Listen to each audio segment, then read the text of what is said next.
Brilliance Audio presents the unabridged recording of Love in the Afternoon by Lisa Kleypas, performed by Rosalind Landor. Prologue. Captain Christopher Phelan, 1st Battalion Rifle Brigade, Cape Matapan, Crimea. June, 1855. Dearest Christopher, I can't write to you again. I'm not who you think I am. I didn't mean to send love letters, but that is what they became. On their way to you, my words turned into heartbeats on the page. Come back. Please come home and find me. Unsigned. Chapter 1. Hampshire, England, 8 months earlier. It all began with a letter. To be precise, it was the mention of the dog. "What about the dog?" Beatrix Hathaway asked. "Whose dog?" Her friend Prudence, the reigning beauty of Hampshire County, looked up from the letter that had been sent by her suitor, Captain Christopher Phelan. Although it wasn't proper for a gentleman to correspond with an unmarried girl, they had arranged to send letters back and forth with Phelan's sister-in-law as a go-between. Prudence sent her a mock frown. "Really, Bea, you're displaying far more concern over a dog than you ever have for Captain Phelan." "Captain Phelan has no need of my concern," Beatrix said pragmatically. "He has the concern of every marriageable miss in Hampshire. Besides, he chose to go to war, and I'm sure he's having a lovely time strutting about in his smart uniform." "It's not at all smart," came Prudence's glum reply. "In fact, his new regiment has dreadful uniforms, very plain, dark green with black facings and no gold braiding or lace at all. And when I asked why, Captain Phelan said it was to help the rifles stay concealed, which makes no sense, as everyone knows that a British soldier is far too brave and proud to conceal himself during battle. But Christopher, that is, Captain Phelan, said it had something to do with, he used some French word." "Camouflage?" Beatrix asked, intrigued. "Yes. How did you know?" "Many animals have ways of camouflaging themselves to keep from being seen. Chameleons, for example, or the way an owl's feathering is mottled to help it blend with the bark of a tree. That way, heavens, Beatrix, do not start another lecture on animals. I'll stop if you tell me about the dog." Prudence handed her the letter. "Read it for yourself." "But, Prue," Beatrix protested, as the small, neat pages were pushed into her hands, "Captain Phelan may have written something personal." "I should be so fortunate. It's utterly gloomy. Nothing but battles and bad news." Although Christopher Phelan was the last man Beatrix would ever want to defend, she couldn't help pointing out, "He is away fighting in the Crimea, Prue. I'm not sure there are many pleasant things to write about in wartime. Well, I have no interest in foreign countries, and I've never pretended to." A reluctant grin spread across Beatrix's face. "Prue, are you certain that you want to be an officer's wife?" "Well, of course, most commissioned soldiers never go to war. They're very fashionable men about town, and if they agree to go on half pay, they have hardly any duties, and they don't have to spend any time at all with the regiment. And that was the case with Captain Phelan, until he was alerted for foreign service." Prudence shrugged. "I suppose wars are always inconveniently timed. Thank heavens Captain Phelan will return to Hampshire soon." "Will he? How do you know?" "My parents say the war will be over by Christmas. I've heard that as well. However, one wonders if we aren't severely underestimating the Russians' abilities and overestimating our own." "How unpatriotic!" Prudence exclaimed, a teasing light in her eyes. "Patriotism has nothing to do with the fact that the War Office, in its enthusiasm, didn't do nearly enough planning before it launched 30,000 men to the Crimea. We have neither adequate knowledge of the place nor any sound strategy for its capture." "How do you know so much about it?" "From the Times. It's reported on every day. Don't you read the papers?" "Not the political section. My parents say it's ill-bred for a young lady to take an interest in such things. My family discusses politics every night at dinner, and my sisters and I all take part." Beatrix paused deliberately, before adding with an impish grin, "We even have opinions." Prudence's eyes widened. "My goodness. Well, I shouldn't be surprised. Everyone knows your family is different." Different was a far kinder adjective than was often used to describe the Hathaway family. The Hathaways were comprised of 5 siblings, the oldest of which was Leo, followed by Amelia, Winifred, Poppy, and Beatrix. After the death of their parents, the Hathaways had gone through an astonishing change of fortune. Although they were common-born, they were distantly related to an aristocratic branch of the family. Through a series of unexpected events, Leo had inherited a viscountcy, for which he and his sisters hadn't been remotely prepared for. They had moved from their small village of Primrose Place to the Ramsay estate in the southern county of Hampshire. After 6 years, the Hathaways had managed to learn just enough to accommodate themselves in good society. However, none of them had learned to think like the nobility, nor had they acquired aristocratic values or mannerisms. They had wealth, but that was not nearly as important as breeding and connections. And whereas a family in similar circumstances would have endeavoured to improve their situations by marrying their social betters, the Hathaways had so far chosen to marry for love. As for Beatrix, there was doubt as to whether she would marry at all. She was only half civilized, spending most of her time out of doors, riding or rambling through the woodlands, marsh and meadows of Hampshire. Beatrix preferred the company of animals to people, collecting injured and orphaned creatures and rehabilitating them. The creatures that couldn't survive on their own in the wild were kept as pets, and Beatrix occupied herself with caring for them. Out of doors, she was happy and fulfilled. Indoors, life was not nearly so perfect. More and more frequently, Beatrix had become aware of a chafing sense of dissatisfaction, of yearning. The problem was that Beatrix had never met a man who was right for her. Certainly none of the pale, overbred specimens of the London drawing-rooms she had frequented, and although the more robust men in the country were appealing, none of them had the unnameable something Beatrix longed for. She dreamed of a man whose force of will matched her own. She wanted to be passionately loved, challenged, overtaken. Beatrix glanced at the folded letter in her hands. It wasn't that she disliked Christopher Phelan as much as she recognized that he was inimical to everything she was. Sophisticated and born to privilege, he was able to move with ease in the civilized environment that was so alien to her. He was the second son of a well-to-do local family, his maternal grandfather an earl, his father's family distinguished by a significant shipping fortune. Although the Phelans were not in line for a title, the oldest son, John, would inherit the Riverton estate in Warwickshire upon the Earl's death. John was a sober and thoughtful man, devoted to his wife Audrey. But the younger brother, Christopher, was another sort of man entirely. As often happened with second sons, Christopher had purchased an army commission at the age of 22. He had gone in as a cornet, a perfect occupation for such a splendid-looking fellow, since his chief responsibility was to carry the cavalry colours during parades and drills. He was also a great favourite among the ladies of London, where he constantly went without proper leave, spending his time dancing, drinking, gaming, purchasing fine clothes, and indulging in scandalous love affairs. Beatrix had met Christopher Phelan on 2 occasions, the first at a local dance, where she had judged him to be the most arrogant man in Hampshire.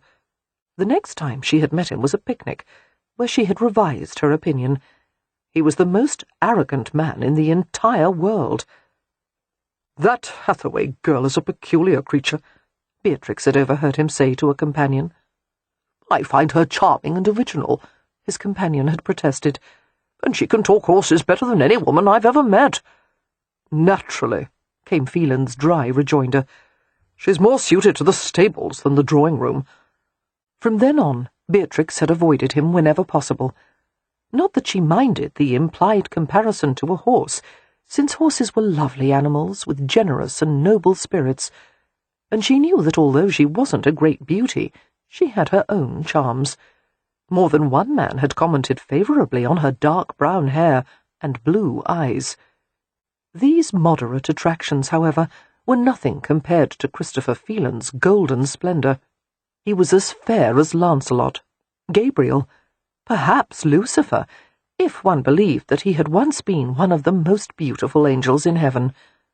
Phelan was tall and silver-eyed, his hair the colour of dark winter wheat touched by the sun. His form was strong and soldierly, the shoulders straight and strong, the hips slim. Even as he moved with indolent grace, there was something undeniably potent about him, something selfishly predatory. Recently, Phelan had been one of the select few to be culled from various regiments to become part of the Rifle Brigade. The Rifles, as they were called, were an unusual brand of soldier, trained to use their own initiative. They were encouraged to take up positions forward of their own front lines and pick off officers and horses that were usually beyond target range. Because of his singular marksmanship skills, Phelan had been promoted to a captaincy in the Rifle Brigade.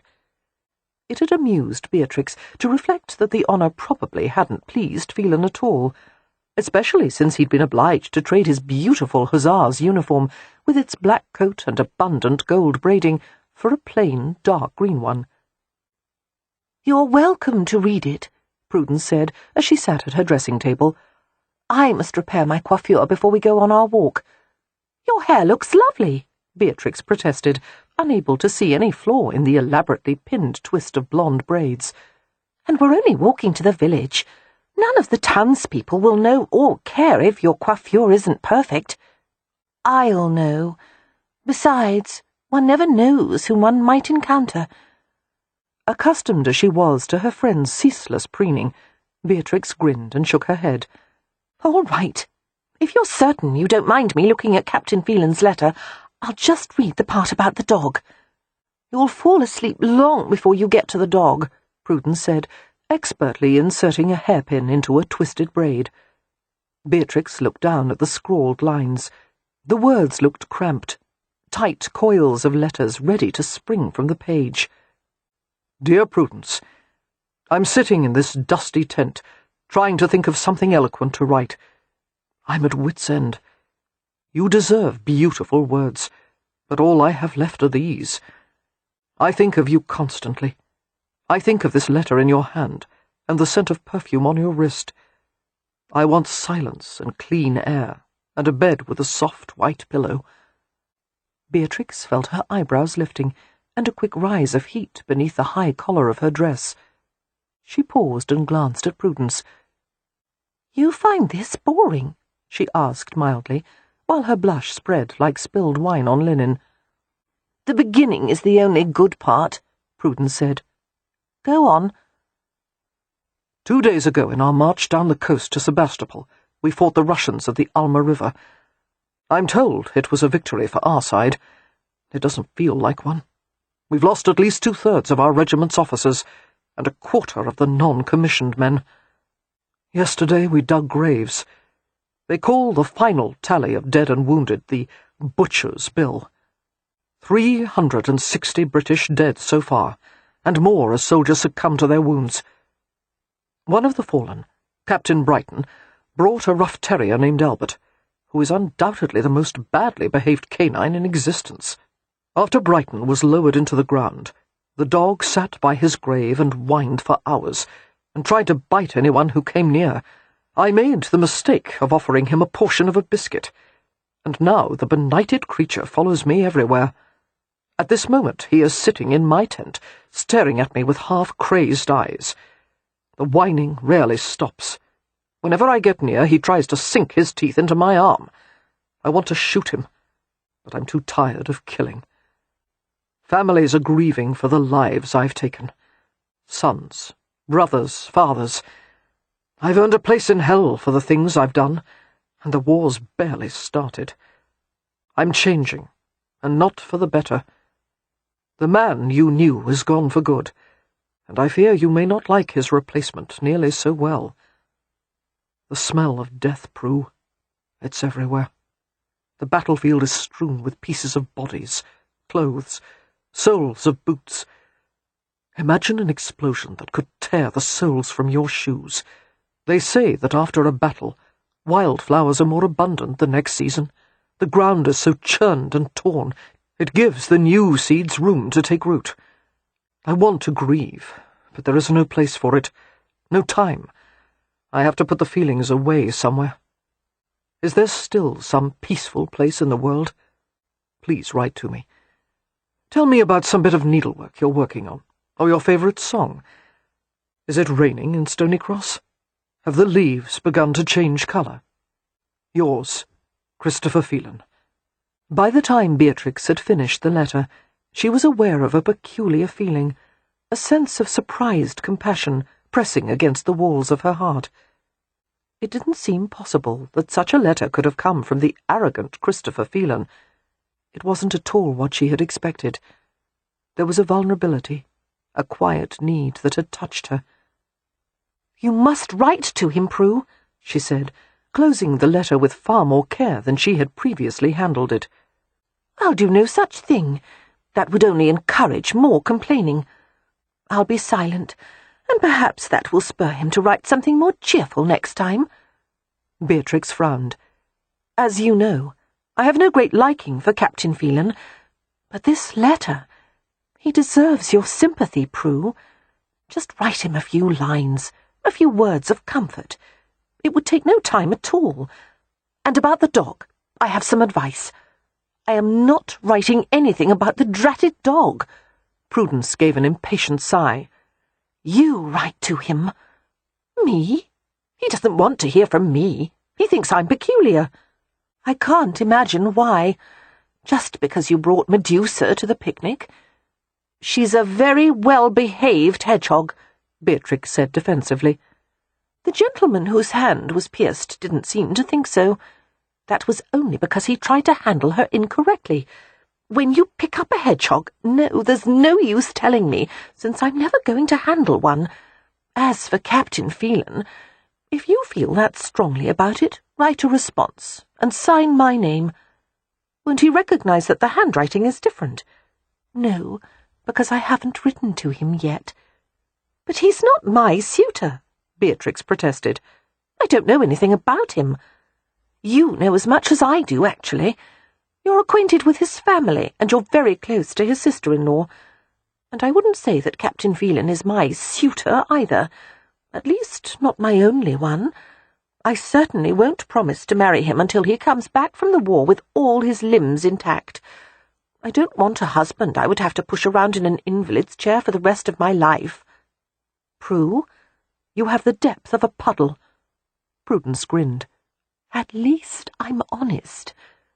Beatrix gave her a dubious glance.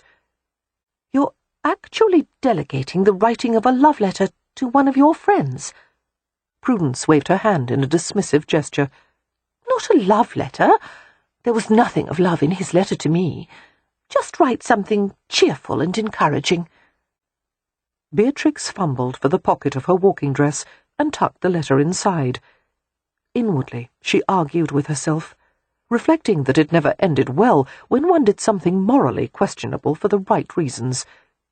On the other hand, she couldn't rid herself of the image her mind had conjured, of an exhausted soldier scribbling a hasty letter in the privacy of his tent, his hands blistered from digging the graves of his comrades, and a ragged dog whining in the corner. She felt entirely inadequate to the task of writing to him, and she suspected that Prudence did as well.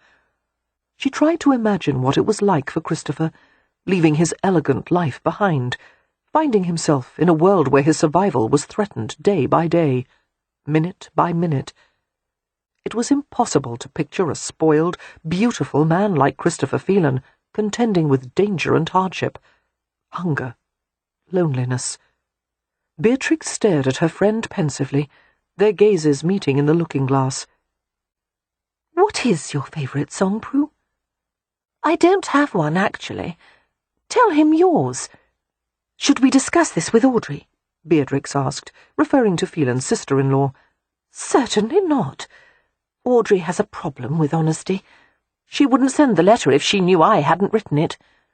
Beatrix made a sound that could have either been a laugh or a groan. "I wouldn't call that a problem with honesty. Oh, Prue, please change your mind and write to him. It would be so much easier." But Prudence, when pressed to do something, usually turned intransigent, and this situation was no exception.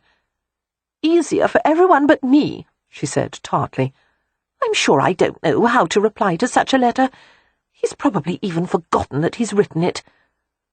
Returning her attention to the looking-glass, she applied a touch of rose-petal salve to her lips.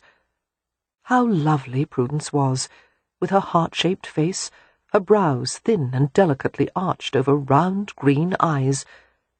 But how very little of a person the looking-glass reflected. It was impossible to guess what Prudence truly felt for Christopher Phelan. Only one thing was certain. It was better to answer, no matter how ineptly, than to withhold a reply. Because sometimes silence could wound someone nearly as badly as a bullet. In the privacy of her room at Ramsay House, Beatrix sat at her desk and dipped a pen-nib into a well of dark blue ink. A three-legged grey cat named Lucky lounged at the corner of the desk, watching her alertly. Beatrix's pet hedgehog Medusa occupied the other side of the desk. Lucky, being an innately sensible creature, never bothered the bristly little hedgehog.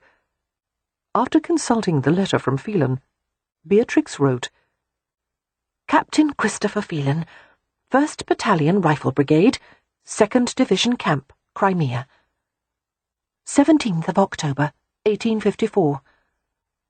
Pausing, Beatrix reached out to stroke Lucky's remaining front paw with a gentle fingertip. "How would Prue start a letter?" she wondered aloud. "Would she call him darling? Dearest?" She wrinkled her nose at the idea. The writing of letters was hardly Beatrix's forte. Although she came from a highly articulate family, she had always valued instinct and action more than words. In fact, she could learn far more about a person during a short walk outdoors than she could by sitting and conversing for hours. After pondering various things one might write to a complete stranger while masquerading as someone else, Beatrix finally gave up. "Hang it! I'll just write as I please. He'll probably be too battle-weary to notice that the letter doesn't sound like Prue." Lucky settled her chin beside her paw and half closed her eyes. A purring sigh escaped her. Beatrix began to write. "Dear Christopher, I have been reading the reports about the Battle of the Alma. According to the account by Mr. Russell of the Times, you and 2 others of the Rifle Brigade went ahead of the Coldstream Guards and shot several enemy officers, thereby disordering their columns. Mr. Russell also remarked in admiration that the rifles never retreated or even bobbed their heads when the bullets came flying. While I share his esteem, dear sir, I wish to advise that in my opinion it would not detract from your bravery to bob your head when being shot at. Duck, dodge, sidestep, or preferably hide behind a rock. I promise I won't think the less of you. Is Albert still with you? Still biting? According to my friend Beatrix, she who brings hedgehogs to picnics, the dog is overstimulated and afraid. As dogs are wolves at heart and require a leader, you must establish dominance over him. Whenever he tries to bite you, take his entire muzzle in your hand, apply light pressure, and tell him no in a firm voice. My favourite song is Over the Hills and Far Away. It rained in Hampshire yesterday. A soft autumn storm that brought down hardly any leaves. The dahlias are no longer in stem, and frost has withered the chrysanthemums, but the air smells divine, like old leaves and wet bark and ripe apples. Have you ever noticed that each month has its own smell? May and October are the nicest-smelling months, in my opinion. You ask if there is a peaceful place in the world, and I regret to say that it is not Stony Cross. Recently, Mr. Maudsley's donkey escaped from its stall, raced down the road, and somehow found his way into an enclosed pasture. Mr. Caird's prized mare was innocently grazing when the ill-bred seducer had his way with her. Now it appears the mare has conceived, and a feud is raging between Caird, who demands financial compensation, and Maudsley, who insists that, Had the pasture fencing been in better repair, the clandestine meeting would never have occurred. Worse still, it has been suggested that the mayor is a shameless light-skirt and did not try nearly hard enough to preserve her virtue. Do you really think you've earned a place in hell? I don't believe in hell, at least not in the afterlife. I think hell is brought about by man right here on earth. You say the gentleman I knew has been replaced. How I wish I could offer better comfort than to say that no matter how you have changed, you will be welcomed when you return. Do what you must. If it helps you to endure, put the feelings away for now and lock the door. Perhaps some day we'll air them out together. Sincerely, Prudence. Beatrix had never intentionally deceived anyone. She would have felt infinitely more comfortable writing to Phelan as herself, but she still remembered the disparaging remarks that he had once made about her.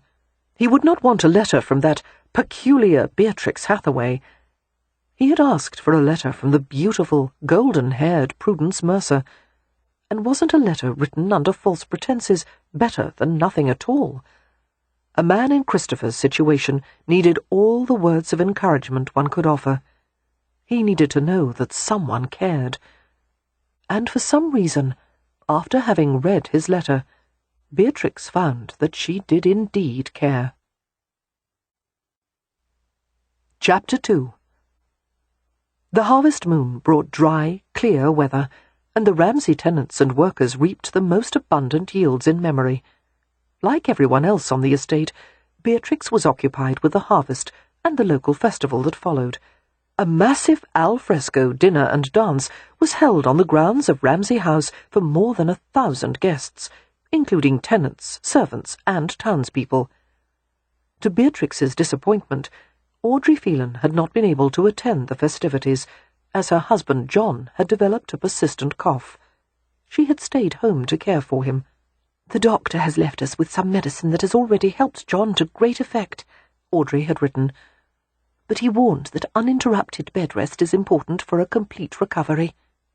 Near the end of November, Beatrix walked to the Phelans' house, taking a direct route through woodlands populated with gnarled oak and wide gesturing beeches. The dark-branched trees seemed to have been dipped in crushed sugar. As the sun cracked through the veneer of clouds, it struck brilliant glints on the frost. The soles of Beatrix's sturdy shoes bit through the frozen mush of dried leaves and moss. She approached the Phelan house, formerly a royal hunting lodge, a large ivy-covered home set among 10 forested acres.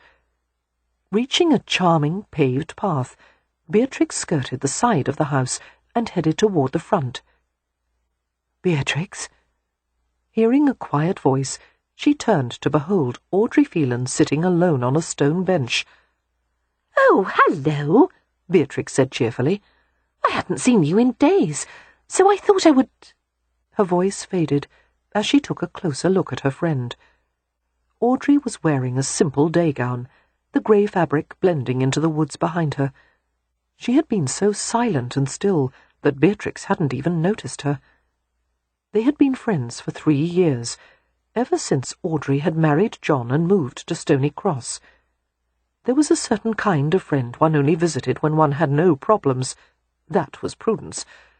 But there was another kind of friend one went to in times of trouble or need. That was Audrey. Beatrix frowned as she saw that Audrey's complexion was bleached of its usual healthy colour, and her eyes and nose were red and sore-looking. Beatrix frowned in concern. "You're not wearing a cloak or shawl." "I'm fine," Audrey murmured, even though her shoulders were trembling. She shook her head and made a staying gesture as Beatrix took off her heavy wool cloak and went to drape it over Audrey's slender form. "No, Bea, don't. I'm warm from the exertion of the walk," Beatrix insisted. She sat beside her friend on the icy stone bench. A wordless moment passed, while Audrey's throat worked visibly. Something was seriously wrong. Beatrix waited with forced patience, her heartbeat in her throat. "Audrey," she finally asked, "has something happened to Captain Phelan?" Audrey responded with a blank stare, as if she were trying to decipher a foreign language. "Captain Phelan?" she repeated quietly, and gave a little shake of her head. "No. As far as we know, Christopher is well. In fact, a packet of letters arrived from him yesterday. One of them is for Prudence." Beatrix was nearly overcome with relief. "I'll take it to her if you like," she volunteered, trying to sound diffident. "Yes, that would be helpful." Audrey's pale fingers twisted in her lap, knotting and unknotting. Slowly, Beatrix reached out and put her hand over Audrey's. "Your husband's cough is worse." "The doctor left earlier." Taking a deep breath, Audrey said dazedly, "John has consumption." Beatrix's hand tightened. They were both silent, while a chilling wind crackled the trees. The enormity of the unfairness was difficult to grasp. John Phelan was a decent man, always the first to call on someone when he had heard they needed help. He had paid for a cottager's wife to have medical treatment that the couple couldn't afford, and had made the piano in his home available for local children to take lessons, and invested in the rebuilding of the Stony Cross pie shop when it had nearly burnt to the ground. And he did it all with great discretion, seeming almost embarrassed to be caught in a good deed. Why did someone like John have to be stricken? "It's not a death sentence," Beatrix eventually said. "Some people survive it." 1 in 5, Audrey agreed dully. "Your husband is young and strong, and someone has to be the one out of the 5. It will be John." Audrey managed a nod, but didn't reply. They both knew that consumption was a particularly virulent disease, devastating the lungs, causing drastic loss of weight and fatigue. Worst of all was the consumptive cough, turning ever more persistent and bloody, until the lungs were finally too full for the sufferer to breathe any longer. "My brother-in-law, Cam, is very knowledgeable about herbs and medicines," Beatrix volunteered. "His grandmother was a healer in his tribe." "A gypsy cure?" Audrey asked in a doubtful tone. "You must try anything and everything," Beatrix insisted. "Including gypsy cures. The Rom live in nature, and they know all about its power to heal.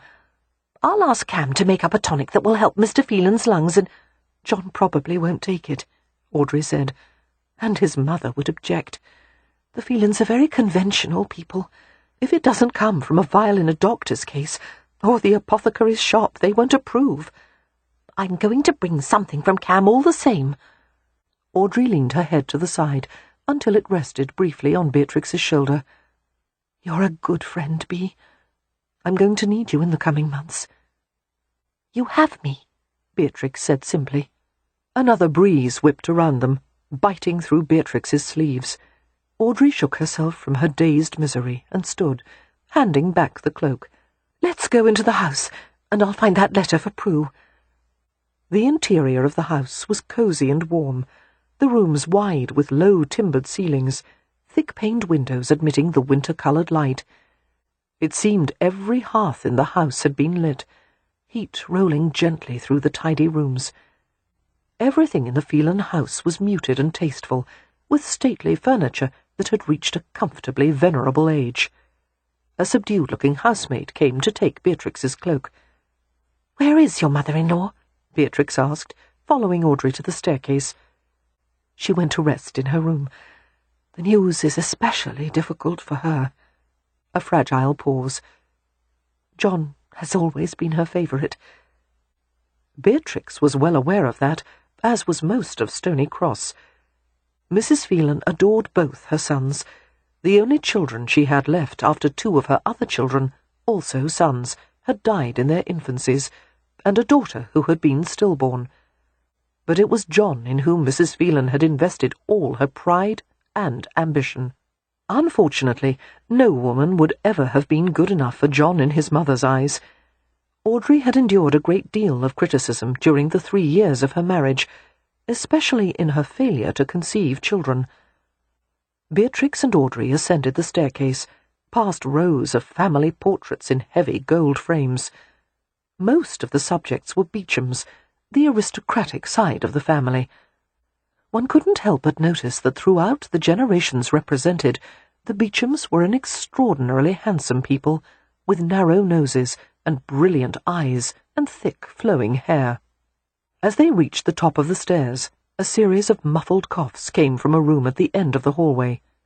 Beatrix winced at the raw sound. "Bea, would you mind waiting for a moment?" Audrey asked anxiously. "I must go to John. It's time for his medicine." "Yes, of course." "Christopher's room, the one he stays in when he visits, is right there. I put the letter on the dresser." "I'll fetch it." Audrey went to her husband, while Beatrix cautiously entered Christopher's room, first peering around the door jamb. The room was dim. Beatrix went to open one of the heavy curtains, letting daylight slide across the carpeted floor in a brilliant rectangle. The letter was on the dresser. Beatrix picked it up eagerly, her fingers itching to break the seal.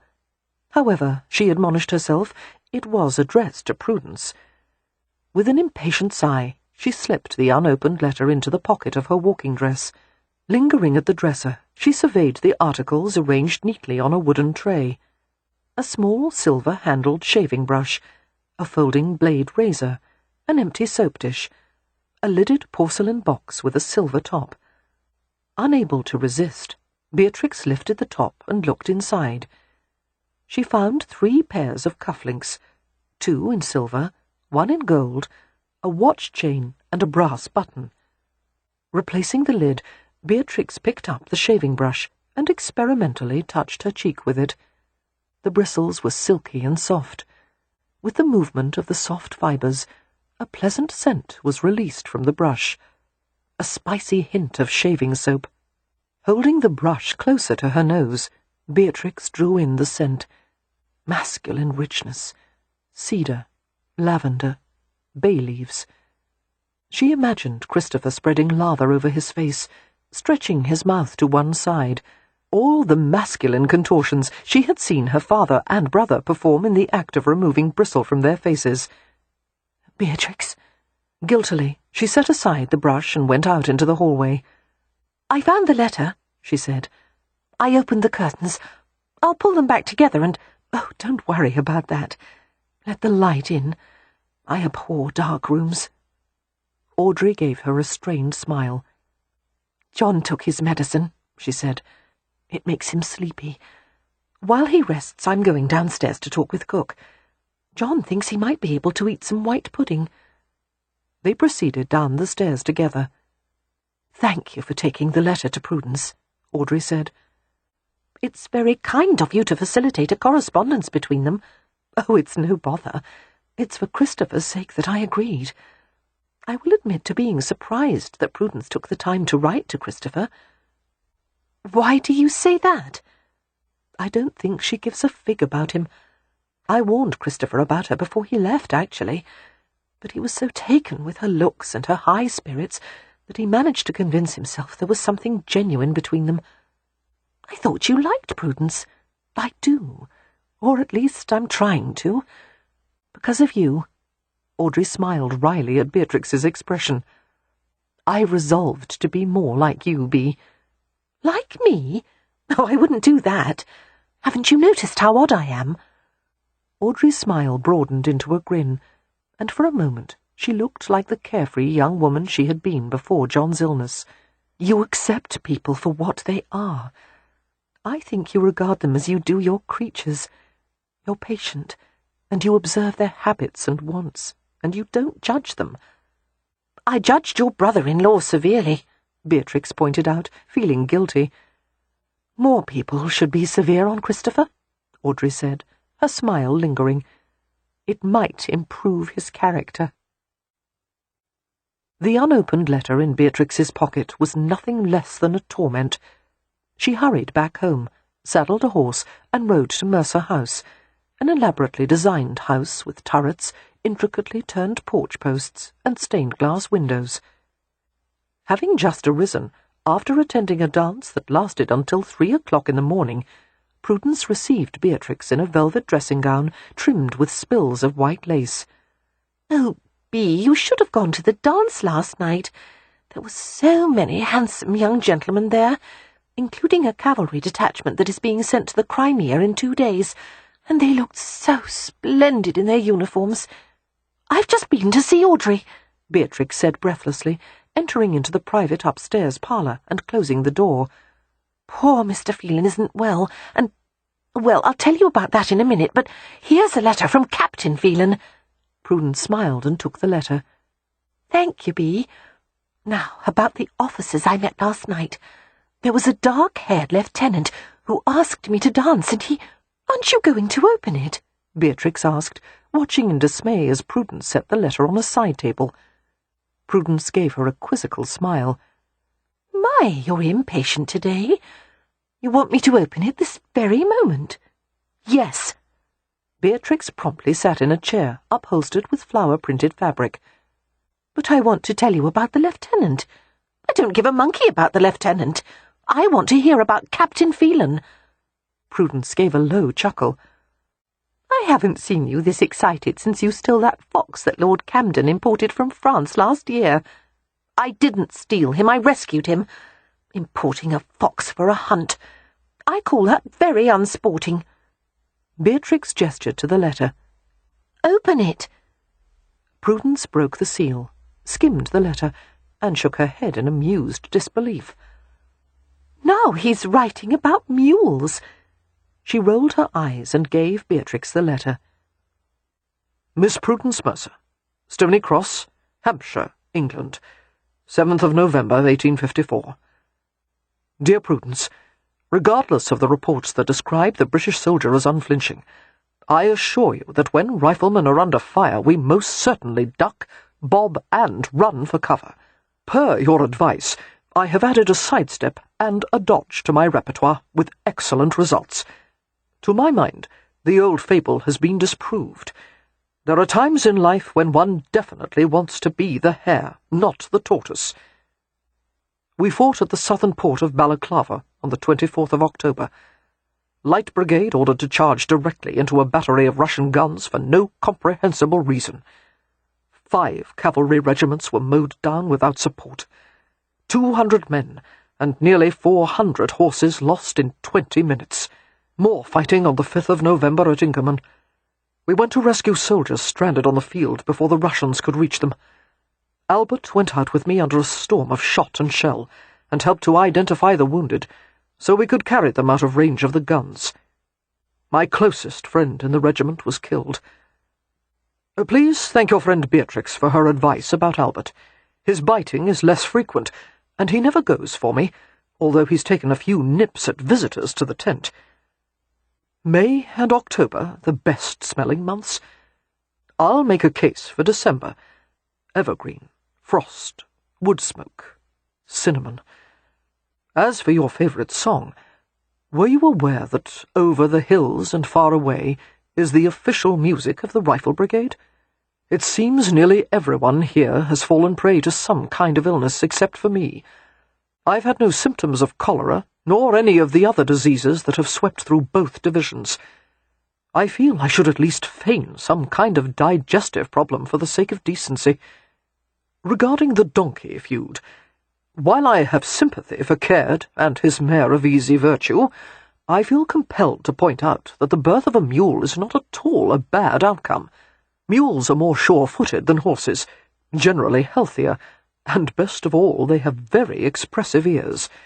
And they're not unduly stubborn as long as they're managed well. If you wonder at my apparent fondness for mules, I should probably explain that as a boy I had a pet mule named Hector, after the mule mentioned in the Iliad. I wouldn't presume to ask you to wait for me, Prue, but I will ask that you write to me again. I've read your last letter more times than I can count. Somehow you're more real to me now, 2,000 miles away, than you ever were before. Ever yours, Christopher. P.S. Sketch of Albert included. As Beatrix read, she was alternately concerned, moved, and charmed out of her stockings. "Let me reply to him and sign your name," she begged. "One more letter. Please, Prue. I'll show it to you before I send it." Prudence burst out laughing. Honestly, this is the silliest thing I've ever... Oh, very well. Write to him again if it amuses you. For the next half-hour, Beatrix took part in a meaningless conversation about the dance, the guests who had attended, and the latest gossip from London. She slipped the letter from Christopher Phelan into her pocket, and froze as she felt an unfamiliar object. A metallic handle, and the silk bristle of a shaving brush. Blanching, she realized that she had unintentionally taken the shaving brush from Christopher's dresser. Her problem was back. Somehow, Beatrix managed to keep smiling and chatting calmly with Prudence, while inside she was filled with turmoil. Every now and then, when Beatrix was nervous or worried, she pocketed some small object from a shop or residence. She had done it ever since her parents had died. Sometimes she wasn't at all aware she had taken something, whereas at other times the compulsion was so irresistible that she began to perspire and tremble until she finally gave in. Stealing the objects was never any trouble at all. It was only returning them that presented difficulties. Beatrix and her family had always managed to restore the objects to their proper places, but it had, on occasion, required extreme measures, paying calls at improper times of the day, or inventing wild excuses to roam through someone's house that had only fortified the Hathaways' reputation for eccentricity. Thankfully, it wouldn't be that difficult to put back the shaving brush. She could do it the next time she visited Audrey. "I suppose I ought to dress now," Prudence finally said. Beatrix took the cue without hesitation. "Certainly. It's time for me to go home and attend to some chores." She smiled and added lightly, "Including write another letter." "Don't put anything peculiar in it," Prudence said. "I have a reputation, you know." Chapter 3. Captain Christopher Phelan, 1st Battalion Rifle Brigade, Home Ridge Camp, Inkerman, Crimea. 3rd of December, 1854. Dear Christopher, this morning I read that more than 2,000 of our men were killed in a recent battle. One rifle officer was said to have been bayoneted. It wasn't you, was it? Are you injured?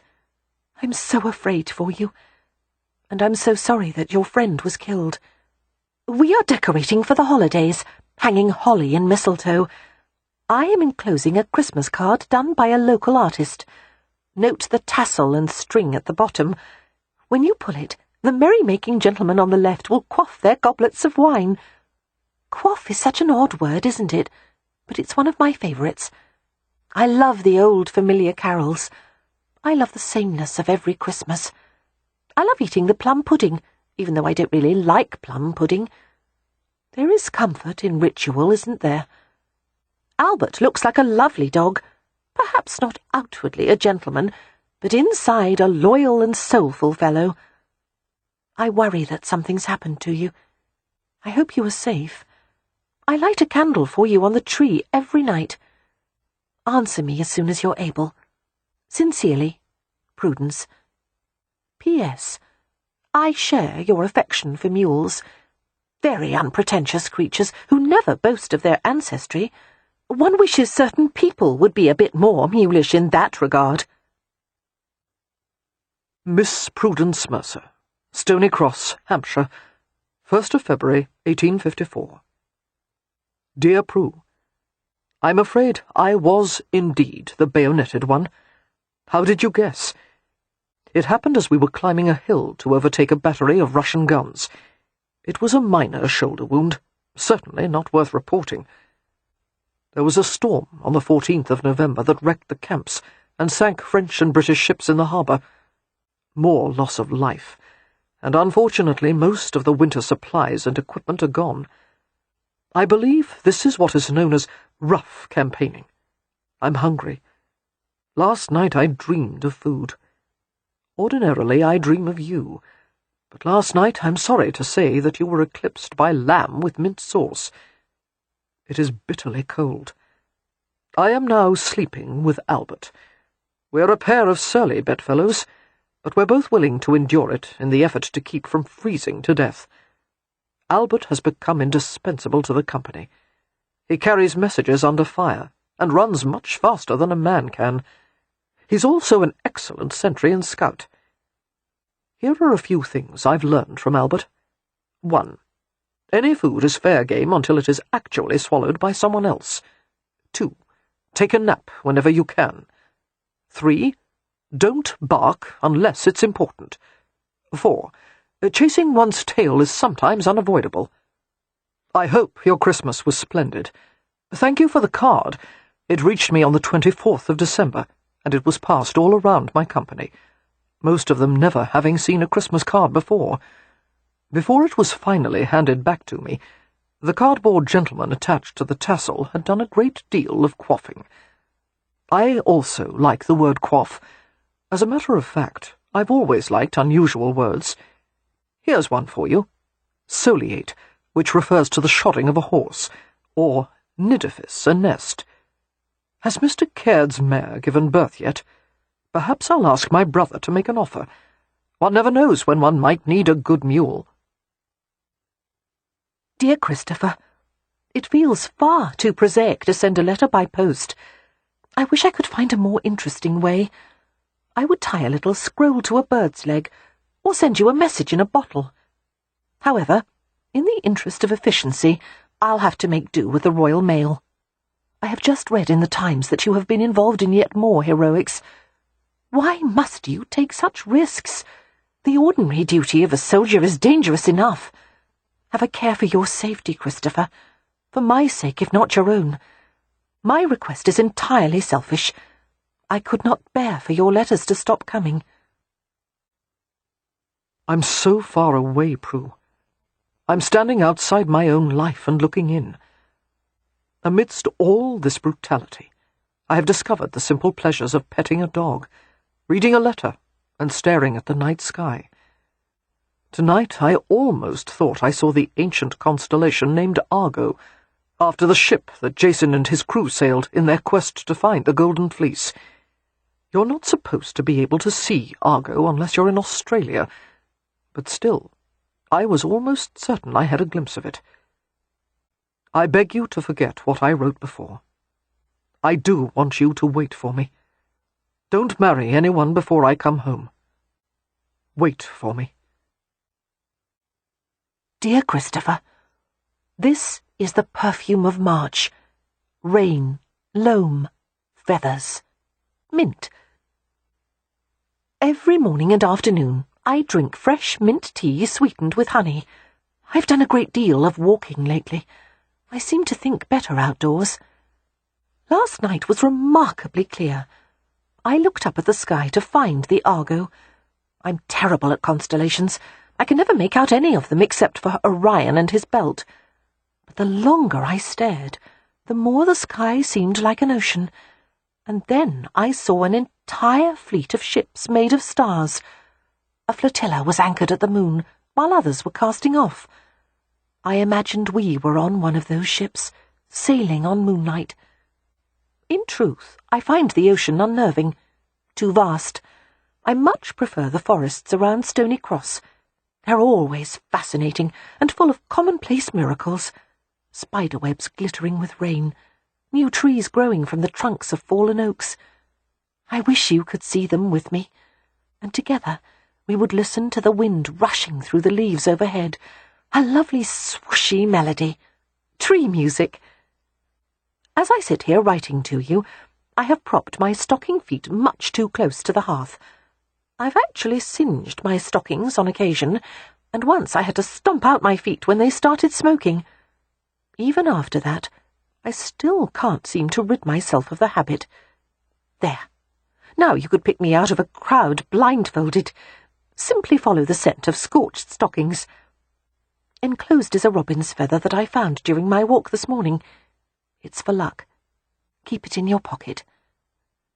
Just now I had the oddest feeling while writing this letter, as if you were standing in the room with me, as if my pen had become a magic wand, and I had conjured you right here, if I wish hard enough. Dearest Prudence, I have the robin's feather in my pocket. How did you know I needed a token to carry into battle? For the past 2 weeks I've been in a rifle pit, sniping back and forth with the Russians. It's no longer a cavalry war. It's all engineers and artillery. Albert stayed in the trench with me, only going out to carry messages up and down the line. During the lulls, I try to imagine being in some other place. I imagine you, with your feet propped near the hearth, and your breath sweet with mint tea. I imagine walking through the Stony Cross forests with you. I would love to see some commonplace miracles, but I don't think I could find them without you. I need your help, Prue. I think you might be my only chance of becoming part of the world again. I feel as if I have more memories of you than I actually do. I was with you on only a handful of occasions. A dance, a conversation, a kiss. I wish I could relive those moments. I would appreciate them more. I would appreciate everything more. Last night I dreamed of you again. I couldn't see your face, but I felt you near me. You were whispering to me. The last time I held you, I didn't know who you truly were, or who I was, for that matter. We never looked beneath the surface. Perhaps it's better we didn't. I don't think I could have left you, had I felt for you then what I do now. I'll tell you what I'm fighting for. Not for England, nor her allies, nor any patriotic cause. It's all come down to the hope of being with you. Dear Christopher, you've made me realize that words are the most important things in the world, and never so much as now. The moment Audrey gave me your last letter, my heart started beating faster, and I had to run to my secret house to read it in private. I haven't yet told you. Last spring, on one of my rambles, I found the oddest structure in the forest, a lone tower of brick and stonework, all covered with ivy and moss. It was on a distant portion of the Stony Cross estate that belongs to Lord Westcliff. Later, when I asked Lady Westcliff about it, she said that keeping a secret house was a local custom in medieval times. The lord of the manor might have used it as a place to keep his mistress. Once a Westcliff ancestor actually hid there from his own bloodthirsty retainers. Lady Westcliff said I could visit the secret house whenever I wanted, since it has long been abandoned. I go there often. It's my hiding place, my sanctuary, and now that you know about it, it's yours as well. I've just lit a candle and set it in a window, a very tiny lodestar, for you to follow home. Dearest Prudence, amid all the noise and men and madness, I try to think of you in your secret house, my princess in a tower, and my lodestar in the window. The things one has to do in war. I thought it would all become easier as time went on, and I'm sorry to say I was right. I fear for my soul. The things I have done, Prue, the things I have yet to do. If I don't expect God to forgive me, how can I ask you to? Dear Christopher, love forgives all things. You don't even need to ask. Ever since you wrote to me about the Argos, I've been reading about stars. We've loads of books about them, as the subject was of particular interest to my father. Aristotle taught that stars are made of a different matter than the 4 earthly elements, a quintessence. That also happens to be what the human psyche is made of, which is why man's spirit corresponds to the stars. Perhaps that's not a very scientific view, but I do like the idea that there's a little starlight in each of us. I carry thoughts of you like my own personal constellation. How far away you are, dearest friend, but no farther than those fixed stars in my soul. Dear Prue, we're settling in for a long siege. It's uncertain as to when I'll have the chance to write again. This is not my last letter, only the last for a while. Do not doubt that I am coming back to you some day. Until I can hold you in my arms, These worn and ramshackle words are the only way to reach you. What a poor translation of love they are. Words could never do justice to you, or capture what you mean to me. Still, I love you. I swear by the starlight, I will not leave this earth until you hear those words from me. Sitting on a massive, fallen oak deep in the forest, Beatrix looked up from the letter. She didn't realize she was crying until she felt the stroke of a breeze against her wet cheeks. The muscles of her face ached as she tried to compose herself. He had written to her on the 30th of June, without knowing she had written to him on the same day. One couldn't help but take that as a sign. She hadn't experienced such a depth of bitter loss, of agonized longing, since her parents had died. It was a different kind of grief, of course, but it carried the same flavor of hopeless need. What have I done? She, who had always gone through life with unsparing honesty, had carried out an unforgivable deception, and the truth would only make matters worse. If Christopher Phelan ever discovered that she had written to him under false pretenses, he would despise her. And if he never found out, Beatrix would always be the girl who belonged in the stables, nothing more. Do not doubt that I am coming back to you.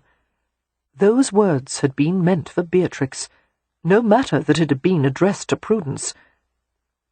"I love you," she whispered, and her tears spilled faster. How had these feelings crept up on her? Good God, she could hardly remember what Christopher Phelan looked like, and yet her heart was breaking over him. Worst of all, it was entirely likely that Christopher's declarations had been inspired by the hardships of wartime. This Christopher she knew from the letters, the man she loved, might vanish once he returned home. Nothing good would come of this situation.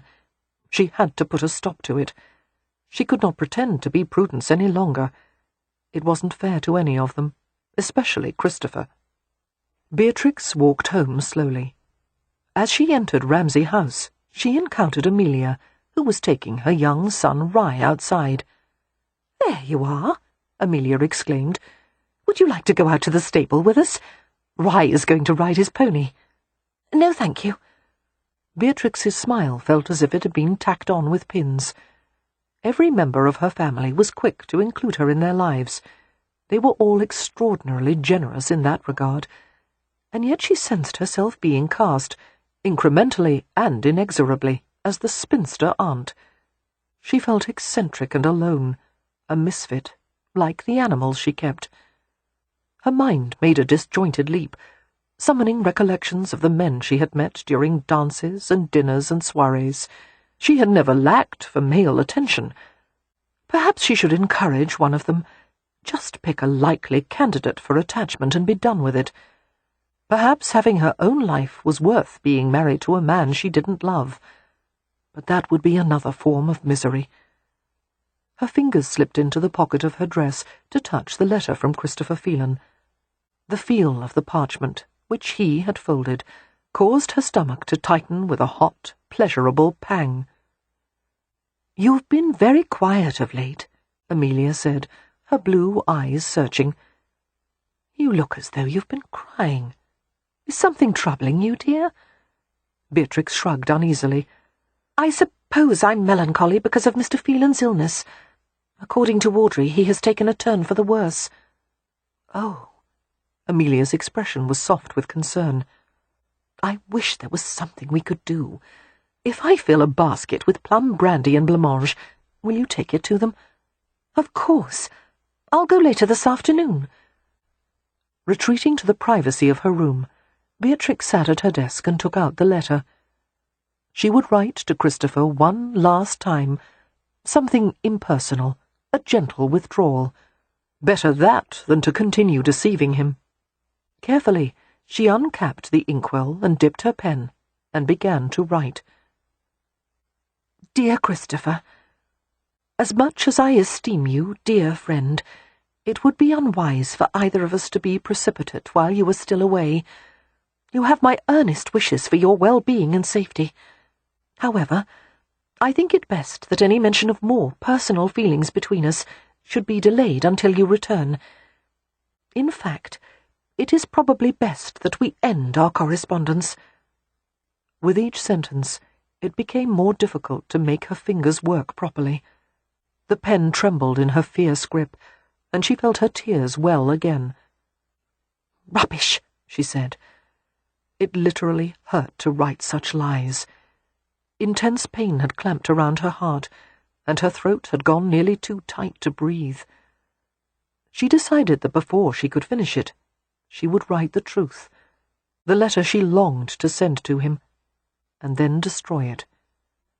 Breathing with effort, Beatrix snatched another piece of paper and hastily wrote a few lines, only for her eyes, hoping it would ease the intense pain that had clamped around her heart. "Dearest Christopher, I can't write to you again. I'm not who you think I am. I didn't mean to send love letters, but that is what they became. On their way to you, my words turned into heartbeats on the page. Come back. Please come home and find me." Beatrix's eyes blurred. Setting the page aside, she returned to her original letter and finished it, expressing her wishes and prayers for his safe return. As for the love letter, she crumpled it and shoved it into the drawer. Later, she would burn it in her own private ceremony, and watch every heartfelt word burn to ashes. Chapter 4. Later in the afternoon, Beatrix walked to the Phelan home. She carried a substantial basket, weighted with the brandy and blancmange, a round of mild white cheese, and a small, homely cake, dry and bare of icing, only slightly sweet. Whether or not the Phelans needed such items didn't matter nearly so much as the gesture itself. Amelia had urged Beatrix to ride to the Phelan home in a carriage or cart, as the basket was a bit unwieldy. However, Beatrix wanted the exertion of walking, hoping it would help to calm her troubled spirits. She set her feet to a steady rhythm and drew the early summer air into her lungs. "This is the smell of June," she wanted to write to Christopher. "Honeysuckle, green hay, wet linen hung out to dry." By the time she reached her destination, both her arms ached from having held the basket for so long. The house, dressed in thick ivy, resembled a man huddling in his overcoat. Beatrix felt prickles of apprehension as she went to the front door and knocked. She was ushered inside by a solemn-faced butler, who relieved her of the basket and showed her to the front receiving room. The house seemed overheated, especially after her walk. Beatrix felt a bloom of perspiration emerge beneath the layers of her walking dress and inside her sturdy ankle boots. Audrey entered the room, thin and untidy, her hair half up, half down. She was wearing an apron with dark, ruddy blotches on it. Bloodstains. As Audrey met Beatrix's concerned gaze, she attempted a wan smile. "As you see, I'm not prepared to receive anyone, but you're one of the few people I don't have to maintain appearances for." Realizing that she was still wearing the apron, she untied it and rolled it into a little bundle. "Thank you for the basket. I told the butler to pour a glass of the plum brandy and give it to Mrs. Phelan. She's taken to her bed." "Is she ill?" Beatrix asked as Audrey sat beside her. Audrey shook her head in answer. "Only distraught." "And your husband?" "He's dying," Audrey said flatly. "He doesn't have long. A matter of days, the doctor says." Beatrix began to reach for her, wishing to gather her in as she might one of her wounded creatures. Audrey flinched and raised her hands defensively. "No, don't. I can't be touched. I'll break into pieces. I have to be strong for John. Let's talk quickly. I have only a few minutes." Immediately Beatrix folded her hands in her lap. "Let me do something," she said, her voice low. "Let me sit with him while you rest, at least for an hour." Audrey managed a faint smile. "Thank you, dear, but I can't let anyone else sit with him. It has to be me." "Then shall I go to his mother?" Audrey rubbed her eyes. "You're very kind to offer. I don't think she wants companionship, however." She sighed. Were it left to her, she would rather die along with John than go on without him. But she still has another son. She has no affection for Christopher. It was all for John. As Beatrix tried to absorb that, the tall case clock ticked as if in disapproval, its pendulum swinging like the negative shake of a head. "That can't be true," she finally said. "Certainly it can," Audrey said with a faint, rueful smile. "Some people have an infinite supply of love to give, like your family, but for others it's a limited resource. Mrs. Phelan's love is all poured out. She had just enough for her husband and John." Audrey lifted her shoulders in an exhausted shrug. "It's of no importance whether she loves Christopher or not. Nothing seems important at the moment." Beatrix reached into her pocket and withdrew the letter. "I have this for him," she said. "For Captain Phelan. From Prue." Audrey took it with an unreadable expression. "Thank you. I'll send it along with a letter about John's condition. He'll want to know. Poor Christopher. So far away." Beatrix wondered if perhaps she should take the letter back. It would be the worst possible time to distance herself from Christopher. On the other hand, perhaps it would be the best time. One small injury, inflicted simultaneously with a far greater one. Audrey watched the play of emotion on her face. "Are you ever going to tell him?" she asked gently. Beatrix blinked. "Tell him what?" That earned an exasperated little huff. "I'm not a half-wit, Bee. Prudence is in London at this very moment, attending balls and soirees, and all those silly, trivial events of the season. She couldn't have written that letter." Beatrix felt herself turn scarlet, then bone-white. "She gave it to me before she left." "Because of her devotion to Christopher?" Audrey's lips twisted. "The last time I saw her, she didn't even remember to ask after him. And why is it that you're always the one delivering and fetching letters?" She gave Beatrix a fond but chiding glance.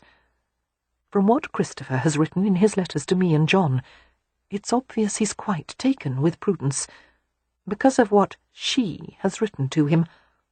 And if I end up with that ninny-head as a sister-in-law, Bee, it will be your fault." Seeing the quiver of Beatrix's chin and the glitter in her eyes, Audrey took her hand and pressed it. "Knowing you, I've no doubt your intentions were good, but I rather doubt the results will be." She sighed. "I have to go back to John." As Beatrix went with Audrey to the entrance hall, she was overwhelmed by the knowledge that her friend would soon have to endure the death of her husband. "Audrey," she said unsteadily, "I wish I could bear this for you." Audrey stared at her for a long moment, her face flushing with emotion. "That, Beatrix, is what makes you a true friend." 2 days later, the Hathaways received word that John Phelan had passed away in the night. Filled with compassion, the Hathaways considered how best they could help the bereaved women. Ordinarily, it would have fallen to Leo, the lord of the manor, to call on the Phelans and offer his services. However, Leo was in London, as Parliament was still in session. Currently, a political debate was raging over the incompetence and indifference that had resulted in the Crimean troops being so appallingly ill-supported and badly supplied. It was decided that Merrypen, Wynne's husband, would go to the Phelan home on behalf of the family. No one had any expectation that he would be received, since the mourners would undoubtedly be too grief-stricken to speak with anyone. However, Merrypen would deliver a letter to offer any manner of assistance that might be needed. "Merrypen," Beatrix asked before he left, "would you convey my affection to Audrey, and ask if I might help with any of the funeral arrangements? Or ask if perhaps she wants someone to sit with her?" "Of course," Merrypen replied. His dark eyes filled with warmth. Having been raised with the Hathaways since boyhood, Mary Penn was very much like a brother to all of them. "Why don't you write a note to her? I'll give it to the servants." "I'll only be a minute." Beatrix dashed toward the stairs, pulling up great handfuls of her skirts to keep from tripping as she hurried to her room. She went to her desk and pulled out her writing papers and pens, and reached for the top of the inkwell. Her hand froze in mid-air as she saw the half-crumpled letter in the drawer. It was the polite, distancing letter she had written to Christopher Phelan. It had never been sent. Beatrix went cold all over, her knees threatening to give out from beneath her. "Oh, God!" she whispered, sitting on the nearby chair with such force that it wobbled dangerously. She must have given Audrey the wrong letter, the unsigned one that had started with, "I can't write to you again. I'm not who you think I am." Beatrix's heart pounded, straining with the force of panic. She tried to calm her buzzing thoughts enough to think. Had the letter been posted yet? Perhaps there was still time to retrieve it. She would ask Audrey. But no. That would be the height of selfishness and inconsideration. Audrey's husband had just died. She did not deserve to be bothered with trivialities at such a time. It was too late. Beatrix would have to let it be, and let Christopher Phelan make what he would of the odd note. "Come back. Please come home and find me." Groaning, Beatrix leaned forward and rested her head on the table. Perspiration caused her forehead to stick to the polished wood. She was aware of Lucky leaping up to the table and nuzzling her hair and purring. "Please, dear God," she thought desperately, "don't let Christopher reply. Let it all be finished. Never let him find out it was me." Chapter 5. Scutari, Crimea. "It occurs to me," Christopher said conversationally, as he lifted a cup of broth to a wounded man's lips, "that a hospital may be the worst possible place for a man to try to get well." The young soldier he was feeding, no more than 19 or 20 years of age, made a slight sound of amusement as he drank. Christopher had been brought to the barracks hospital in Scutari 3 days earlier. He had been wounded during an assault on the Redan during the endless siege on Sebastopol. One moment he'd been accompanying a group of sappers as they carried a ladder toward a Russian bunker, and the next there was an explosion and the sensations of being struck simultaneously in the side and right leg. The converted barracks were crowded with casualties, rats, and vermin. The only source of water was a fountain at which orderlies queued up to catch a fetid trickle in their pails. As the water was unfit for drinking, it was used for washing and soaking off bandages. Christopher had bribed the orderlies to bring him a cup of strong spirits. He had sluiced the alcohol over his wounds in the hopes that it would keep them from suppurating. The first time he'd done it, the burst of raw fire had caused him to faint and topple from the bed to the floor, a spectacle that had caused no end of hilarity from the other patients in the ward. Christopher had good-naturedly endured their teasing afterward, knowing that a moment of levity was sorely needed in this squalid place. The shrapnel had been removed from his side and leg, but the injuries weren't healing properly. This morning he had discovered that the skin around them was red and tight. The prospect of falling seriously ill in this place was frightening. Yesterday, despite the outraged protests of the soldiers in the long row of beds, the orderlies had begun to sew a man into his own blood-stained blanket and take him to the communal burial pit before he had quite finished dying. In response to the patient's angry cries, the orderlies replied that the man was insensible and only minutes away from death, and the bed was desperately needed. All of which was true. However, as one of the few men able to leave his bed, Christopher had interceded, telling them he would wait with the man on the floor until he had breathed his last. For an hour he had sat on the hard stone, brushing away insects, letting the man's head rest on his uninjured leg. "You think you did any good for him?" one of the orderlies asked sardonically, when the poor fellow had finally passed away, and Christopher had allowed them to take him. "Not for him," Christopher said, his voice low, "but perhaps for them." He had nodded in the direction of the rows of ragged cots where the patients lay and watched. It was important for them to believe that if, or when, their time came, they would be treated with at least a flicker of humanity. The young soldier in the bed next to Christopher's was unable to do much of anything for himself, as he had lost an entire arm and a hand off the other one. Since there were no nurses to spare, Christopher had undertaken to feed him.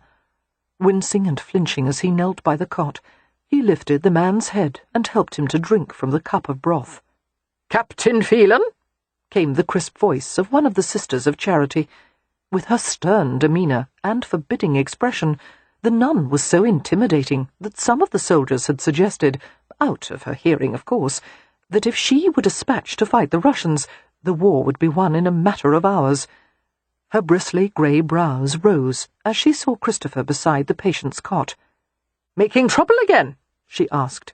"You will return to your own bed, Captain, and do not leave it again, unless your intention is to make yourself so ill that we'll be forced to keep you here indefinitely."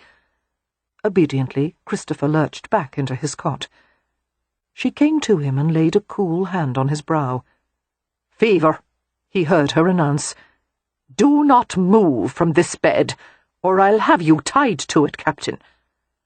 Her hand was withdrawn, and something was placed on his chest. Slitting his eyes open, Christopher saw that she had given him a packet of letters. Prudence. He seized it eagerly, fumbling in his eagerness to break the seal. There were 2 letters in the packet. He waited until the sister had left before he opened the one from Prudence. The sight of her handwriting engulfed him with emotion. He wanted her, needed her, with an intensity he couldn't contain. Somehow, half a world away, he had fallen in love with her. It didn't matter that he hardly knew her. What little he knew of her he loved. Christopher read the few spare lines. The words seemed to rearrange themselves like a child's alphabet game. He puzzled over them until they became coherent. "I'm not who you think I am. Please come back and find me." His lips formed her name soundlessly. He put his hand over his chest, trapping the letter against his rough heartbeat. What had happened to Prudence? The strange, impulsive note aroused a tumult in him. "I'm not who you think I am," he found himself repeating inaudibly. No, of course she was not. Neither was he. He was not this broken, feverish creature on a hospital cot, and she was not the vapid flirt everyone had taken her to be. Through their letters, they had found the promise of more in each other. "Please come home and find me." His hands felt swollen and tight as he fumbled with the other letter, from Audrey. The fever was making him clumsy. His head had begun to ache. Vicious throbbing. He had to read the words in between the pulses of pain. "Dear Christopher, there is no way for me to express this gently. John's condition has worsened. He is facing the prospect of death with the same patience and grace that he has shown during his life. By the time this letter reaches you, there is no doubt that he will be gone." Christopher's mind closed against the rest of it. Later there would be time to read more, time to grieve. John wasn't supposed to be ill. He was supposed to stay safe in Stony Cross and father children with Audrey. He was supposed to be there when Christopher came back home. Christopher managed to huddle on his side. He tugged the blanket high enough to create a shelter for himself. Around him, the other soldiers continued to pass the time, talking, playing cards when possible. Mercifully, deliberately, they paid him no attention, allowing him the privacy he needed. Chapter 6. There had been no correspondence from Christopher Phelan in the 10 months after Beatrix had last written to him. He had exchanged letters with Audrey, but in her grief over John's death, Audrey found it difficult to talk to anyone, even Beatrix. Christopher had been wounded, Audrey relayed, but he had recovered in the hospital and returned to battle. Hunting constantly for any mention of Christopher in the newspapers, Beatrix found innumerable accounts of his bravery. During the months-long siege of Sebastopol, he had become the most decorated soldier of the artillery. Not only had Christopher been awarded the Order of the Bath and the Crimea Campaign Medal with clasps for Alma, Inkerman, Balaclava, and Sebastopol, he had also been made a Knight of the Legion of Honour by the French, and had received the Medjidiyah from the Turks. To Beatrix's regret, her friendship with Prudence had cooled, starting with the day when Beatrix had told her that she could no longer write to Christopher. "But why?" Prudence had protested. "I thought you enjoyed corresponding with him."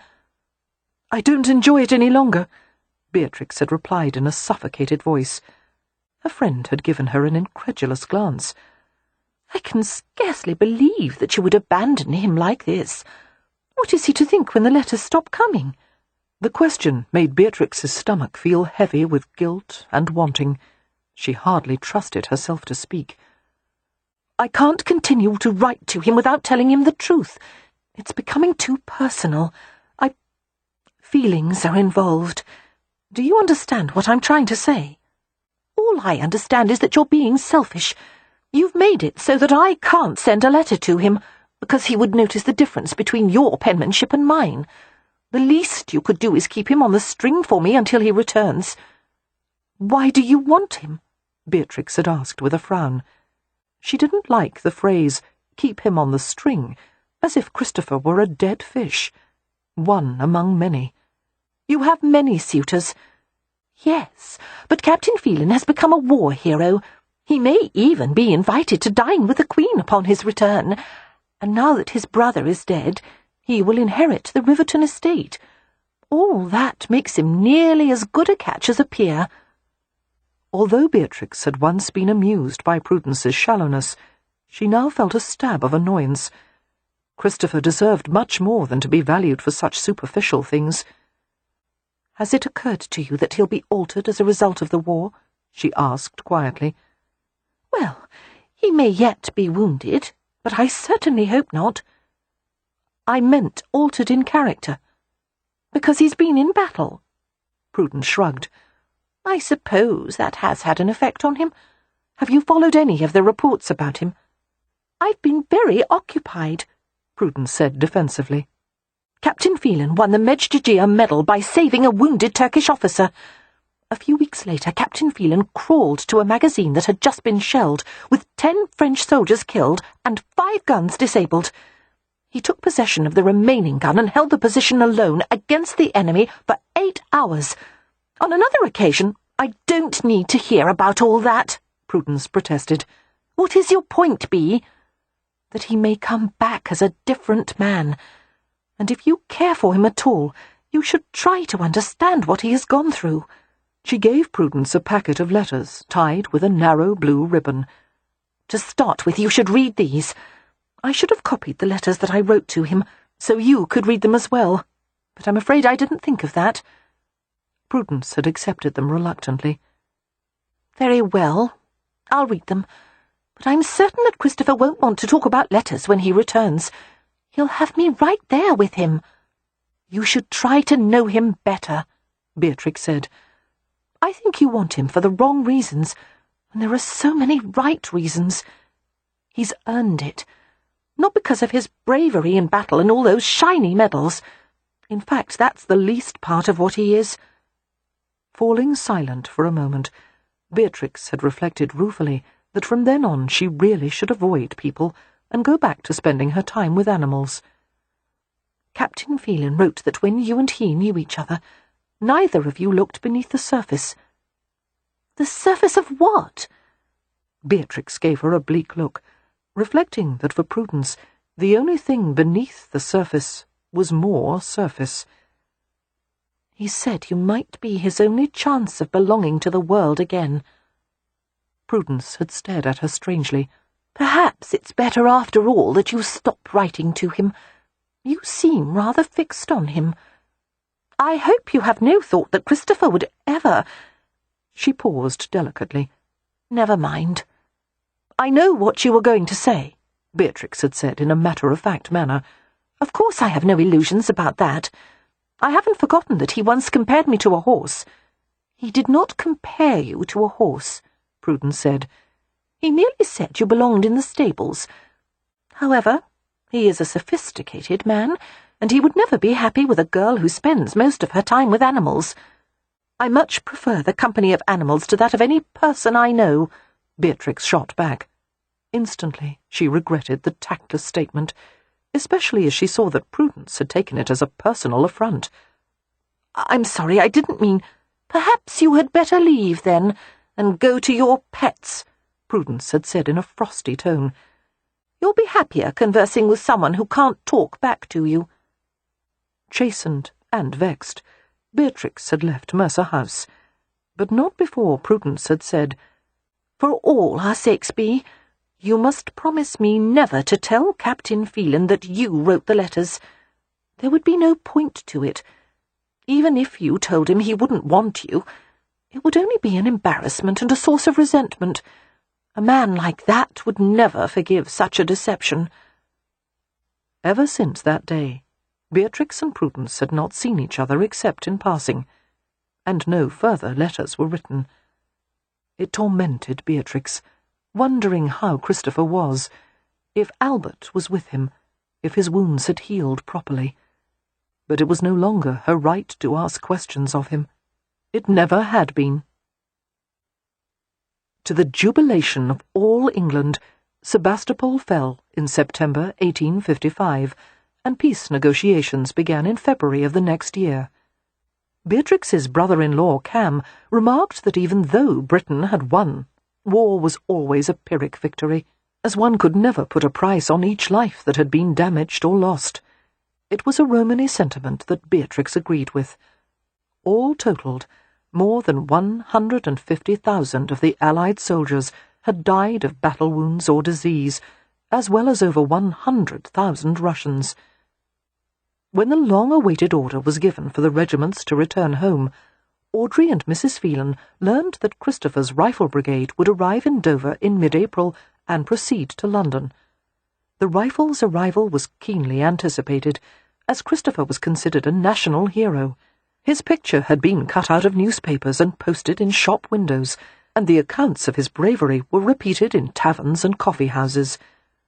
Long testimonial rolls were written by villages and counties to be presented to him, and no fewer than 3 ceremonial swords, engraved with his name and set with jewels, had been struck by politicians eager to reward him for service.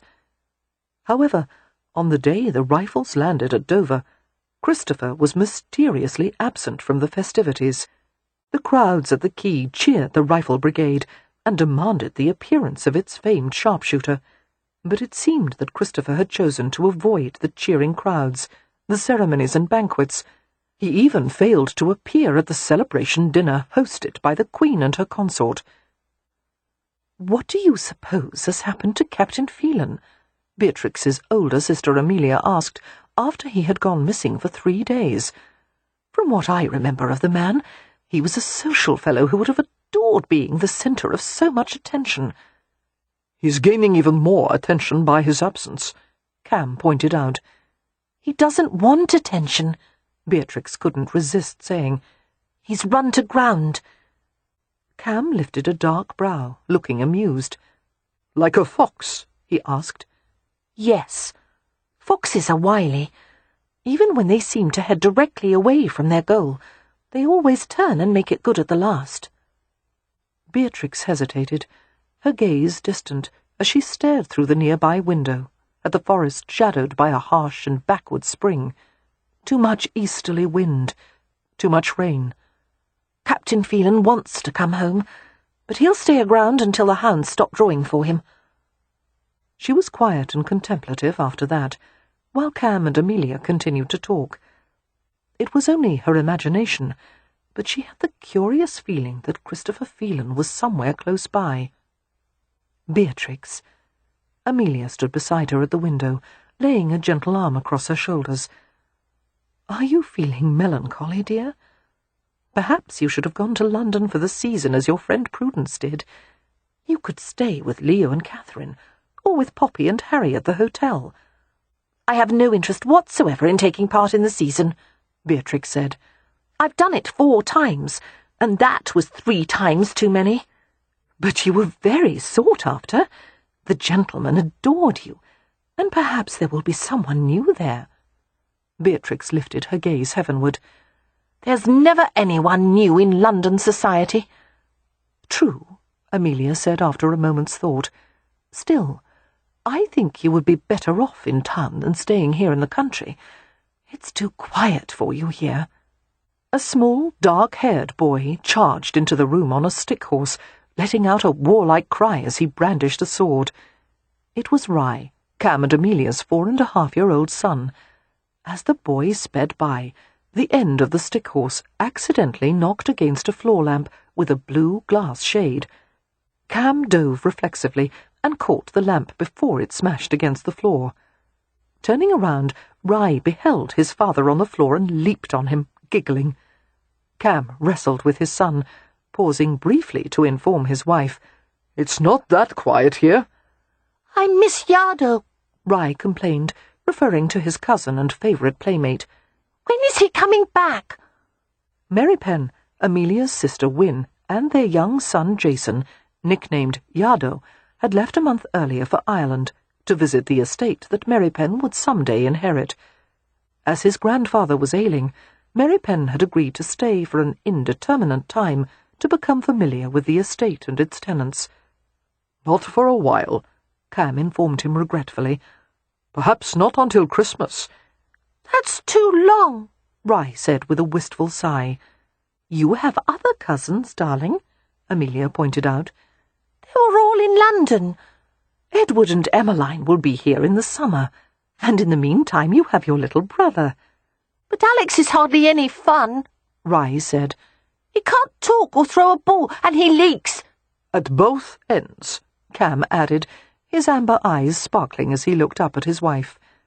Amelia tried, without success, to stifle a laugh. "He won't leak forever." Straddling his father's chest, Rye glanced at Beatrix. "Will you play with me, Aunt?" "Certainly. Marbles? Jackstraws?" "War," the boy said with relish. "I'll be the cavalry, and you be the Russians, and I'll chase you around the hedgerow." "Couldn't we reenact the Treaty of Paris instead?" "You can't do a treaty before you have the war," Rye protested. "There would be nothing to talk about." Beatrix grinned at her sister. "Very logical." Rye jumped up to grab Beatrix's hand, and he began to drag her outside. "Come, Auntie," he coaxed. "I promise I won't whack you with my sword like the last time." "Don't go into the woods, Rye," Cam called after them. "One of the tenants said a stray dog came out of the hazel copse this morning and nearly attacked him. He thought the creature might be mad." Beatrix stopped and looked back at Cam. "What kind of dog?" "A mongrel, large, with a rough coat like a terrier's. The tenant claims the dog stole one of his hens." "Don't worry, Papa," Rye said confidently. "I'll be safe with Beatrix. All animals love her, even the mad ones." Chapter 7. After an hour of romping along the hedgerow and through the orchard, Beatrix took Rye back to the house for his afternoon lessons. "I don't like lessons," Rye said, heaving a sigh as they approached the French doors at the side of the house. "I'd much rather play." "Yes, but you must learn your maths." "I don't need to, really. I already know how to count to 100, and I'm sure I'll never need more than 100 of anything." Beatrix grinned. "Practice your letters, then, and you'll be able to read lots of adventure stories." "But if I spend my time reading about adventures," Rye said, "I won't actually be having them." Beatrix shook her head and laughed. "I should know better than to debate with you, Rye. You're as clever as a cart full of monkeys." The child scampered up the stairs and turned to look back at her. "Aren't you coming in, Auntie?" "Not yet," she said absently, her gaze drawn to the forest beyond Ramsay House. "I think I'll go for a walk." "Shall I come with you?" "Thank you, Rye, but at the moment I need a solitary walk." "You're going to look for the dog," he said wisely. Beatrix smiled. I might. Rye regarded her speculatively. Auntie? Yes? Aren't you ever going to marry? I hope so, Rye. But I have to find the right gentleman first. If no one else will marry you, I will when I'm grown up. But only if I'm taller, because I wouldn't want to look up at you. Thank you, she said gravely, suppressing a smile as she turned and strode toward the forest. It was a walk she had taken hundreds of times before. The scenery was familiar, shadows broken by sunlight that came in shards through the tree limbs. Bark was frosted with pale green moss, except for the dark erosions where wood had turned into dust. The woodland floor was soft with mud, overlaid by papery leaves, ferns and hazel catkins. The sounds were familiar, birdsong and swishing leaves, and the rustlings of a million small creatures. For all her acquaintance with these woods, however, Beatrix was aware of a new feeling, a sense that she should be cautious. The air was charged with the promise of something. As she went farther, the feeling intensified. Her heart behaved strangely, a wild pulse awakening in her wrists and throat, and even in her knees. There was movement ahead, a shape sliding low through the trees and rippling the bracken. It was not a human shape. Picking up a fallen branch, Beatrix deftly snapped it to the length of a walking stick. The creature went still, and silence descended over the forest. "Come here," Beatrix called out. A dog came bounding toward her, crashing through brush and leaves. He gave the distinctive bay of a terrier. Halting a few yards away from her, the dog snarled and bared long white teeth. Beatrix held still and studied him calmly. He was lean, his wiry fur stripped short, except for comical whisks of it on his face and ears, and near his eyes. Such expressive, bright eyes, round as shillings. There was no mistaking that distinctive face. She had seen it before. "Albert?" she said in wonder. The dog's ears twitched at the name. Crouching, he growled in his throat, a sound of angry confusion. "He brought you back with him," Beatrix said, dropping the stick. Her eyes prickled with the beginnings of tears, even as she let out a little laugh. "I'm so glad you made it through the war safely. Come, Albert, let's be friends." She stayed unmoving and let the dog approach her cautiously. He sniffed at her skirts, circling slowly. In a moment, she felt his cold, wet nose nudge the side of her hand. She didn't move to pet him, only allowed him to become familiar with her scent. When she saw the change in his face, the jaw muscles relaxing and his mouth hanging open, she spoke firmly. "Sit, Albert." His bottom dropped to the ground. A whine whistled from his throat. Beatrix reached out to stroke his head and scratch behind his ears. Albert panted eagerly, his eyes half closed in enjoyment. "So you've run off from him, have you?" Beatrix asked, smoothing the wiry ruff on his head. "Naughty boy. I suppose you've had a fine old time chasing rabbits and squirrels. And there's a damaging rumour about a missing chicken. You had better stay out of poultry yards, or it won't go well for you in Stony Cross. Shall I take you home, boy? He's probably looking for you. She stopped at the sound of something, someone moving through the thicket. Albert turned his head and let out a happy bark, bounding toward the approaching figure. Beatrix was slow to lift her head. She struggled to moderate her breathing and tried to calm the frantic stutters of her heart. She was aware of the dog bounding joyfully back to her, tongue dangling. He glanced back at his master as if to convey, "Look what I found."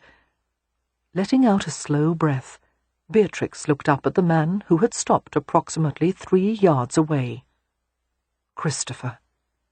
It seemed the entire world stopped. Beatrix tried to compare the man standing before her with the cavalier rake he had once been, but it seemed impossible that he could be the same person. No longer a god descending from Olympus, now a warrior hardened by bitter experience. His complexion was a deep mixture of gold and copper, as if he had been slowly steeped in sun. The dark wheaten locks of his hair had been cut in efficiently short layers. His face was impassive, but something volatile was contained in the stillness. How bleak he looked. How alone. She wanted to run to him. She wanted to touch him. The effort of standing motionless caused her muscles to tremble in protest. She heard herself speak in a voice that wasn't quite steady. "Welcome home, Captain Phelan." He was silent, staring at her without apparent recognition. Dear Lord, those eyes, frost and fire, his gaze burning through her awareness. "I'm Beatrix Hathaway," she managed to say. "My family—" "I remember you." The rough velvet of his voice was a pleasure stroke against her ears. Fascinated, bewildered, Beatrix stared at his guarded face. To Christopher Phelan, she was a stranger, but the memories of his letters were between them, even if he wasn't aware of it. Her hand moved gently over Albert's rough fur. "You were absent in London," she said. "There was a great deal of hullabaloo on your behalf." "I wasn't ready for it." So much was expressed in that spare handful of words. Of course he wasn't ready. The contrast would be too jarring. The blood-soaked brutality of war, followed by a fanfare of parades and trumpets and flower petals. "I can't imagine any sane man would be," she said. "It's quite an uproar. Your picture is in all the shop windows, and they're naming things after you." "Things," he repeated cautiously. "There's a Phelan hat." His brows lowered. "No, there isn't." "Oh, yes, there is. Rounded at the top, narrow-brimmed, sold in shades of grey or black. They have one featured at the milliner's in Stony Cross." Scowling, Christopher muttered something beneath his breath. Beatrix played gently with Albert's ears. "I heard about Albert from Prudence. How lovely that you brought him back with you." "It was a mistake," he said flatly. "He's behaved like a mad creature ever since we landed at Dover. So far he's tried to bite 2 people, including one of my servants. He won't stop barking. I had to shut him in a garden shed last night, and he escaped." "He's fearful," Beatrix said. "He thinks if he acts that way, no one will harm him."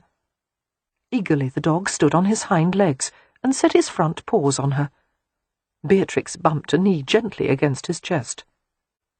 "Here," Christopher said, in a tone of such quiet menace that it sent a chill down Beatrix's spine. The dog slunk to him, tail between his legs. Christopher took a coiled leather leash from his coat pocket and looped it around the dog's neck. He glanced at Beatrix, his gaze travelling from the 2 smears of mud on her midriff to the gentle curves of her breasts. "My apologies," he said brusquely. "No harm done. I don't mind. But he should be taught not to jump on people." "He's only been with soldiers. He knows nothing of polite company." "He can learn. I'm sure he'll be a fine dog once he becomes used to his new surroundings."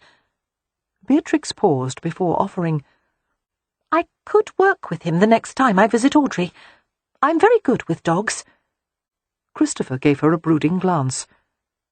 "I'd forgotten you were friends with my sister-in-law." "Yes." Beatrix hesitated. "I should have said earlier that I'm very sorry for the loss of your—" His hand lifted in a staying gesture. As he brought it to his side, his fingers curled into a tight fist. Beatrix understood. The pain of his brother's death was still too acute. It was territory he couldn't yet traverse. "You haven't been able to grieve yet, have you?" she asked gently. "I suppose his death wasn't entirely real to you until you came back to Stony Cross." Christopher gave her a warning glance. Beatrix had seen that look from captured animals, the helpless animosity toward anyone who approached. She had learned to respect such a glance, understanding that wild creatures were at their most dangerous when they had the fewest defenses. She returned her attention to the dog, smoothing his fur repeatedly. "How is Prudence?" she heard him ask. It hurt to hear the note of wary longing in his voice. "Quite well, I believe. She's in London for the season." Beatrix hesitated before adding carefully, "We are still friends, but perhaps not as fond of each other as we once were." "Why?" His gaze was alert now. Clearly, any mention of Prudence earned his close attention. "Because of you," Beatrix thought, and managed a faint, wry smile. "It seems we have different interests. I'm interested in you, and she's interested in your inheritance." "You're hardly cut from the same cloth." Hearing the sardonic note in his voice, Beatrix tilted her head and regarded him curiously. "I don't take your meaning." He hesitated. "I only meant that Miss Mercer is conventional, and you're not." His tone was seasoned with the merest hint of condescension, but there was no mistaking it.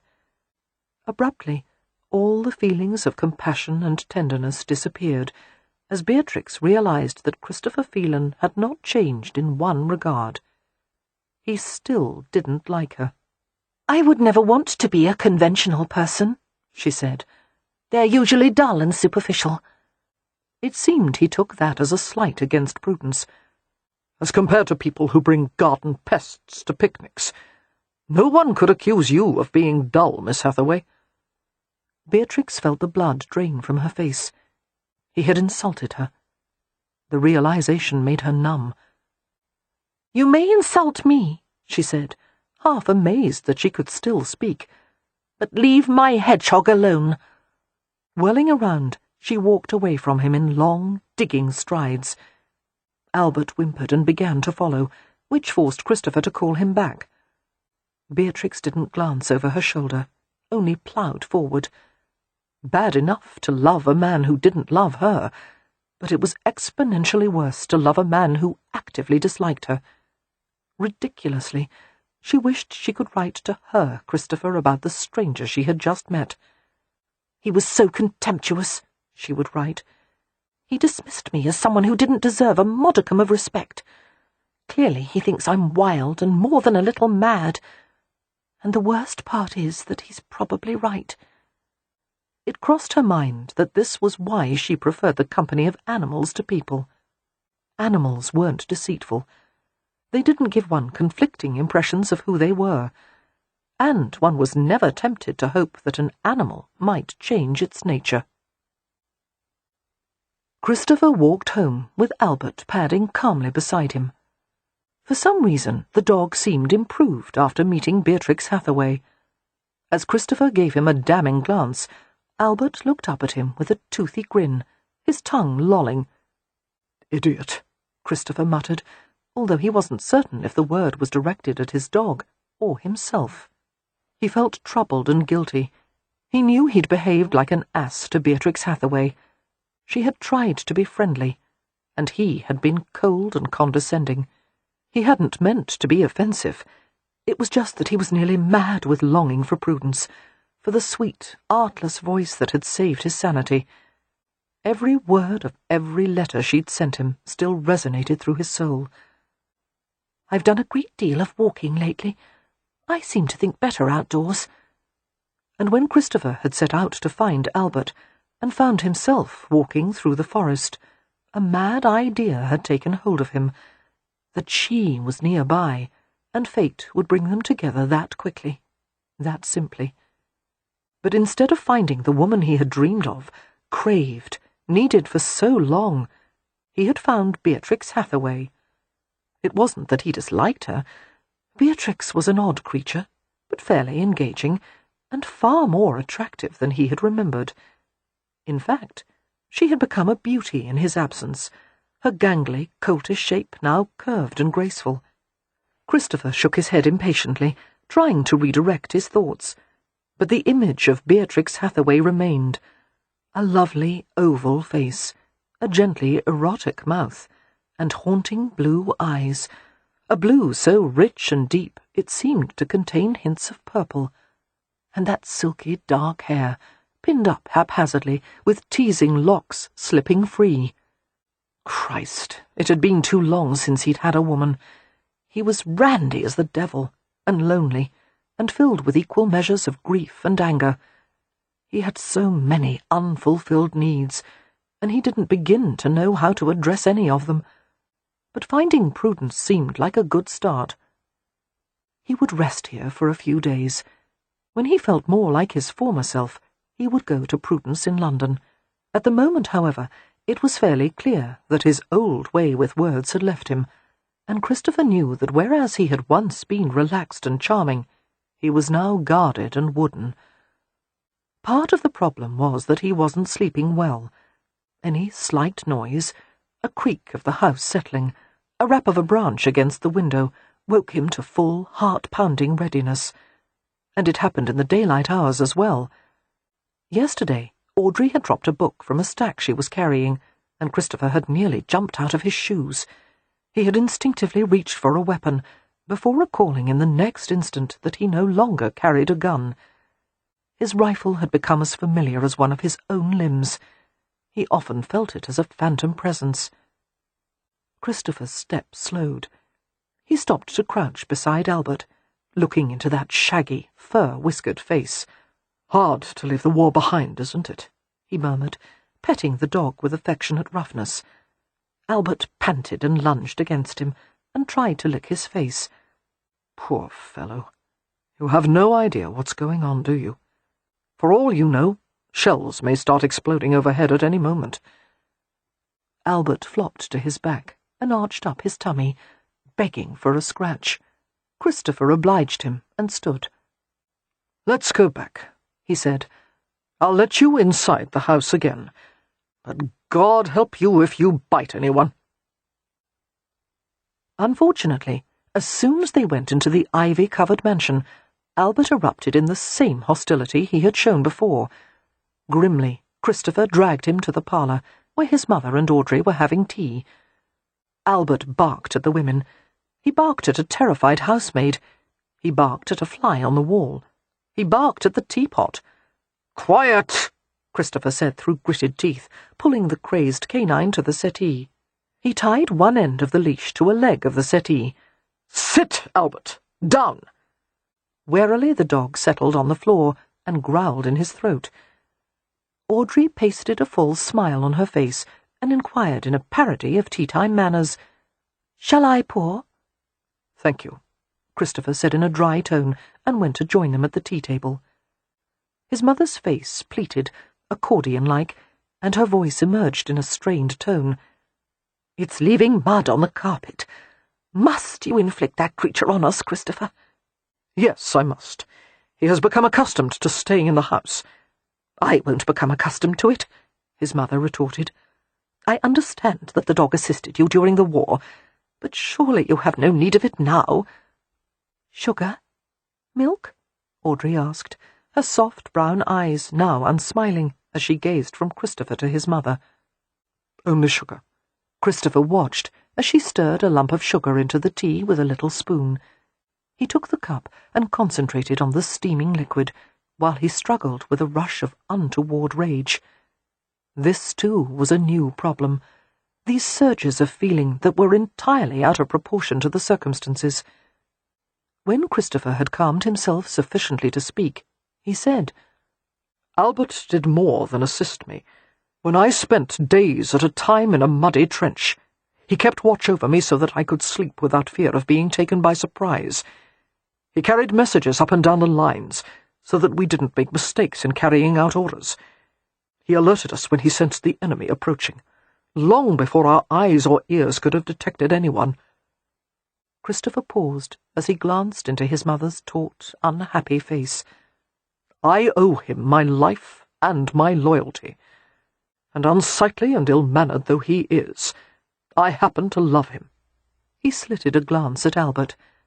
Albert's tail thumped the floor enthusiastically. Audrey looked dubious. His mother looked angry. Christopher drank his tea in the ensuing silence. It tore at his heart to see the changes in both women. They were both thin and pale. His mother's hair had gone white. No doubt John's prolonged illness had taken a toll on them before his death, and nearly a year of mourning had finished the job. Not for the first time, Christopher thought it a shame that the rules of mourning impose such solitude on people, when it probably would have benefited them to have company and pleasant distractions. Setting down her half-finished cup of tea, his mother pushed back from the table. Christopher rose to help her with the chair. "I can't enjoy my tea with that beast staring at me," she said. "At any moment it could leap forward and rip my throat out." "His leash is tied to the furniture, Mother," Audrey pointed out.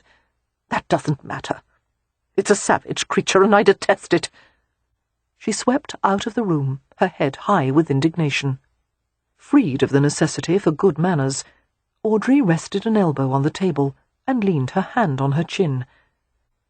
"Your uncle and aunt have invited her to stay with them in Hertfordshire," she said. "I've encouraged her to accept their offer. She needs a change of view." "The house is too dark," Christopher said.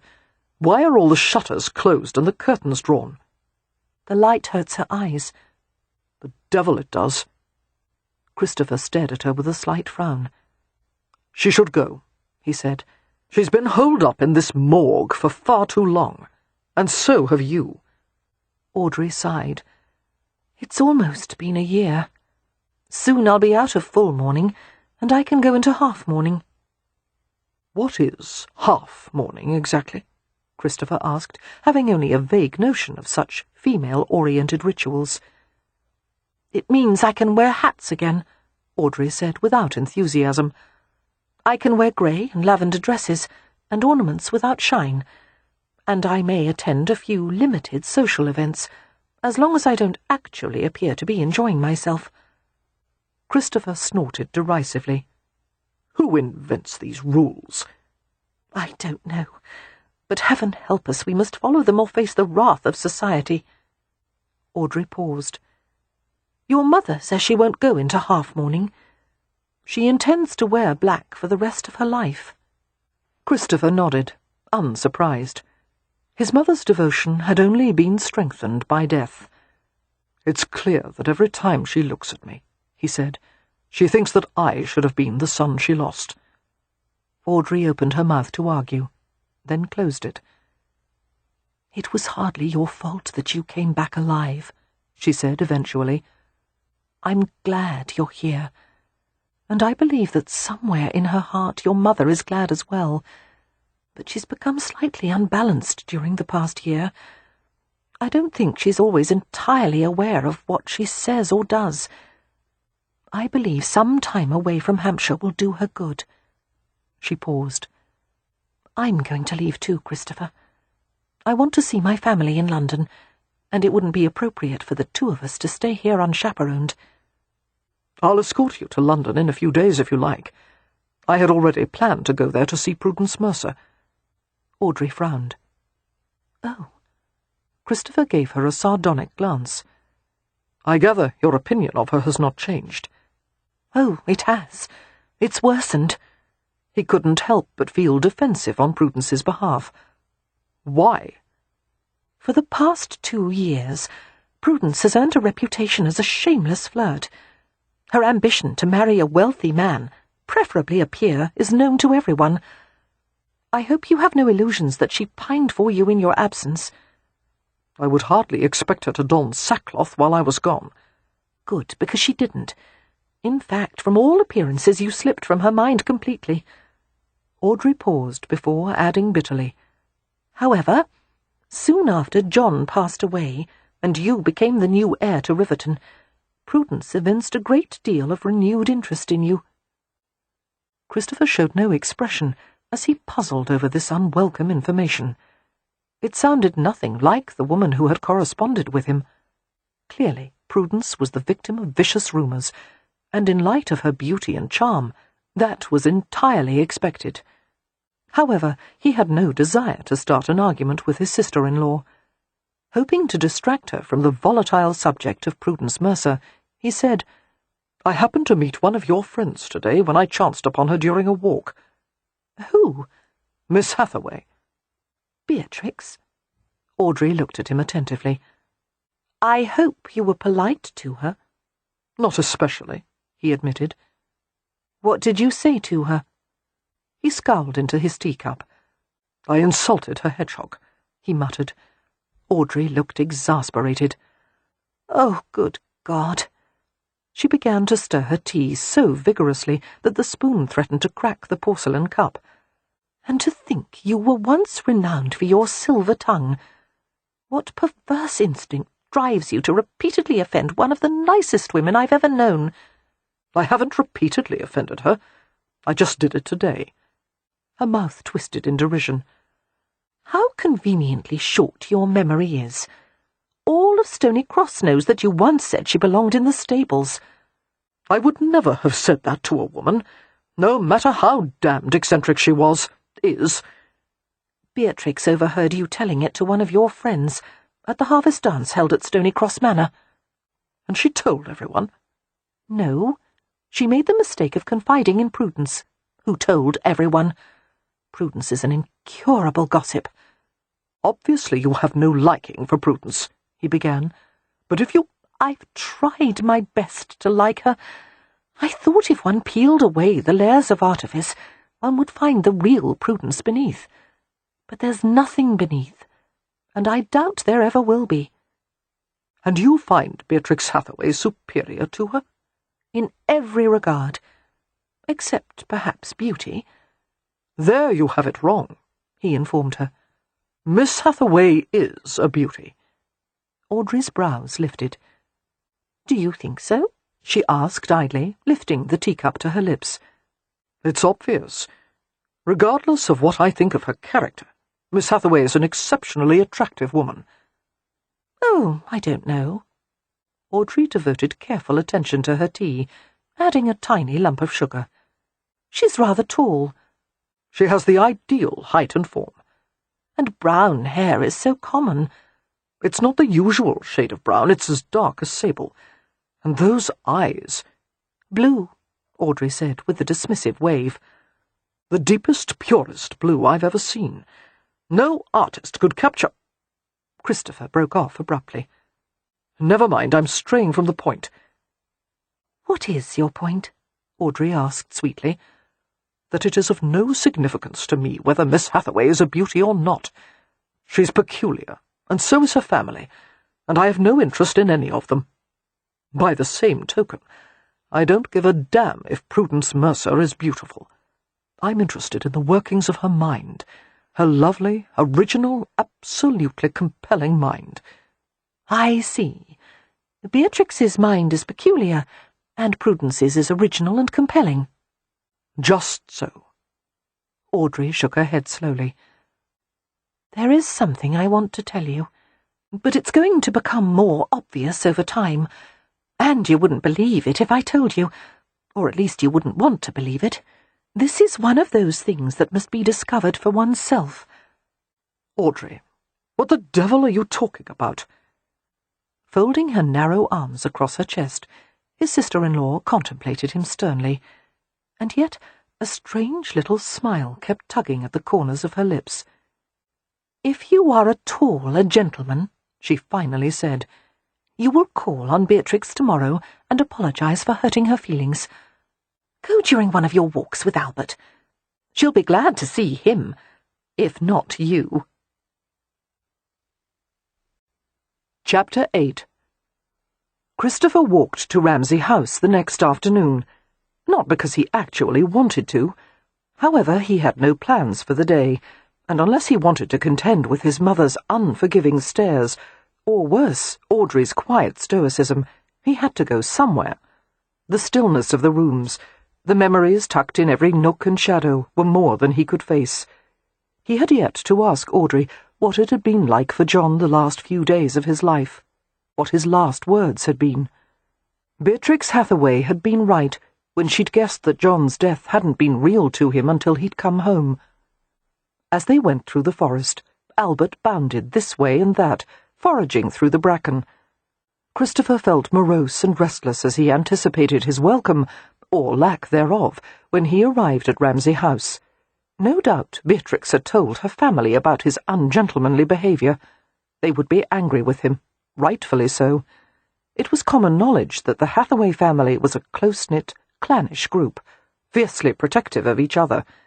And they had to be, with a pair of Romany brothers-in-law, not to mention their own lack of blood and breeding. It was only the peerage title held by Leo, Lord Ramsay, that afforded the family any social foothold whatsoever. Fortunately for them, they were received by Lord Westcliff, one of the most powerful and respected peers of the realm. That connection gave them entree into circles that otherwise would have excluded them. However, what annoyed the local gentry was that the Hathaways didn't seem to care one way or the other. As he approached Ramsay House, Christopher wondered what the devil he was doing, calling on the Hathaways unannounced. It probably wasn't a proper visiting day, and certainly not an appropriate time, but he rather doubted they would notice.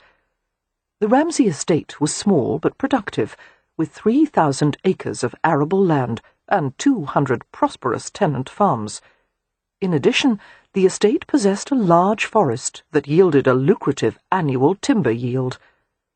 The charming and distinctive roofline of the manor home came into view, a central medieval dormer, sided by rows of high-peaked gables, Jacobean pierced crestings and strapwork, and a tidy, square Georgian addition to the left.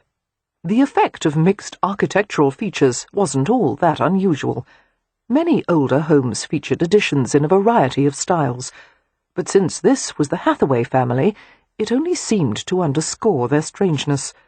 Christopher put Albert on a leash and proceeded to the entrance of the house with a little stab of dread. If he were fortunate, no one would be available to receive him. After tying Albert's leash to a slender porch column, Christopher knocked at the door and waited tensely. He reared back as the portal was flung open by a frantic-faced housekeeper. "I beg your pardon, sir, we're in the middle of—" She paused at the sound of porcelain crashing from somewhere inside the house. "Oh, merciful Lord!" she moaned, and gestured to the front parlour. "Wait there, if you please, and—" "I've got her!" a masculine voice called, and then, "Damn it, no I don't, she's heading for the stairs!" "Do not let her come upstairs!" a woman screamed. A baby was crying in strident gusts. "Oh, that dratted creature has woken the baby! Where are the housemaids?" "Hiding, I expect." Christopher hesitated in the entryway, blinking as he heard a bleating noise. He asked the housekeeper blankly, "Are they keeping farm animals in here?" "No, of course not," she said hastily, trying to push him into the parlour. "That's a baby crying. Yes, a baby." "It doesn't sound like one," he said. Christopher heard Albert barking from the porch. A three-legged cat came streaking through the hallway, followed by a bristling hedgehog that scuttled a great deal faster than one might have expected. The housekeeper hastened after them. "Pandora, come back here!" came a new voice, Beatrix Hathaway's voice, and Christopher's senses sparked in recognition. He twitched uneasily at the commotion, his reflexes urging him to take some kind of action, although he wasn't yet certain what the bloody hell was going on. A large white goat came leaping and capering and twisting through the hallway, and then Beatrix Hathaway appeared, tearing around the corner. She skidded to a halt. "You might have tried to stop her!" she exclaimed. As she glanced up at Christopher, a scowl flitted across her face. "Oh, it's you!" "Miss Hathaway," he began. "Hold this!" Something warm and wriggling was thrust into his grasp, and Beatrix dashed off to pursue the goat. Dumbfounded, Christopher glanced at the creature in his hands. A baby goat, cream-coloured, with a brown head. He fumbled to keep from dropping the creature as he glanced at Beatrix's retreating form and realised she was wearing breeches and boots. Christopher had seen women in every imaginable state of dress or undress, but he had never seen one wearing the clothes of a stable hand. "I must be having a dream," he told the squirming kid absently. "A very odd dream about Beatrix Hathaway and goats." "I have her!" the masculine voice called out. "Beatrix, I told you the pen needed to be made taller." "She didn't leap over it," came Beatrix's protest. "She ate through it." "Who let her into the house?" "No one. She butted one of the side doors open." An inaudible conversation followed. As Christopher waited, A dark-haired boy of approximately 4 or 5 years of age made a breathless entrance through the front door. He was carrying a wooden sword and had tied a handkerchief around his head, which gave him the appearance of a miniature pirate. "Did they catch the goat?" he asked Christopher without preamble. "I believe so." "Oh, thunderbolts, I missed all the fun." The boy sighed. He looked up at Christopher. "Who are you?" "Captain Phelan." The child's gaze sharpened with interest. "Where's your uniform?" "I don't wear it now that the war is over." "Did you come to see my father?" "No, I came to call on Miss Hathaway." "Are you one of her suitors?" Christopher gave a decisive shake of his head. "You might be one," the boy said wisely, "and just not know it yet." Christopher felt a smile, his first genuine smile in a long time, pulling at his lips. "Does Miss Hathaway have many suitors?" "Oh, yes, but none of them want to marry her." "Why is that, do you imagine?" "They don't want to get shot," the child said, shrugging. "Pardon?" Christopher's brows lifted. "Before you marry, you have to get shot by an arrow and fall in love," the boy explained. He paused thoughtfully. "But I don't think the rest of it hurts as much as the beginning." Christopher couldn't prevent a grin. At that moment, Beatrix returned to the hallway, dragging the nanny goat on a rope lead. Beatrix looked at Christopher with an arrested expression. His smile faded, and he found himself staring into her blue-on-blue eyes. They were astonishingly direct and lucid, the eyes of a vagabond angel. One had the sense that no matter what she beheld of the sinful world, she would never be jaded. She reminded him that the things he had seen and done could not be polished away like tarnish from silver. Gradually her gaze lowered from his. "Rye," she said, handing the lead to the boy. "Take Pandora to the barn, will you? And the baby goat as well." Reaching out, she took the kid from Christopher's arms.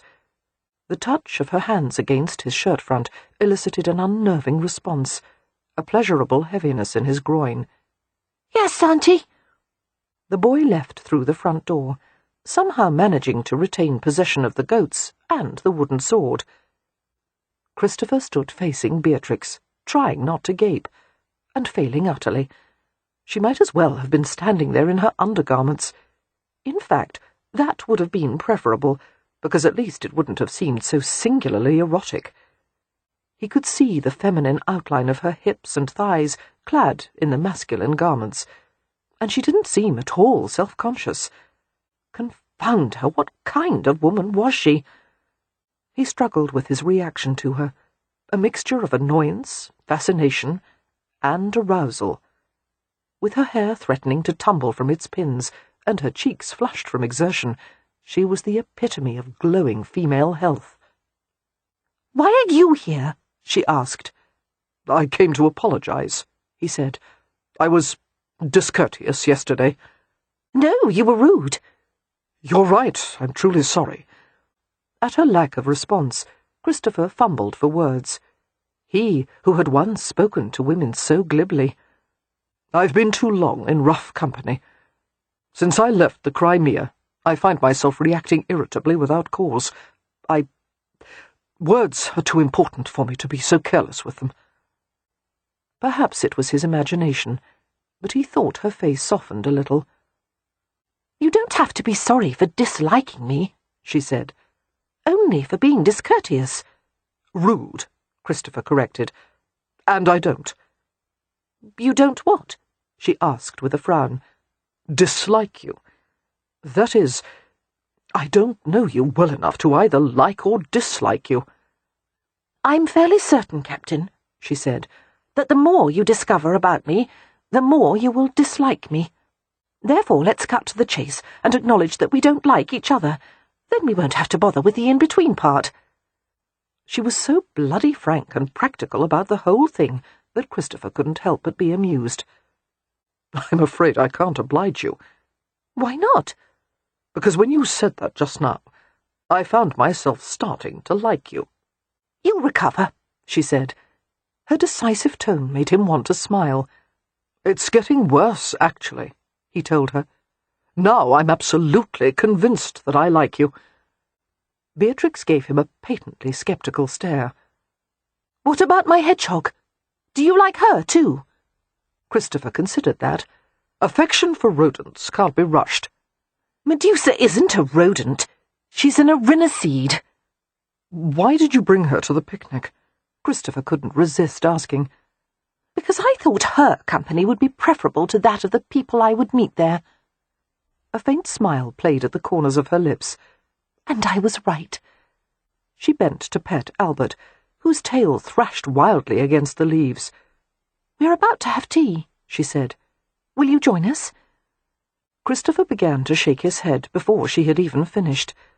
They would ask questions, and he would have to come up with careful answers, and the thought of a prolonged conversation was wearying and anxiety-provoking. "Thank you, but no, It's a condition of my forgiveness," Beatrix said. Those dark blue eyes, lit with a provocative glint, stared directly into his. Surprised and diverted, Christopher wondered how an unworldly young woman in her early 20s had the gall to give him orders. However, it was turning out to be a strangely entertaining afternoon. Why not stay? He wasn't expected anywhere, and no matter how it turned out, it would be preferable to going back to those sombre, dark rooms at home. "In that case—" He broke off, startled as Beatrix leaned toward him. "Oh, bother!" She was looking closely at the lapels of his tweed sackcoat. "You're covered with goat hair." She began to brush at his lapels vigorously. It took Christopher a full 5 seconds to remember how to breathe. "Miss Hathaway—" In her efforts to whisk away the scattering of stray goat hairs, she was standing much too close. He wanted her even closer. What would it feel like to wrap his arms around her and press his cheek into that mass of shiny, dark hair? "Don't move," Beatrix said, continuing to bat at the front of his coat. "I've almost brushed it off." "No, I don't. That's not—" Christopher's control broke. He snatched her slender wrists with his hands, holding them suspended. God, the feel of her, the smooth skin, the exquisite throb of her veins against his fingertips. A subtle tremor ran through her. He wanted to follow it with his hands, smooth his palms over the supple curves of her. He wanted to wrap her around him, her legs, her arms, her hair. But despite her undeniable attractions, he would never pursue a woman like Beatrix Hathaway, even if he weren't already in love with Prudence. What he truly wanted, needed, was a return to normalcy, to the kind of life that would restore him to peace. Slowly, Beatrix pulled her arms free of his manacling fingers. She stared at him, her gaze wary and intent. They both started at the sound of approaching footsteps. "Good afternoon," came a pleasant feminine voice. It was the oldest Hathaway's sister, Amelia. She was shorter and more voluptuous than her younger sister. There was a maternal air about her, as if she were prepared to ladle out sympathy and comfort at a moment's notice. "Mrs. Roan," Christopher murmured and bowed. "Sir?" she replied with a questioning lilt. Although they had met before, she clearly didn't recognize him. "This is Captain Phelan, Amelia," Beatrix said. The blue eyes widened. "What a lovely surprise!" she exclaimed, giving Christopher her hand. "Captain Phelan and I dislike each other," Beatrix told her. "In fact, we're sworn enemies." Christopher glanced at her quickly. "When did we become sworn enemies?" Ignoring him, Beatrix said to her sister, "Regardless, he's staying for tea." "Wonderful," Amelia said equably. "Why are you enemies, dear?" "I met him yesterday while I was out walking," Beatrix explained. "and he called Medusa a garden pest and faulted me for bringing her to a picnic." Amelia smiled at Christopher. "Medusa has been called many worse things around here, including diseased pincushion and perambulating cactus."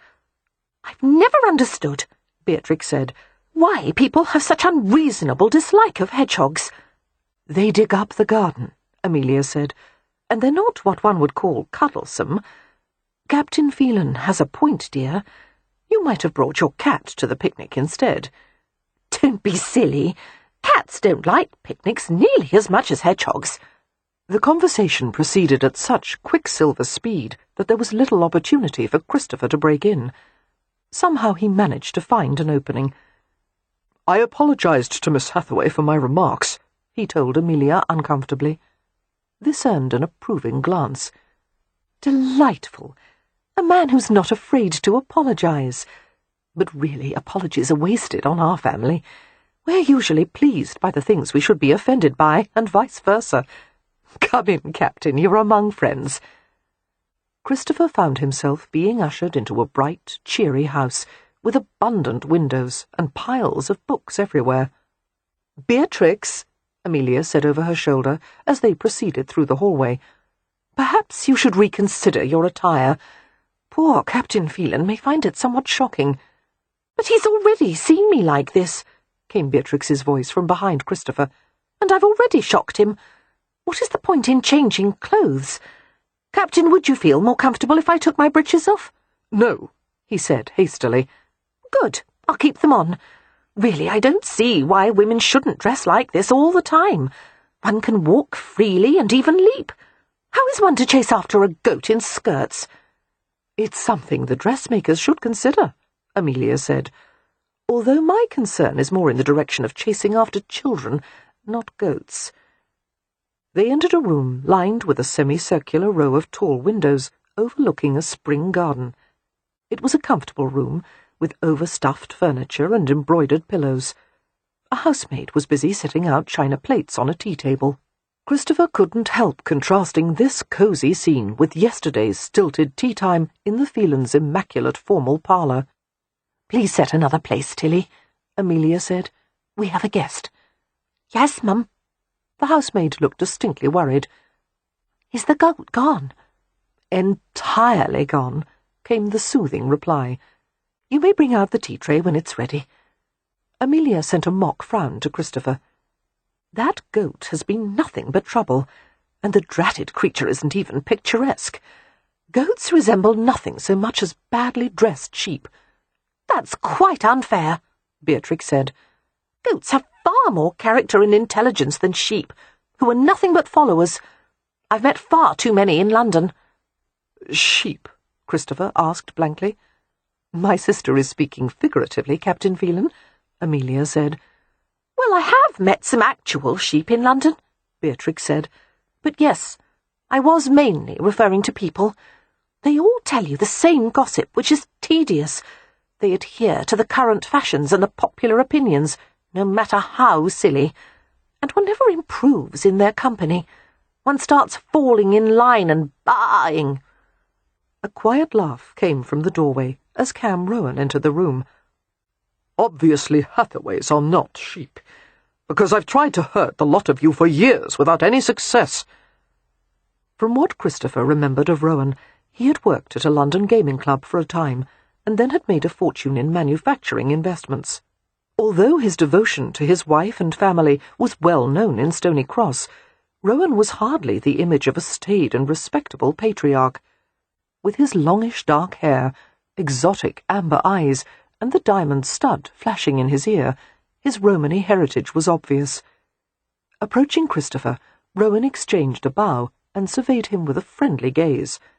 "Captain Phelan, it is good to see you. We were hoping for your safe return." "Thank you. I hope my presence is not an imposition." "Not in the least. With Lord Ramsay and his wife still in London, and my brother Mary Penn and his wife visiting Ireland, it's been far too peaceful here of late." Rowan paused, a glitter of amusement entering his eyes. "Fugitive goats notwithstanding." The ladies were seated, and finger bowls and napkins were brought out, followed by a sumptuously laden tea tray. As Amelia poured, Christopher noticed that she had added a few crushed green leaves to Beatrix's cup.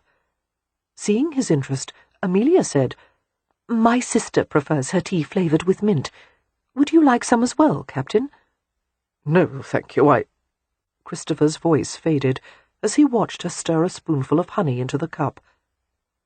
"Every morning and afternoon I drink fresh mint tea sweetened with honey," The reminder of Prudence awakened the familiar yearning, and Christopher steeled himself against it. He forced himself to focus solely on this situation, these people. In the ensuing pause, he heard the sound of Albert barking outside. With despairing impatience, Christopher wondered if the blasted dog was ever going to be quiet.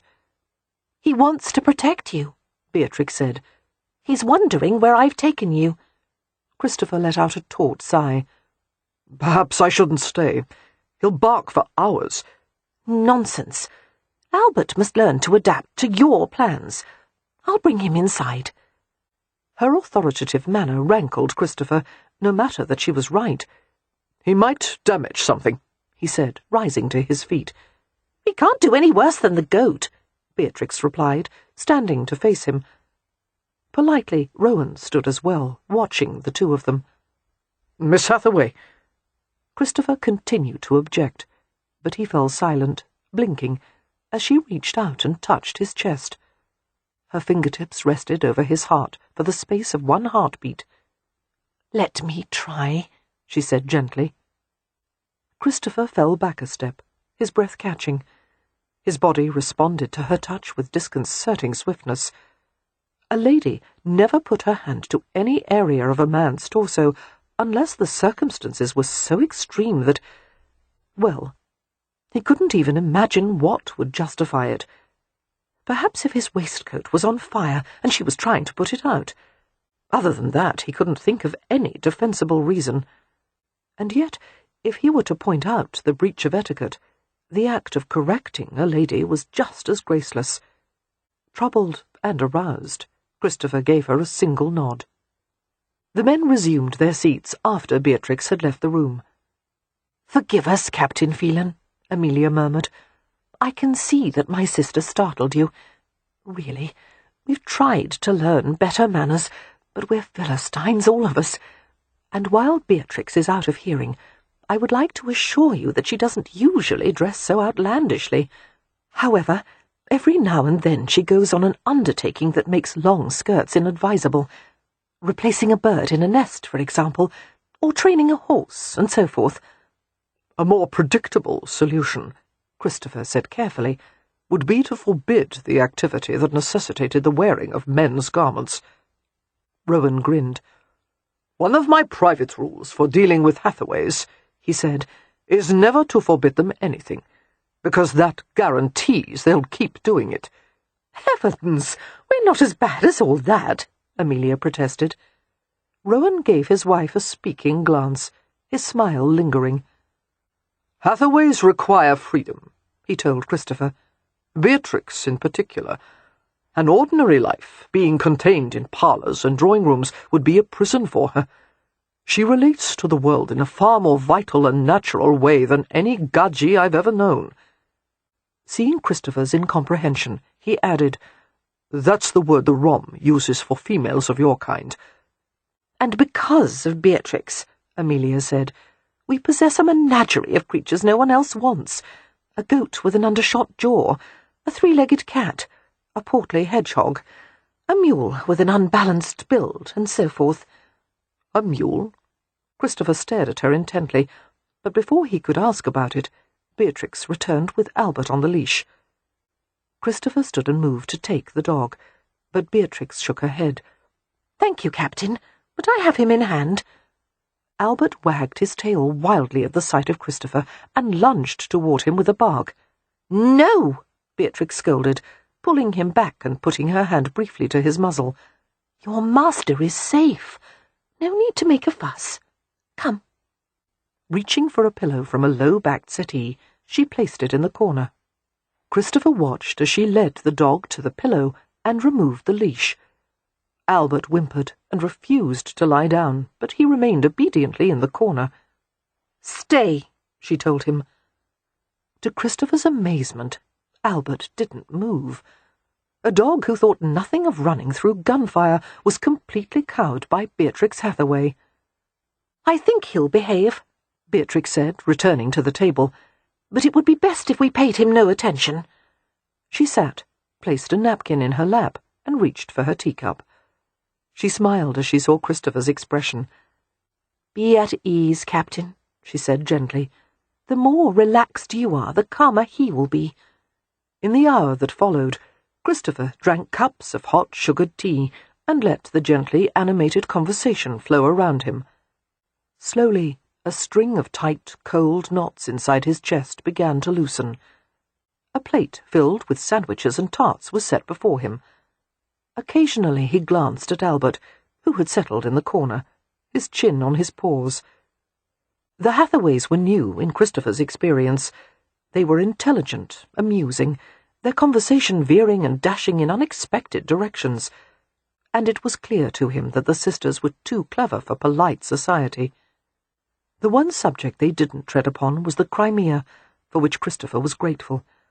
They seemed to understand that the topic of war was the last thing he wanted to discuss.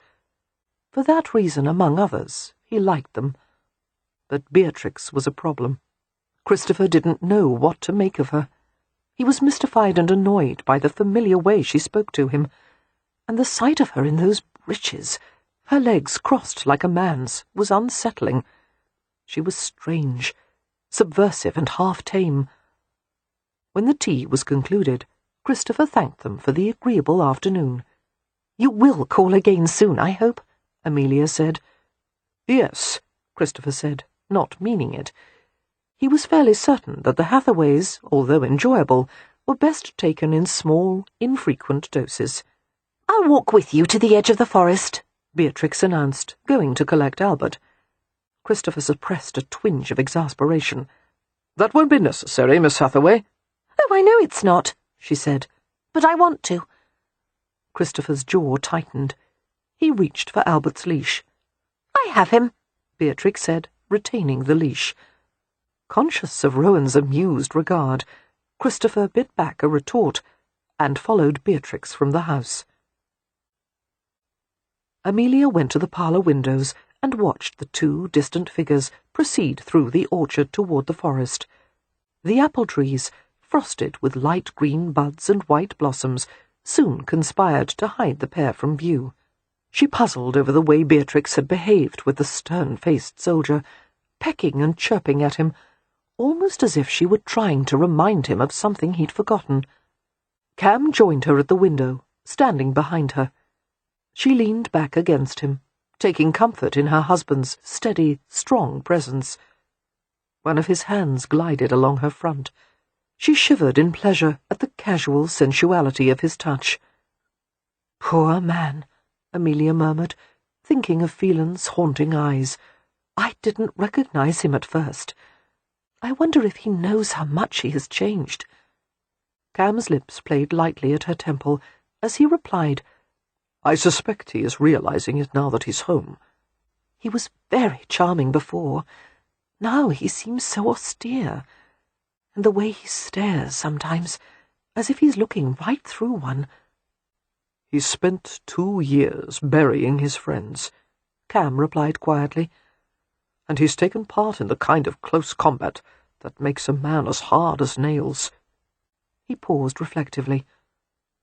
"Some of it you can't leave behind. The faces of the men you kill stay with you forever." Knowing that he was remembering a particular episode of his own past, Amelia turned and hugged herself close to him. "The Rom don't believe in war," Cam said against her hair. "Conflict, arguing, fighting, yes, but not in taking the life of a man with whom one has no personal grievance, which is one of the many reasons why I would not make a good soldier." "But for those same reasons, you make a very good husband." Cam's arms tightened around her, and he whispered something in Romany. Although she didn't understand the words, the rough, soft sound of them caused her nerves to tingle. Amelia nestled closer. With her cheek against his chest, she reflected aloud. "It's obvious that Beatrix is fascinated by Captain Phelan. She's always been drawn to wounded creatures. The wounded ones are often the most dangerous." His hand moved in a soothing stroke along her spine. "We'll keep a close watch on her, Monisha." Beatrix kept pace easily with Christopher as they headed toward the forest. It nagged at him to have someone else holding Albert's leash. Beatrix's assertiveness was like a pebble lodged in the toe of his shoe, and yet, when she was near, it was impossible to feel detached from his surroundings. She had a knack of keeping him anchored in the present. He couldn't stop watching how her legs and hips moved in those breeches. What was her family thinking, to allow her to dress this way? Even in private it was unacceptable. A humorless smile curved his lips as he reflected that he had at least one thing in common with Beatrix Hathaway. Neither of them was in step with the rest of the world. The difference was that he wanted to be. It had been so easy for him before the war. He had always known the right thing to do or say. Now the prospect of re-entering polite society seemed rather like playing a game in which he had forgotten the rules. "Will you sell your army commission soon?" Beatrix asked. Christopher nodded. "I'm leaving for London in a few days to make the arrangements." "Oh." Beatrix's tone was notably subdued as she said, "I suppose you'll call on Prudence." Christopher made a non-committal sound. Inside his coat pocket rested the small, tattered note he carried with him always. "I'm not who you think I am. Come back. Please come home and find me." Yes, he would find her and discover why she had written those haunting words. And then he would marry her. "Now that your brother is gone," Beatrix said, "you'll have to learn how to manage the Riverton estate." "Among other things," he said curtly. "Riverton encompasses a large part of the Forest of Arden." "I was aware of that," Christopher said gently. She didn't seem to notice the touch of sarcasm. "Some estate owners are overcutting to supply the local manufacturing businesses. I hope you won't do that." Christopher remained silent, hoping that would quell further conversation. "Do you want to inherit Riverton?" Beatrix surprised him by asking. "It doesn't matter whether I want it or not. I'm next in line, and I'll do what is required." "But it does matter," Beatrix said. "That's why I asked." Losing his patience, Christopher said, "The answer is no. I don't want it. It was always supposed to be for John. I feel like a bloody imposter trying to assume his place." With anyone else, the burst of vehemence would have put an end to the questioning, but Beatrix persisted. "What would you have done if he was still alive? You would still sell your commission, wouldn't you?" "Yes, I've had enough of the army." "And then? What would you do?" "I don't know." "What are your aptitudes, your talents?" Their footsteps slowed as they reached the woods. His talents. He could hold his liquor, beat a man at billiards or cards, seduce a woman. He was a crack shot and an excellent rider. Then Christopher thought of the thing in his life he had been most lauded for, and showered with praise and medals. "I have one talent," he said, taking Albert's leash from Beatrix's hand. He looked down into her round eyes. "I'm good at killing." Without another word, he left her standing at the edge of the forest. Chapter 9. In the week after Christopher had returned to Hampshire, the discord between him and his mother became so pronounced that they found it difficult to occupy the same room for more than a few minutes at a time. Poor Audrey did her best to serve as peacemaker, without much success. Mrs. Phelan had fallen into a habit of relentless complaining. She couldn't go through a room without tossing out nagging comments like a flower girl flinging handfuls of petals at a wedding. Her nerves were acutely sensitive, obliging her to lie quietly in a dark room in the middle of the day, every day. A collection of aches and pains kept her from supervising the household, and as a result, nothing was ever done to her satisfaction. During Mrs. Phelan's daily resting period, she reacted to the rattling of plates in the kitchen as if she had been stabbed with invisible knives. The murmur of voices or the thud of feet on the upper floors were agony to her nerves. The entire household had to tread upon eggs for fear of disturbing her. "I've seen men who had just lost arms or legs and complained far less than my mother," Christopher told Audrey, who had grinned ruefully.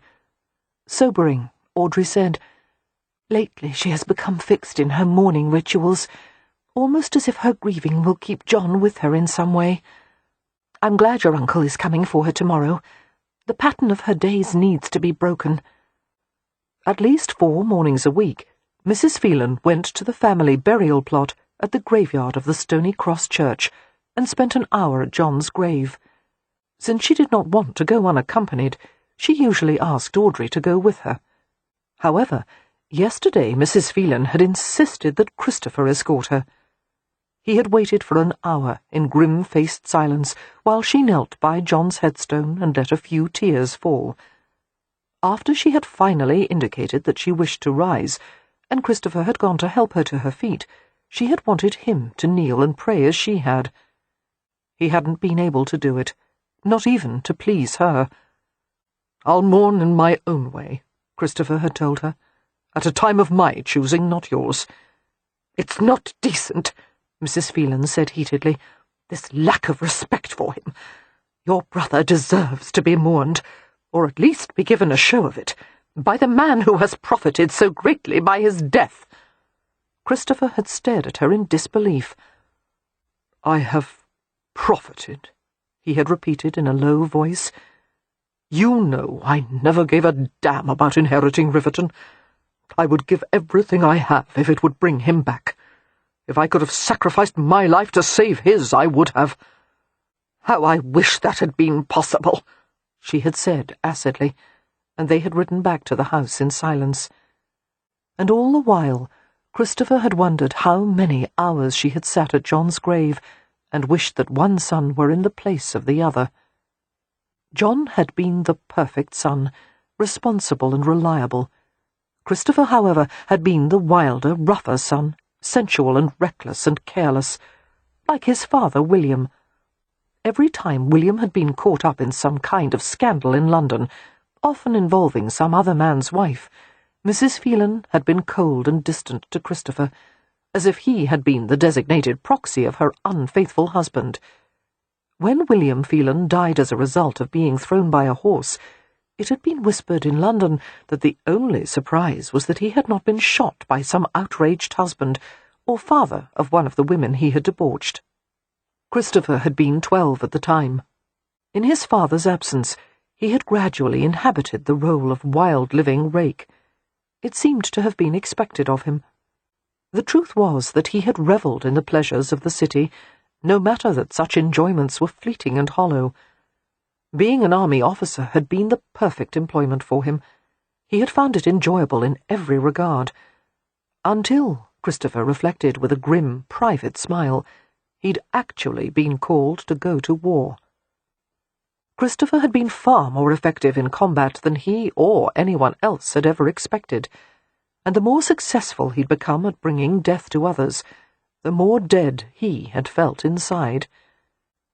But there was Prudence. That was the only decent part of him left, the part that loved her. But the thought of going to her filled him with agitation. He still found it difficult to sleep, often waking up bolt upright in the middle of a nightmare. And there were moments in the day when he twitched at a sudden noise and found himself fumbling for a rifle that wasn't there. But he was certain all of that would improve in time.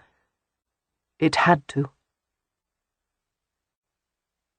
Chapter 10. Obviously there was no reason to hope for anything where Christopher Phelan was concerned. Beatrix kept reminding herself of that fact. He wanted Prudence. Beautiful, golden-haired, conventional Prudence. It was the first time in Beatrix's life that she had wanted to be someone other than who she really was. "I think you might be my only chance of becoming part of the world again." Perhaps Prudence, after all, was best suited to help Christopher. She was at ease with society in a way that Beatrix could never be. Very well. If that was best for him, Beatrix could not find it in her heart to blame him for that. The man had endured enough pain and hardship. Beatrix did not want to cause any further difficulties for him. Except she couldn't stop thinking about him. It was like an illness. It was impossible for her to carry on as usual. She was constantly at the verge of tears. She felt feverish and fatigued and bereft of appetite. In fact, she had become so morose that Amelia had insisted on brewing a pot of sorrel tonic for her. "You're not yourself," Amelia had said. "You're usually so cheerful." "Why should I be cheerful if there's no reason for it?" Beatrix had asked sullenly. "Is there a reason to be miserable?" Beatrix had longed to confide in her sister, but she had kept silent. There was nothing Amelia could do about the situation.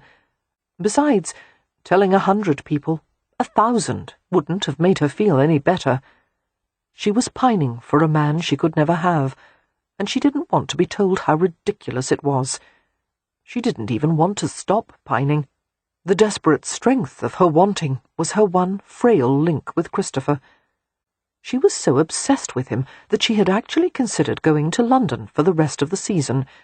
She would be able to visit Audrey, and she would also be able to see Christopher. Except that she would also be forced to see him with Prudence, dancing, flirting, courting, and Beatrix was quite certain that she couldn't bear that. No, she would stay in Hampshire where she belonged. Audrey had said that was a wise decision. "He has changed, Bea, and not for the better. When Christopher first returned from the Crimea, I was so tempted to tell him the truth about the letters, that you were the one who had written to him and not Prudence. But now I'm glad I didn't. I wouldn't want to encourage an attachment between you and Christopher. He's not himself. He drinks more than he should. He's easily startled. Sometimes he'll hear or see something that isn't there, and I know he's not sleeping. I often hear him wandering through the house at night.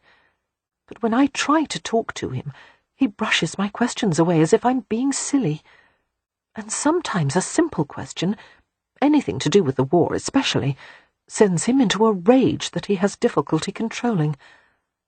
I wonder—" "What?" Beatrix whispered, wrenched with concern. Audrey had looked at her directly. "I wonder if Prudence can manage him. He's so determined to have her, but he's not the man he was, and Prudence won't have the sense to realize it. I even wonder if he'll be a danger to her." Pondering Audrey's ominous words, Beatrix walked to the Phelans' house with a mission in mind. Although there was nothing she could do for Christopher, there was a great deal she could do for Albert. An aggressive dog was likely to do harm to others, and he would be deprived of necessary love and attention. Dogs were inherently sociable animals, and therefore Albert must be taught how to get on with other creatures. The Phelan housekeeper, Mrs. Clocker, greeted her at the door and said that Audrey was not at home, but was soon expected to return from a visit to the village. "Will you want to wait for her, Miss Hathaway?" "As a matter of fact, I would like to speak to Captain Phelan on a particular business." Beatrix smiled faintly at the housekeeper's questioning gaze. "I want to offer to look after Albert while Captain Phelan is in London." The housekeeper's eyes widened. "The master had planned to leave the creature here and have the servants look after it." Leaning close, she whispered, "He is a hound of Hades, miss. The devil himself wouldn't have such a dog." Beatrix smiled sympathetically. "I hope that I may influence him for the better. If Captain Phelan allows, I will take Albert with me today and relieve you of the burden of managing him." Mrs. Clocker looked positively exuberant. "Oh, that is very kind of you, Miss Hathaway. I will inform Captain Phelan immediately." She hurried off as if she feared Beatrix might leave. When Christopher's tall form entered the front receiving room, Beatrix was instantly covered with a full-bodied flush. "Stop this at once, Beatrix Hathaway," she told herself sternly. "If you insist on being idiotic, you will have to go home and drink an entire bottle of sorrel tonic." "Miss Hathaway," Christopher said, bowing with meticulous politeness. The dark smudges of sleeplessness beneath his eyes made him even more appealing, if that was possible, lending a human texture to the hard contours of his face. Beatrix managed to pull up a casual smile. "Good morning, Captain Phelan." "It's afternoon." "Oh, is it?" She glanced over his shoulder at the mantel clock. 12:30. "Good afternoon, then." One of his brows lifted. "Is there something I may do for you?" "The reverse, I hope. I would like to keep Albert with me at Ramsay House while you are away to London." His eyes narrowed. "Why?" "I want very much to help him adjust to his new life. Albert would receive the best of care, and I would work with him, train him." Her voice faded as she saw his forbidding expression. It had not occurred to her that he might refuse her offer. "Thank you, Miss Hathaway, but I think it in his best interest to remain here with the servants." You doubt I could help him?" Beatrix managed to ask. "The dog is excitable. He has need of absolute peace and quiet. I mean no offence in saying that the atmosphere at Ramsay House is too tumultuous for him."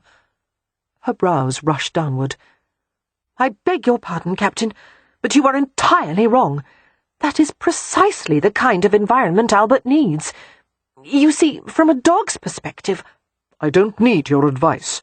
"Yes, you do," Beatrix said impulsively. "How can you be so certain that you're right?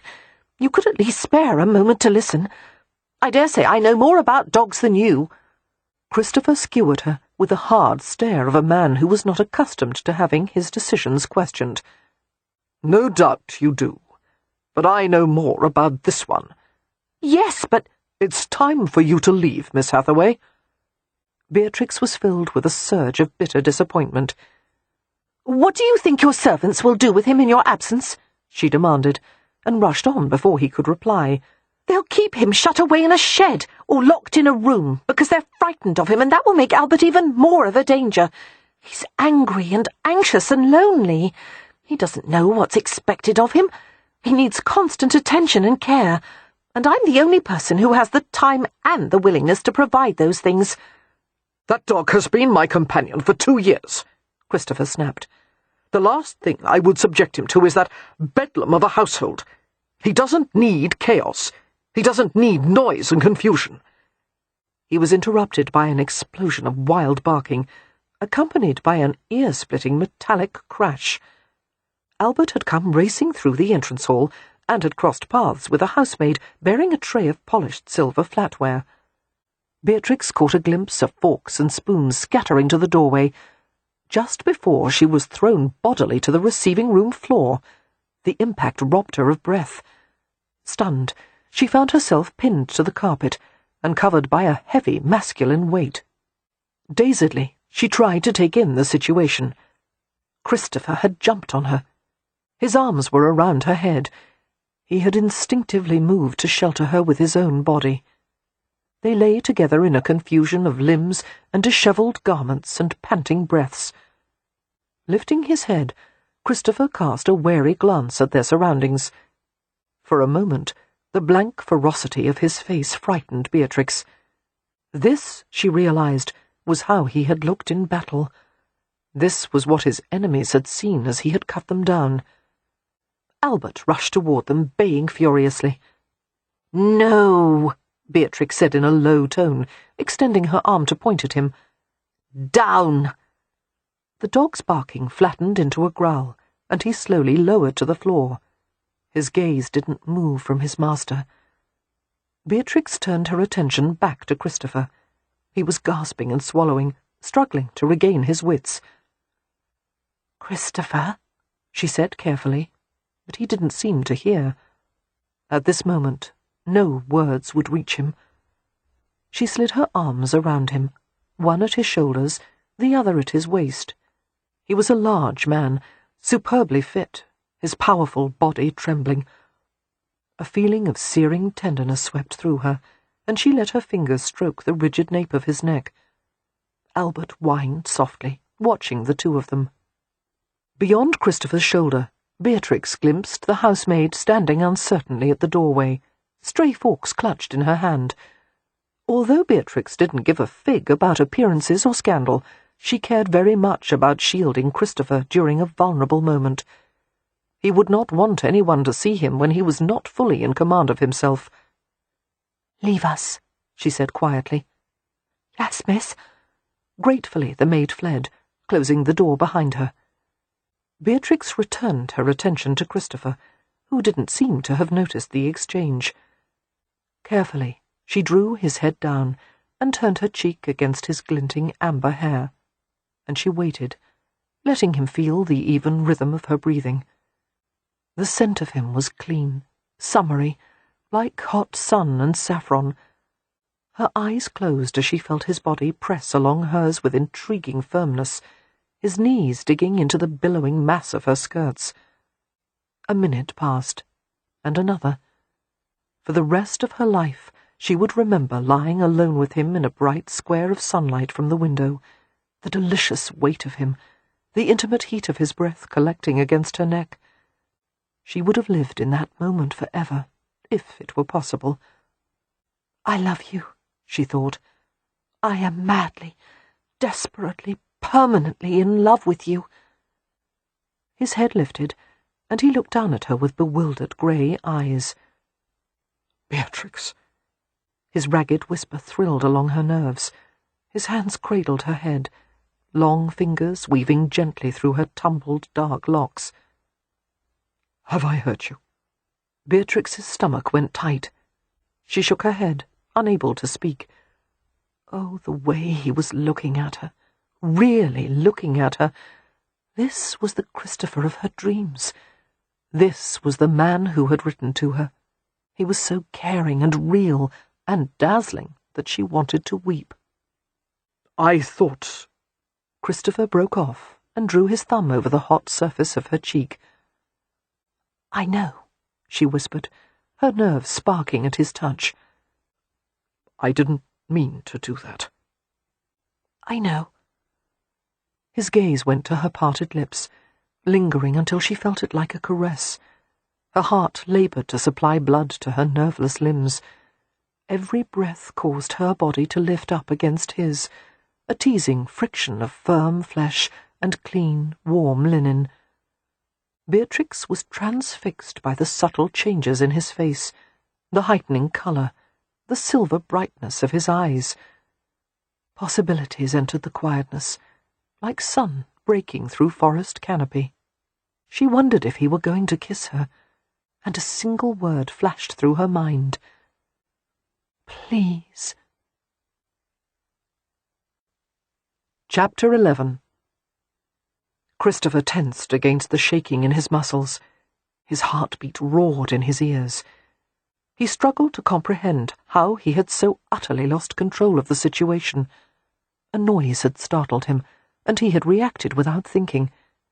He had been aware of nothing until he had found himself lying over Beatrix, trying to protect her, trying to protect them both. And when the ferocious heartbeat had faded from his ears, he was suffused with a hideous awareness of what he had done. Knocking a defenceless woman to the ground, leaping on her like a madman. Christ! He felt disoriented, and more than a little crazed. He might have injured her. He had to help her up, offer an apology. Instead, he watched as his exploring fingertips went to her throat, stroking a tiny pulse. Holy hell, what was he doing? It had been a long time since a woman had held him. It felt so good that he couldn't make himself release her just yet. Her body cradled his with supple feminine strength. Those slim, gentle fingers continued to stroke the back of his neck. He had never seen such blue eyes, clear and dark like Bristol blue glass. Christopher tried to remember the reasons why he shouldn't want her. He even tried to summon thoughts of Prudence, but it was impossible. He closed his eyes and felt her breath striking his chin. He felt her everywhere, with his entire body, her scent in his nose and throat, her warmth sinking into him. It seemed as if all the months and years of need had distilled to this one moment, this slender form tucked beneath his. He was actually afraid of what he might do to her. He knew he should roll away, put distance between them. But all he could do was gather in the sensations of her, the enticing rise and fall of her breasts, the feel of her legs splayed beneath the layers of her skirts. The stroke of her fingers on his nape raised chills of pleasure, and at the same time turned his flesh hot with need. Desperately he groped for her hands and pinned them over her head. Better. And worse. Her gaze provoked him, invited him closer. He could feel the force of will in her, radiant as heat, and everything in him responded to it. Fascinated, he watched a blush spread over her skin. He wanted to follow the spreading colour with his fingers and mouth.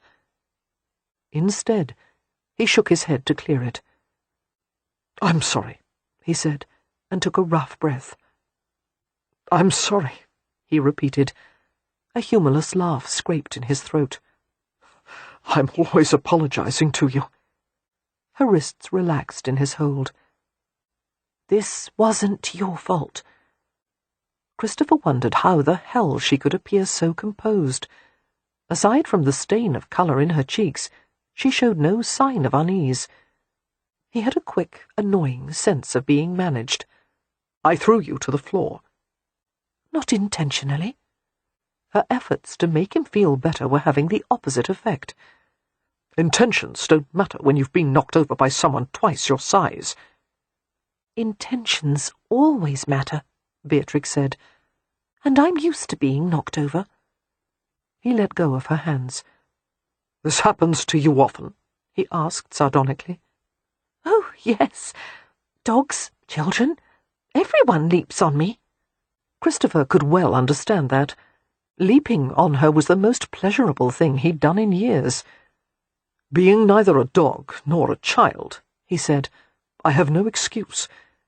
"The maid dropped a tray. Your reaction was perfectly understandable." "Was it?" Christopher asked bitterly, rolling off her. "I'll be damned if I understand it." "Of course it was," Beatrix said, as he helped her up from the floor. "For a long time you've been conditioned to dive for cover every time a shell or canister exploded or a bullet was fired. Just because you've come back home doesn't mean that such reflexes can be easily discarded." Christopher couldn't help wondering, would Prudence have forgiven him so quickly, or reacted with such self-possession? His face darkened as a new thought occurred to him. Did he have any right to go to Prudence when his behaviour was so unpredictable? He couldn't put her at risk.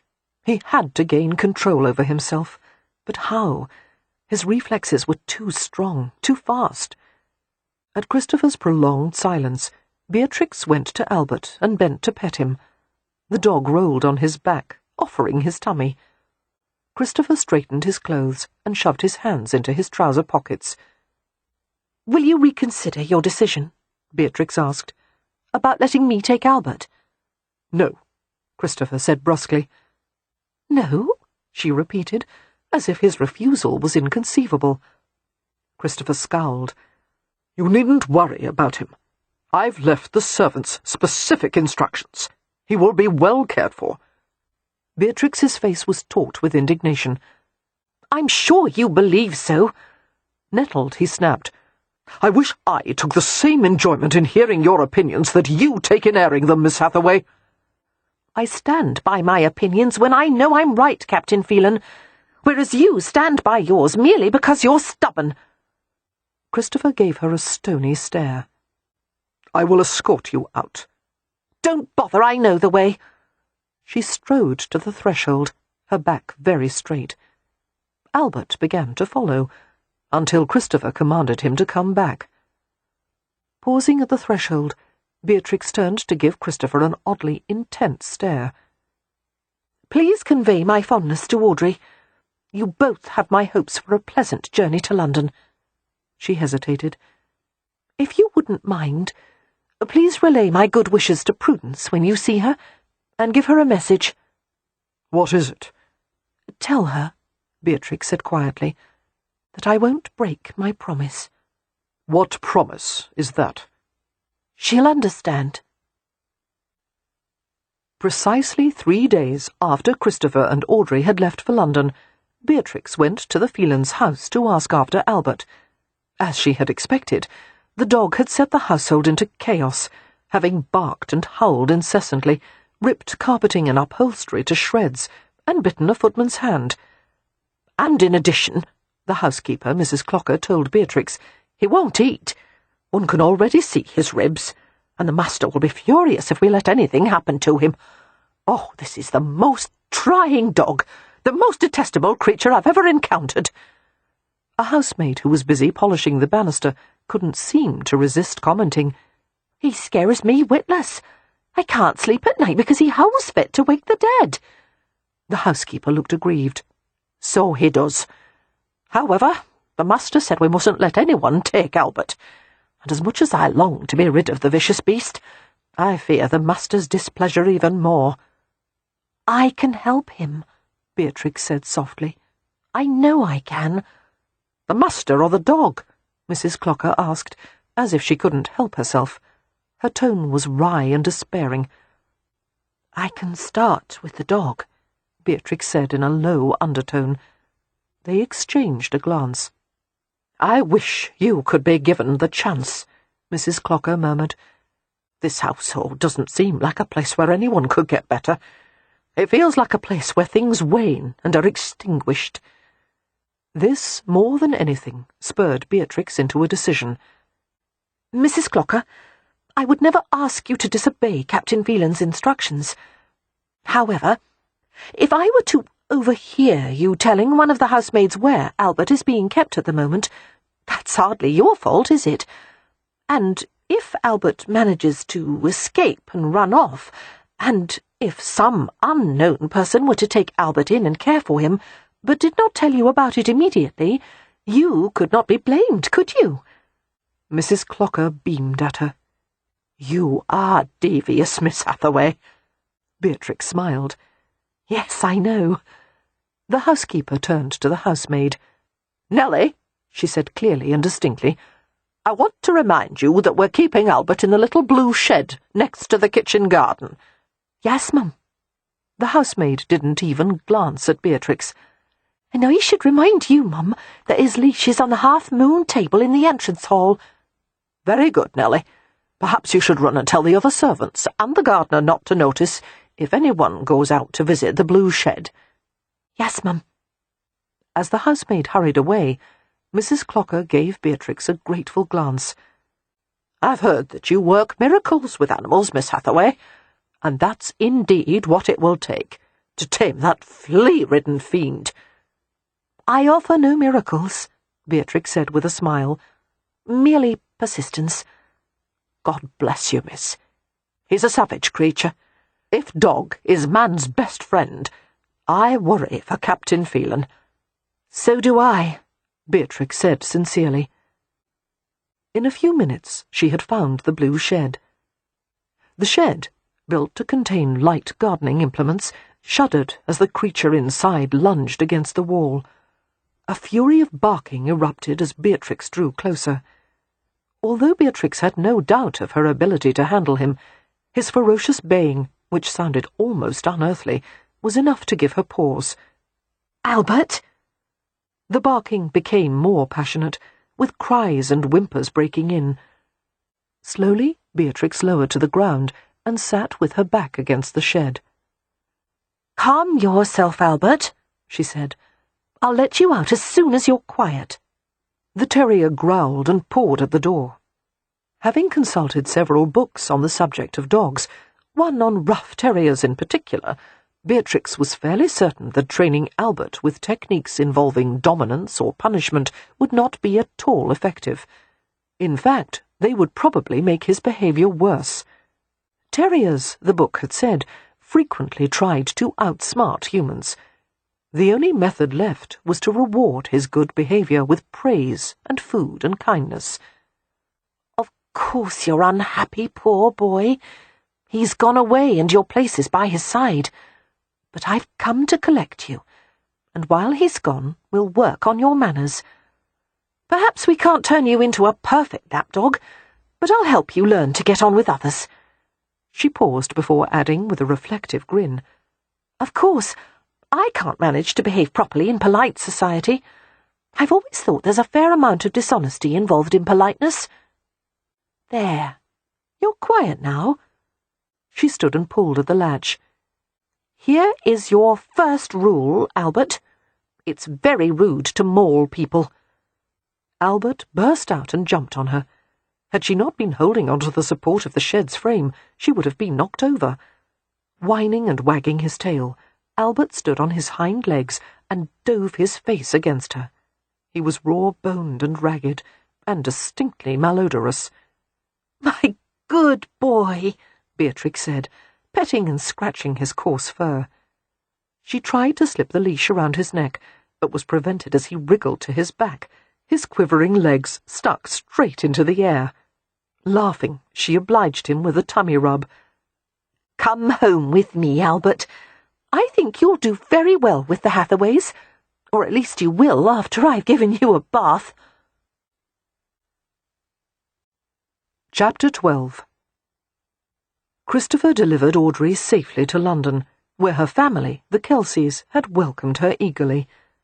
The large Kelsey brood was overjoyed to have their sister with them. For reasons no one had quite understood, Audrey had refused to allow any of her relations to come stay with her in Hampshire after John's death. She had insisted on grieving with Mrs. Phelan, unaccompanied by anyone else. "Your mother was the only one who felt John's loss as keenly as I did," Audrey had explained to Christopher during the carriage drive to London. "There was a kind of relief in that. Any of my family would have tried to make me feel better, and surrounded me with love and comfort, which would have kept me from grieving properly. The whole thing would have been drawn out. No, it was the right thing to live in grief for as long as I needed. Now it's time to recover." "You're very good at organising your feelings, aren't you?" Christopher had asked dryly. "I suppose I am. I wish I could organise yours. At present they seem to resemble an overturned drawer of neckcloths." "Not neckcloths," he said. "Flatware, with sharp edges." Audrey had smiled. "I pity those who find themselves in the way of your feelings." Pausing, she had studied Christopher with fond concern. "How difficult it is to look at you," she commented, startling him. "It's the resemblance you bear to John. You're more handsome than he was, of course, but I preferred his face. A wonderful everyday face. I never tired of it. Yours is a bit too intimidating for my taste. You resemble an aristocrat far more than John did, you know." Christopher's gaze darkened as he thought of some of the men he'd fought with, who'd been fortunate to survive their wounds, but had suffered some manner of disfigurement. They had wondered how they would be received upon their return home, if wives or sweethearts would turn away in horror from their ruined appearances. "It doesn't matter what someone looks like," he said. "All that matters is what he is." "I'm so very glad to hear you say that." Christopher gave her a speculative glance. "What are you leading to?" "Nothing, except I want to ask you something. If another woman, say Beatrix Hathaway, and Prudence Mercer were to exchange appearances, and all that you esteemed in Prudence was transferred to Beatrix, would you want Beatrix?" "Good God, no." "Why not?" she asked indignantly. "Because I know Beatrix Hathaway, and she's nothing like Prue." "You do not know Beatrix. You haven't spent nearly enough time with her." "I know that she's unruly, opinionated, and far more cheerful than any reasoning person should be. She wears breeches, climbs trees, and roams wherever she pleases without a chaperone. I also know that she has overrun Ramsay House with squirrels, hedgehogs, and goats, and the man unlucky enough to marry her will be driven to financial ruin from the veterinary bills. Would you care to contradict any of those points?" Audrey folded her arms and gave him a sour look. "Yes. She doesn't have a squirrel." Reaching inside his coat, Christopher pulled out the letter from Prue, the one he carried with him always. It had become a talisman, a symbol of what he had fought for, a reason for living. He looked down at the bit of folded paper, not even needing to open it. The words had been seared into his heart. "Please come home and find me." In the past, he had wondered if he were incapable of love, None of his love affairs had ever lasted more than a matter of months, and although they had blazed on a physical level, they had never transcended that. Ultimately, no particular woman had ever seemed all that different from the rest. Until those letters. The sentences had looped around him with a spirit so artless and adorable. He had loved it, loved her immediately. His thumb moved over the parchment as if it was sensitive, living skin. "Mark my words, Audrey. I'm going to marry the woman who wrote this letter." "I am marking your words," she assured him. "We'll see if you live up to them." The London season would last until August, when Parliament ended and the aristocracy would retire to their country estates. There they would hunt, shoot, and indulge in Friday to Monday amusements. While in town, Christopher would sell his army commission and meet with his grandfather to discuss his new responsibilities as the heir of Riverton. He would also renew acquaintances with old friends and spend time with some men from his regiment. And, most importantly, he would find Prudence. Christopher was uncertain how to approach her after the way she had broken off their correspondence. It was his fault. He had declared himself too early. He had been too impetuous. No doubt Prudence had been wise to break off their communications. She was a gently bred young woman. Serious courtship had to be approached with patience and moderation. If that was what Prudence wanted of him, she would have it. He arranged for a suite of rooms at the Rutledge, an elegant hotel favoured by European royalty, American entrepreneurs, and British aristocrats who did not maintain town residences. The Rutledge was unparalleled in comfort and luxury, and was arguably worth the exorbitant price of lodging there. As Christopher checked into the hotel and conversed with the concierge, he remarked on a portrait that hung over the marble mantel in the lobby. The subject was of a singularly beautiful woman with mahogany-coloured hair and striking blue eyes. "That is a portrait of Mrs. Rutledge, sir," the concierge said with a touch of fond pride. "A beauty, is she not? A better, kinder lady could not be found anywhere." Christopher regarded the portrait with casual interest. He recalled that Amelia Hathaway had said one of her sisters had married Harry Rutledge, the owner of the hotel. "Then Mrs. Rutledge is one of the Hathaway sisters of Hampshire?" "Just so, sir." That had brought a quizzical smile to Christopher's lips. Harry Rutledge, being a wealthy and well-connected man, could have had any woman he wanted. What madness had inspired him to marry into such a family? It was the eyes, Christopher decided, looking closer, unwillingly fascinated. Hathaway blue, heavily lashed, exactly like Beatrix's. The day after Christopher took up residence in the Rutledge, invitations flooded in.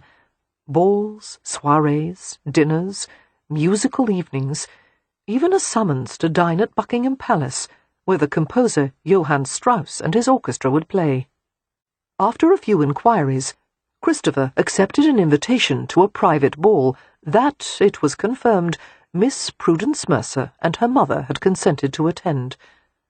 The ball was held at a Mayfair mansion, built on a grand scale in the Italianate style, with an extensive outer forecourt and a central balconied hall that rose 3 full stories. Populated by aristocrats, foreign diplomats, and celebrated artists in various fields, the ball was a glittering display of wealth and social prominence. The crowded atmosphere engendered a feeling of vague panic in Christopher's chest. Battening down the anxiety, he went to exchange pleasantries with the hosts. Although he would have preferred to wear civilian attire, he was obliged to wear his dress uniform of rifle green and black, with epaulets of worsted crescents at the shoulders. As his commission had not yet been sold, it would have caused much comment and disapproval had he not worn the uniform.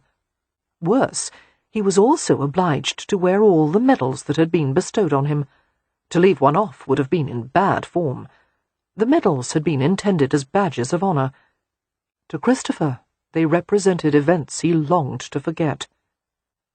There were other officers in their various uniforms, scarlet or black trimmed with gold. The attention they garnered, especially from women, only increased Christopher's unease. He searched for Prudence, but she wasn't in the parlour or drawing-room.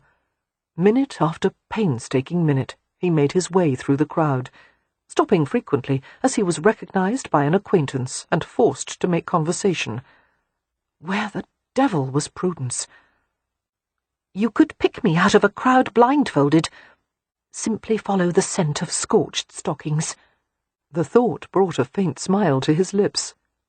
Restless and full of wanting, he went into the ballroom. His heartbeat had lodged in the base of his throat. His breath fractured as he saw her. Prudence was even more beautiful than he had remembered.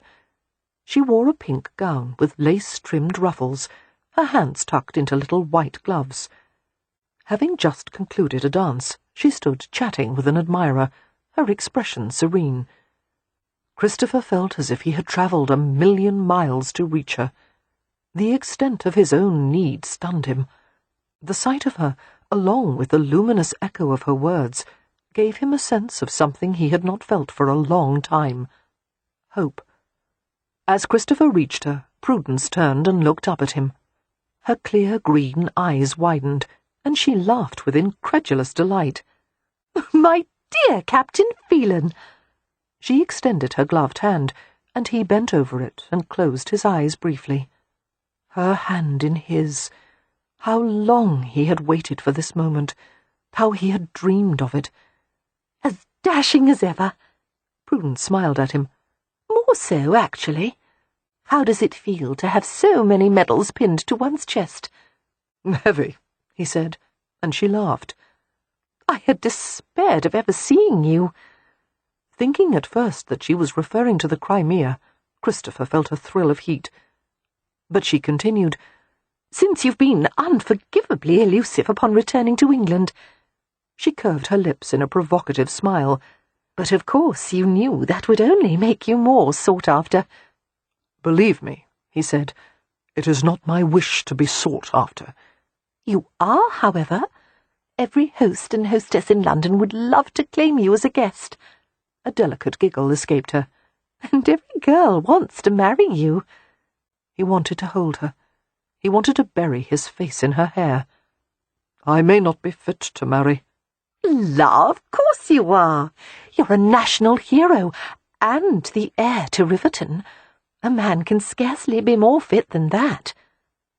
Christopher stared into her beautiful, fine-featured face, at the gleam of her pearly teeth. She was talking to him as she always had, flirtatious, light, teasing. "The inheritance of Riverton is hardly a foregone conclusion," he told her. "My grandfather could leave it to one of my cousins." "After the way you distinguished yourself in the Crimea? I doubt that." She smiled at him. "What moved you to finally make your appearance in society?"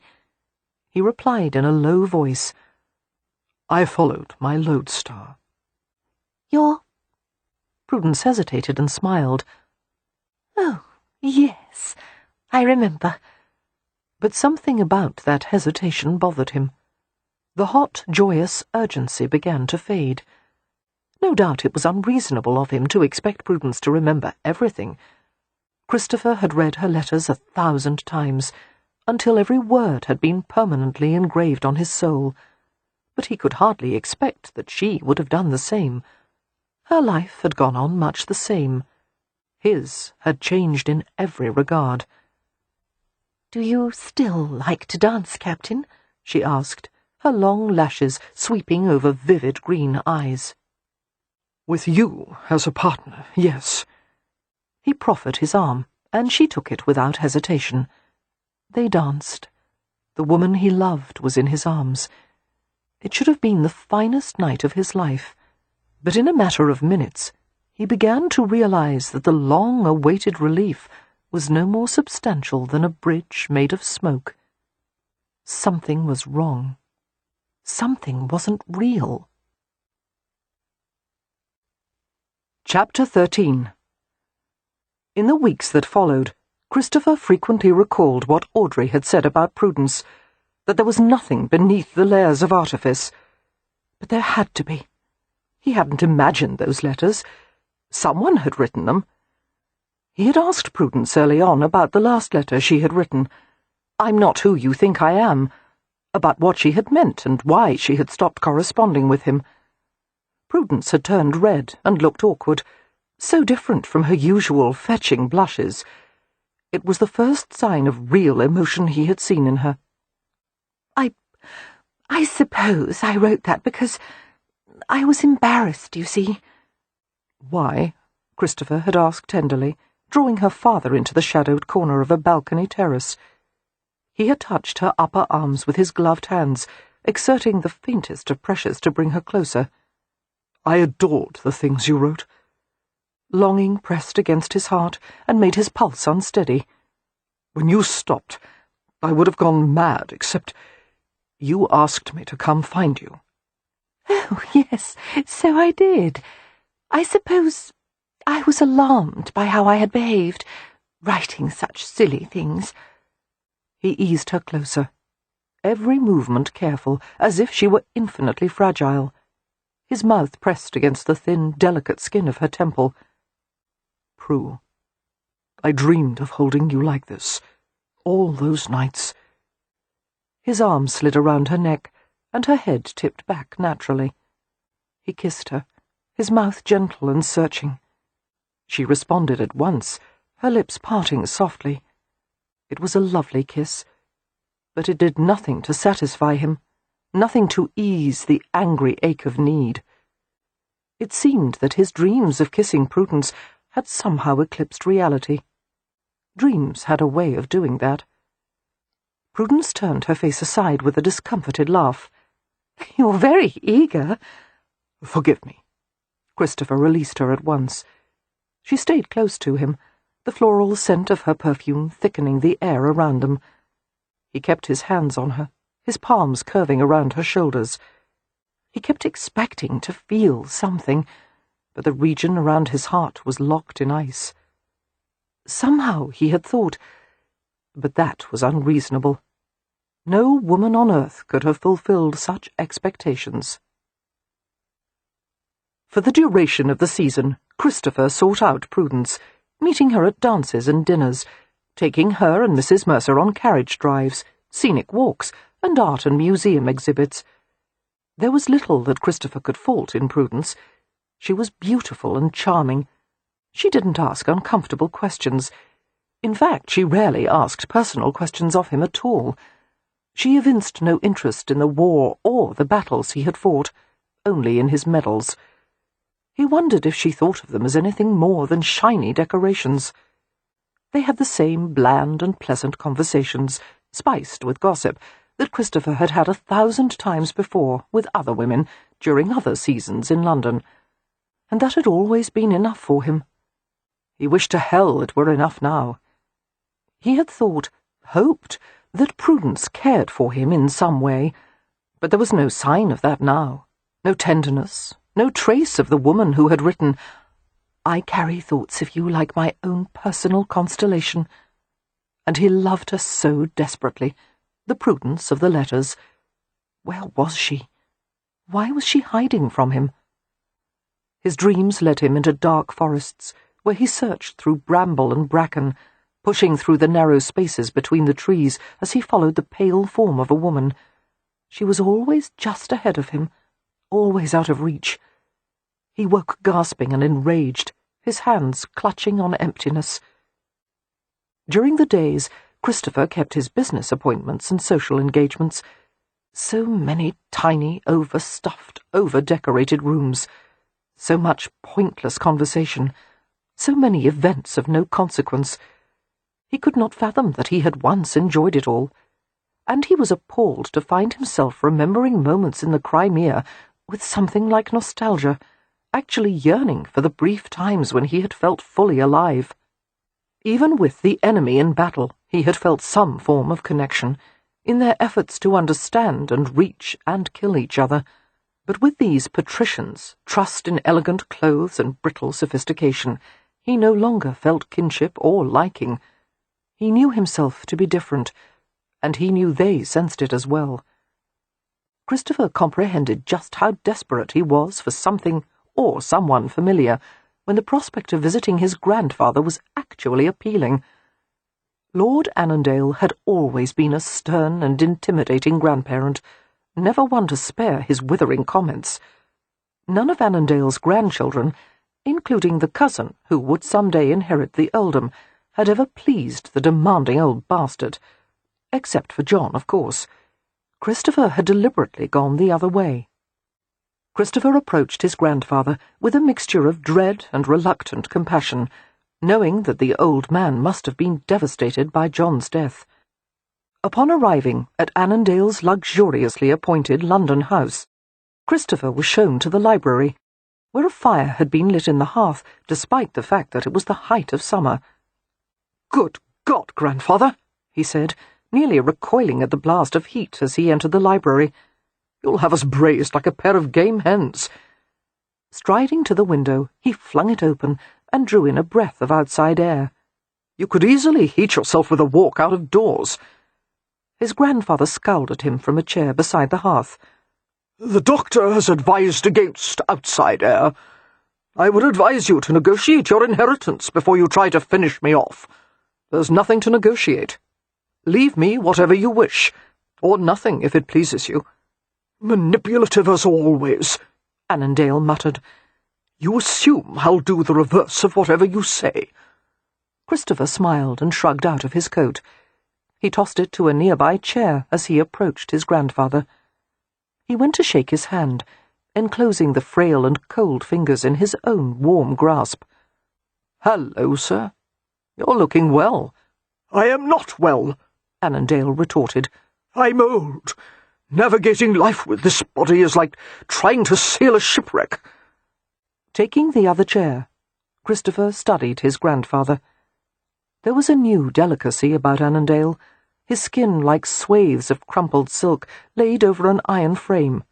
The eyes, however, were the same, bright and piercing, and his brows, in defiance of the snowy whiteness of his hair, were the same thick black as ever. "I've missed you," Christopher commented in a tone of mild surprise, "though I can't decide why. It must be the glare. It brings me back to my childhood." "You were ever a hellion," Annandale informed him, "and selfish to the bone. When I read Russell's reports of your battlefield heroics, I was certain they had mistaken you for someone else." Christopher grinned. "If I was heroic, it was purely accidental. I was only trying to save my own skin." A rumble of amusement came from the old man's throat before he could prevent it. His brows lowered again. "You conducted yourself with honour, it seems. There is talk of a knighthood being bestowed on you. To that end, you might try being receptive to the Queen's invitations. Your refusal to stay in London upon your return from the Crimea was not well regarded." Christopher gave him a baleful glance. "I don't want to entertain people like some trained monkey. I'm no different from thousands of other men who did what they were supposed to do." "Such modesty is new for you," his grandfather observed idly. "Is it genuine, or merely for my benefit?"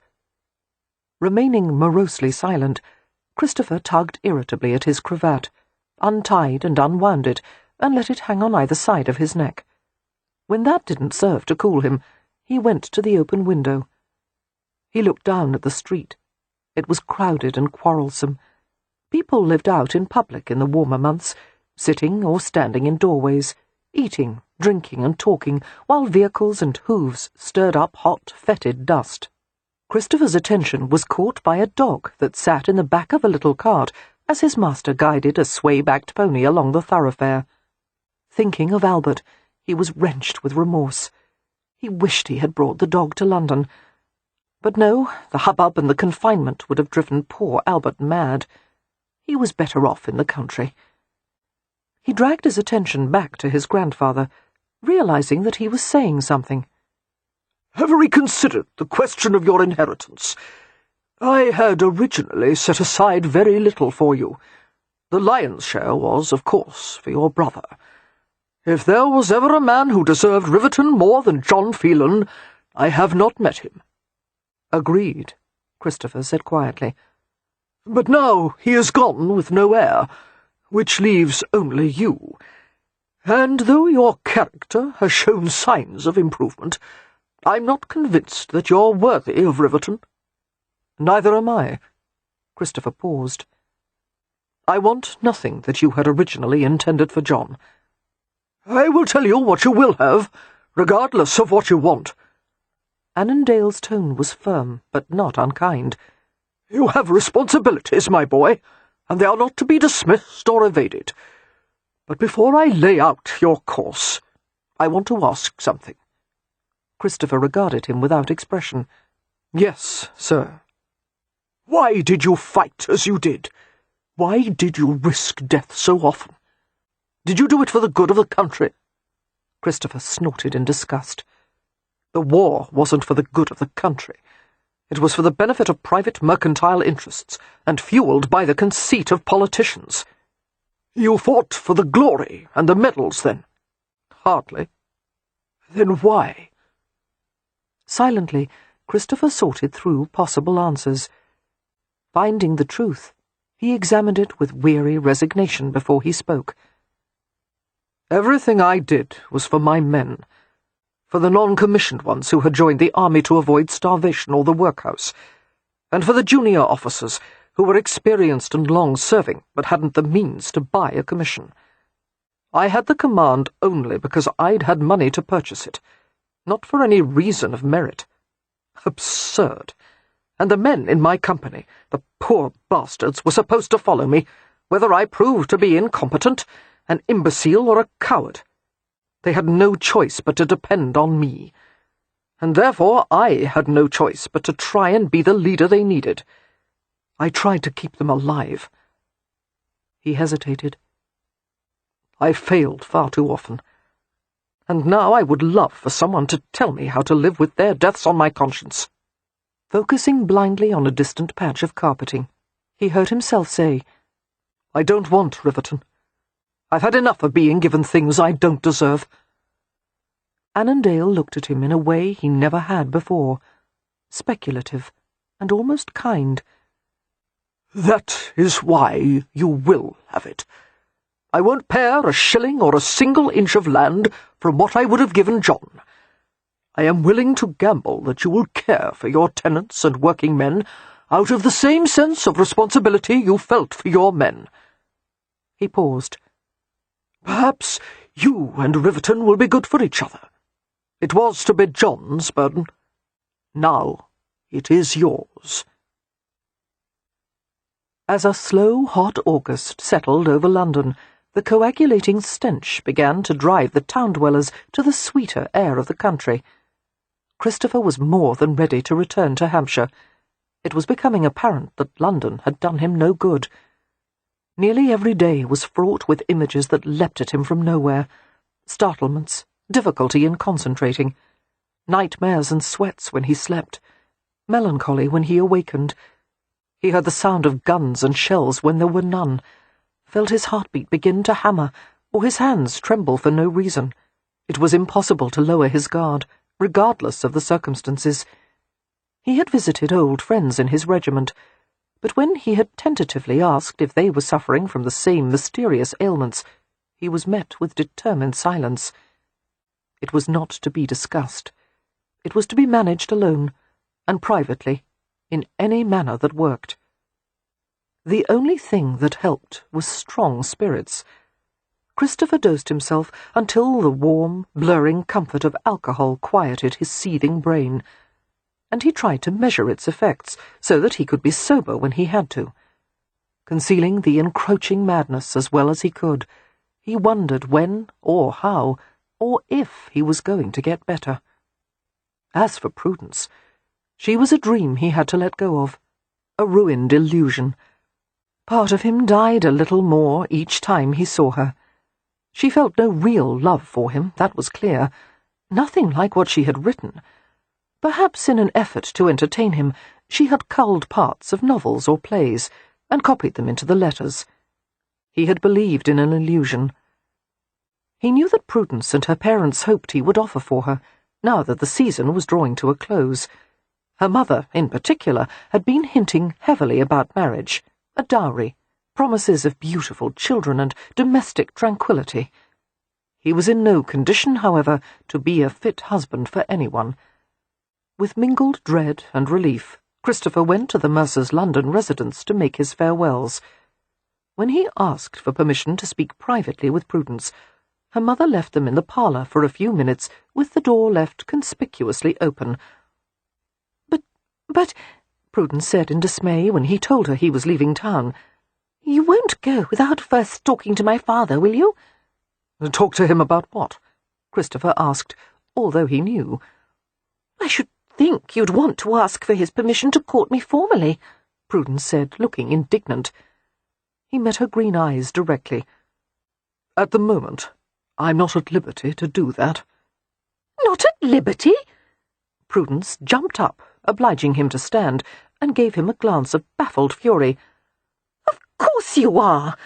There is no other woman, is there? No. Your business affairs are settled, and your inheritance is in order? Yes. Then there is no reason to wait. You've certainly given every impression that you care for me, especially when you first returned. You told me so many times how you had longed to see me, how much I had meant to you. Why have your passions cooled? I hoped that you would be more like you were in the letters. Christopher paused, staring at her closely. I've often wondered, did someone help you to write them? Although Prudence had the face of an angel, the fury in her eyes was the exact opposite of heavenly serenity. Oh, why are you always asking me about those stupid letters? They were only words. Words mean nothing. You've made me realize that words are the most important things in the world. Nothing, Christopher repeated, staring at her. Yes. Prudence looked slightly mollified as she saw that she had gained his entire attention. I'm here, Christopher. I'm real. You don't need silly old letters now. You have me. What about when you wrote to me about the quintessence? He asked. Did that mean nothing? Prudence stared at him, flushing. I can't recall what I meant by that.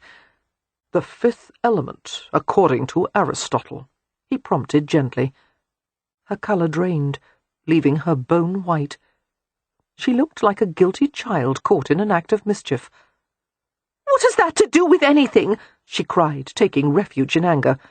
I want to talk about something real. Who cares about Aristotle? I do like the idea that there's a little starlight in each of us. She had never written those words. For a moment, Christopher couldn't react. One thought followed another, each connecting briefly like the hands of men in a torch race. Some entirely different woman had written to him, with Prudence's consent. He had been deceived. Audrey must have known. He had been made to care, and then the letters had stopped. Why? I'm not who you think I am. Christopher felt his throat and chest tightening, heard a rasp of something that sounded like a wondering laugh. Prudence laughed as well, the sound edged with relief. She had no idea in hell what had caused his bitter amusement. Had they wanted to make a fool of him? Had it been intended as revenge for some past slight? By God, he would find who had done it, and why. He had loved and been betrayed by someone whose name he didn't know. He loved her still. That was the unforgivable part. And she would pay, whoever she was. It felt good to have a purpose again, to hunt someone for the purpose of inflicting damage. It felt familiar. It was who he was. His smile, thin as a knife edge, cut through the cold fury. Prudence gazed at him uncertainly. Christopher, she faltered. What are you thinking? He went to her and took her shoulders in his hands, thinking briefly of how easy it would be to slide his hands up to her neck and throttle her. He shaped his mouth into a charming smile. Only that you're right, he said. Words aren't important. This is what's important. He kissed her slowly, expertly, until he felt her slender body relax against his. Prudence made a little sound of pleasure, her arms linking around his neck. "Before I leave for Hampshire," Christopher murmured against her blushing cheek, "I'll ask your father for formal permission to court you. Does that please you?" "Oh, yes," Prudence cried, her face radiant. "Oh, Christopher, do I have your heart?" "You have my heart," Christopher said tonelessly, holding her close, while his cold gaze fastened on a distant point outside the window. Except that he had no heart left to give. "Where is she?" were Christopher's first words to Audrey the moment he had reached her parents' home in Kensington. He had gone to her immediately after leaving Prudence. "Who is she?" His sister-in-law seemed unimpressed by his fury. "Please do not scowl at me. What are you talking about?" "Did Prudence put the letters directly into your hand, or did someone else give them to you?" "Oh." Audrey looked serene. Sitting on the parlour settee, she took up a small needlework hoop and examined a patch of embroidery. "So you finally realized that Prudence didn't write them. What gave her away?" "The fact that she knew the contents of my letters, but nothing of the ones she sent." Christopher stood over her, glowering. "It was one of her friends, wasn't it? Tell me which one." "I can confirm nothing." "Was Beatrix Hathaway part of it?" Audrey rolled her eyes.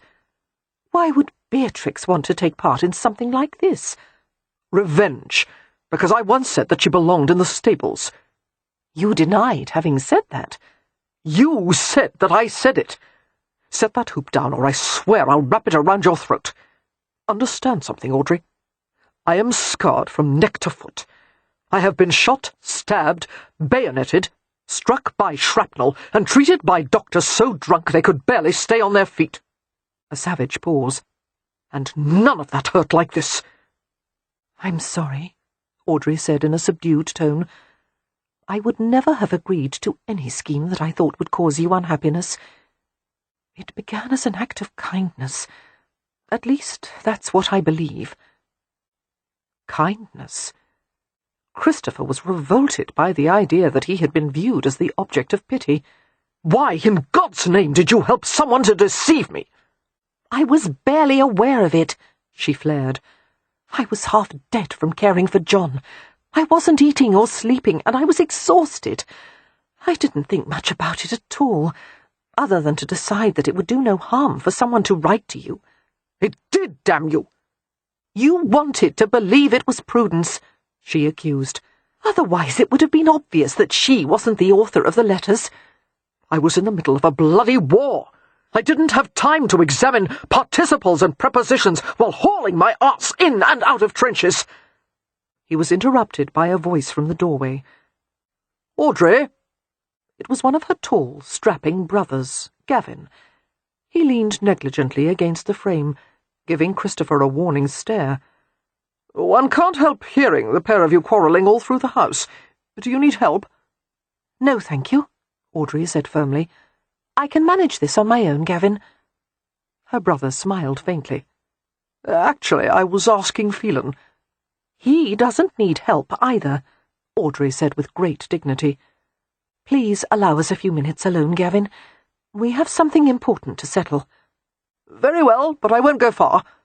Sighing, Audrey looked after her over-protective brother and returned her attention to Christopher.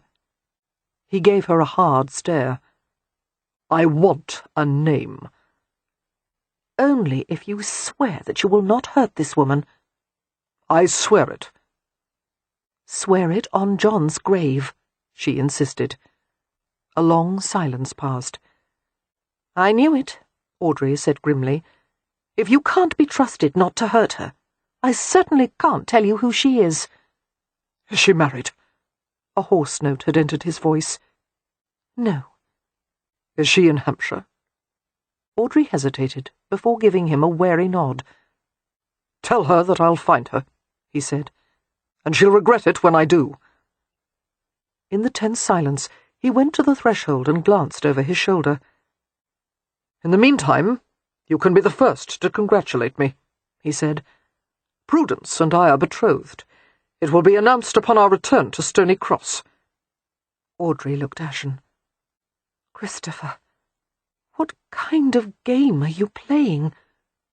"You'll find out," came his cold reply. "You and your mysterious friend should enjoy it. You both seem to like games."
Chapter 14.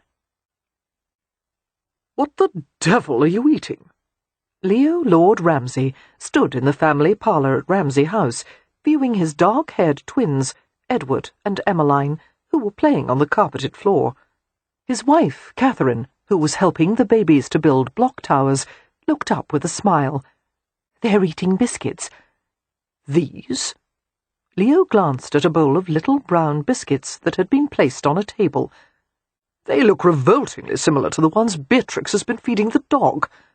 "That's because they are." "They're... Good God, Cat, what can you be thinking?"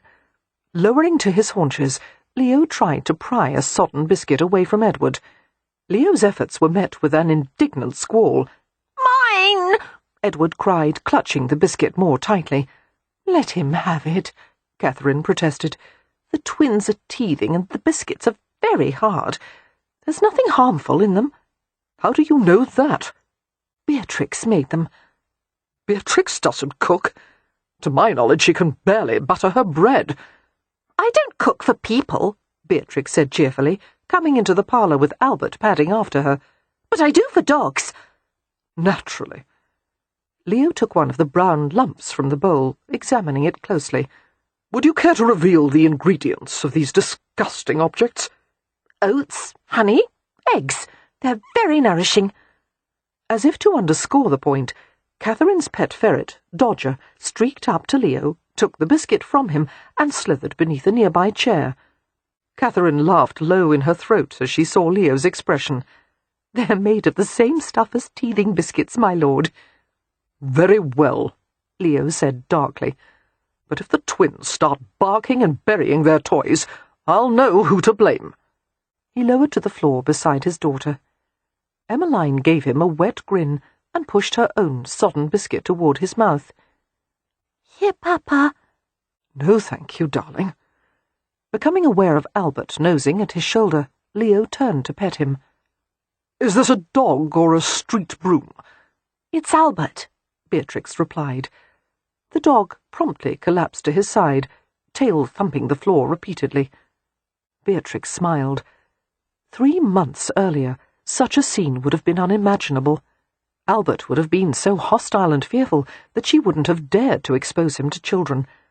But with patience, love, and discipline, not to mention a great deal of help from Rye, Albert had become a different dog altogether. Gradually, he had become accustomed to the constant activity in the household, including the presence of other animals. Now he greeted newness with curiosity rather than fear and aggression. Albert had also gained some much-needed weight, looking sleek and healthy. Beatrix had painstakingly groomed him, stripping and trimming his fur regularly, but leaving the adorable whisks of fur that gave his face a whimsical expression. When Beatrix walked Albert to the village, children gathered around him, and he submitted happily to their petting. He loved to play and fetch. He stole shoes, and tried to bury them when no one was looking. He was, in short, a thoroughly normal dog. Although Beatrix was still pining after Christopher, still in despair over him, she had discovered that the best remedy for heartache was trying to make herself useful to others. There were always people in need of assistance, including the tenants and cottagers who resided on the Ramsay lands, and with her sister Wynne away in Ireland and Amelia busy with the household, Beatrix was the only sister left who had the time and means for charitable work. She took food to the sick and poor in the village, read to an elderly woman with failing eyesight, and became involved with the causes of the local church. Beatrix found that such work was its own reward. She was far less likely to fall into melancholy when she was busy. Now, watching Albert with Leo, Beatrix wondered how Christopher would react when he saw the changes in his dog. "Is he a new member of the family?" Leo asked. "No, merely a guest," Beatrix replied. "He belongs to Captain Phelan." "We saw Phelan on a few occasions during the season," Leo remarked. A smile touched his lips. "I told him that if he insists on winning at cards every time we play, I would have to avoid him in the future." "How was Captain Phelan when you saw him?" Beatrix asked, striving to sound diffident. "Did he seem well? Was he in good spirits?" Catherine answered thoughtfully. "He looked to be in good health, and he was certainly very charming. He was often seen in the company of Prudence Mercer. Beatrix felt a sickening pang of jealousy. She averted her face. "How nice," she said in a muffled voice. "I'm sure they make a handsome pair." "There is a rumour of a betrothal," Catherine added. She sent a teasing smile to her husband. "Perhaps Captain Phelan will finally succumb to the love of a good woman." "He's certainly succumbed to enough of the other kind," Leo replied, in a holier-than-thou tone that made her erupt in laughter. "What, may I introduce you to Kettle?" Catherine accused, her eyes twinkling. "That was all in the past," Leo informed her. "Are wicked women more entertaining?" Beatrix asked him. "No, darling, but one needs them for contrast." Beatrix was subdued for the rest of the evening, inwardly miserable at the thought of Christopher and Prudence together, betrothed, married, sharing the same name, sharing the same bed. She had never experienced jealousy before now, and it was agonizing. It was like a slow death by poison. Prudence had spent the summer being courted by a handsome and heroic soldier, whereas Beatrix had spent the summer with his dog. And soon he would come to retrieve Albert, and she wouldn't even have his dog. Immediately upon his return to Stony Cross, Christopher learned that Beatrix Hathaway had stolen Albert. The servants didn't even have the decency to look apologetic about it, offering some preposterous story about the dog having run off and Beatrix having insisted on taking him in. Although he was weary from the 12-hour journey from London, and he was starved and travel-dusty and in an unbelievably foul temper, Christopher found himself riding to Ramsay House. It was time to put a stop to Beatrix's meddling once and for all. Dark was lowering by the time he reached Ramsay House, shadows creeping from the woodlands until the trees resembled curtains drawn back to present a view of the house. The last vestiges of light imparted a ruddy glow to the brick and glittered on the multi-paned windows. With its charming irregular roofline and sprouting chimneys, the house seemed to have grown from the fertile Hampshire land as if it were part of the forest, a living thing that had sent down roots and was reaching toward the sky. There was an orderly bustle of outside staff, footmen and gardeners and stablemen, retiring to the indoors after the day's labours. Animals were being led to the barn, horses to the stables. Christopher paused on the drive for a short, staving moment, assessing the situation. He felt apart from the scene, an intruder. Determined to make the visit short and efficient, Christopher rode to the entrance, allowed a footman to take the reins, and strode to the front door. The housekeeper came to greet him, and he asked to see Beatrix. "The family is having dinner, sir," the housekeeper began. "I don't care. Either bring Miss Hathaway to me, or I'll find her myself." He had already resolved that the Hathaway household would do nothing to distract or divert him. No doubt, after a summer spent with his cantankerous dog, they would hand Albert over without a qualm. As for Beatrix, he only hoped she would try to stop him, so that he could make a few things clear to her.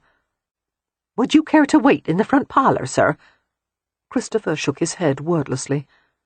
Looking perturbed, the housekeeper left him in the entrance hall. In no time at all, Beatrix appeared. She was wearing a white dress made of thin, flowing layers, the bodice wrapped intricately over the curves of her breasts. The translucence of her chest and upper arms gave her the look of emerging from the white silk. For a woman who had stolen his dog, she was remarkably composed. "Captain Phelan?" She stopped before him with a graceful curtsy. Christopher stared at her in fascination, trying to retain his righteous anger, but it was slipping away like sand through his fingers. "Where are your breeches?" he found himself asking in a husky voice. Beatrix smiled. "I thought you might come to fetch Albert soon, and I didn't want to offend you by wearing masculine attire." "If you were all that concerned about giving offence, you would have thought twice before abducting my dog." "I didn't abduct him. He went with me willingly." "I seem to recall telling you to stay away from him." "Yes, I know. Her tone was contrite. "But Albert preferred to stay here for the summer. He has done very well with us, by the way." She paused, looking over at him. "How are you?" I'm exhausted, Christopher said curtly. I've just arrived from London. "Poor man, you must be famished. Come have dinner." Thank you, but no. All I want is to collect my dog and go home, and drink myself into a stupor. Where is Albert? "He'll be here momentarily. I asked our housekeeper to fetch him." Christopher blinked. She's not afraid of him? "Of Albert? Heavens, no! Everyone adores him." The concept of anyone, adoring his belligerent pet was difficult to grasp. Having expected to receive an inventory of all the damage Albert had caused, Christopher gave her a blank look. And then the housekeeper returned with an obedient and well-groomed dog trotting by her side. Albert? Christopher said. The dog looked at him, ears twitching. His whiskered face changed, eyes brightening with excitement. Without hesitating, Albert launched forward with a joyful yelp.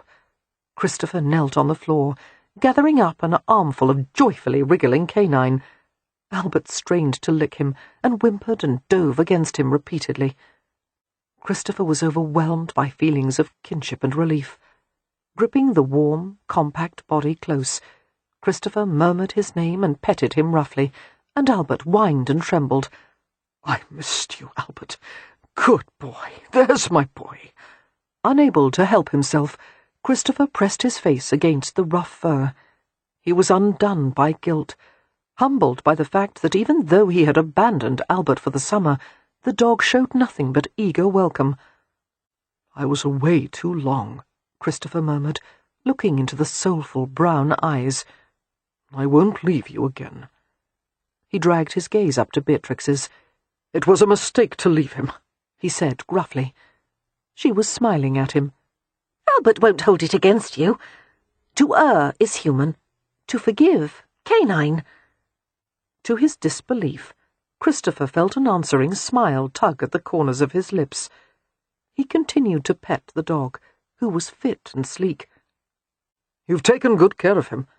"He's much better behaved than before," she said. "You can take him anywhere now." Rising to his feet, Christopher looked down at her.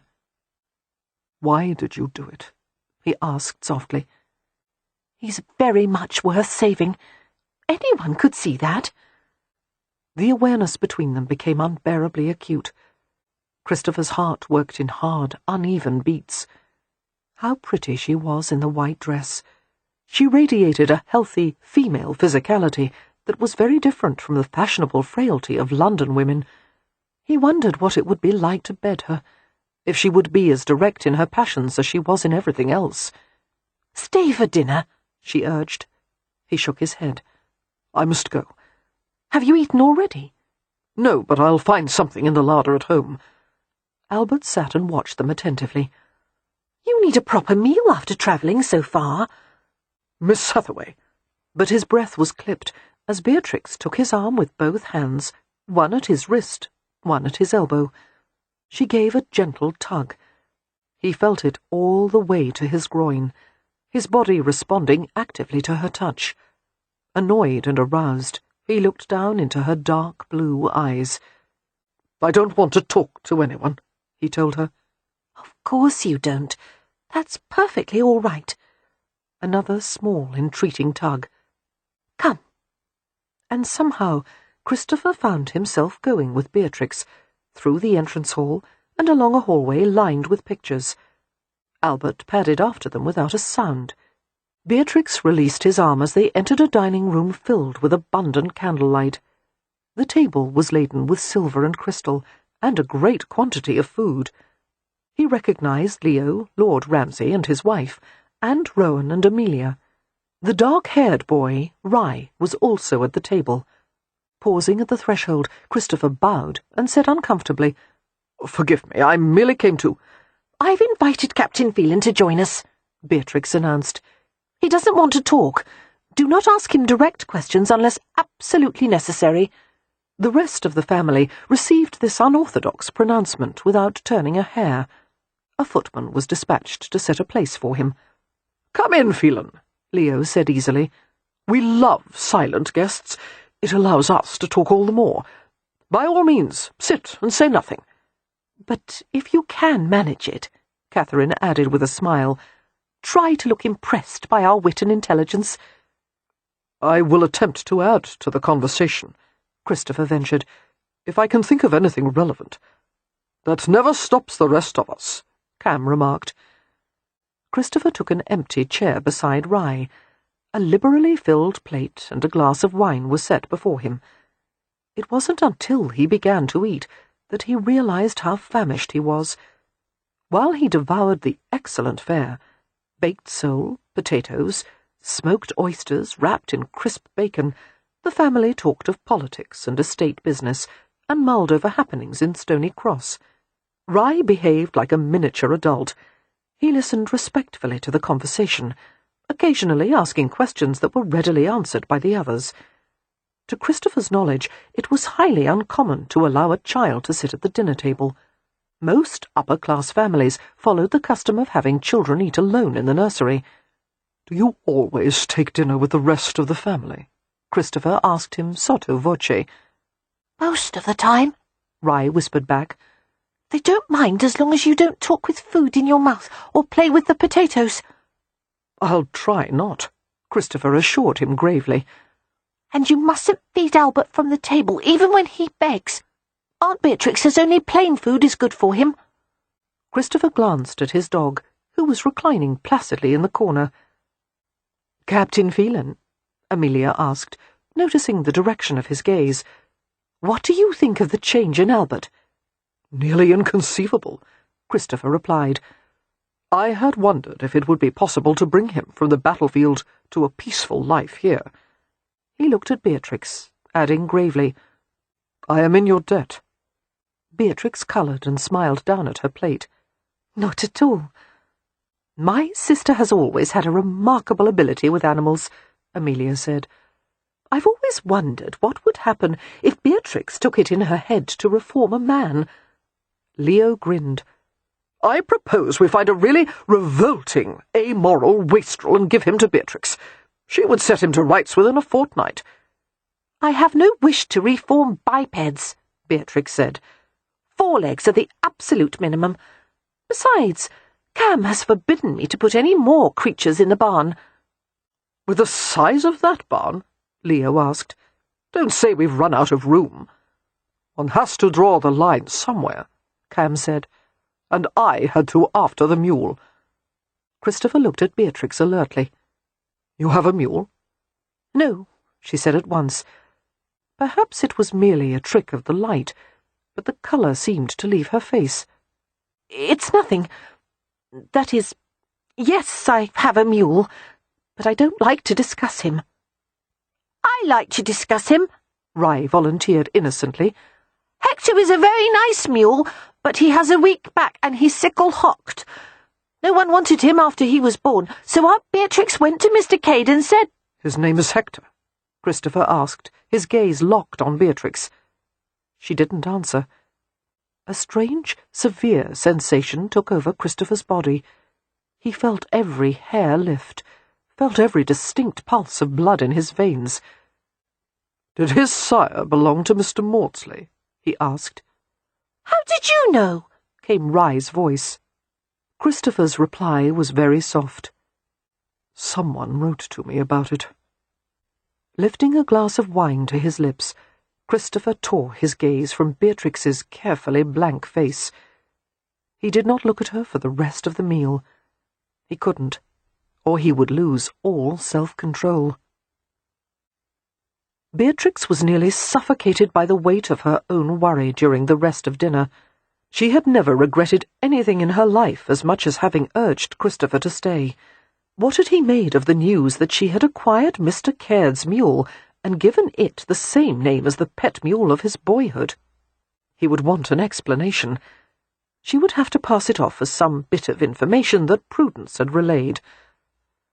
"I suppose the name stuck in my head when Prue mentioned it," she would say casually. And it is a nice name for a mule. I hope you don't mind."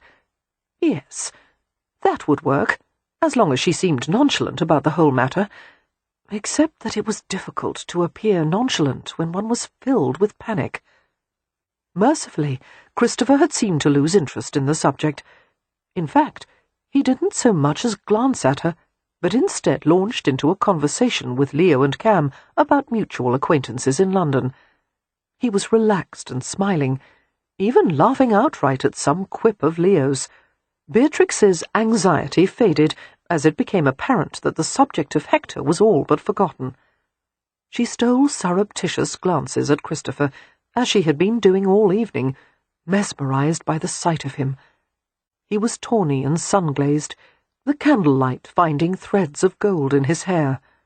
The yellow glow struck sparkling glints in the new growth of bristle on his face.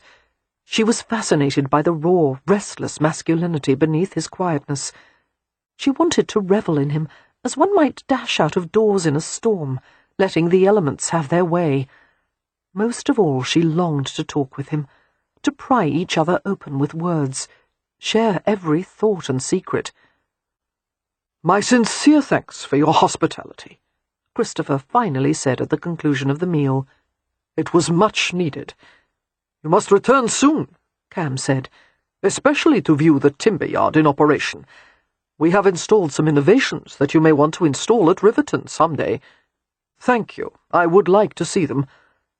Christopher looked directly at Beatrix. "Before I depart, Miss Hathaway, I wonder if you would introduce me to this notorious mule of yours."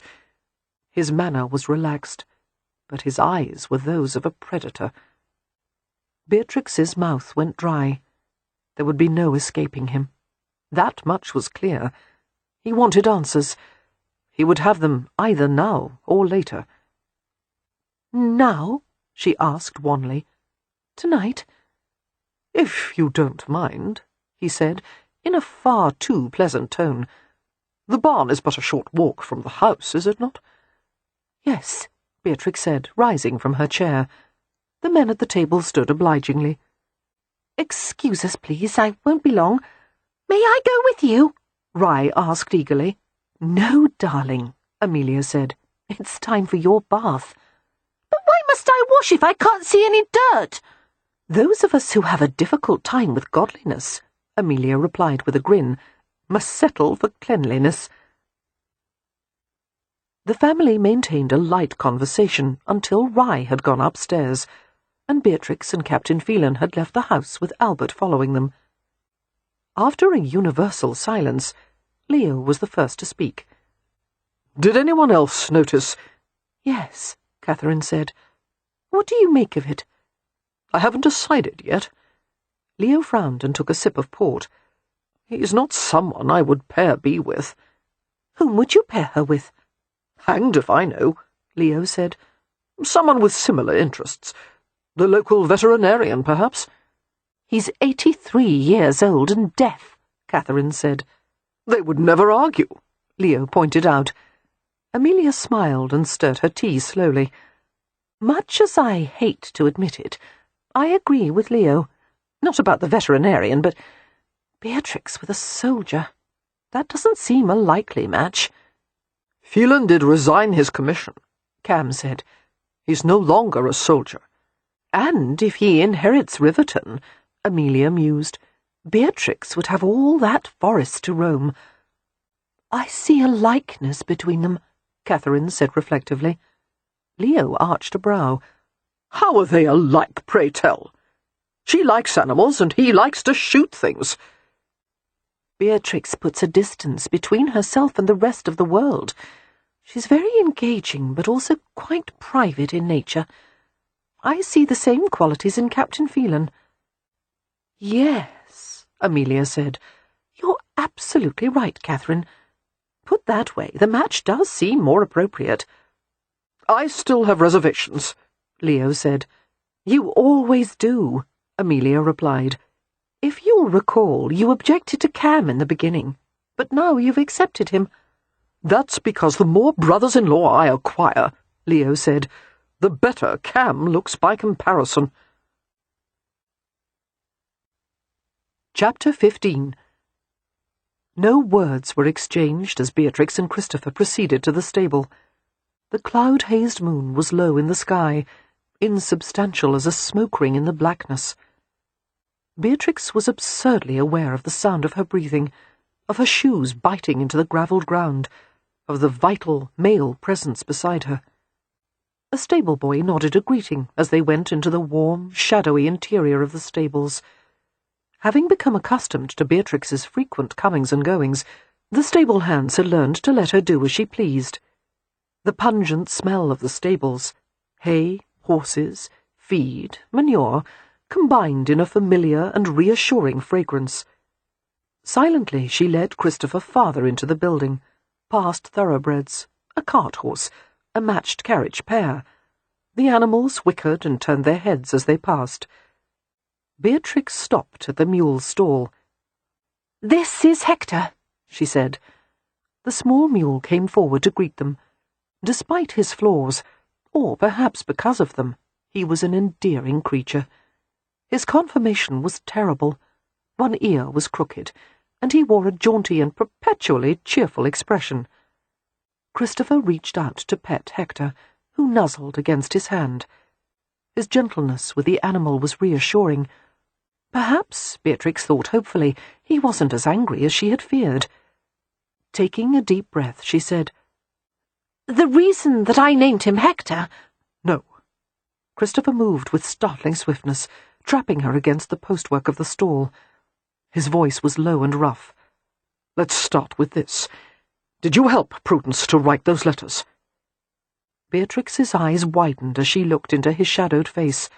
Her blood surged, a flush rising to the surface of her skin. "No," she managed to say. "I didn't help her." "Then who did?" "No one helped her." It was the truth. It just wasn't the entire truth. "You know something," he insisted, "and you're going to tell me what it is." She could feel his fury. The air was charged with it. Her heart thrummed like a bird's, and she struggled to contain a swell of emotion that was almost more than she could bear. "Let me go," she said with exceptional calm. "You're doing neither of us any good with this behaviour." His eyes narrowed dangerously. "Don't use your bloody dog-training voice on me." "That wasn't my dog-training voice. And if you're so intent on getting at the truth, why aren't you asking Prudence?" "I have asked her. She lied, as you are lying now."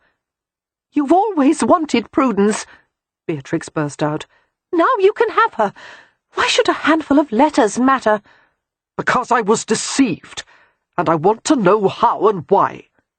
"Pride," Beatrix said bitterly. "That's all this is to you. Your pride was hurt." One of his hands sank into her hair, gripping in a gentle but inexorable hold. A gasp slipped from her throat as he pulled her head back. "Don't try to divert the conversation. You know something you're not telling me." His free hand came to the exposed line of her throat. For a heart-stopping moment, she thought he might choke her. Instead, he caressed her gently, his thumb moving in a subtle swirl in the hollow at the base. The intensity of her own reaction astonished her. Beatrix's eyes half closed. "Stop," she said faintly.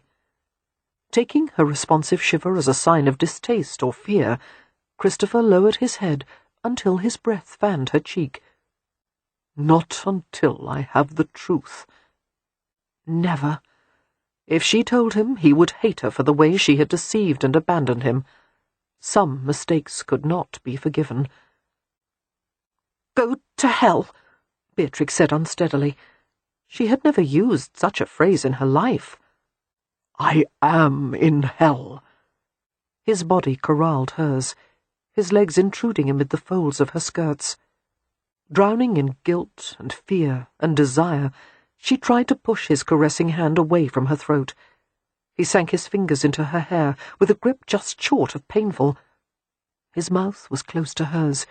He was surrounding her, all the strength and force and maleness of him, and she closed her eyes as her senses went quiet and dark in helpless waiting. "I'll make you tell me," she heard him mutter. And then he was kissing her. Somehow, Beatrix thought hazily, Christopher seemed to be under the impression she would find his kisses so objectionable that she would confess anything to make him desist. She couldn't think how he had come by such a notion. In fact, she couldn't really think at all. His mouth moved over hers in supple, intimate angles, until he found some perfect alignment that made her weak all over. She reached around his neck to keep from dropping bonelessly to the floor. Gathering her closer into the hard support of his body, he explored her slowly, the tip of his tongue stroking, tasting. His kiss was like drinking sunlight, the caress of his mouth fluent with heat and sensuality. Her body listed more heavily against his as her limbs became weighted with pleasure. She sensed the moment when his anger was eclipsed by passion, desire changing to white-hot need. Her fingers sank into his beautiful hair, the shorn locks heavy and vibrant, his scalp hot against her palms. With each inhalation, she drew in more of his fragrance, the trace of sandalwood on warm, male skin. His mouth slid from hers and dragged roughly along her throat, crossing sensitive places that made her writhe. Blindly turning her face, she rubbed her lips against his ear. He drew in a sharp breath and jerked his head back. His hand came to her jaw, clamping firmly. "Tell me what you know," he said, his breath searing her lips. "Or I'll do worse than this. I'll take you here and now. Is that what you want?" As a matter of fact. However, recalling that this was supposed to be a punishment, a coercion, Beatrix managed a languid, "No, stop." His mouth ravished hers again. She sighed and melted against him. He kissed her harder, pressing her back against the slatted side of the stall, his hands roaming indecently. Her body was laced and compressed and concealed in layers of feminine attire, frustrating his attempts to caress her. His garments, however, presented far fewer obstacles. She slid her arms inside his coat, fumbling to touch him, tugging ardently at his waistcoat and shirt. Reaching beneath the straps of his trouser braces, she managed to pull part of his shirt free of the trousers, the fabric warm from his body. They both gasped as her cool fingers touched the burning skin of his back. Fascinated, Beatrix explored the curvature of deep, intrinsic muscles, the tight mesh of sinew and bone, the astonishing strength contained just beneath the surface. She found the texture of scars, vestiges of pain and survival. After stroking a healed-over line, she covered it tenderly with her palm. A shudder racked his frame. Christopher groaned and crushed his mouth over hers, urging her body against his, until together they found an erotic pattern, a cadence. Instinctively Beatrix tried to draw him inside herself, pulling at his lips and tongue with her own. Christopher broke the kiss abruptly, panting. Cradling her head in his hands, he pressed his forehead against hers. "Is it you?" he asked hoarsely. "Is it?" Beatrix felt tears slip from beneath her lashes, no matter how she tried to blink them back. Her heart was ablaze. It seemed that her entire life had led to this man, this moment of unexpressed love. But she was too frightened of his scorn, and too ashamed of her own actions to answer. Christopher's fingertips found the tear marks on her damp skin. His mouth grazed her trembling lips, lingering at one soft corner, sliding up to the verge of a salt-flavoured cheek. Releasing her, he stepped back and stared at her with baffled anger.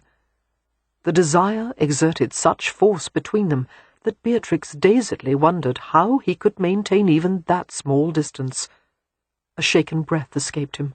He straightened his clothes, moving with undue care, as if he were intoxicated. "Damn you!" His voice was low and strained. He strode out of the stables. Albert, who had been sitting by a stall, began to trot after him. Upon noticing that Beatrix wasn't going with them, the terrier dashed over to her and whimpered. Beatrix bent to pet him. "Go on, boy," she whispered. Hesitating only a moment, Albert ran after his master. and Beatrix watched them both with despair. 2 days later, a ball was given at Stony Cross Manor, the manorial residence of Lord and Lady Westcliff. It would have been difficult to find a more beautiful setting than the ancient dwelling built of honey-coloured stone, surrounded by extensive gardens.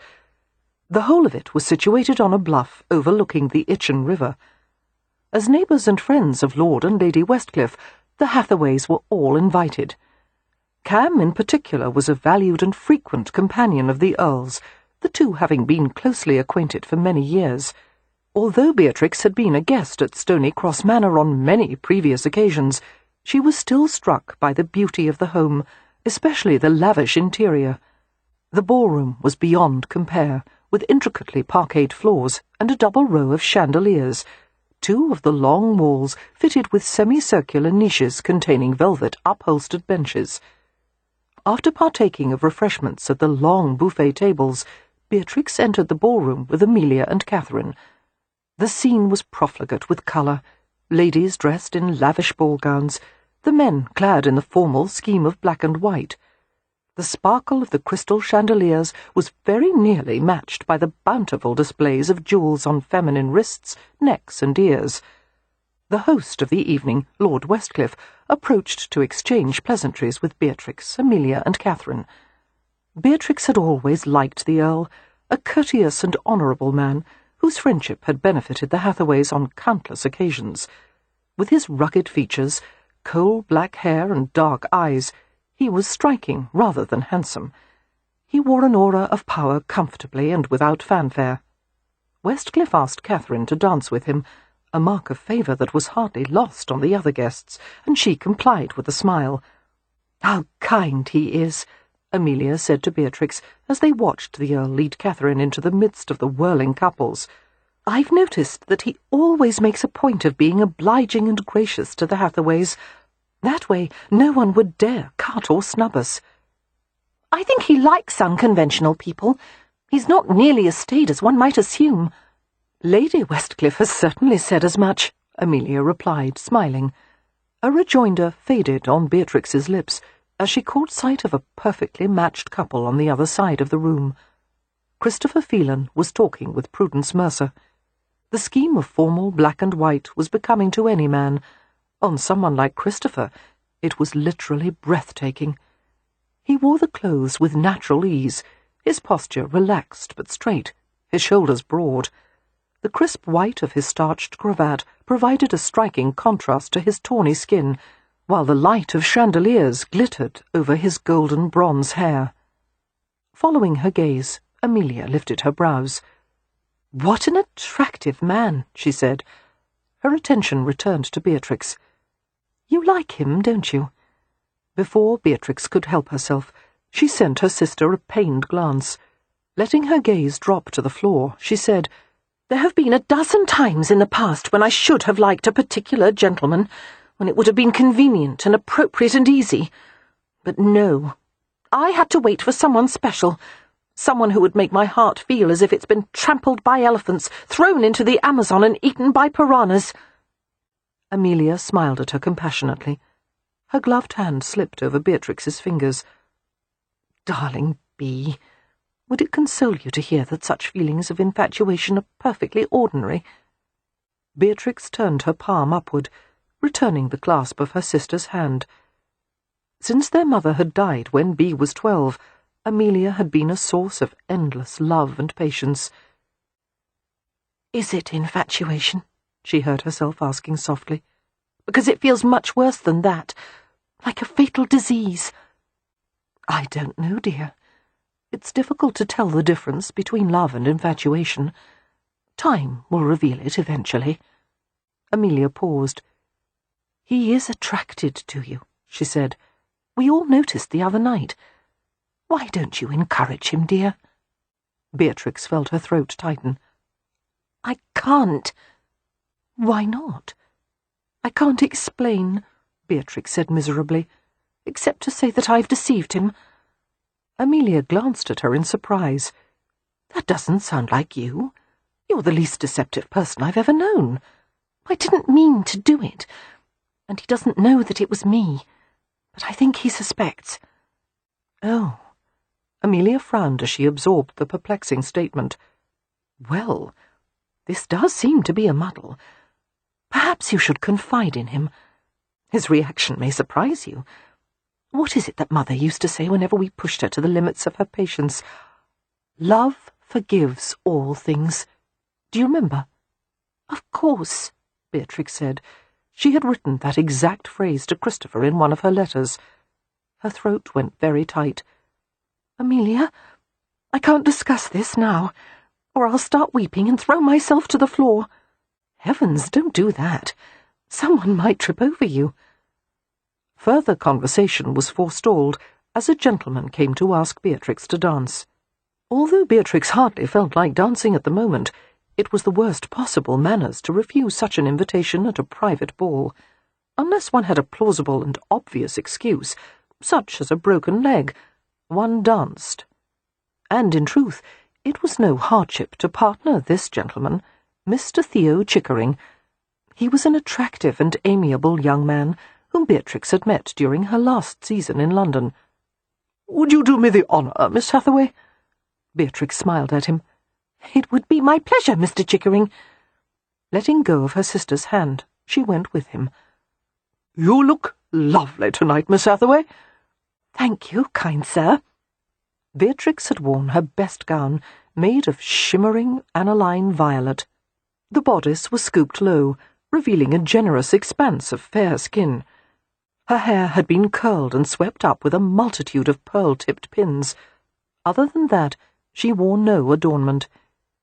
Feeling the hairs on her nape prickle with awareness, Beatrix sent a quick glance around the room. Her gaze was immediately caught by a pair of cool, grey eyes. Christopher was staring at her, unsmiling. Chickering gracefully pulled her into the waltz. Following the completion of one turn, Beatrix glanced over her shoulder, but Christopher was no longer staring at her. In fact, he didn't glance at her even once after that. Beatrix forced herself to laugh and dance with Chickering, while privately reflecting that there was nothing so trying as pretending you were happy when you weren't. Discreetly, she watched Christopher, who was inundated with women who wanted to flirt with him and men who wanted to hear war stories. Everyone, it seemed, wanted to associate with the man whom many were calling England's most celebrated war hero. Christopher bore it all with equanimity, looking composed and courteous, occasionally flashing a charming smile. "It's hard for a fellow to change that," Chickering told Beatrix dryly, nodding in Christopher's direction. "Fame, great wealth, and a full head of hair, and one can't even despise him because he single-handedly won the war." Beatrix laughed and gave him a mock-pitying glance. "You're no less impressive than Captain Phelan, Mr. Chickering." "By what measure? I wasn't in the military, and I have neither fame nor great wealth." "But you do have a full head of hair," Beatrix pointed out. Chickering grinned. "Dance with me again, and you can view my abundant tresses at your leisure." "Thank you, but I've already danced with you twice, and any more would be scandalous." "You have broken my heart," he informed her, and she laughed. "There are many delightful ladies here who would be happy to mend it," she said. "Please go and favour them. A gentleman who dances as well as you should not be monopolised." As Chickering left her reluctantly, Beatrix heard a familiar voice behind her. "Beatrix." Although she wanted to cringe, she squared her shoulders and turned to face her former friend. "Hello, Prudence," she said. "How are you?" Prudence was sumptuously attired in an ivory gown, the skirts a massive froth of blonde lace, caught up at intervals with pink silk rosebuds. "I'm very well, thank you.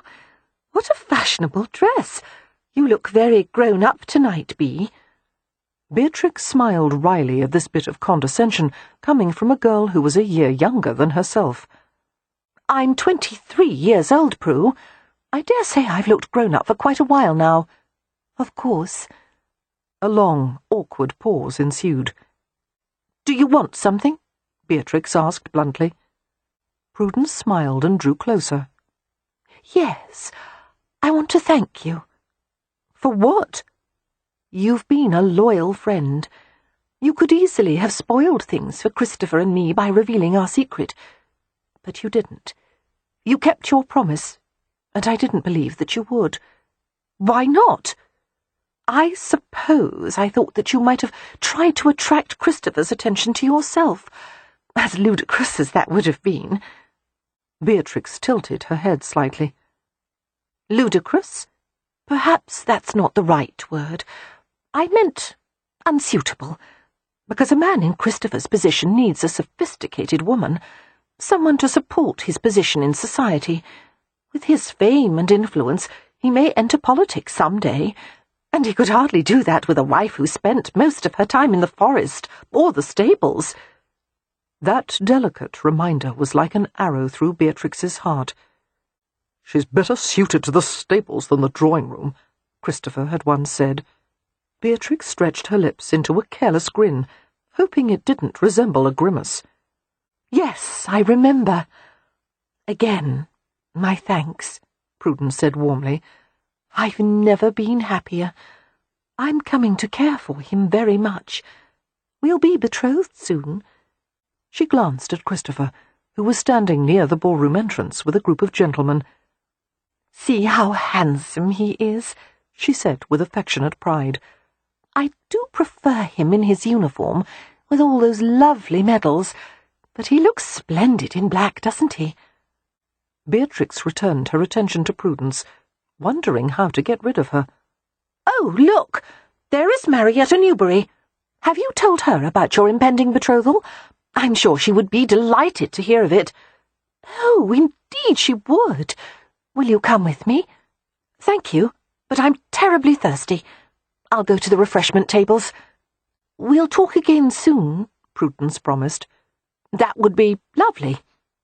Prudence left her in a swish of white lace. Beatrix let out an exasperated puff that blew a stray lock of hair away from her forehead. She stole another glance at Christopher, who was involved in conversation. Although his demeanour was calm, stoic even, there was a gleam of perspiration on his face. Looking away from his companions for a moment, he discreetly passed a shaking hand over his forehead. Was he feeling ill? Beatrix watched him closely. The orchestra was playing a lively composition, obliging the crowd in the ballroom to talk loudly over the music. So much noise and colour, so many bodies confined in one place. A percussion came from the refreshment room, clinks of glasses, flatware scratching on china. There came a pop of a champagne cork, and Beatrix saw Christopher twitch in response. At that moment she understood. It was all too much for him. His nerves were stretched to the breaking point. The effort at self-discipline was requiring everything he had. Without a second thought, Beatrix made her way to Christopher as quickly as possible. "Here you are, Captain Phelan," she exclaimed. The gentlemen's conversation stopped at this untoward interruption. "There's no use in hiding from me," Beatrix continued brightly. "Recollect, you promised to stroll with me through Lord Westcliffe's picture gallery." Christopher's face was still. His eyes were dilated, the grey irises nearly extinguished by black. "So I did," he said stiffly. The other gentlemen acceded immediately. It was the only thing they could do in the face of Beatrix's boldness. "We will certainly not keep you from making good on a promise, Phelan," one of them said. Another followed suit. "Especially a promise given to a delightful creature such as Miss Hathaway." Christopher gave an abbreviated nod. "By your leave," he said to his companions, and gave Beatrix his arm. As soon as they were out of the main circuit of rooms, he began to breathe heavily. He was sweating profusely, the muscles of his arm unbelievably hard beneath her fingers. "That did your reputation no good," he muttered, referring to the way she had approached him. "Bother my reputation." Being familiar with the arrangement of the manor, Beatrix led him to a small outdoor conservatory.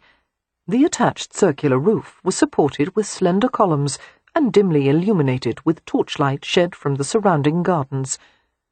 Leaning against the side of the house, Christopher closed his eyes and drew in the cool, sweet air. He seemed like a man who had just emerged from a long swim under water. Beatrix stood nearby, watching him with concern.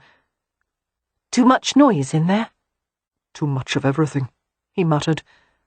After a moment, he slitted his eyes open. "Thank you." "You're welcome." "Who was that man?" "Which one?" "The one you were dancing with." "Mr. Chickering?" Her heart felt considerably lighter as she realized that he had noticed. "Oh, he's a delightful gentleman. I'd met him before in London." She paused. "Did you also happen to see that I spoke to Prue?" "No." "Well, I did. She seems convinced that you and she will marry." There was no change in his expression. "Perhaps we will. It's what she deserves." Beatrix hardly knew how to reply to that. "Do you care for her?" Christopher gave her a look of scalding derision. "How could I not?" Her frown deepened. "If you're going to be sarcastic, I may as well go back inside." "Go, then." He closed his eyes again, continuing to lean against the wall. Beatrix was tempted to do just that. However, as she looked at his still, gleaming features, a wave of unaccountable tenderness swept through her. He looked so large and invulnerable, with no sign of emotion save for that indentation between his brows. But she knew that he was overwrought. No man liked to lose control, especially a man whose very life had depended so often on his ability to govern himself. Oh, how she wished she could tell him that their secret house was close by. "Come with me," she would say, "and I'll take you to a lovely, quiet place." Instead, she fished a handkerchief from a hidden pocket in her gown and approached him. "Be still," she said. Standing on her toes, she carefully blotted his face with a handkerchief, and he let her. He looked down at her when she was done, his mouth grim. "I have these moments of madness," he said gruffly. "In the middle of a conversation or doing something perfectly ordinary, a vision appears in my head, and then there's a moment of blankness, and I don't know what I've just said or done." "What kind of vision?" Beatrix asked. "Things you saw in the war?" His nod was nearly imperceptible. "That's not madness," she said. "Then what is it?" "I'm not certain." A humourless laugh escaped him. "You have no damned idea of what you're talking about." "Oh, I don't." Beatrix stared at him intently, wondering how far she could trust him. The instinct of self-preservation struggled with her desire to help him, share with him.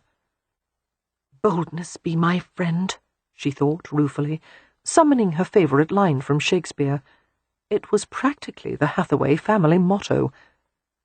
Very well. She would tell him the shameful secret she had never told anyone outside her family. If it helped him, the risk was worth it.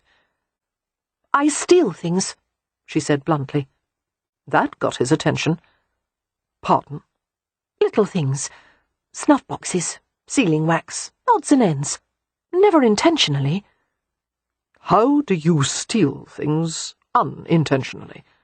"Oh, it's dreadful," Beatrix said earnestly. "I'll be in a shop or someone's home and I'll see a little object. It could be something as valuable as a jewel or as insignificant as a piece of string. And the most terrible sensation comes over me, a sort of anxious, fidgety feeling. Have you ever had an itch so awful that you must scratch it or die, and yet you can't?" His lips twitched. "Yes, usually in one's army boot, while standing in knee-deep water in a trench, while people are shooting. That absolutely guarantees an unreachable itch." "My goodness. Well, I try to resist, but the feeling gets worse, until I finally take the object and slip it into my pocket. And then later, when I return home, I'm overcome with shame and embarrassment, and I have to find ways to return the things I took. My family helps me, and it's so much more difficult to put something back than it is to steal it." She grimaced. "Sometimes I'm not even fully aware of doing it. That's why I was expelled from finishing school. I had a collection of hair ribbons, pencil stubs, books, and I tried to put everything back, but I couldn't remember where it all went. Beatrix glanced at him cautiously, wondering if she would find condemnation in his face. But his mouth had gentled, and his eyes were warm. "When did it start?" After my parents died. My father went to bed one night with pains in his chest, and he never awoke. But it was even worse with my mother. She stopped talking, and hardly ate, and withdrew from everyone and everything. She died of grief a few months later. I was very young and self-centered, I suppose, because I felt abandoned. I wondered why she hadn't loved me enough to stay. "That doesn't mean you were self-centered." His voice was quiet and kind. "Any child would have reacted that way." My brothers and sisters took very good care of me," Beatrix said. "But it wasn't long after Mother was gone that my problem appeared. It's much better than it used to be. When I feel peaceful and safe, I don't steal anything at all. It's only at difficult times, when I'm uncomfortable or anxious, that I find myself doing it." She looked up at Christopher compassionately. "I think your problem will fade in time, as mine has, and then it might come back every once in a while, but only briefly. It won't always be this bad." Torchlight flickered in Christopher's eyes as he stared at her. He reached out and drew her close with slow, stunning tenderness. One of his hands cradled her jaw, his long fingers textured with calluses. To Beatrix's bewilderment, he eased her head against his shoulder. His arms were around her, and nothing had ever felt so wonderful. She leaned against him in a daze of pleasure, feeling the even rise and fall of his chest. He toyed with the tiny wisps at the nape of her neck, the brush of his thumb on her skin sending a rapturous quiver down her spine. "I have a silver cufflink of yours," Beatrix said unsteadily, her cheek pressed to the smooth fabric of his coat. "And a shaving brush. I went to take back the shaving brush and stole the cufflink instead. I've been afraid to try and return them because I'm fairly certain I would only end up stealing something else." A sound of amusement rustled in his chest. "Why did you take the shaving brush in the first place?" "I told you, I can't help—" "No, I meant, what were you feeling anxious about?" "Oh, that's not important." "It's important to me." Beatrix drew back just enough to look up at him. I was anxious about you." But what she said was, "I don't remember. I have to go back inside." His arms loosened. "I thought you weren't worried about your reputation." "Well, it can survive a little damage," Beatrix said reasonably, "but I'd rather not have the whole thing blown to smithereens." "Go then." His hands fell away from her, and she began to walk away. "But Beatrix—" She paused and glanced at him uncertainly. "Yes." His gaze held hers. "I want my shaving brush back." A slow grin curved her lips. "I'll return it soon," she promised, and left him alone in the moonlight. Chapter 16. "Beatrix, see who's here!" Rye came to the paddock with Albert padding beside him. Beatrix was working with a newly acquired horse, which had been badly trained as a colt and sold by its disgruntled owner. The horse had a potentially fatal habit of rearing, and had once nearly crushed a rider who had been trying to discipline him. The horse started uneasily at the appearance of the boy and dog, but Beatrix soothed him and started him on a slow circle around the paddock. She glanced at Rye, who had climbed onto the fence and sat on the top rail. Albert sat and rested his chin on the lowest rail, watching her with alert eyes. "Did Albert come alone?" Beatrix asked, perplexed. "Yes, and he wasn't wearing a leash. I think he must have run away from home." Before Beatrix could reply, the horse stopped and began to rear irritably. Immediately she loosened the reins and leaned forward, sliding her right arm around the horse's neck. As soon as the horse began to come down, Beatrix urged him forward. She doubled the horse in tight half-circles, first to the right, then to the left, and began him forward again. "Why do you double him like that?" Rye asked. "It's something your father taught me, actually. It's to impress on him that he and I must work together." She patted the horse's neck and kept him at a sedate walk. "One must never pull on the reins when a horse is rearing. It could cause him to fall backward. When I feel him getting light in the front, I urge him forward a little faster. He can't rear as long as he's moving. How will you know when he's straightened out?" "There's never an exact moment when one knows," Beatrix said. "I'll just keep working with him, and he'll improve little by little." She dismounted and led the horse to the railing, and Rye stroked his satiny neck. "Albert," Beatrix said conversationally, bending to pet the dog, "what are you doing here? Have you run off from your master?" He wagged his tail enthusiastically. "I gave him some water," Rye said. "Can we keep him for the afternoon?" "I'm afraid not. Captain Phelan may be worrying after him. I'm going to take him back now." The boy heaved a sigh. "I would ask to go with you," he said, "but I have to finish my lessons. I so look forward to the day I know everything. Then I won't have to read any more books or do any more counting." Beatrix smiled. "I don't wish to be discouraging, Rye, but it's not possible to know everything. Mamma does." Rye paused reflectively. "At least, Papa says we must pretend she does because it makes her happy."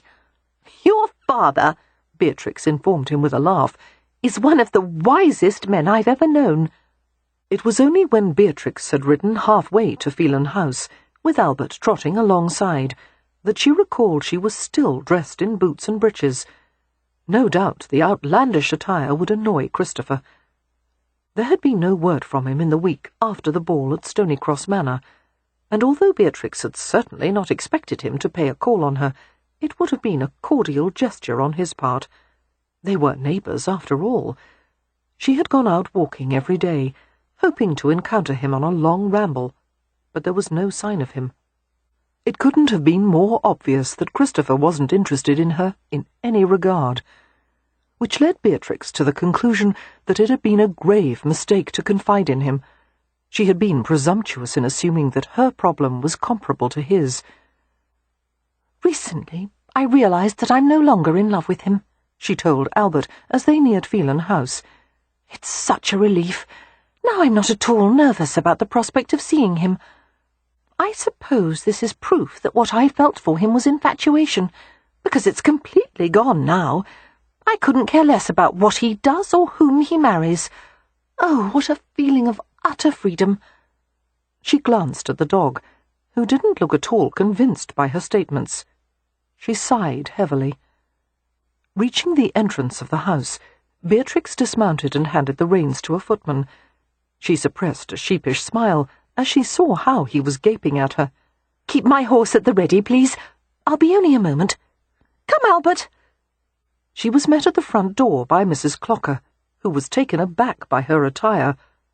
"Why, Miss Hathaway," the housekeeper faltered. "You're wearing—" "Yes, I'm so sorry. I know I'm not presentable, but I came in a dash. Albert appeared at Ramsay House today, and I'm delivering him back to you."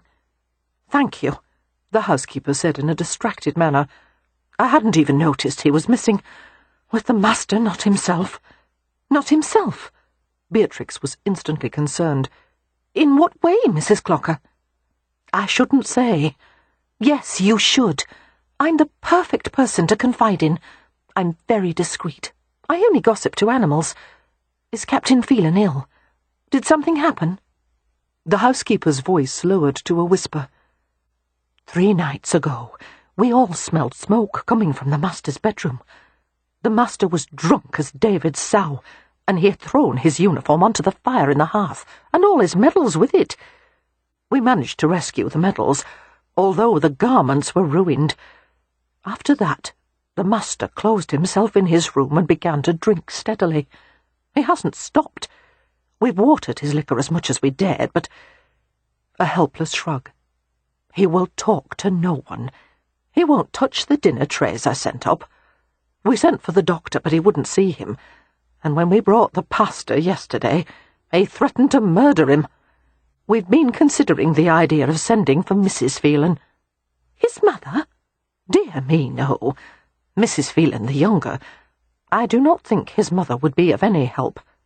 "Yes, Audrey is a good choice. She's level-headed and she knows him well." "The problem," the housekeeper said, "is that it would take at least 2 days for her to arrive. And I fear—" "What?" "This morning he asked for a razor and hot bath. We were frightened to give it to him, but we daren't refuse. I half wonder if he won't do himself harm."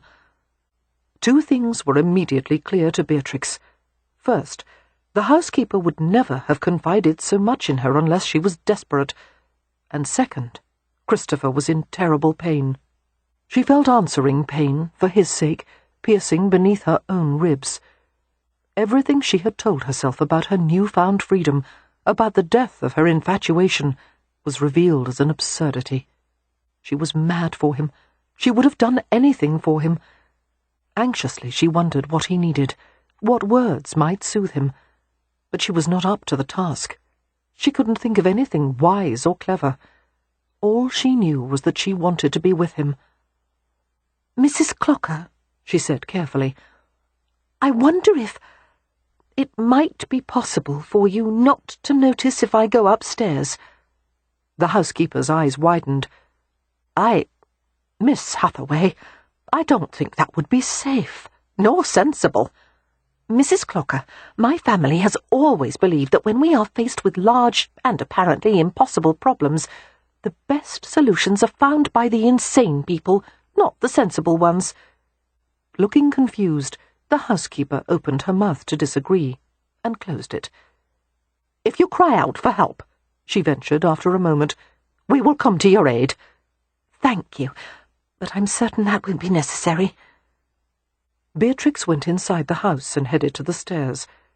As Albert made to follow her, she said, "No, boy. Stay down here."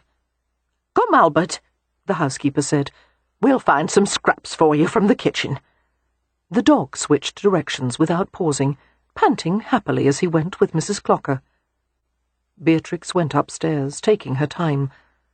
How many times, she reflected ruefully, she had sought to understand a wounded wild creature. But it was another matter entirely to penetrate the mystery of a human being. Reaching Christopher's door, she knocked softly. When there came no response, she let herself inside. To her surprise, the room brimmed with daylight, the late August sun illuminating tiny floating dust motes by the window. The air smelled like liquor and smoke and bath soap. A portable bath occupied one corner of the room, sodden footprints tracking across the carpet.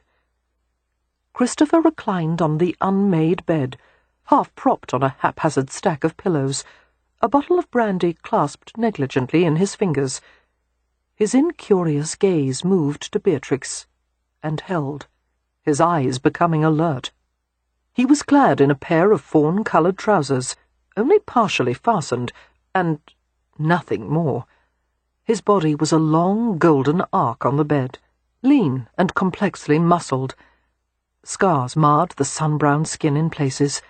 There was a ragged triangular shape, where a bayonet had pierced his shoulder, a liberal scattering of marks from shrapnel, a small circular depression on his side that must have been caused by a bullet.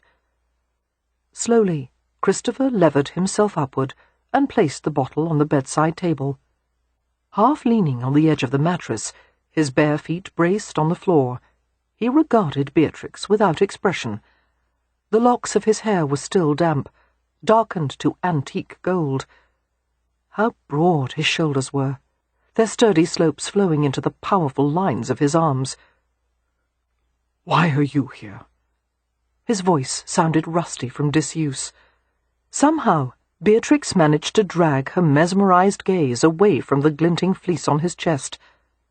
"I came to return Albert," she said. "He appeared at Ramsey House today. He says you've been neglecting him, and that you haven't taken him on any walks lately." "Has he? I had no idea he was so loose-tongued." "Perhaps you would like to put more clothes on and come for a walk with me, to clear your head." This brandy is clearing my head. Or it would if my damned servants would stop watering it. Come walk with me, she coaxed, or I may be forced to use my dog-training voice on you. Christopher gave her a baleful look. I've already been trained.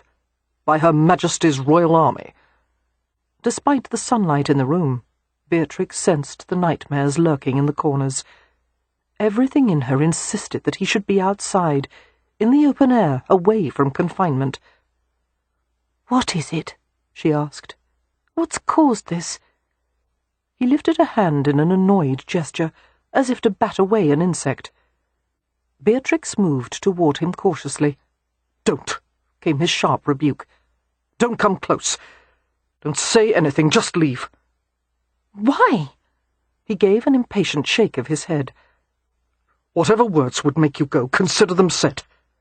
"And if I don't?" His eyes were devil-bright, his face hard.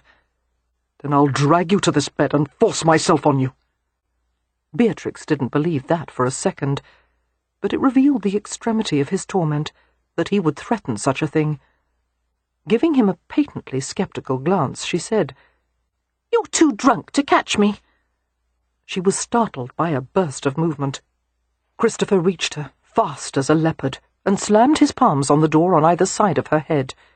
His voice was harsh and low. "I'm not as drunk as I look." Beatrix had raised her arms reflexively, crossing them over her face. She had to remind herself to start breathing again. The problem was, once she resumed, she couldn't control her lungs, which were working as if she had run miles.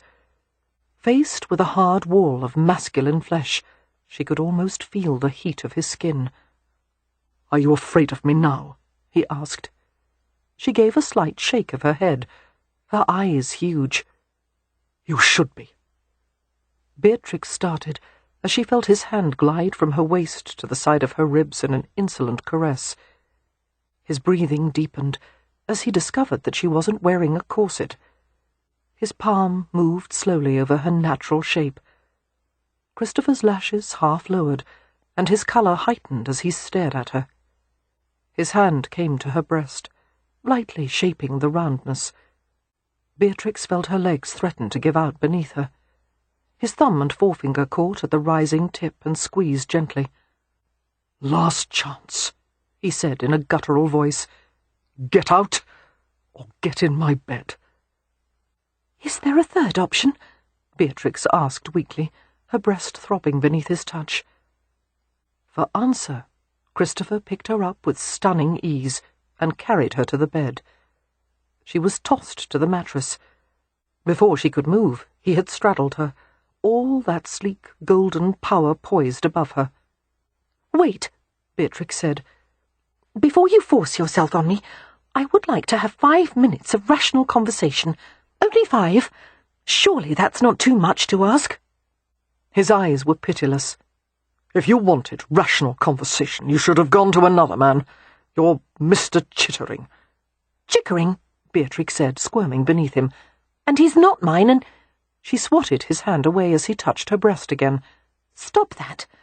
I just want to—" Undeterred, he had gone for the button placket of her shirt. She scowled in exasperation. "All right, then," she snapped. "Do as you please. Perhaps afterward we could manage a coherent discussion." Twisting beneath him, she flopped onto her stomach. Christopher went still. After a long hesitation, she heard him ask in a far more normal voice, "What are you doing?" "I'm making it easier for you," came her defiant reply. "Go on. Start ravishing." Another silence, then, "Why are you facing downward?" "Because that's how it's done." Beatrix twisted to look at him over her shoulder.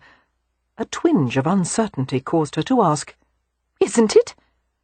His face was blank. "Has no one ever told you?" "No, but I've read about it." Christopher rolled off her, relieving her of his weight. He wore an odd expression as he asked, "From what books?" "Veterinary manuals. And, of course, I've observed the squirrels in springtime, and farm animals, and—" She was interrupted as Christopher cleared his throat loudly, and again. Darting a confused glance at him, she realized that he was trying to choke back amusement. Beatrix began to feel indignant. Her first time in bed with a man, and he was laughing. "Look here," she said in a businesslike manner. "I've read about the mating habits of over 24 species, and with the exception of snails whose genitalia is on their necks, they all—" She broke off and frowned. "Why are you laughing at me?" Christopher had collapsed, overcome with hilarity. As he lifted his head and saw her affronted expression, he struggled manfully with another outburst. "Beatrix, I'm not laughing at you." "You are." "No, I'm not. It's just—" He swiped a tear from the corner of his eye, and a few more chuckles escaped. "Squirrels!" "Well, it may be humorous to you, but it's a very serious matter to the squirrels." That set him off again. In a display of rank insensitivity to the reproductive rights of small mammals, Christopher had buried his face in a pillow, his shoulders shaking. "What is so amusing about fornicating squirrels?" Beatrix asked irritably. By this time he had gone into near apoplexy. "No more," he gasped. "Please." "I gather it's not the same for people," Beatrix said with great dignity, inwardly mortified. "They don't go about it the same way that animals do." Fighting to control himself, Christopher rolled to face her. His eyes were brilliant with unspent laughter. "Yes, no, that is, they do, but—" "But you don't prefer it that way?" Considering how to answer her, Christopher reached out to smooth her dishevelled hair, which was falling out of its pins. "I do. I'm quite enthusiastic about it, actually. But it's not right for your first time." "Why not?" Christopher looked at her, a slow smile curving his lips.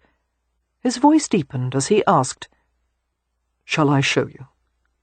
Beatrix was transfixed. Taking her stillness as assent, he pressed her back and moved over her slowly.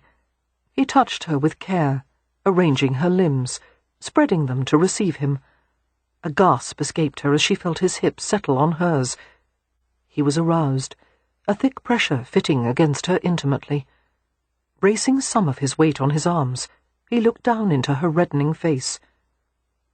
"This way," he said, with the slightest nudge, "is usually more pleasing to the lady." The gentle movement sent a jolt of pleasure through her.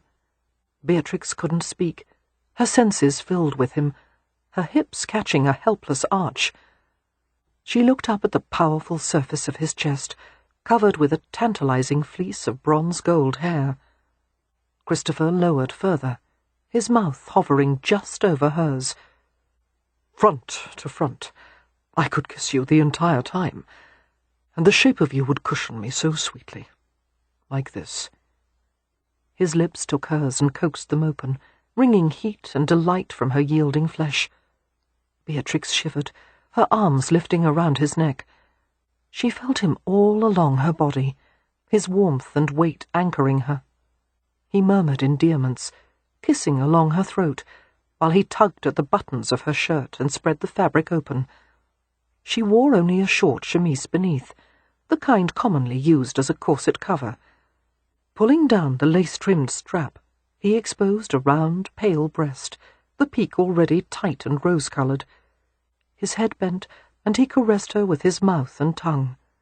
His teeth grazed lightly over her sensitive nerves, and all the while that relentless, rhythmic stimulation below. He was riding her, owning her, driving the need to an impossible pitch.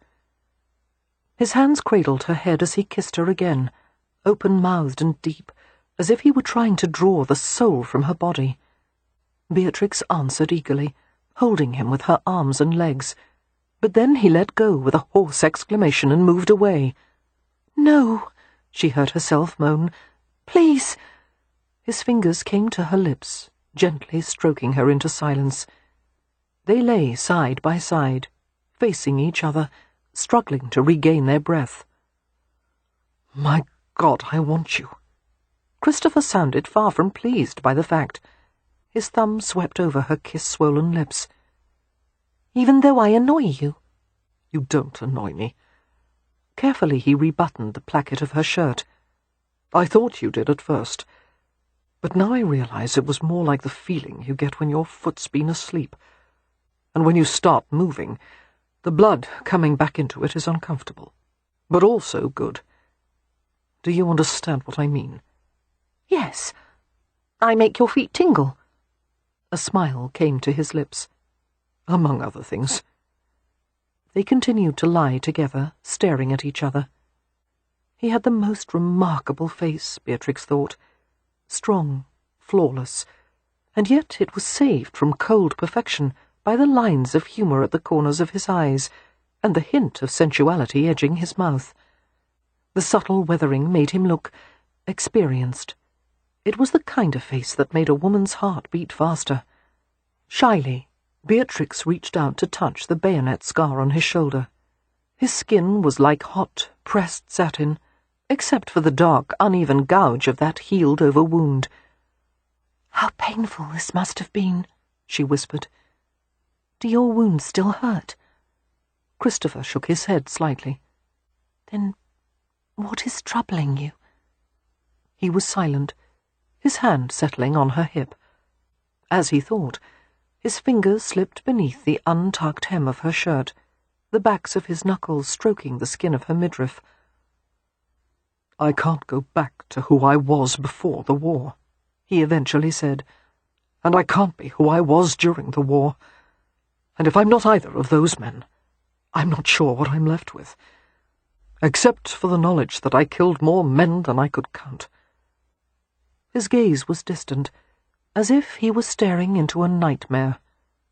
"Always officers first. That sent them into disarray. Then I picked off the rest as they scattered. They fell like toys a child had knocked over." "But those were your orders. They were the enemy." "I don't give a damn. They were men. They were loved by someone. I could never make myself forget that. You don't know what it looks like when a man is shot. You've never heard wounded men on the battlefield begging for water, or for someone to finish what the enemy started." Rolling away, he sat up and lowered his head. "I have rages," came his muffled voice. "I tried to attack one of my own footmen yesterday. Did they tell you that? Christ, I'm no better than Albert. I can never share a bed with a woman again. I might kill her in her sleep and not realize what I'm doing until afterward." Beatrix sat up as well. "You wouldn't do that." "You don't know that. You're so innocent." Christopher broke off and drew in a shivering breath. "God, I can't crawl out from under this, and I can't live with it." "With what?" she asked softly, realizing that something in particular was tormenting him, some intolerable memory. Christopher didn't acknowledge her. His mind was in another place, watching shadows. When she began to move closer to him, he lifted his arm as if in self-defense, palm turned outward. The broken gesture, made with such a strong hand, cut straight to Beatrix's heart. She felt an overwhelming need to physically draw him closer, as if to ease him away from a precipice. Instead, she kept her hands in her lap and stared at the place where the ends of his hair rested on his sun-browned neck. The muscles of his back were bunched. If only she could smooth her palm over that hard, rippled surface. If only she could soothe him. But he had to find his own way out. "A friend of mine died at Inkerman," Christopher finally said, his voice halting and raw. "One of my lieutenants. His name was Mark Bennett. He was the best soldier in the regiment. He was always honest. He joked at the wrong times. If you asked him to do something, no matter how difficult or dangerous, it would be done. He would have risked his life for any of us. The Russians had set up rifle pits in caverns and old stone huts built in the side of a hill. They were firing directly into our siege batteries. The general decided the Russian position had to be taken. 3 companies of rifles were chosen. A company of hussars was ordered to ride against the enemy if they tried to flank us. They were led by a man I hated, Lieutenant Colonel Cynic. Everyone hated him. He commanded the same cavalry regiment I had started in when I bought my first commission. Christopher fell silent, lost in memory. His half-lowered lashes sent spikes of shadow over his cheeks. Why was he so hated? Beatrix eventually prompted. Fenwick was often cruel for no reason, fond of punishment for its own sake. He ordered floggings and deprivations for the most minor infractions. And when he invented excuses to discipline the men, I intervened. He accused me of insubordination, and I was nearly brought up on charges. Christopher let out a slow, uneven breath. Fenwick was the main reason I agreed to be transferred to the Rifle Brigade. And then at Inkerman, I found out I would have to depend on his cavalry support. Before the riflemen got to the trenches, we stopped in a ravine where there was shelter from stray shots. Night was coming. We formed into 3 groups. We opened fire. The Russians returned it, and we pinpointed the positions we had to take. We advanced with guns, took out as many as we could. Then it turned into hand-to-hand combat. I was separated from Bennett in the fighting. The Russians drove us back when their support came, and then shell and grape started raining down. It wouldn't stop. Men around me were falling, their bodies opening up, wounds breaking out. My arms and back were burning with shrapnel. I couldn't find Bennett. It was dark and we had to fall back. I'd left Albert waiting in the ravine. I called for him and he came. Through all that hell-fire, against every natural instinct, Albert came out with me to find wounded men in the dark. He led me to 2 men lying at the base of the hill. One of them was Bennett. Beatrix closed her eyes sickly as she drew an accurate conclusion. And the other was Colonel Fenwick, she said. Christopher nodded grimly. Fenwick had been unseated. His horse was gone. One of his legs was broken, a bullet wound in the side. There was a good chance he would live. But Bennett, his front had been ripped open. He was barely conscious, dying by degrees. I wanted it to be me. It should have been. I was always taking chances. Bennett was the careful one. He wanted to go back to his family and to the woman he cared for. I don't know why it wasn't me. That's the hell of battle. It's all chance. You never know if you'll be next. You can try to hide, and a shell will find you. You can run straight at the enemy, and a bullet might jam in a rifle, and you're spared. It's all luck. He clenched his jaw against a tremor of emotion. I wanted to take them both to safety, but there was no one to help, and I couldn't leave Fenwick there. If he was captured, the enemy would get crucial intelligence from him. He'd had access to all the general's dispatches, knew all about strategies and supplies, everything. Beatrix stared at his partially averted profile. You had to save Colonel Fenwick first, she whispered, her chest aching with compassion and pity as she finally understood. Before you could save your friend. I told Mark. I'll come back for you. I'll come back, I swear it. I'm leaving Albert with you. There was blood in his mouth. I knew he wanted to say something, but he couldn't. Albert stayed next to him, and I picked up Fenwick and carried him over my shoulder and took him back to the ravine. When I went back for Bennett, the sky was on fire. The smoke made it difficult to see more than a few feet ahead. The ammunition flashes were like lightning. Bennett was gone. Literally gone. They had taken him. Albert was wounded. Someone had jabbed him with a bayonet. One of his ears was half dangling. There's a little ragged place where it wasn't stitched properly afterward. I stayed beside Albert with my rifle, and we held the position until the rifle companies advanced again. And finally we took the pits, and it was done. Lieutenant Bennett was never found? Beatrix asked faintly. Christopher shook his head. He wasn't returned in the prisoner exchange. He couldn't have lived long after he was captured. But I might have saved him. I'll never know. Jesus. Blotting his glittering eyes with his sleeve, he fell silent. He seemed to be waiting for something, sympathy that he would not accept, condemnation that he did not deserve. Beatrix wondered what some person far wiser or more worldly than she might have said. She didn't know. All she could offer was the truth. "You must listen to me," she said. "It was an impossible choice, and Lieutenant Bennet, Mark, didn't blame you." "I blame myself." He sounded weary. How tired of death he must be, she thought compassionately. How tired of grief and guilt. But what she said was, "Well, that's not reasonable.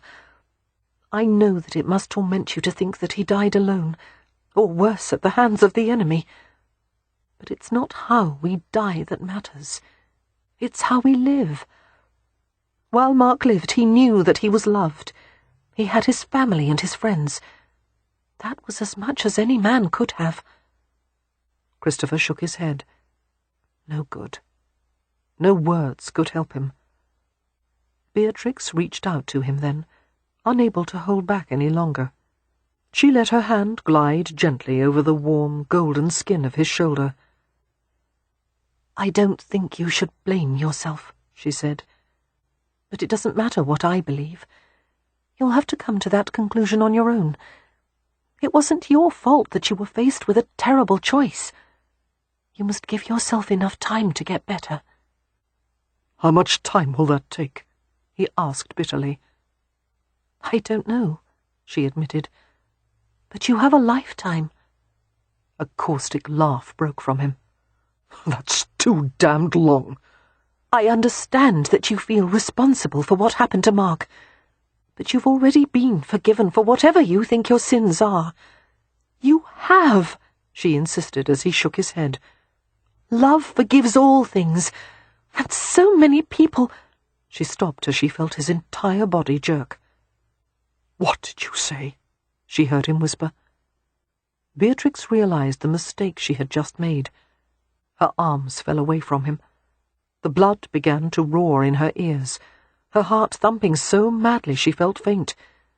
Without thinking, she scrambled away from him, off the bed to the center of the room.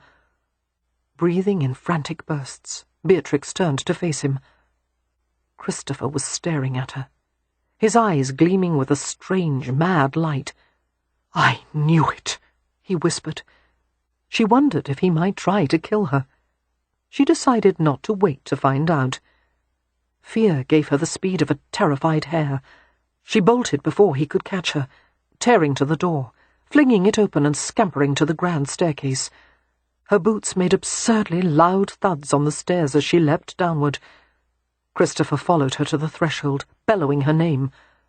Beatrix didn't pause for a second, knowing he was going to pursue her as soon as he donned his clothes. Mrs. Clocker stood near the entrance hall, looking worried and astonished. "Miss Hathaway, what—" "I think he'll come out of his room now," Beatrix said rapidly, jumping down the last of the stairs. "It's time for me to be going. Did he— Are you— If he asks for his horse to be saddled," Beatrix said breathlessly, "please have it done slowly." "Yes, but— Goodbye!" And Beatrix raced from the house as if demons were at her heels. Chapter 17. Beatrix fled to the one place where she knew he wouldn't find her.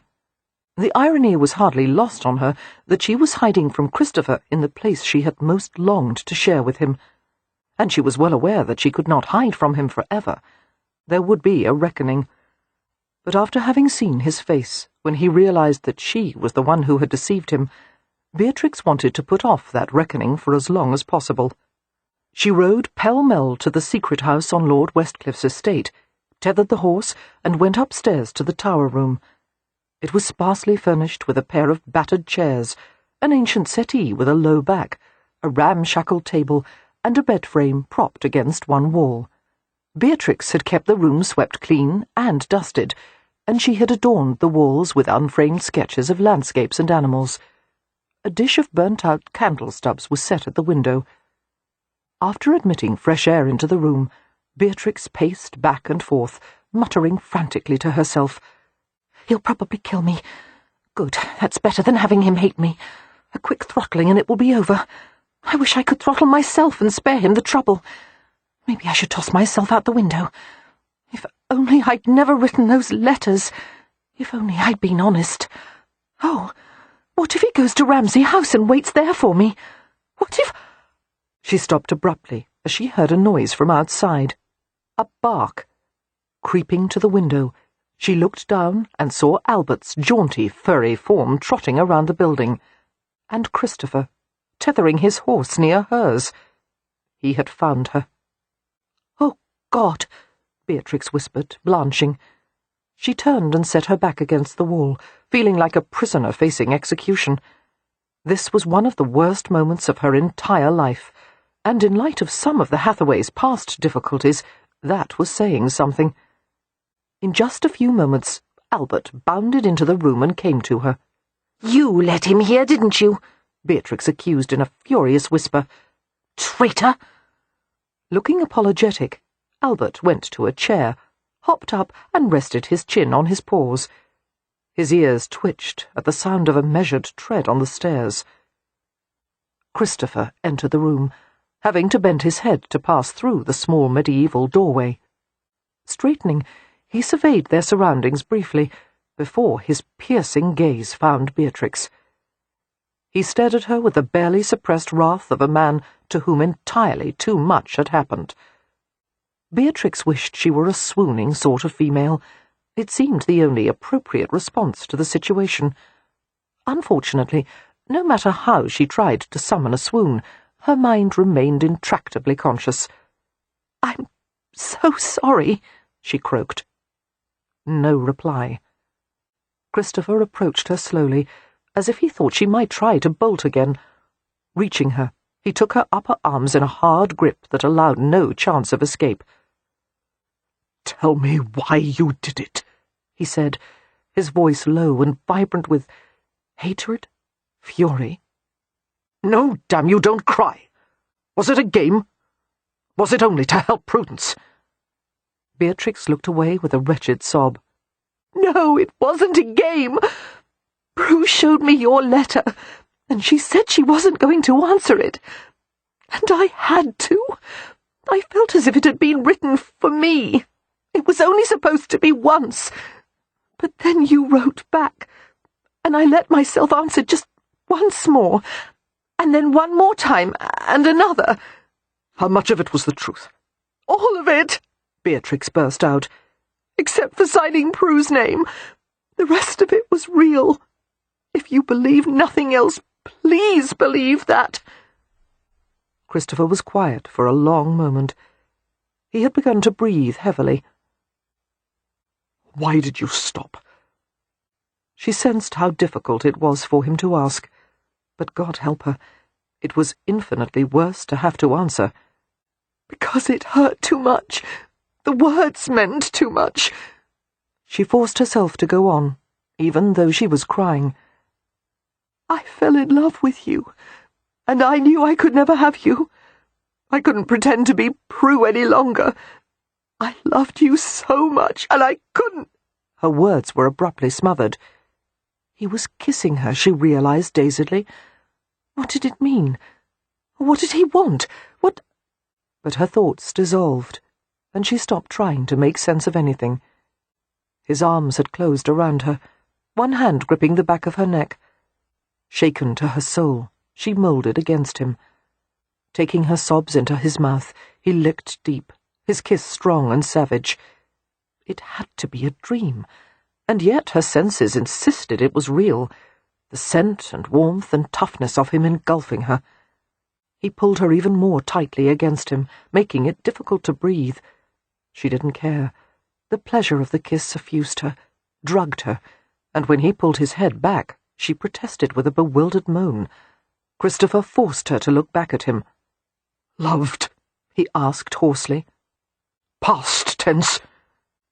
"Present tense," she managed to say.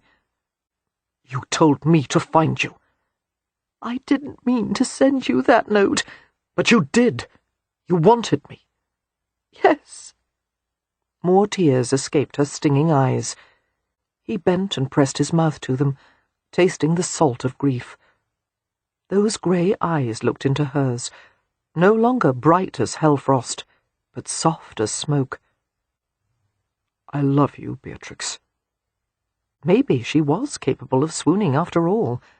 It certainly felt like a swoon, her knees giving way, her head lolling against his shoulder as he lowered them both to the threadbare carpet. Fitting his arm beneath her neck, Christopher covered her mouth with his again. Beatrix answered helplessly, unable to withhold anything. Their legs tangled, and he let his thigh nuzzle between hers. I thought you would hate me. Her dazed voice seemed to come from far away. Never. You could run to the farthest corners of the earth. There's no place you could go where I wouldn't love you. Nothing you could do to stop me. She shivered at what he was doing, his hands opening her clothes, sliding inside them. Her breasts felt hot, the tips hardening as he touched them. I thought you were going to murder me, she said with difficulty. A ghost of a smile came to his lips. No, that wasn't what I wanted to do. He brought his mouth to hers, kissing her with rough, hungry ardour. Unfastening her breeches, he found the taut surface of her stomach. His hand insinuated farther into the loosened garment, curving around her bare hip. His fingers explored with a gentle but insistent curiosity that made her squirm, goose-flesh rising. "Christopher," she said brokenly, fumbling with the front of his trousers, but he caught her wrist and pulled it back. It's been too long. I don't trust myself with you. Pressing her burning face against his neck, where his shirt had been laid open, Beatrix felt the strong ripple of his swallow against her parted lips. I want to be yours. You are, God help you. Then love me. Feverishly she kissed his throat. Love me. Hush, Christopher whispered. I have little enough self-control as it is. I can't make love to you here. It wouldn't be right for you. He kissed her tumbled hair, while his hand smoothed her hip in an unsteady caress. Talk to me. Would you really have let me marry Prudence? If you seemed happy with her, if she was the one you wanted. I wanted you. He kissed her, his mouth strong and punishing. It nearly drove me mad, looking for the things I loved in her and not finding them, and then beginning to see them in you. I'm sorry. You should have told me. Yes, but I knew you'd be angry, and I thought she was what you wanted. Pretty and vivacious. With all the wit of a toasting iron. Why did you write to her in the first place? I was lonely. I didn't know her well, but I needed someone. When I received that reply about Maudsley's donkey and the smell of October and the rest of it, I started falling in love right then. I thought it was another side of Prue I hadn't yet seen. It never occurred to me that the letters were written by someone else entirely.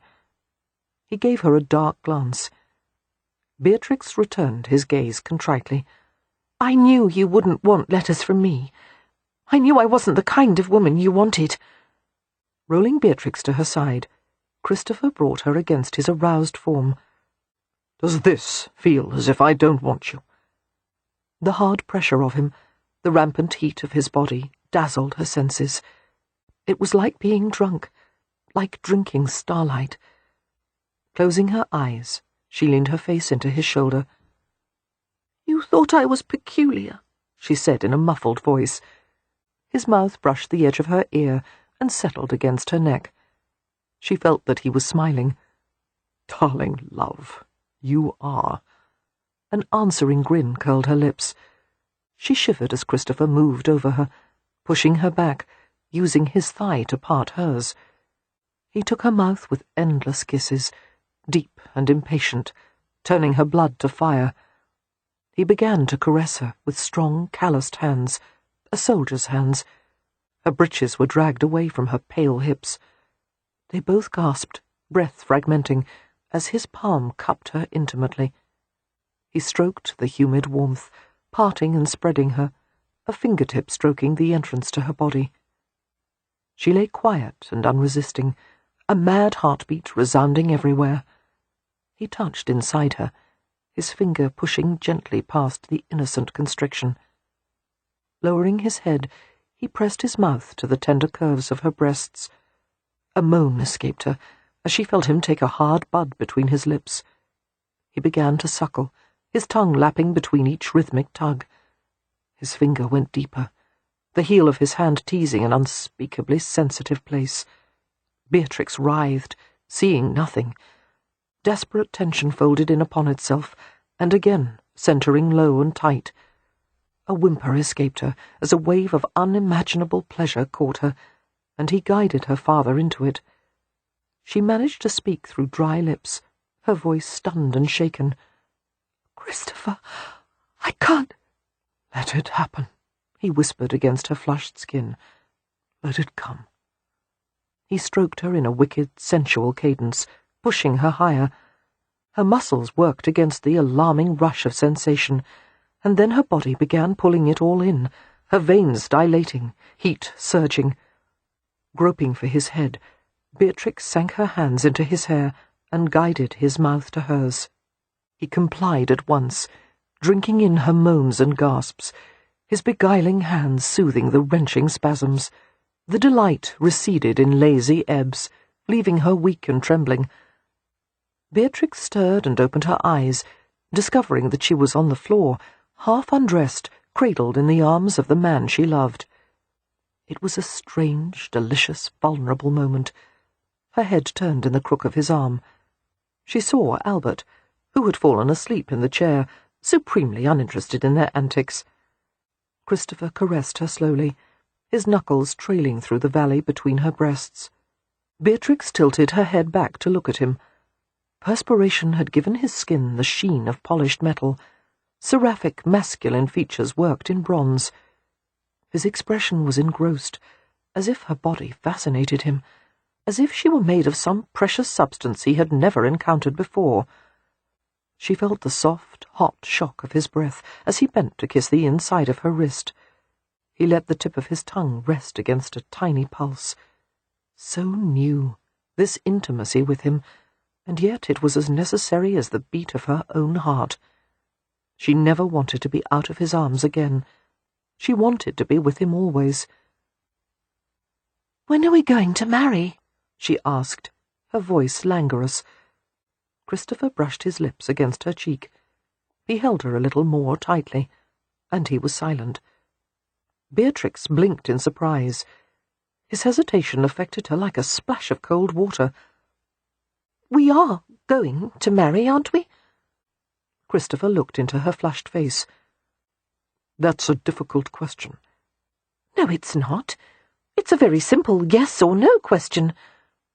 "I can't marry you," he said quietly, "until I can be certain that it will be good for you." "Why is there any doubt of that?" "You know why." "I do not." His mouth twisted. "Fits of rage, nightmares, strange visions, excessive drinking. Does any of that sound like a man who's fit for marriage?" "You were going to marry Prudence," Beatrix said indignantly. "I wasn't. I wouldn't do this to any woman, least of all to the woman I love more than my own life." Beatrix rolled away and sat up, pulling her loosened garments around her. "How long do you intend for us to wait? Obviously you're not perfect, but—" "Not perfect is having a bald spot or pockmarks. My problems are a bit more significant than that." Beatrix answered in an anxious tumble of words. "I come from a family of flawed people who marry other flawed people. Every one of us has taken a chance on love." "I love you too much to risk your safety." "Love me even more, then," she begged. "Enough to marry me no matter what the obstacles are." Christopher scowled. "Don't you think it would be easier for me to take what I want, regardless of the consequences? I want you with me every moment of the day. I want to hold you every night. I want to make love to you so badly I can't even breathe. But I won't allow any harm to come to you, especially from my hands. You wouldn't hurt me. Your instincts wouldn't let you. My instincts are those of a madman. Beatrix wrapped her arms around her bent knees. You're willing to accept my problems, she said dolefully, but you won't allow me to accept yours. She buried her face in her arms. You don't trust me. You know that's not the issue. I don't trust myself. In her volatile state, it was difficult not to cry. The situation was so vastly unfair, maddening. Beatrix. Christopher knelt beside her, drawing her against him. She stiffened. Let me hold you, he said near her ear. If we don't marry, when will I see you? She asked miserably. On chaperoned visits, carriage drives, stolen moments. Christopher smoothed her hair and stared into her swimming eyes. It's more than we've had until now. It's not enough. Beatrix wrapped her arms around him. I'm not afraid of you. Gripping the back of his shirt, she gave it a little shake for emphasis.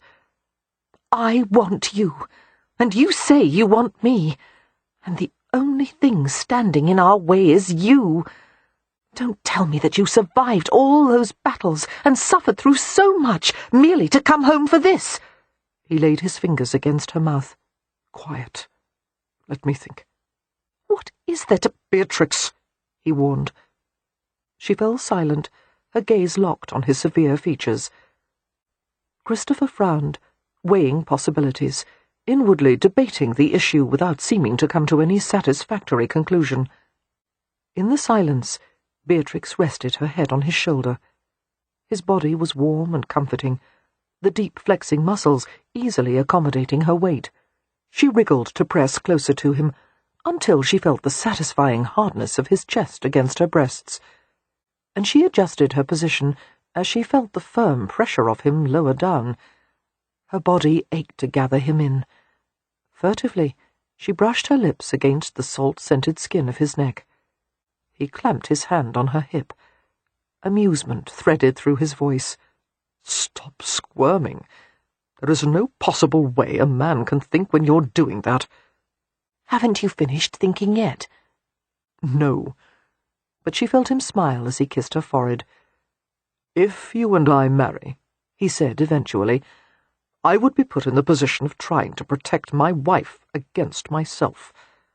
And your well-being and happiness are everything to me. If— Beatrix's heart leapt into her throat. She began to speak, but Christopher nudged his knuckles beneath her chin, gently closing her mouth. And regardless of what fascinating ideas your family may have about the marital relationship, he continued, I have a traditional view. The husband is master of the household. Oh, absolutely, Beatrix said, a bit too quickly. That's what my family believes too. His eyes narrowed skeptically. Perhaps that had been taking it a bit far. Hoping to distract him, Beatrix nuzzled her cheek into his hand. Could I keep my animals? Of course. His voice softened. I would never deny something so important to you. Although, I can't help but ask, is the hedgehog negotiable? Medusa? Oh, no. She couldn't survive on her own. She was abandoned by her mother as a kit, and I've taken care of her ever since. I suppose I could try to find a new home for her, but for some reason people don't take readily to the idea of pet hedgehogs. How odd of them, Christopher said. Very well. Medusa stays. Are you proposing to me? Beatrix asked hopefully. No. Closing his eyes, Christopher let out a short sigh. But I'm considering it, against all better judgment. Chapter 18. They rode directly to Ramsay House, with Albert loping happily along.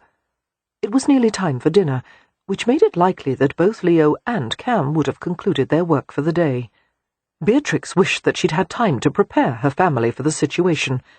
She was fervently glad that Merripen was still in Ireland, because he tended to view all outsiders with suspicion, and he would not have made the situation easier for Christopher. and Leo might have objections. The best option was to approach Cam, who was by far the most reasonable male in the family. However, when Beatrix tried to make suggestions to Christopher about whom to approach and what to say, he interrupted her with a kiss and told her that he would manage it on his own. "Very well," Beatrix said reluctantly, "but I warn you, they may be resistant to the match." "I'm resistant to the match," Christopher informed her. "At least we'll have that in common."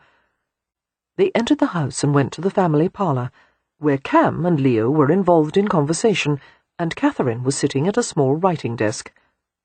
"Phelan," Cam said, looking up with an easy smile, "have you come to see the timber yard?" "Thank you, but I'm here for another reason." Leo, who was standing near the window, glanced from Christopher's rumpled attire to Beatrix's dishevelled condition.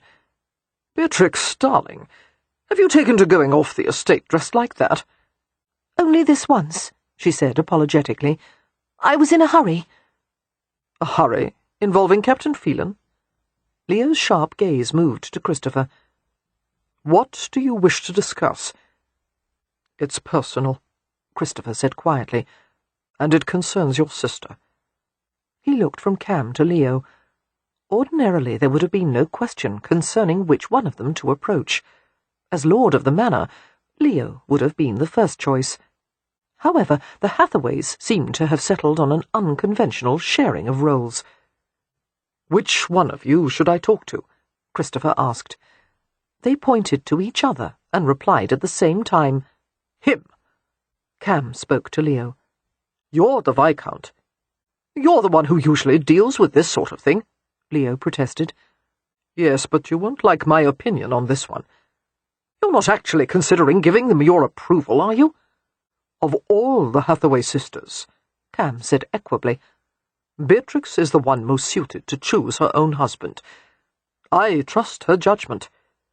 Beatrix gave him a brilliant smile. "Thank you, Cam." "What are you thinking?" Leo demanded of his brother-in-law. "You can't trust Beatrix's judgment." "Why not?" "She's too young," Leo said. "I'm 23, Beatrix protested.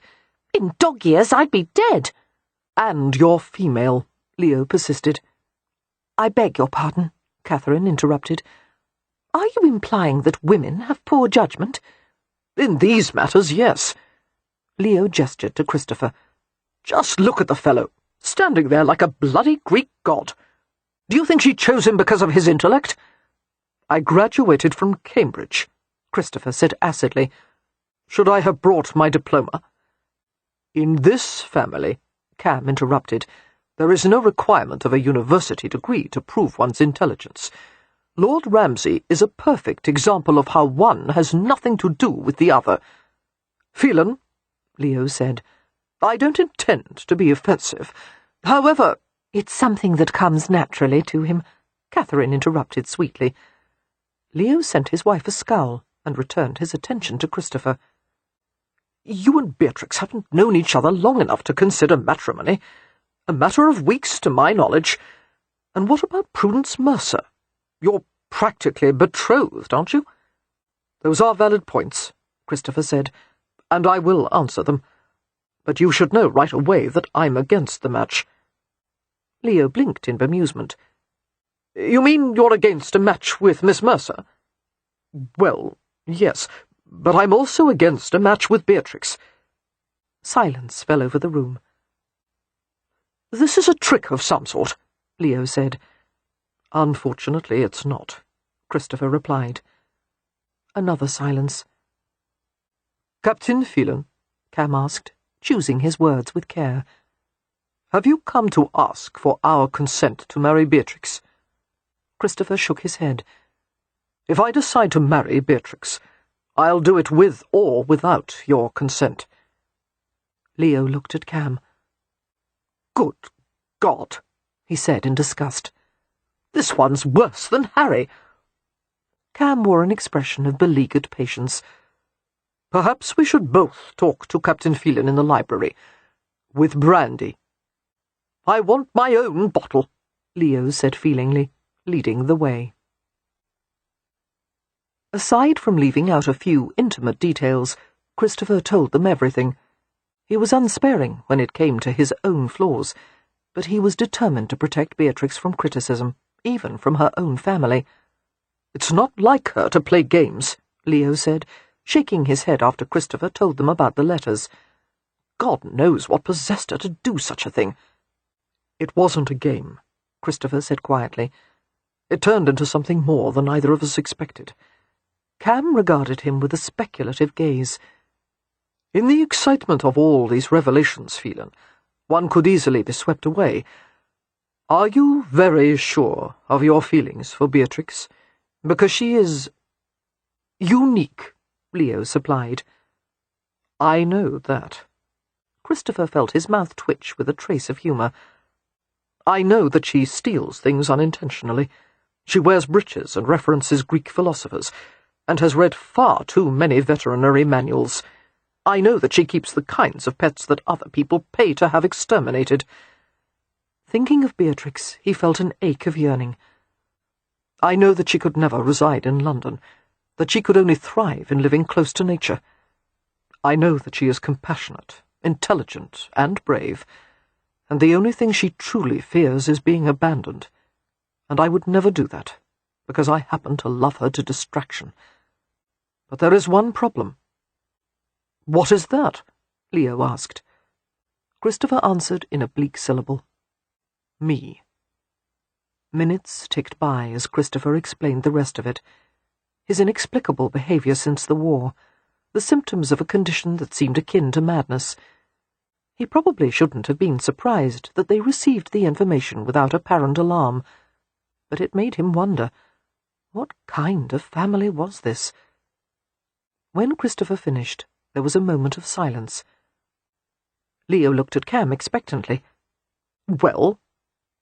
"Well what?" "Well, now is the time when you dredge up one of your blasted Romany sayings.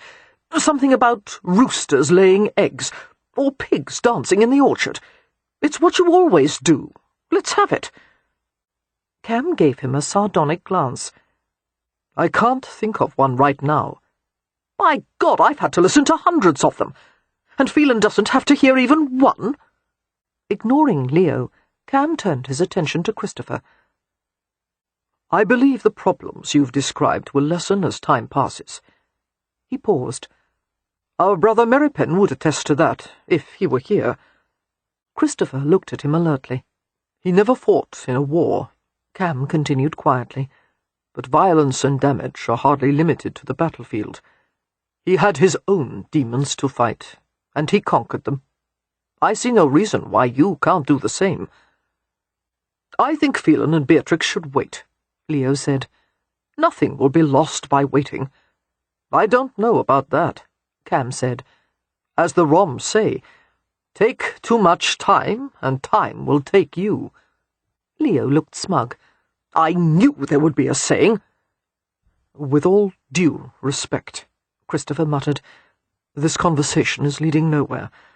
At least one of you should point out that Beatrix deserves a better man." "That's what I said about my wife," Leo remarked, "which is why I married her before she could find one." He smiled slightly as he contemplated Christopher's glowering face. "So far, I haven't been all that impressed by your flaws. You drink more than you should. You have trouble controlling your impulses, and you have a temper. All of those are practically requirements in the Hathaway family. I suppose you think Beatrix should marry a quiet young gentleman whose idea of excitement is collecting snuff-boxes or writing sonnets. Well, we've tried that, and it hasn't worked. She doesn't want that kind of man. Apparently what she wants is you." "She's too young and idealistic to know better," Christopher said. "I fault her judgment." "So do I," Leo shot back. "But unfortunately none of my sisters let me pick their husbands for them." "Easy, the two of you," Cam interceded calmly. "I have a question for you, Phelan. If you decide to wait indefinitely before proposing marriage to Beatrix, do you intend to continue seeing her in the meantime?" "Yes," Christopher said honestly. "I don't think anything could keep me away from her. But we'll be circumspect." "I doubt that," Leo said. "The only thing Beatrix knows about being circumspect is how to spell it." "Before long there would be gossip," Cam said, "and criticism, which would harm Beatrix's reputation, with the result that you would have to marry her anyway. There's not much point in delaying the inevitable."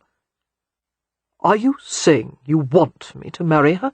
Christopher asked incredulously. "No," Cam replied, looking rueful. "But I can't say I'm all that fond of the alternative. Beatrix would be miserable. Besides, which one of us will volunteer to tell her that she's going to have to wait?" All three were silent. Beatrix knew that she would get precious little rest that night, her mind too engaged with worries and questions to allow for sleep.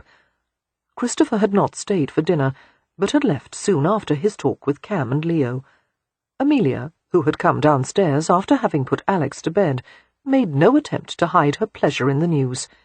"I like him," she said, hugging Beatrix and drawing back to view her with a smile. "He seems to be a good and honourable man." "And brave," Cam added. "Yes," Amelia replied soberly. "One can't forget what he did in the war." "Oh, I didn't mean that," Cam told her.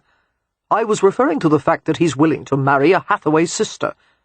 Amelia stuck her tongue out at him, and he grinned.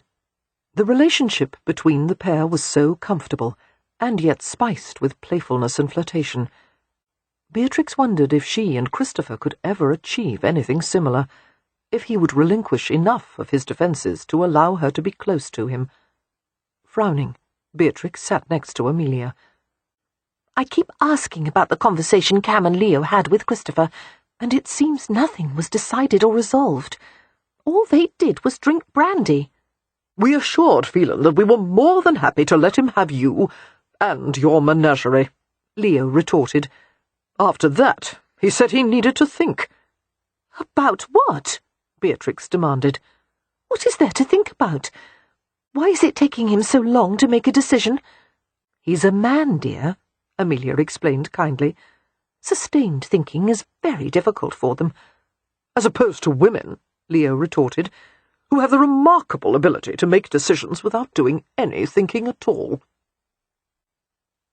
Christopher came to Ramsay House in the morning, looking very, well, soldierly, despite the fact that he was dressed in informal walking attire. He was quiet and impeccably polite as he asked to accompany Beatrix on a walk. Although Beatrix was thrilled to see him, she was also uneasy. He looked guarded and severe, a man with a possibly unpleasant duty to perform. This was not at all auspicious. Still, Beatrix maintained a cheerful facade, leading Christopher to one of her favourite walks in the forest, an outward leg with farmland to the right and woodland to the left. It continued in a loop that cut directly into the forest, crossed over ancient paths, and finished along a creek. Albert crossed back and forth, sniffing industriously as they progressed. "Whenever you find a clearing like this," Beatrix said, leading Christopher to a small, sun-dappled meadow, "it's most likely an ancient field enclosure from the Bronze Age. They knew nothing about fertilizing, so when a patch of land became unproductive, they simply cleared a new area, and the old areas became covered with gorse and bracken and heather. And here," she showed him the cavity of an oak tree near the clearing, "is where I watched a hobby chick hatch in early summer. Hobbies don't build their own nests. They use ones made by other birds. They're so fast when they fly, they look like sickles cutting through the air." Christopher listened attentively. With the breeze playing lightly in his dark gold hair, and a slight smile on his lips, he was so handsome that it was difficult not to gape at him. "You know all the secrets of this forest, don't you?" he asked gently.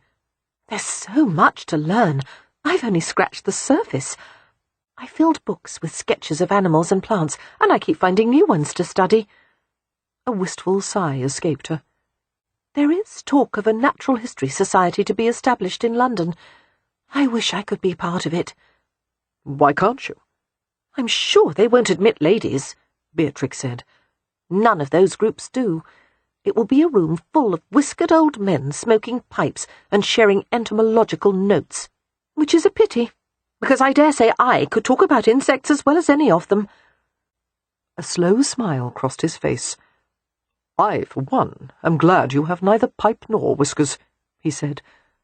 "However, it seems a pity that anyone who likes animals and insects as well as you shouldn't be allowed to discuss them. Perhaps we could persuade them to make an exception for you." Beatrix glanced at him in surprise.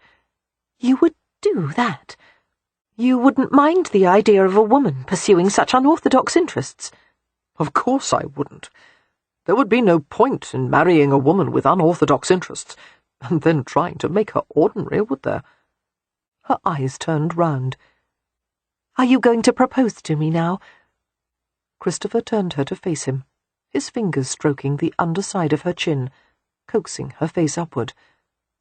"There are some things I want to discuss first." Beatrix looked at him expectantly. His expression sobered. Taking her hand in his, he began to walk with her along a grassy path. "First, we won't be able to share a bed." She blinked. Hesitantly she asked, "We're going to be platonic?" He stumbled a little. "No, God, no. What I meant was, we will have relations, but we will not sleep together." "But I think I would like sleeping with you." His hand tightened on hers. "My nightmares would keep you awake."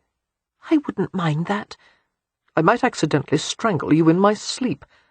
"Oh, well, I would mind that." Beatrix frowned in concentration as they walked slowly. "May I make a request in turn?" "Yes, what is it?" "Could you leave off drinking strong liquor, and only have wine from now on? I know that you use spirits as a medicine to treat your other problems, but it's possible that it actually makes them worse, and—" "There's no need to talk me into it, love. I've already resolved to do that." "Oh." She smiled at him, pleased. "There's only one other thing I'll ask of you," Christopher said. "No more dangerous activities, such as climbing trees or training half-wild horses, or removing feral animals from traps, and so forth." Beatrix glanced at him in mute protest, resisting the prospect of any curtailment on her freedom. Christopher understood. "I won't be unreasonable," he said quietly, "but I'd rather not have to worry about you being injured." "People are injured all the time. Women's skirts catch fire, or people are thrown down by vehicles thundering along the road, or they trip and fall." "Precisely my point. Life is dangerous enough without you tempting fate." It occurred to Beatrix that her family had placed far fewer restrictions on her than a husband would. She had to remind herself that marriage would have compensations as well. "I have to go to Riverton soon," Christopher was saying. "I have much to learn about running an estate, not to mention the timber market. According to the estate manager, the production of Riverton timber is inconsistent, and a new railway station is being built in the region, which is to our benefit only if good roads are laid out. I have to take part in the planning, or I'll have no right to complain later." He stopped and turned Beatrix to face him. "I know how close you are to your family. Could you bear to live away from them? We'll keep Phelan House, but our main residence would be at Riverton." It was a striking thought, living away from her family. They had been her entire world, especially Amelia, her one great constant. The idea touched a note of anxiety in Beatrix, but also excitement. A new home, new people, new places to explore. And Christopher. Most of all, Christopher. "I believe I could," Beatrix said. "I would miss them, but most of the time I'm left to my own devices here. My siblings are occupied with their families and their lives, which is as it should be. As long as I could travel to see them when I wished, I think I would be happy." Christopher fondled her cheek, his knuckles sliding delicately against the side of her throat. There was understanding in his eyes, and sympathy, and something else that caused her skin to flush. "Whatever your happiness requires," he said, "you'll have it." Easing her closer, he kissed her forehead, working down to the tip of her nose. "Beatrix, now I have something to ask you. His lips found the curve of her smiling mouth. My love, I would choose the small sum of hours I've spent with you over a lifetime spent with another woman. You never needed to write that note asking me to find you. I've wanted to find you my entire life. I don't think there's a man alive who could be all the things you deserve in a husband, but I beg you to let me try. Will you marry me? Beatrix pulled his head down to hers and brought her lips close to his ear. Yes, yes, yes, she whispered, and for no reason at all other than she wanted to, she caught the edge of his ear lightly with her teeth. Startled by the love nip, Christopher looked down at her. Beatrix's breath quickened as she saw the promises of retribution and pleasure in his eyes. He pressed a hard kiss against her lips.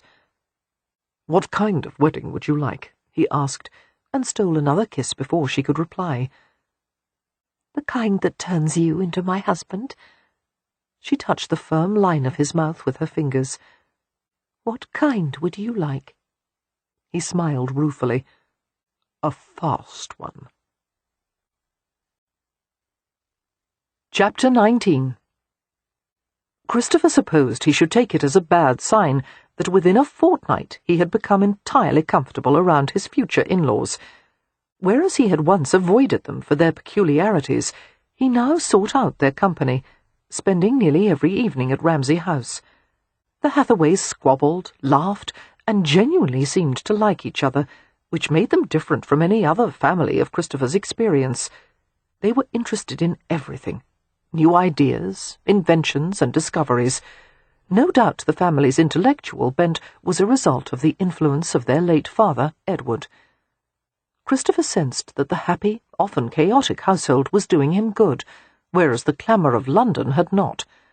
Somehow the Hathaways, with all their rough edges, were smoothing the broken places of his soul. He liked all of them, especially Cam, who acted as the leader of the family, or the tribe, as he referred to them. Cam was a soothing presence, calm and tolerant, occasionally herding the Hathaways along when necessary. Leo wasn't quite so approachable. Although he was charming and irreverent, the sharp edges of his humour reminded Christopher uncomfortably of his own past, when he had often made quips at other people's expense. For example, that remark he had once made about Beatrix belonging in the stables, which he still didn't remember saying, except that unfortunately it sounded exactly like something he would have said.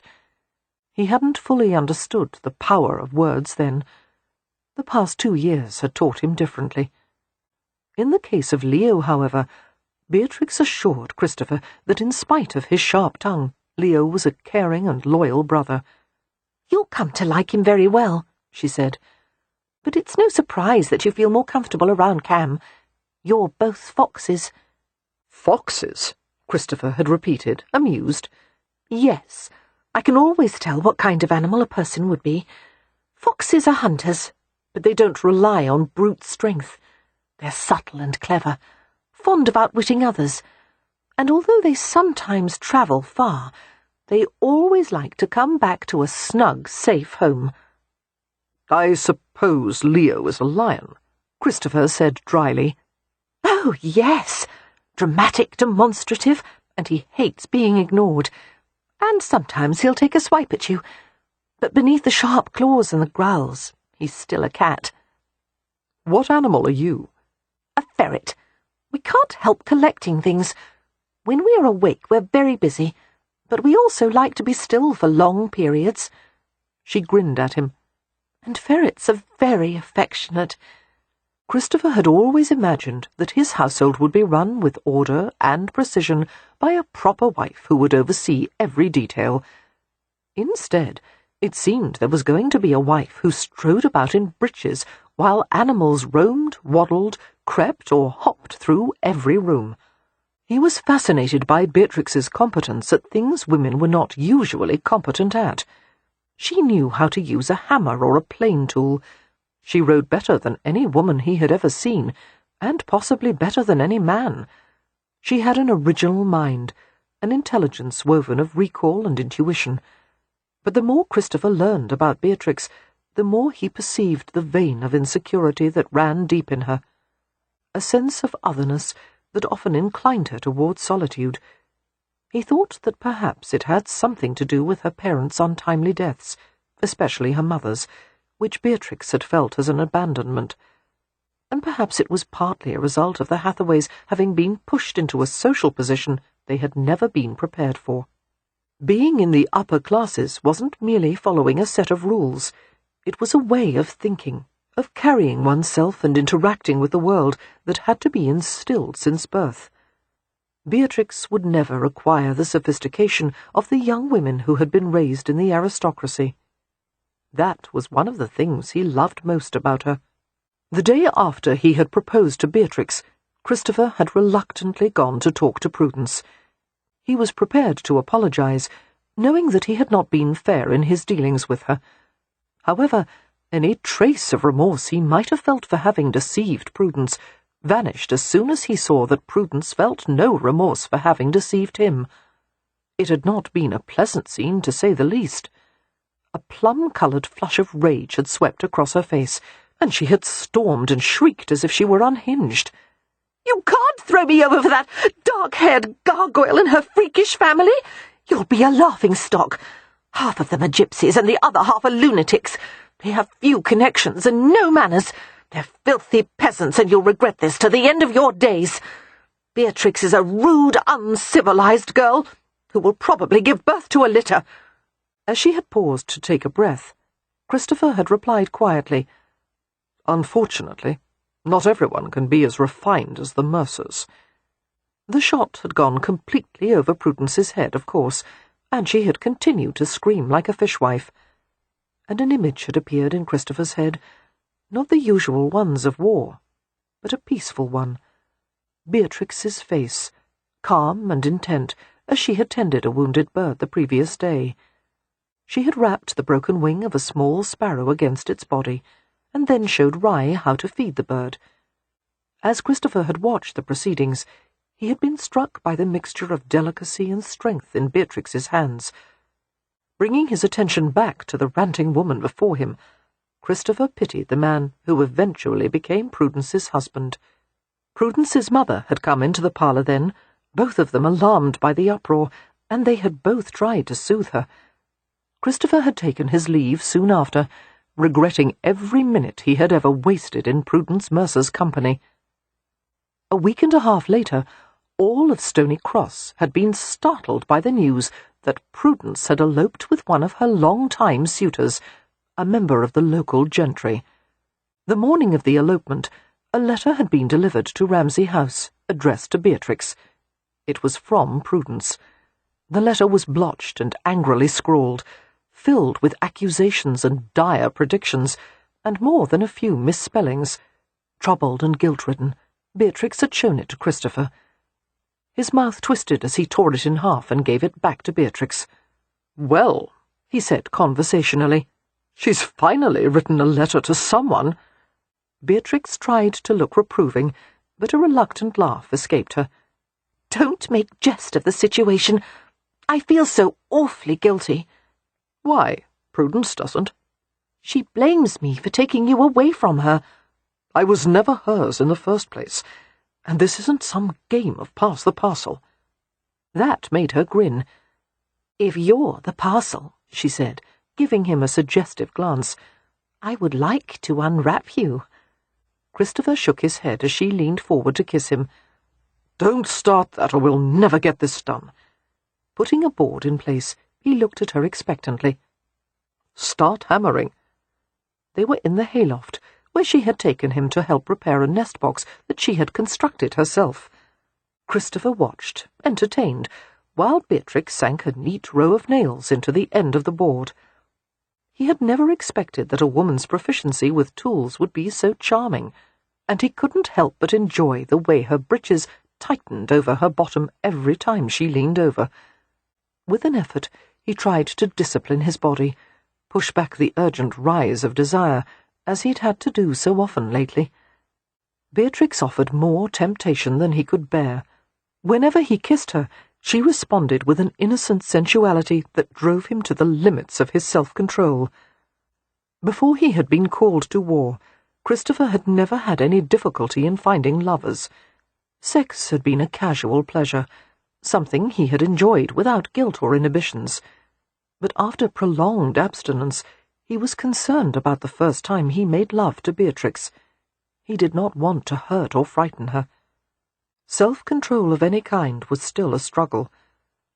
That was readily apparent on occasions such as the night when one of the twins had accidentally stumbled over Beatrix's cat Lucky, who had let out the particular ear-splitting screech of an irritated feline, and then both the twins started squalling, while Catherine had rushed to soothe them. Christopher had nearly jumped out of his skin. The uproar had sent a shock through him, leaving him tense and trembling, and he had lowered his head and squeezed his eyes shut as he was transported in an instant to a battlefield beneath an exploding sky. A few deep breaths, and then he had become aware of Beatrix sitting beside him. She didn't question him, only stayed quiet and near. And then Albert had come and put his chin on his knee, regarding him with sombre brown eyes. "He understands," Beatrix had said softly. Christopher reached out to pet the rough head, and Albert nuzzled into his hand, a tongue curling against his wrist. Yes, Albert understood. He had suffered beneath the same rain of shells and cannon fire, knew the feeling of a bullet tearing through his flesh. "We're a pair, aren't we, old fellow?" Christopher had murmured. His thoughts were wrenched back to the present as Beatrix finished her task, set the hammer aside, and dusted her hands together. "There," she said in satisfaction, "all ready for the next occupant." She crawled over to where Christopher was half reclining, and stretched out beside him like a cat, his lashes half lowered as he surveyed her. His senses wanted to draw her in, to indulge in the feel of her soft skin, the supple firmness of her beneath him. But he resisted as she tried to pull him closer. "Your family will suspect we've been doing something other than woodworking," he said. "You'll be covered with hay." "I'm always covered with hay." Her slightly crooked grin and lively blue eyes undid him. Relenting, he lowered to her, his mouth covering hers in a warm, lightly probing kiss. Her arms went around his neck. He explored her slowly, taking his time, playing with her until he felt the shy stroke of her tongue against his. The sensation went down to his groin, fueling a fresh wave of erotic heat. She cradled him, her hips adjusting instinctively beneath his. He couldn't stop himself from pushing against the feminine softness, a pulse of movement that beguiled them both. Murmuring his name, Beatrix let her head fall back on his arm, her throat exposed to the damp caress of his lips. He found sensitive places with his tongue, using the tip of it when he felt her squirm. His hand went to one of her breasts, cupping the natural shape of her through the shirt and chemise, rubbing the tight peak with a warm circling of his palm. Small moans rose in her throat, abbreviated purrs of pleasure. She was so exquisite, writhing and arching beneath him, that Christopher felt himself begin to drown in lust, his body taking over and his mind going hazy. It would be so easy to open her clothes, free his tortured flesh, let himself enter her and find wholesale relief. He groaned and rolled to his back, but she stayed with him, clinging. "Make love to me," she said breathlessly. "Here, now, please, Christopher." "No." Managing to pry her away, he sat up. "Not in a hayloft, with someone likely to come into the barn at any moment." "I don't care." Beatrix dove her hot face against his chest. "I don't care," she repeated feverishly. "I care. You deserve something far better than a tumble in the hay. And so do I, after more than 2 years of going without." Beatrix looked up at him, her eyes widening. "Truly? You've been chaste for that long?" Christopher gave her a sardonic glance. "Chaste implies a purity of thought that I assure you does not apply. But I have been celibate." Crawling behind him, Beatrix began to brush at the straw clinging to his back. There were no opportunities to be with a woman. There were. Then why didn't you? Christopher twisted to glance at her over his shoulder. Are you really asking for the details? Yes. Beatrix, do you know what happens to girls who ask such naughty questions? They're ravished in haylofts, she inquired hopefully. Christopher shook his head. Beatrix's arm slid around him from behind. He felt the light, stimulating pressure of her breasts against his back. Tell me, she said near his ear, the moist heat of her breath causing the hairs on his nape to prickle pleasantly. There were camp prostitutes, he said, who were kept busy servicing the soldiers, but they were none too attractive, and they helped to spread any number of diseases through the regiment. Poor things, Beatrix said sincerely. The prostitutes or the soldiers? All of you.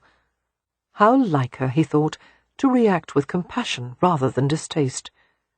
Taking one of her hands, Christopher pressed a kiss into her palm. I also had offers from one or two of the officers' wives who had travelled with the brigade, but I didn't think it was a very good idea to sleep with another man's wife, especially when I might have found myself fighting side by side with him afterward. And then, when I was in the hospital, there were a few nurses who were probably persuadable. The regular ones, of course, not the ones who came with the Sisters of Mercy. But after the long sieges and rounds of grave-digging, and then being wounded, I wasn't exactly in an amorous mood. So I waited. He grimaced. And I'm still waiting. Beatrix kissed and nuzzled the back of his neck, sending a new rush of arousal through him. I'll take care of you, poor lad, she murmured. Don't worry. I'll break you in gently. This was new, this mixture of desire and amusement.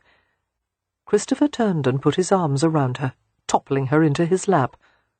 Oh, you will take care of me, he assured her, and crushed his mouth over hers. Later in the day, Christopher went with Leo to see the Ramsay estate timber yard.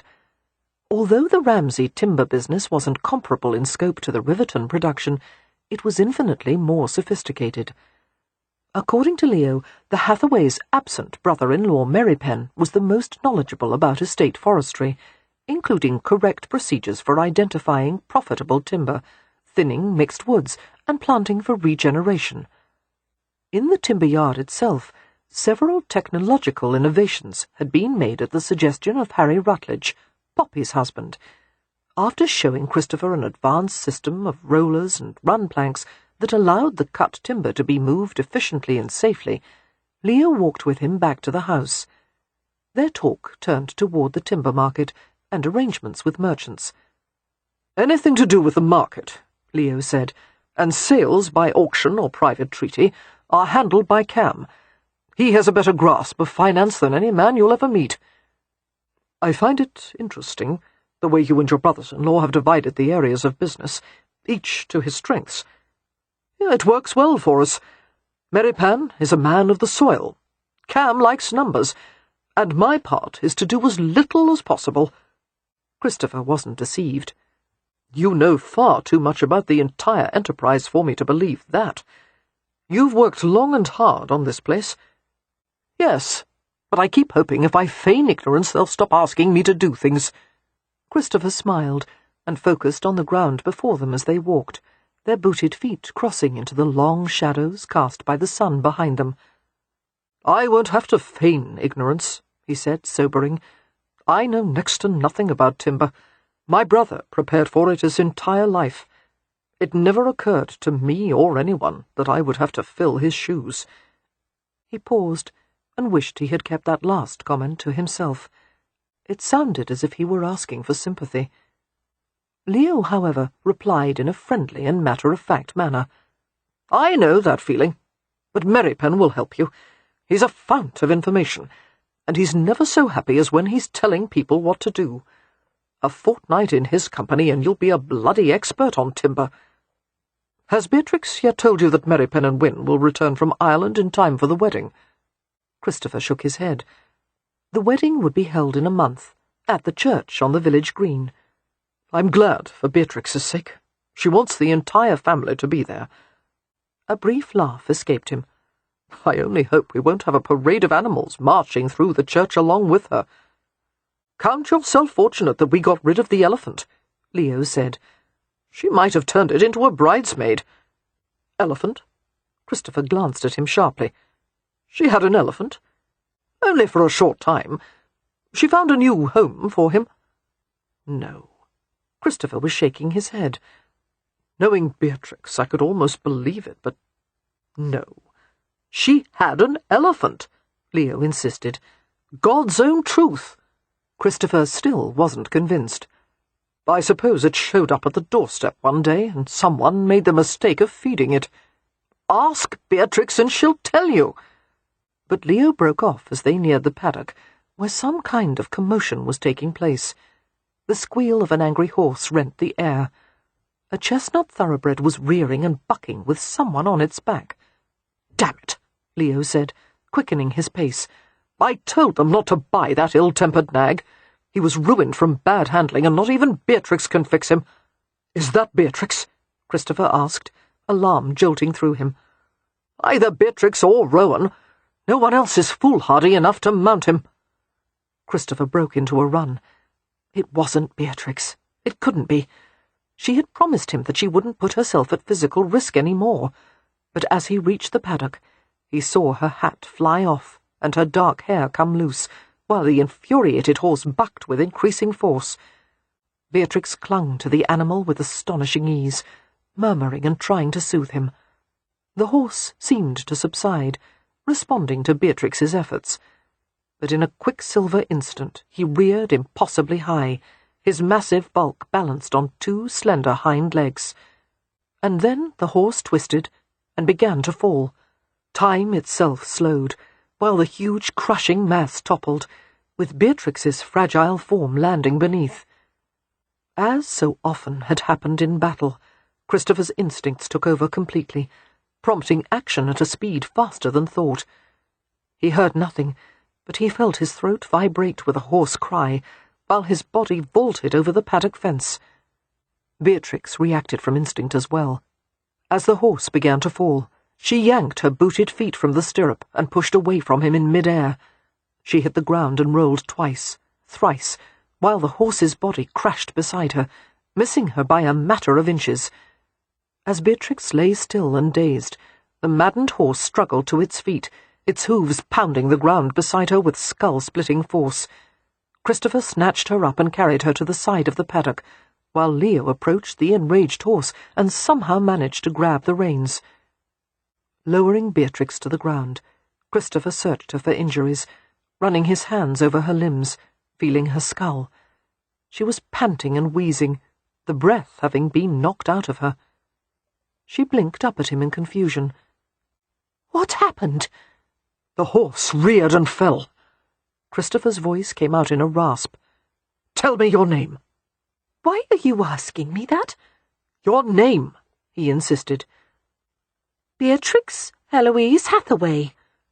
She looked at him with round blue eyes. "Now that we know who I am, who are you?" Chapter 20. At Christopher's expression, Beatrix snickered and wrinkled her nose impishly.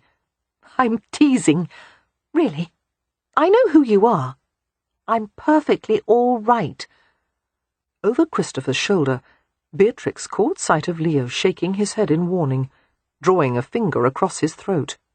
She realized too late that it probably hadn't been an appropriate moment for teasing. What to a Hathaway would have been a good chuckle was positively infuriating to Christopher. He glared at her with incredulous wrath. It was only then that she realized he was shaking in the aftermath of his terror for her. Definitely not the time for humor. "I'm sorry," she began contritely.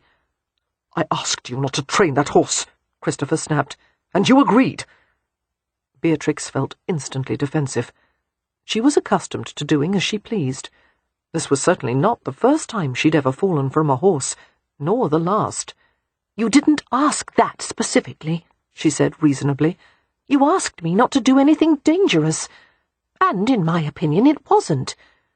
Instead of calming Christopher, that seemed to enrage him even further. In light of the fact that you were nearly flattened like a pikelet just now, I'd say you were wrong. Beatrix was intent on winning the argument. Well, it doesn't matter in any case, because the promise I made was for after we married, and we're not married yet. Leo covered his eyes with his hand, shook his head, and retreated from her vision. Christopher gave her an incinerating glare, opened his mouth to speak, and closed it again. Without another word, he lifted himself away from her and went to the stable in a long, ground-eating stride. Sitting up, Beatrix stared after him in perplexed annoyance. "He's leaving!" "It would appear so." Leo came to her, extended a hand down, and pulled her up. "Why did he leave right in the middle of a quarrel?" Beatrix demanded, dusting off her breeches with short, aggravated wax. "One can't just leave. One has to finish it." "If he had stayed, sweetheart," Leo said, "there's every chance I would have had to pry his hands from around your neck." Their conversation paused as they saw Christopher riding from the stables, his form straight as a blade as he spurred his horse into a swift, graceful canter. Beatrix sighed. "I was trying to score points rather than consider how he was feeling," she admitted. "He was probably frightened for me, seeing the horse topple over like that." "Probably," Leo repeated. "He looked like he had just seen death. I believe it may have touched off one of his bad spells, or whatever it is you call them." "I must go to him." "Not dressed like that." "For heaven's sake, Leo, just this one time." "No exceptions, darling. I know my sisters. Give any one of you an inch and you'll take a mile." He reached out and pushed back her tumbling hair. "Also, don't go without a chaperone." "I don't want a chaperone. That's never any fun." "Yes, Beatrix, that's the purpose of a chaperone." "Well, in our family, anyone who chaperoned me would probably need a chaperone more than I do." Leo opened his mouth to argue, then closed it. Rare was the occasion when her brother was unable to argue a point. Repressing a grin, Beatrix strode toward the house.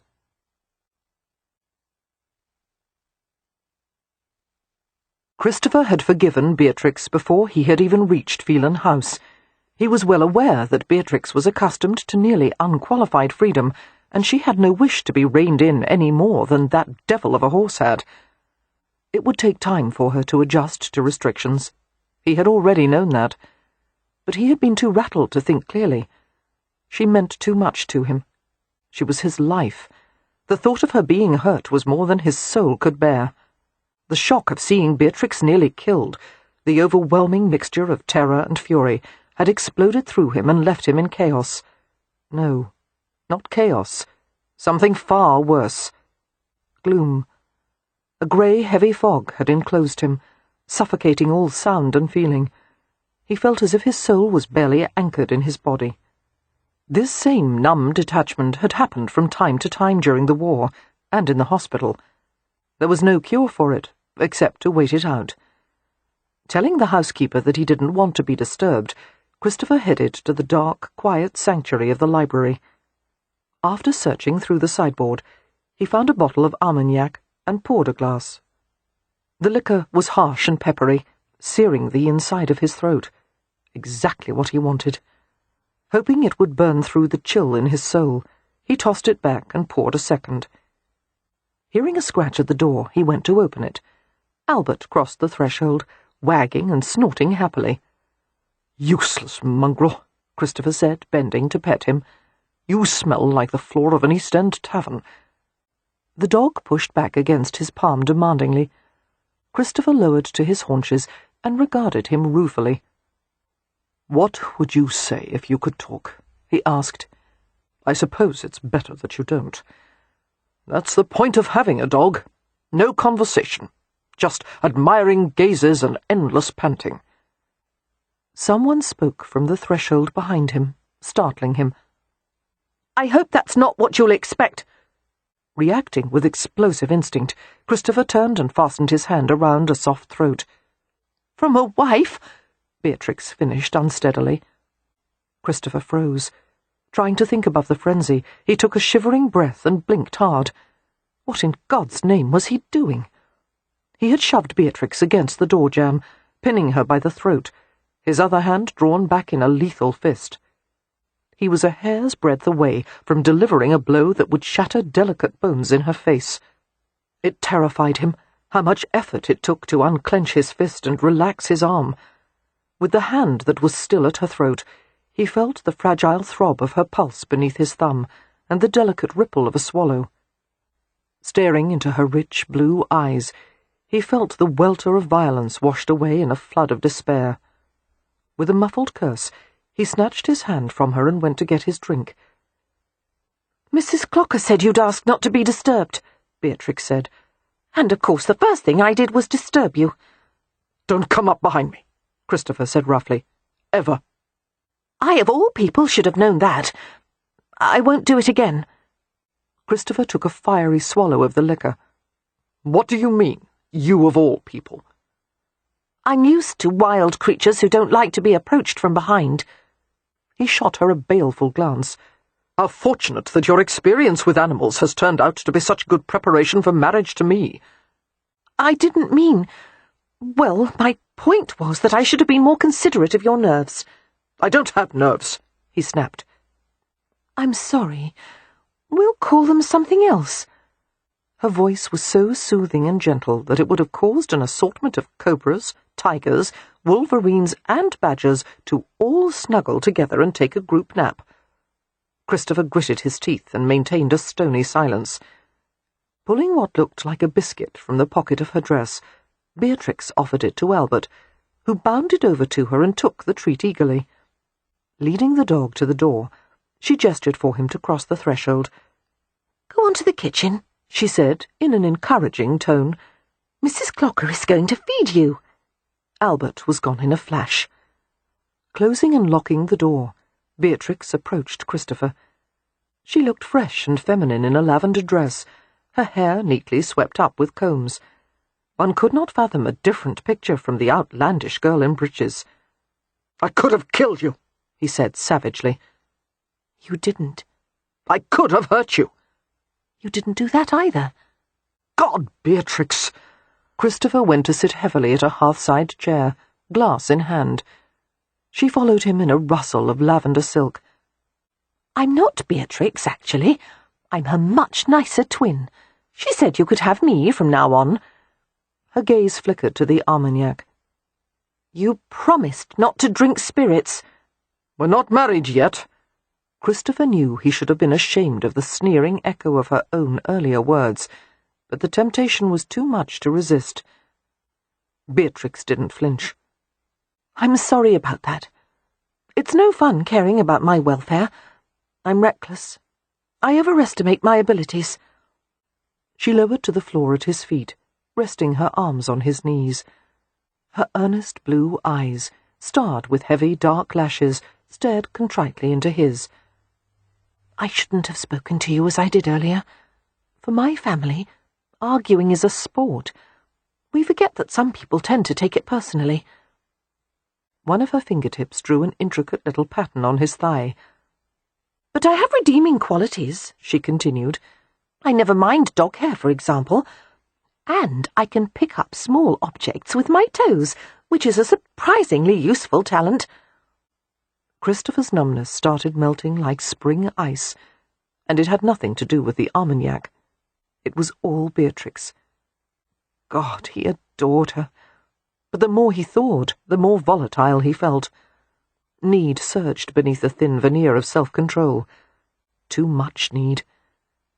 Setting the unfinished liquor on the carpeted floor, Christopher drew Beatrix between his knees. He bent forward to press his lips to her forehead.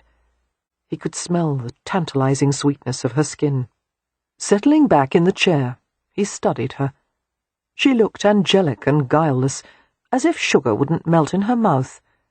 Little rogue, he thought with tender amusement. He stroked one of her slender hands, which was resting on his thigh. Taking a deep breath, he let it out slowly. "So, your middle name is Hathaways," he said. Yes, after the medieval nun. My father loved her writings. In fact, it occurs to me, Heloise was renowned for the love letters she exchanged with Abelard. Beatrix's expression brightened. I've rather lived up to my namesake, haven't I? Since Abelard was eventually castrated by Heloise's family, I'm not especially fond of the comparison. Beatrix grinned. You have nothing to worry about. As she stared at him, her smile faded. Am I forgiven? She asked. For endangering yourself? Never. You're too precious to me. Christopher took up her hand and kissed it. Beatrix, you are beautiful in that dress, and I love your company more than anything in the world, but I have to take you home. Beatrix didn't move. Not until this is resolved. It is. No, there's still a wall between us. I can feel it. Christopher shook his head. I'm just distracted. He reached for her elbows. Let me help you up. She resisted. Something's not right. You're so far away. I'm right here. There were no words to describe this infernal sense of detachment. He didn't know why it appeared or what would make it go away. He only knew that if he waited long enough, it would disappear of its own accord. At least it had before. Perhaps one day it would appear and never leave him. Christ! Staring at him, Beatrix clamped her hands lightly on his thighs. Instead of standing, she hitched her body higher against him. Her mouth came to his, gently inquiring. He felt a little shock, a sudden pitch of his heart, as if it had remembered to start beating again. Beatrix's lips were soft and hot, teasing in the way he had taught her. He felt lust come raging up, dangerously fast. Her weight was on him, her breasts, the mass of her skirts compressed between his thighs. He surrendered for a moment, fusing his mouth to hers and kissing her the way he wanted to take her, deep and hard. Beatrix immediately went pliant, submissive, in a way that drove him mad, and she knew it. He wanted everything of her, wanted to subject her to every craving and impulse, and she was too innocent for any of it. Tearing his mouth from hers, Christopher held her at arm's length. Her eyes were wide and wondering. To his relief, she levered away from him and stood, and then she began to unfasten her bodice. "What are you doing?" he asked hoarsely. Don't worry. The door is locked. That isn't what I... Beatrix! By the time he had lurched to his feet, her bodice had listed open. A thick, primitive drumbeat started in his ears. Beatrix, I'm not in the mood for virginal experimentation. She gave him a purely ingenuous look. Neither am I. You're not safe with me. He reached for the neckline of her bodice and yanked it together. While he fumbled to fasten it, Beatrix hiked up the side of her dress. A tug and a wriggle, and her petticoat dropped to the floor. I can undress faster than you can dress me, she informed him. Christopher clenched his teeth as he saw her push her dress below her hips. Damn you! I can't do this, not now! He was perspiring, every muscle hard. His voice shook with the force of suppressed need. I'm going to lose control. He wouldn't be able to stop himself from hurting her. For their first time, he would have to approach her with absolute restraint, give himself release beforehand to take the edge from his lust. But at the moment, he would fall on her like a ravening animal. I understand. Beatrix pulled the combs from her hair, tossed them into the pile of discarded lavender silk, and shook out the gleaming sable locks, and she gave him a look that caused every hair on his body to lift. I know you think that I don't understand, but I do, and I need this as much as you do. Slowly she unhooked her corset and dropped it to the floor. Dear God, how long had it been since a woman had undressed for him? Christopher couldn't move or speak. just stood there aroused and starving and mindless, his eyes eating up the sight of her. As she saw the way he watched her, she disrobed even more deliberately, drawing the chemise over her head. Her breasts were high and gently curved, the tips rose-coloured. They bounced delicately as she bent to remove her drawers. She stood to face him. Despite her audacity, Beatrix was nervous, an uneven blush covering her from head to toe, but she watched him closely, taking in his reactions. She was the most beautiful thing he had ever seen, slim and lithe, her legs sheathed in pale pink stockings and white garters. She devastated him. The sable locks of her hair draped over her body, hanging down to her waist. The little triangle between her thighs looked like rich fur, an erotic contrast to her porcelain skin. He felt weak and brutal at the same time, desire pumping through him. Nothing mattered except getting inside her. He had to have her or die. He didn't understand why she had deliberately pushed him over the edge, why she wasn't frightened. A rough sound was torn from his throat. Although he made no conscious decision to move, somehow he had crossed the space between them and seized her. He let his splayed fingers travel over her back, down to the curve of her bottom. Pulling her high and tight against him, he found her mouth, kissing her, almost savaging her. She yielded completely, offering her body, her mouth, in any way he chose. As his mouth possessed hers, he reached farther between her thighs, forcing them to part. He found the tender pleats of her sex. Parting the softness, he massaged until he found wetness, and slid 2 fingers into the supple heat of her. Gasping against his mouth, she strained higher on her toes. He held her like that, tightly impaled on his fingers, as he kissed her. "Let me feel you," she said breathlessly, her hands working at his clothes. "Please, yes." Christopher fought with his waistcoat and shirt, sending buttons scattering in his haste. When his upper half was bared, he enfolded her in his arms. They both groaned and went still, absorbing the feel of it, their skin pressed together, her breasts softly abraded by the hair on his chest. Half dragging, half carrying her to the settee, he lowered her to the cushioned upholstery. She landed in a slow sprawl, her head and shoulders propped against one corner, one foot coming to the floor. He was there before she could close her legs. Running his hands along the stockings, he discovered they were made of silk. He had never seen pink stockings before, only black or white. He loved them. He stroked along her legs, kissed her knees through the silk, untied the garters, and licked the red marks they had left against her skin. Beatrix was quiet, trembling. As he let his lips stray near the inside of her thigh, she squirmed helplessly. That wanton little movement of her hips maddened him, made him frantic. He unrolled her stockings and stripped them away. Drugged with arousal, he glanced along her body up to her passion-drowsed face, her half-closed eyes, her dark, cascading hair. He pushed her thighs open with his hands. Breathing in the erotic perfume of her body, he ran his tongue through the soft triangle. "Christopher!" he heard her beg, and her hands pressed urgently against his head. She was shocked, her face deeply flushed as she realized what he was going to do. "You started this," he said thickly.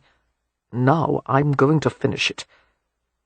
Without giving her a chance to protest, he bent over her again. He kissed his way into the soft, secret hollow, spreading her with his tongue. She moaned and drew up tightly, her knees bending and her spine curving, as if she wanted to gather her entire body around him. He pushed her back, pressed her wide, and took what he wanted.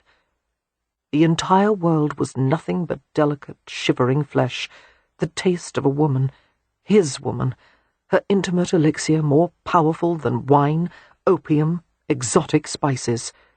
She moaned at the tender traction of his tongue. Her responses became his, her every sound tugging at his groin, her desperate shivers sinking into him with darts of fire. He focused on the most sensitive part of her, tracing slowly, bewitched by the wet silk, He began to flick steadily, taunting her, driving her without mercy. She went still, tensing as the feeling came rolling up to her, and he knew that nothing existed for her except the pleasure he was giving her. He made her take it, until her sharp breathing turned into repeated cries. The climax was stronger, deeper than anything he had given her before. He heard it, felt it, tasted it. When the last spasm had left her, he pulled her farther beneath him, his mouth going to her breasts. She slid her arms around his neck. Her body was sated and ready for him, her legs spreading easily as he settled between them. Reaching for the fastenings of his trousers, he fumbled and tore at them, freeing himself.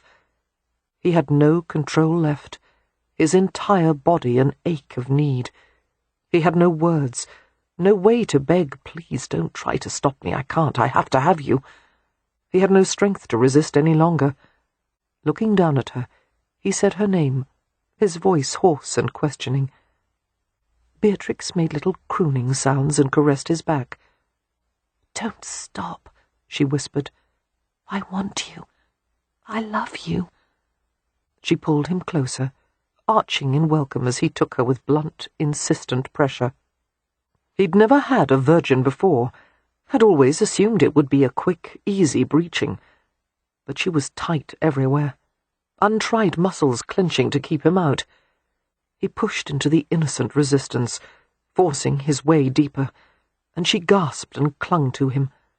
He worked inside her, shaking with the effort to be gentle when every instinct screamed to thrust hard into the luscious heat. And then, somehow, her muscles accepted the futility of trying to close against him, and she relaxed. Her head rested on his supportive arm, her face turning against the hard curve of his bicep. He began to thrust with a groan of relief, knowing nothing except the blinding pleasure of being inside her, being caressed by her. The rapture was severe, absolute as death, delivering him. He made no effort to prolong it. The peak came fast, slamming into him with a power that took his breath, and then he tumbled into a violent, shuddering release, the spasms piercing. He came endlessly, cradling her in his arms, hunching over her as if he could protect her, even as he lunged into her with ravenous strokes. She was shaking in the aftermath, thrills of reaction running through her from head to toe. He held her, trying to comfort her, pulling her head against his chest. His eyes were blurred and hot, and he blotted them against a velvet cushion. It took a while for him to realize that the trembling came not from her, but him. Chapter 21. Minutes passed in sated calmness. Beatrix rested quietly in Christopher's embrace, offering no protest, even though his grip was too tight. Gradually, she was able to divide the sensation into its parts, the heat and weight of his body, the scent of perspiration, the slick of rich moisture where they were still joined. She was sore, but at the same time it was a pleasant feeling, that sense of low, warm fullness. Slowly, Christopher's urgent hold began to loosen. One hand came up to play with her hair. His mouth turned to the tender skin of her neck, while his free hand traversed her back and side. A tremor passed through his frame, a slow ripple of relief. He slid an arm behind her back, arched her upward, and his lips went to her breast.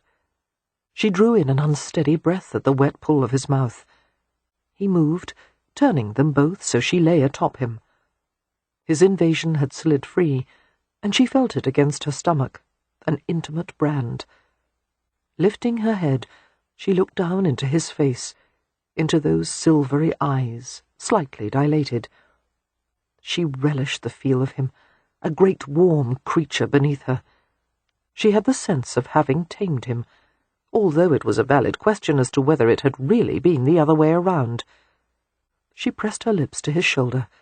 His skin was even smoother than hers, tightly stretched satin over the hard swell of muscle. Finding the bayonet scar, She touched her tongue to the unevenly mended skin. "You didn't lose control," she whispered.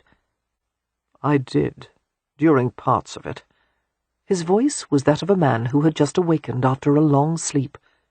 He began to gather the disparate streams of her hair into a single river. "Did you plan this?" "You're asking if I deliberately set out to seduce you?" "No. It was entirely spontaneous."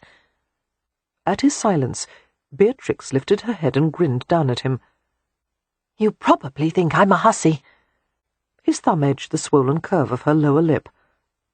"Actually, I was thinking about how to get you upstairs to the bedroom. But now that you mention it, you are a hussy." Her grin lingered as she nipped playfully at the tip of his thumb. "I'm sorry for having set you off earlier. Cam is going to work with the horse from now on. I've never had to answer to anyone before. I'll have to get accustomed to it." "Yes," he said, "starting now." Beatrix might have protested his autocratic tone, except there was still a dangerous glint in his eyes, and she understood that he was chafing just as she was. He wasn't comfortable with any woman having such power over him. Very well. She would certainly not be submissive to him in all things, but she could yield to him on a few points. "I promise to be more careful from now on," she said. Christopher didn't smile precisely, but his lips took on a wry curve. Carefully, he deposited her on the settee, went to his discarded clothes, and managed to find a handkerchief. Beatrix lay half-curled on her side and watched him, puzzling over his mood. He seemed as if he were back to himself, for the most part, but there was still a sense of distance between them, of something withheld. Thoughts he wouldn't share, words he wouldn't speak, even now, after they had engaged in the most intimate act possible. The distance wasn't new, she realized. It had been there since the beginning. It was only that she was more aware of it now, attuned to the subtleties of his nature. Returning, Christopher gave her the handkerchief. Although Beatrix would have thought herself to be far beyond blushing after what she had just experienced, she felt a tide of scarlet cover her as she blotted the sore, wet place between her thighs. The sight of blood was not unexpected, but it brought home the awareness that she was irrevocably changed, no longer a virgin. A new and vulnerable feeling came over her. Christopher dressed her in his shirt, surrounding her in soft white linen that retained the scent of his body. "I should put on my own clothes and go home," Beatrix said. "My family knows I'm here with you unchaperoned, and even they have their limits." "You'll stay the rest of the afternoon," Christopher said evenly. "You're not going to invade my house, have your way with me, and dash off as if I were some errand you had to take care of." "I've had a busy day," she protested. "I've fallen from a horse, and seduced you, and now I'm bruised and sore all over." "I'll take care of you." Christopher looked down at her, his expression stern. "Are you going to argue with me?" Beatrix tried to sound meek. "No, sir." A slow smile crossed his face. "That was the worst attempt at obedience I've ever seen." "Let's practice," she said, wrapping her arms around his neck. "Give me an order and see if I don't follow it." "Kiss me." She pressed her mouth to his, and there was silence for a long time afterward. His hands slipped beneath the shirt, tormenting gently until she pressed herself against him. Her insides felt molten, and she weakened all over, wanting him. "Upstairs," he said against her lips, and picked her up, carrying her as if she weighed nothing. Beatrix blanched as they approached the door. "You can't take me upstairs like this." "Why not?" "I'm only wearing your shirt." "That doesn't matter. Turn the doorknob." "What if one of the servants should see?" Amusement flickered in his eyes. "Now you're worried about propriety? Open the damned door, Beatrix." She complied and kept her eyes tightly closed as he carried her upstairs. If any of the servants saw them, no one said a word. After bringing Beatrix to his room, Christopher sent for cans of hot water and a hip bath, and a bottle of champagne, and he insisted on washing her, despite her cringing and protesting. "I can't just sit here," she protested, straddling the metal tub and lowering herself carefully, "and let you do something I'm perfectly capable of doing myself." Christopher went to the dresser, where a silver tray bearing champagne and 2 fluted crystal glasses had been set. He poured a glass for her and brought it to Beatrix. "This will keep you occupied." Taking a sip of the cool, bubbly vintage, Beatrix leaned back to look at him. "I've never had champagne in the afternoon," she said, "and certainly never while bathing. You won't let me drown, will you?" "You can't drown in a hip bath, love." Christopher knelt beside the tub, bare-chested and sleek. "And no, I won't let anything happen to you. I have plans for you." He applied soap to a sponge, and more to his hands, and began to bathe her. She hadn't been washed by anyone since she had been a young child. It gave her a curious sense of safety, of being nurtured. Leaning back, she idly touched one of his forearms, trailing her fingertips through a froth of soap. The sponge drew over her slowly, her shoulders and breasts, her legs and the creases behind her knees. He began to cleanse her more intimately, and all sense of safety vanished as she felt his fingers slipping inside her. She gasped and floundered a little, reaching for his wrist. "Don't drop the glass," Christopher murmured, his hand still between her thighs.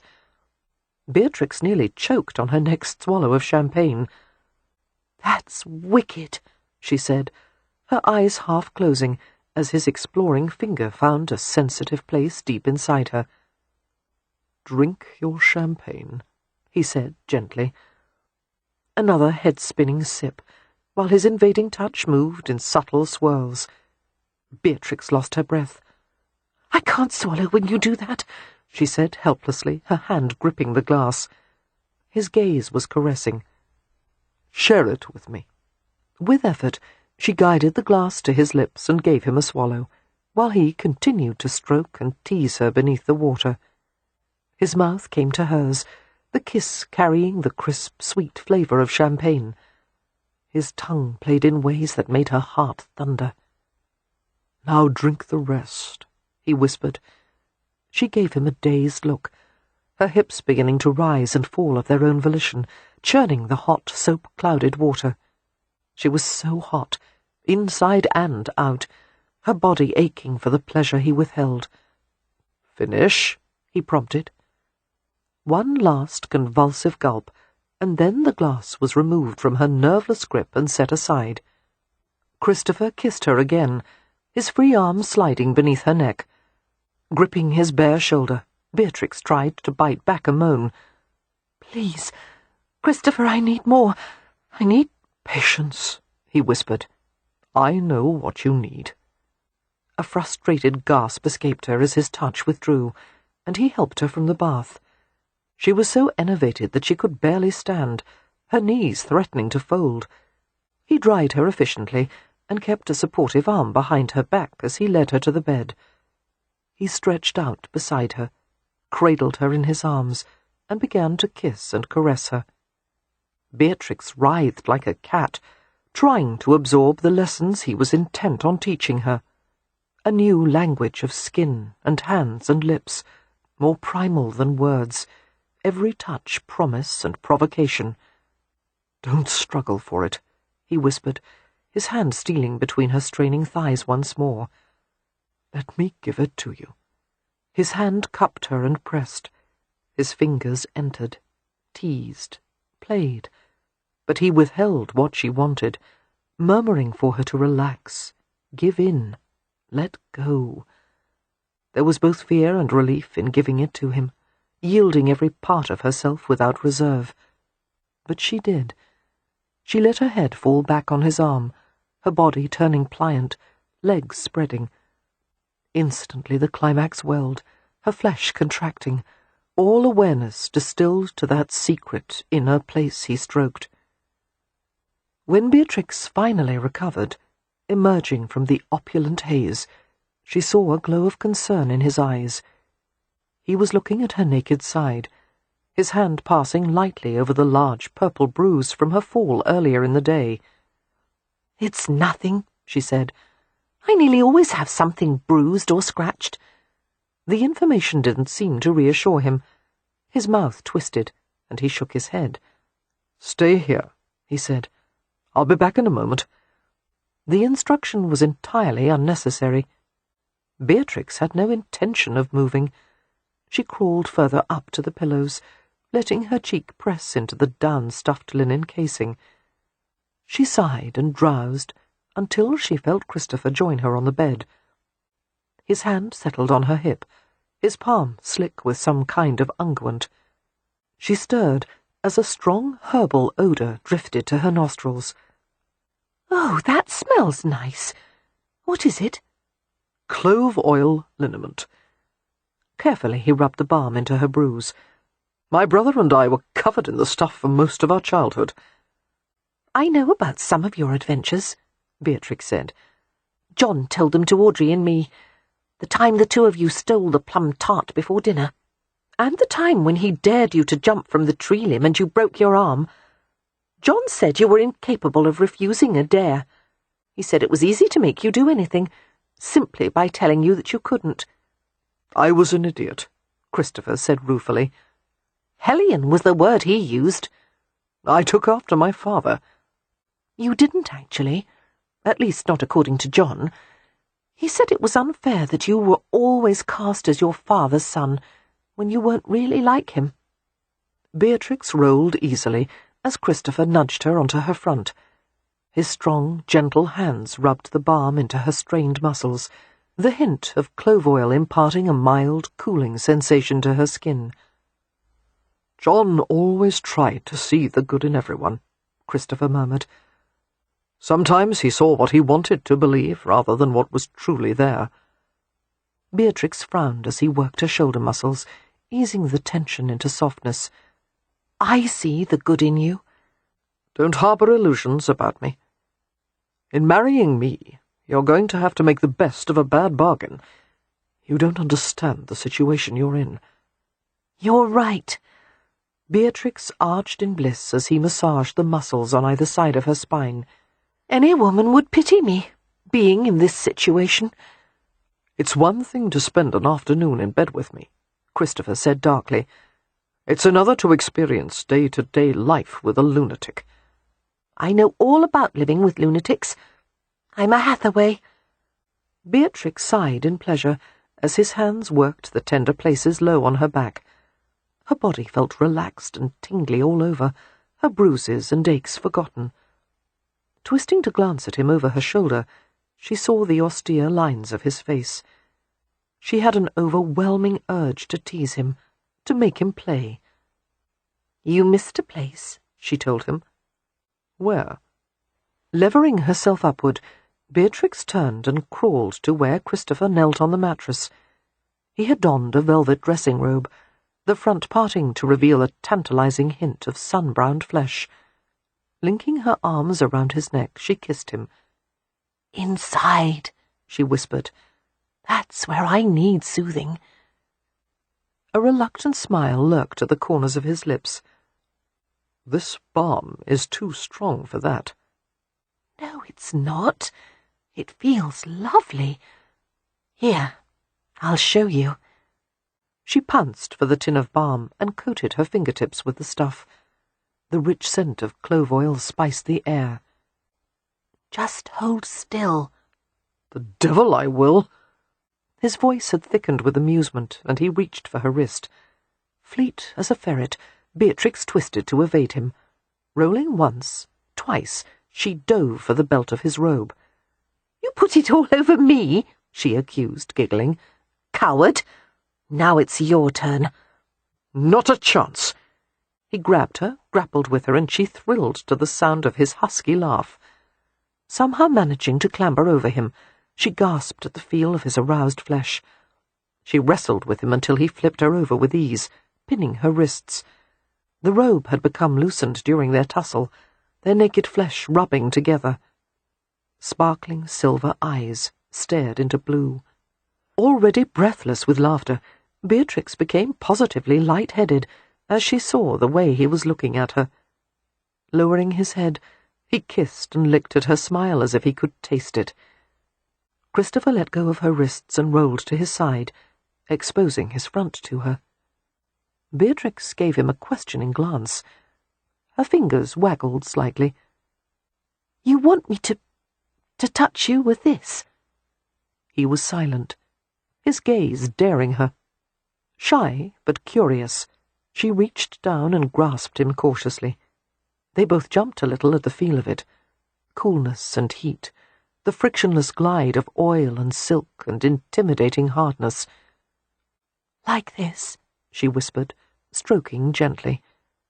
An indrawn breath hissed through his teeth, and his lashes half lowered. He made no move to stop her. She drew the pad of her thumb over the smooth, dark head in a sleek circle.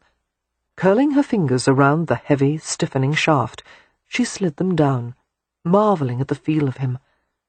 He let her fondle and explore him at will, while his skin turned fever-coloured, and his chest rose and fell ever more rapidly. Mesmerized by the power of him barely contained beneath her hands, she spread her fingertips and trailed them down his hips and the front of his thighs. She stroked the rock-hard muscles of his legs, scratched lightly through the scattering of glinting hairs, then glided back to his groin. Delicately, she cupped the weight of him below, played with him, gripping both hands around the rigid length. A guttural sound came from his chest. He shoved the sleeves of the robe off his arms, pushed the garment aside and clutched her hips. Her heart pounded as she saw the tautness of his features, the primitive intent of his gaze. She was brought over his lap, his shaft opening her, pressing into the stinging softness. A whimper broke from her lips as he pushed her fully down, compelling her to straddle him, to take all of him. He reached a new place inside her, and it felt sore, but at the same time so unaccountably good that her flesh throbbed tightly in response. Christopher went still, his searing gaze fixed on her. In a matter of seconds, the balm had done its work, the cooling spices relieving her heated flesh, while simultaneously awaking intimate nerves. She moved restlessly. Grasping her hips, Christopher pushed her back down and thrust upward. "Christopher!" She was unable to stop herself from squirming and lifting again. With every helpless movement she made, he pulled her hips back to his. His thighs braced behind her, and one of his hands went to the place where they were joined. He watched her, played with her, his fingers sliding across her with flirting strokes while his body never relented its deep, provocative grinding. "Truce," she managed to say. "I can't bear any more." "But you will." Reaching up to her, he drew her down and kissed her. "Please, finish it." "Not yet." He trailed his hands down her back. "You're so beautiful," he whispered. "So sensitive. I could make love to you forever." "Christopher." "Let me bring you to pleasure one more time." "No, I'm exhausted." She took his lower lip between her teeth in a gentle nip. "Finish it now," she said. "Not yet." "I'll make you." "How?" Beatrix considered him, the arrogantly handsome features, the glitter of challenge in his eyes. Lowering herself over him, her body gently rocked by his ceaseless thrusts, she put her mouth near his ear. "I love you," she whispered, catching his rhythm, riding it. "I love you." Nothing more was needed. His breath stopped on a groan, and he drove into her and held, his powerful body trembling with the force of his release. Sliding his arms around her, he poured the years of anguished longing into her, and she continued to murmur to him, promising love, safety, new dreams to replace the broken ones, promising forever. Chapter 22. After the London season had ended, the peerage continued their social amusements in the country. Invitations were sent for balls, dinners, and dances. Gamekeepers prepared grouse to be released for shooting. Guns were freshly oiled and cleaned for wildfowling. Riding courses were trimmed and repaired, and wine and delicacies were brought from the ports of Bristol and London. The most sought-after invitation in Hampshire was the mid-September soirée to be held at Ramsay House to announce Beatrix's betrothal to Christopher Phelan. Usually, any event the Hathaways hosted was well attended, but this was different. Everyone they had invited had accepted immediately, followed by a flood of letters and inquiries from people asking for invitations, demanding them in some instances.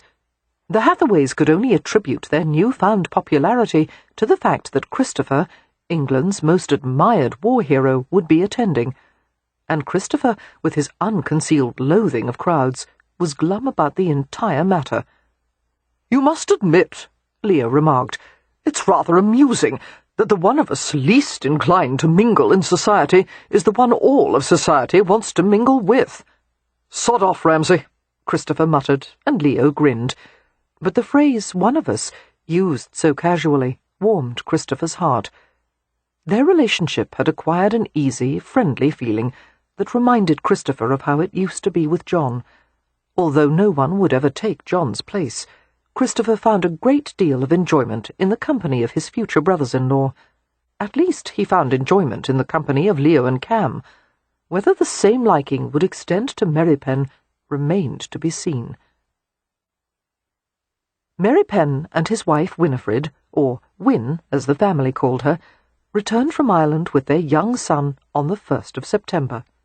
The Hathaways, hardly a subdued lot to begin with, had erupted in a frenzy of joy.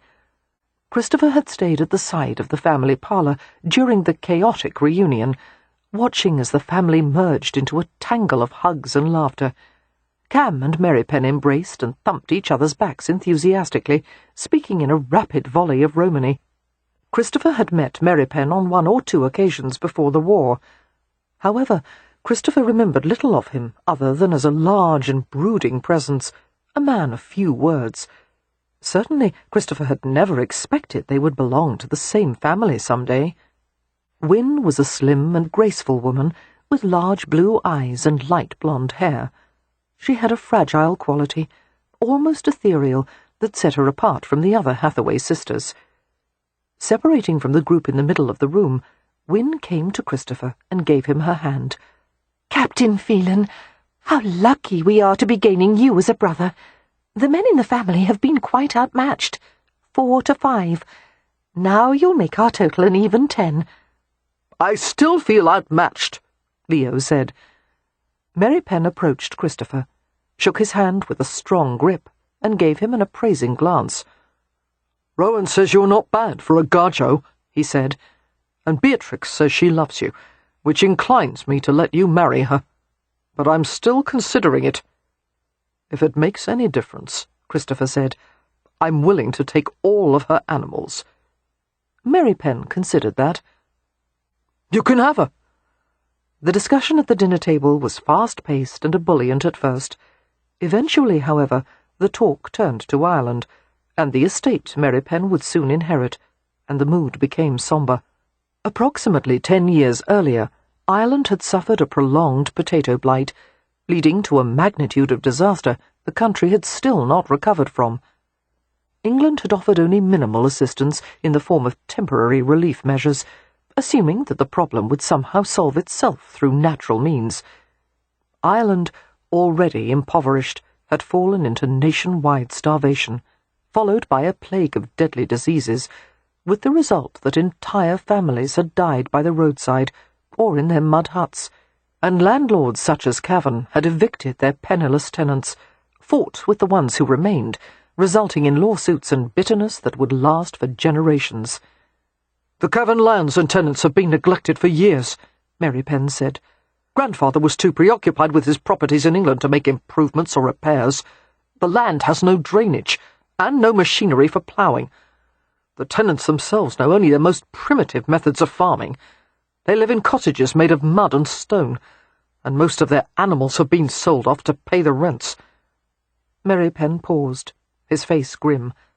"I met with Coven before we returned to Stony Cross. He refuses to part with a shilling of his fortune to benefit the people who depend on him." "How long does he have to live?" Amelia asked. "Less than a year," Merrypen replied. "I would be surprised if he survives past Christmas." "When he does go," Wynne interceded, "we'll be free to invest his fortune back into the Cavan lands." "But it will take far more than money," Merrypen said. "We'll have to replace the mud dwellings with sound cottages. We'll have to teach the tenants an entirely new way of farming. They need everything: machinery, fuel, cattle, seed." His voice trailed away, and he gave Cam an unfathomable glance. "Frau, it makes what we accomplished with the Ramsay estates look like child's play." Cam reached up and absently tugged a forelock of his hair. "We'll have to start preparing now," he said. "I'll need all the information we can obtain on Coven's finances and holdings. We may sell some of your English properties for capital. You'll have to make estimates for what is needed and set the priorities. We won't be able to do everything at once." "It's overwhelming," Merrypen said flatly. From the stunned silence at the table, Christopher gathered that Merrypen seldom, if ever, declared that something was overwhelming. "I'll help, Frau," Cam said, his gaze steady. "I'm beginning to have the unpleasant feeling," Leo said, "that I'm going to be handling the Ramsay estates by myself, while the two of you devote yourselves to saving Ireland." Beatrix was staring at Christopher, a slight smile on her lips. "It puts our situation in perspective, doesn't it?" she murmured, which was exactly what he had been thinking. Merrypen's alert gaze went to Christopher's face. "You're to inherit Riverton, now that your brother is dead." "Yes." Christopher's lips twisted in a self-mocking smile. "And while John was thoroughly prepared for the responsibility, the inverse is true for me. I know little more than how to shoot someone or dig trenches. You know how to organize men," Merrypen pointed out. "How to form a plan and carry it out. How to assess risk and adapt when necessary." He threw a swift grin in Cam's direction. "When we started to restore the Ramsay estates, we told ourselves the best thing we could do was make a mistake. It meant we would learn something." It was then that Christopher fully grasped how much he had in common with the men in this family. Even though they couldn't have come from more different environments and upbringings, they were all grappling with a rapidly changing world, facing challenges that none of them had been prepared for. All of society was being tumbled and sifted, the old hierarchy crumbling, power shifting to unfamiliar hands. A man could either let himself sink into irrelevance or step forward to shape the new age that was upon them. The possibilities were both intriguing and exhausting. He saw that in Merrypen's face, and in the faces of the others as well. But none of them would shrink from what had to be done. Christopher contemplated Beatrix, who was sitting a few places away from him. Those eyes, midnight blue, innocent and wise, alarmingly perceptive. What a curious mixture of qualities she possessed. She was capable of extraordinary composure, and yet she was willing to play like a child. She was intellectual, instinctive, droll. Talking with her was like opening a treasure box to sort through unexpected delights. As a man not yet 30, Christopher was only 6 years older than Beatrix, and yet he felt the difference between them as 100. He wanted, needed to be close to her, while at the same time he had to close away the worst of what he had seen and done, so that it would never touch her. He had not made love to her since that afternoon 2 weeks earlier, having resolved not to take advantage of her until after they were married. But the erotic memory tantalized him constantly. Beatrix was an experience for which he had no reference point or comparison. The women he had known from the prior time in his life had offered easy and sophisticated pleasures. Nothing remotely similar to Beatrix's headlong passion. She was too innocent, too fine to be what fate had intended for him. but he wanted her too badly to care. He would take her, and whatever calamity fate might choose to inflict in return, he would keep Beatrix safe from it, or from himself, if necessary. A shriek came from the drawing-room, disrupting all conversation at the Ramsay House soiree. "What the devil was that?" Christopher's grandfather, Lord Annandale, asked with a scowl. He was holding court in the family parlour, occupying a settee while various guests came to offer their homage. The long journey to Hampshire had made him querulous and exhausted. As a result, Annandale had demanded that Audrey, who had accompanied him from London, stay at his side. Christopher suppressed a grin as he saw his sister-in-law staring at the doorway of the drawing-room with patent longing. Although she had always gotten on fairly well with Annandale, she had spent the entire previous day shut away with the old codger in a private carriage. "Why would someone scream at a soiree?" Annandale persisted, scowling. Christopher maintained a bland expression. Since it most likely involved one of the Hathaways, it could have been anything. "Shall I go and find out?" Audrey asked, clearly desperate to escape her grandfather-in-law. "No, you may stay here in case I need something." Audrey suppressed a sigh. "Yes, my lord." Beatrix entered the parlour and made her way through the clustered guests. Reaching Christopher, she said in a low tone, "Your mother just met Medusa." "My mother was the one who screamed?" Christopher asked. "What was that?" Annandale demanded, remaining seated on the settee. "My daughter screamed?" "I'm afraid so, my lord," Beatrix said apologetically. "She encountered my pet hedgehog, who had escaped from her pen." She glanced at Christopher, adding brightly, "Medusa's always been too plump to climb the walls of her box before. I think her new exercise must be working." "Were any quills involved, love?" Christopher asked, repressing a grin. "Oh, no, your mother wasn't stuck, but Amelia is taking her to one of the upstairs rooms to rest. Unfortunately, Medusa gave her a headache." Audrey glanced heavenward. "Her head always aches." "Why do you keep a hedgehog as a pet?" Annandale demanded of Beatrix. "She can't fend for herself, my lord. My brother rescued her from a fence-post hole when she was still a hoglet, and we couldn't find her mother. So I've taken care of her ever since. Hedgehogs make delightful pets, as long as they're handled properly." She paused and regarded Annandale with frank interest. "My goodness! You are an eagle, aren't you?"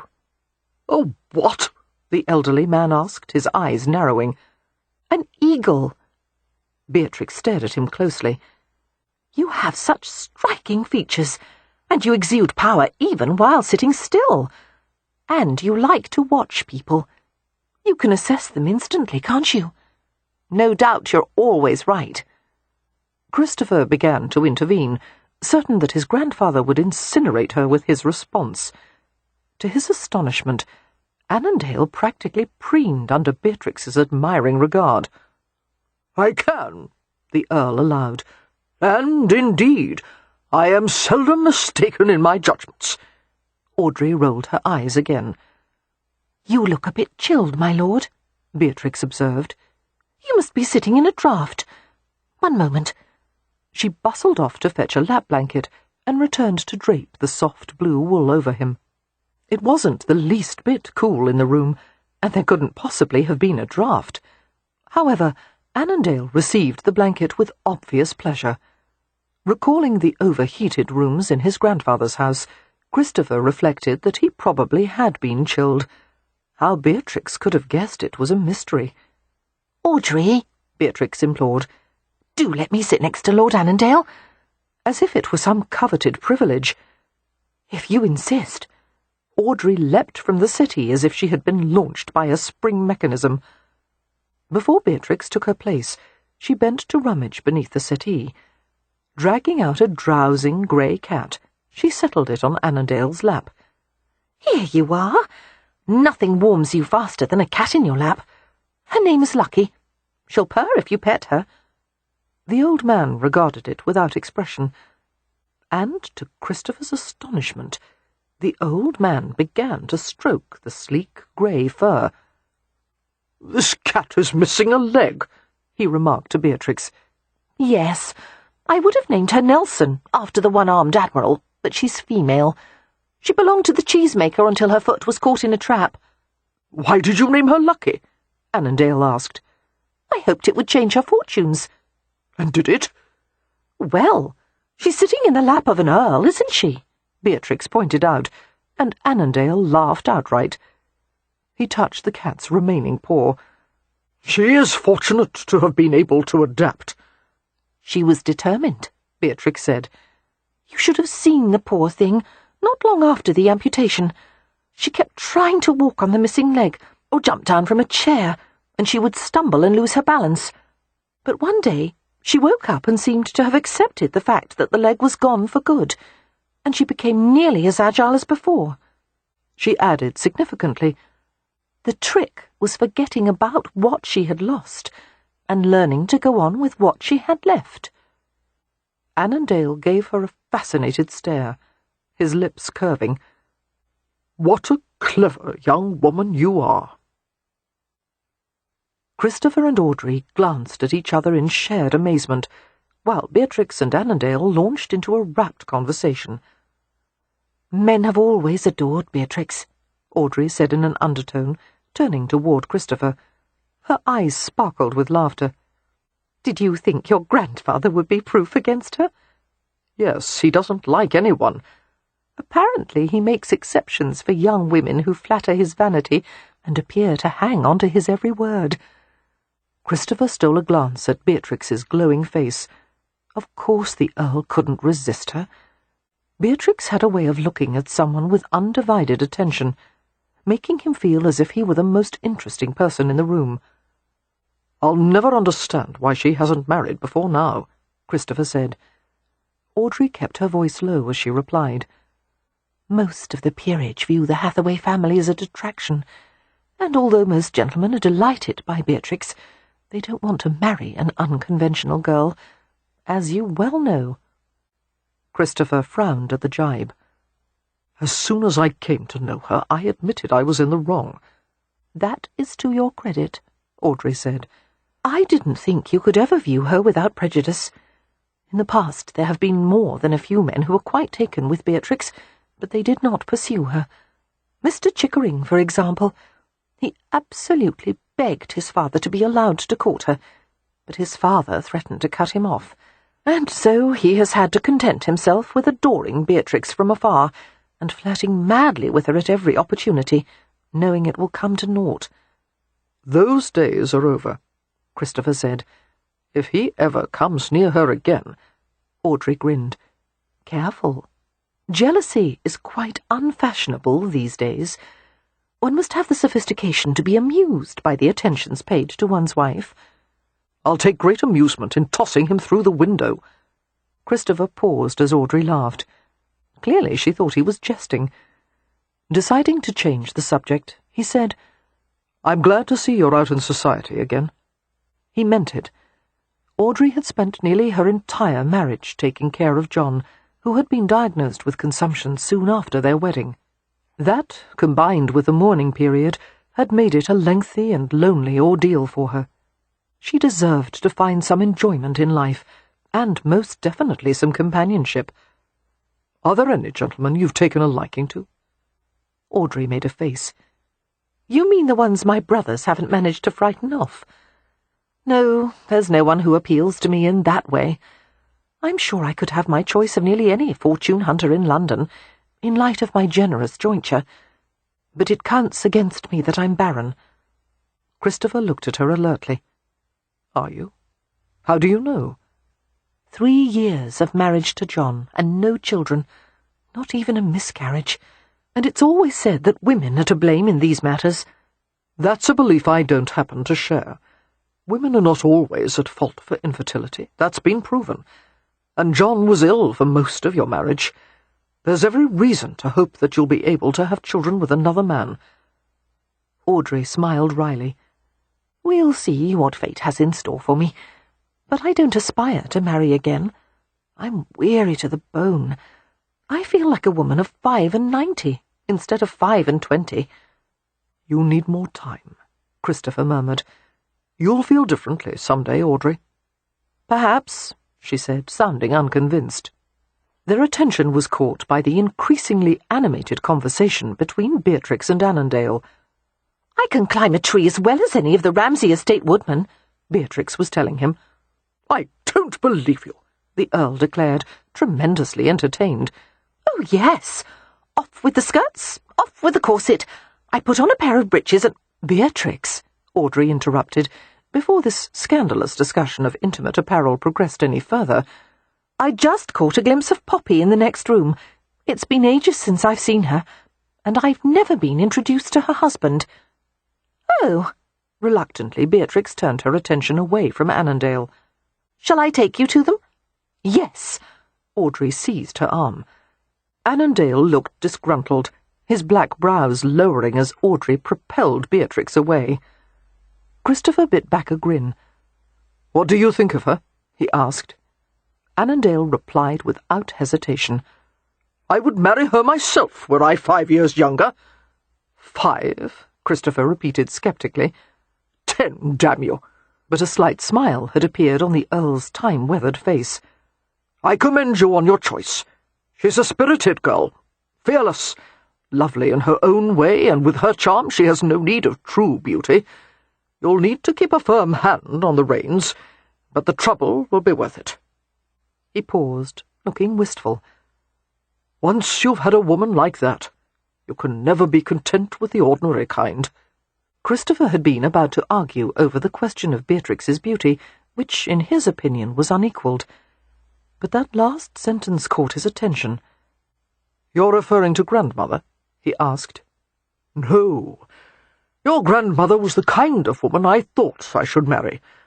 I was in love with someone else, a far less suitable girl, and I let her go, to my everlasting regret." He sighed, pondering some distant memory. "A lifetime without her." Fascinated, Christopher wanted to ask more, but this was hardly the time or place for such a conversation. However, it gave him an unexpected insight into his grandfather. What would it do to a man to marry a Prudence when one might have had a Beatrix? It would be enough to turn anyone bitter. Later in the evening, trays of champagne were brought out, and the assembled guests waited expectantly for the betrothal announcement to be made. Unfortunately, the man designated to do it was temporarily missing. After a brief search, Leo was found and urged into the drawing-room, where he launched into a charming toast and listed any number of amusing reasons for marriage. Although most of the guests listened with close attention and chuckled throughout, Christopher heard a pair of women gossiping nearby, whispering in disapproving undertones. Ramsay was found flirting in the corner with a woman. They had to drag him away from her. Who was it? His own wife. Oh, dear. Yes, how unseemly for a married couple to carry on so. I suppose the Hathaways know no better. Christopher suppressed a grin, and fought the temptation to turn and inform the two old hens that the Hathaways actually did know better. They just didn't give a damn. He glanced down at Beatrix, wondering if she had heard, but she was oblivious to the gossip, her attention fixed on her brother. Leo concluded the toast with heartfelt wishes for the betrothed couple's future happiness and prosperity. The guests raised their glasses and cheered in agreement. Taking Beatrix's gloved hand in his, Christopher lifted it and pressed a kiss to the back of her wrist. He wanted to carry her away from the crowded drawing-room and have her all to himself.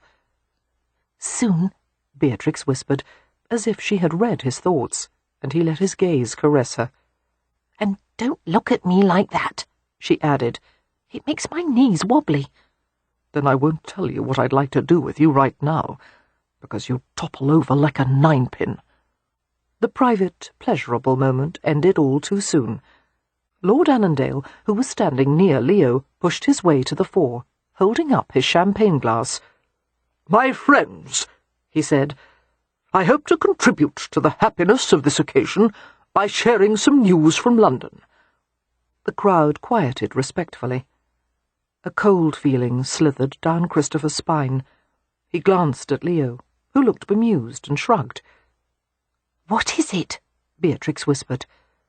Christopher shook his head, staring at his grandfather. God help me, I don't know. Before departing for Hampshire, Annandale continued, I was informed by His Grace, the Duke of Cambridge, that my grandson is to be invested with the Victoria Cross. The medal, created this January past, is the highest possible military decoration for valour in the face of the enemy. The Queen herself will present the medal to Captain Phelan at an investiture ceremony in London next June. Everyone in the room exclaimed and cheered. Christopher felt all the warmth in his body drain away. This was nothing that he wanted. Another bloody piece of metal to pin to his chest. Another fucking ceremony to honour events he didn't want to remember. And for that to intrude on one of the sweetest moments of his life was revolting. Damn his grandfather for doing this to him without giving him one word of advance warning. What will the Victoria Cross be awarded for, my lord? Someone asked. Annandale sent a smile to Christopher. Perhaps my grandson can hazard a guess. Christopher shook his head, regarding him without expression. Annoyance crossed the Earl's face at Christopher's demonstrable lack of enthusiasm. Captain Phelan was recommended for this honour by a regimental officer who gave an account of seeing him carry a wounded officer to safety under heavy gunfire. Our men had been driven back in an attempt to overtake Russian rifle pits. After rescuing the officer, Captain Phelan held the position until relief arrived. The Russian positions were captured, and the wounded officer, Lieutenant Fenwick, was saved. Christopher didn't trust himself to speak, as a volley of cheers and congratulations filled the air. He forced himself to finish the champagne, to stand still and appear calm, when he could feel himself sliding toward a dangerous precipice. Somehow he found the traction to stop it, to hold the madness at bay, reaching for the sense of detachment he both needed and feared. Please God, he thought, not for saving Fenwick. Chapter 23. Sensing the explosive quality in Christopher's stillness, Beatrix waited until he had drained his champagne. "Oh, my!" she said in a voice loud enough to carry to the people around them. "I fear all this excitement is bringing on a touch of the vapours. Captain Phelan, if you wouldn't mind escorting me to the parlour." The question was greeted with sympathetic murmurs, as any evidence of a woman's delicate constitution was always encouraged. Trying to look fragile and wan, Beatrix clung to Christopher's arm as he led her from the drawing-room. Instead of proceeding to the parlour, however, they found a place outside, a bench set on a gravelled walkway. They sat together in wordless communication. Christopher slid his arm around her, pressing his mouth against her hair. She listened to the night sounds from the nearby wood, peeps and rustlings, the melodious conversations of frogs, the flappings of birds and bats. Eventually she felt Christopher's chest lift and lower in a long sigh. "I'm sorry," she said quietly, knowing that he was thinking about Mark Bennet, the friend he hadn't been able to save. "I know why this medal is so odious to you." Christopher made no reply. From the near-palpable tension he radiated, she understood that of all the dark memories he harboured, this was one of the worst. "Is it possible to refuse the medal?" she asked. "To forfeit it?" Not voluntarily. I'd have to do something illegal or hideous to invoke the expulsion clause. "We could plan a crime for you to commit," Beatrix suggested. "I'm sure my family would have some excellent suggestions." Christopher looked at her then, his eyes like silvered glass in the moonlight. For a moment, Beatrix feared the attempt at levity might have annoyed him. But then there was a catch of laughter in his throat, and he folded her into his arms. "Beatrix," he whispered, "I'll never stop needing you." They lingered outside for a few minutes longer than they should have, kissing and caressing until they were both breathless with frustrated need. A quiet groan escaped him, and he tugged her up from the bench and brought her back into the house. As Beatrix mingled among the guests, chatting brightly and feigning interest in the advice they offered, she kept stealing glances at Christopher whenever possible. He appeared calm, to the point of stoicism, maintaining a soldierly demeanour. Everyone fawned on him, even those whose social rank and aristocratic blood far eclipsed his. Despite Christopher's controlled facade, she sensed his unease, perhaps even antagonism, in trying to readjust to a landscape that had once been so familiar. He felt out of place among old friends, none of whom wanted to dwell on the reality of what he had experienced and done in the war. The medals and gold braid and patriotic music were all that anyone felt comfortable discussing, and therefore he could only allow his feelings to show in brief and cautious increments. "Beatrix?" Audrey was at her side, gently drawing her away before she could become involved in another conversation. "Come with me. I want to give you something." Beatrix took her to the back of the house, to a set of stairs leading to an oddly shaped room on the second floor. It was one of the many charms of Ramsay House, that rooms and eccentric spaces with no apparent purpose seemed to have grown organically from the main residence. They sat together companionably on the stairs. "You've done Christopher so much good already," Audrey said. "I thought, when he first returned after the war, that he had lost all capacity for happiness. But he seems far easier with himself now, not nearly so brooding or tightly strung. Even his mother has remarked on the difference, and she is grateful."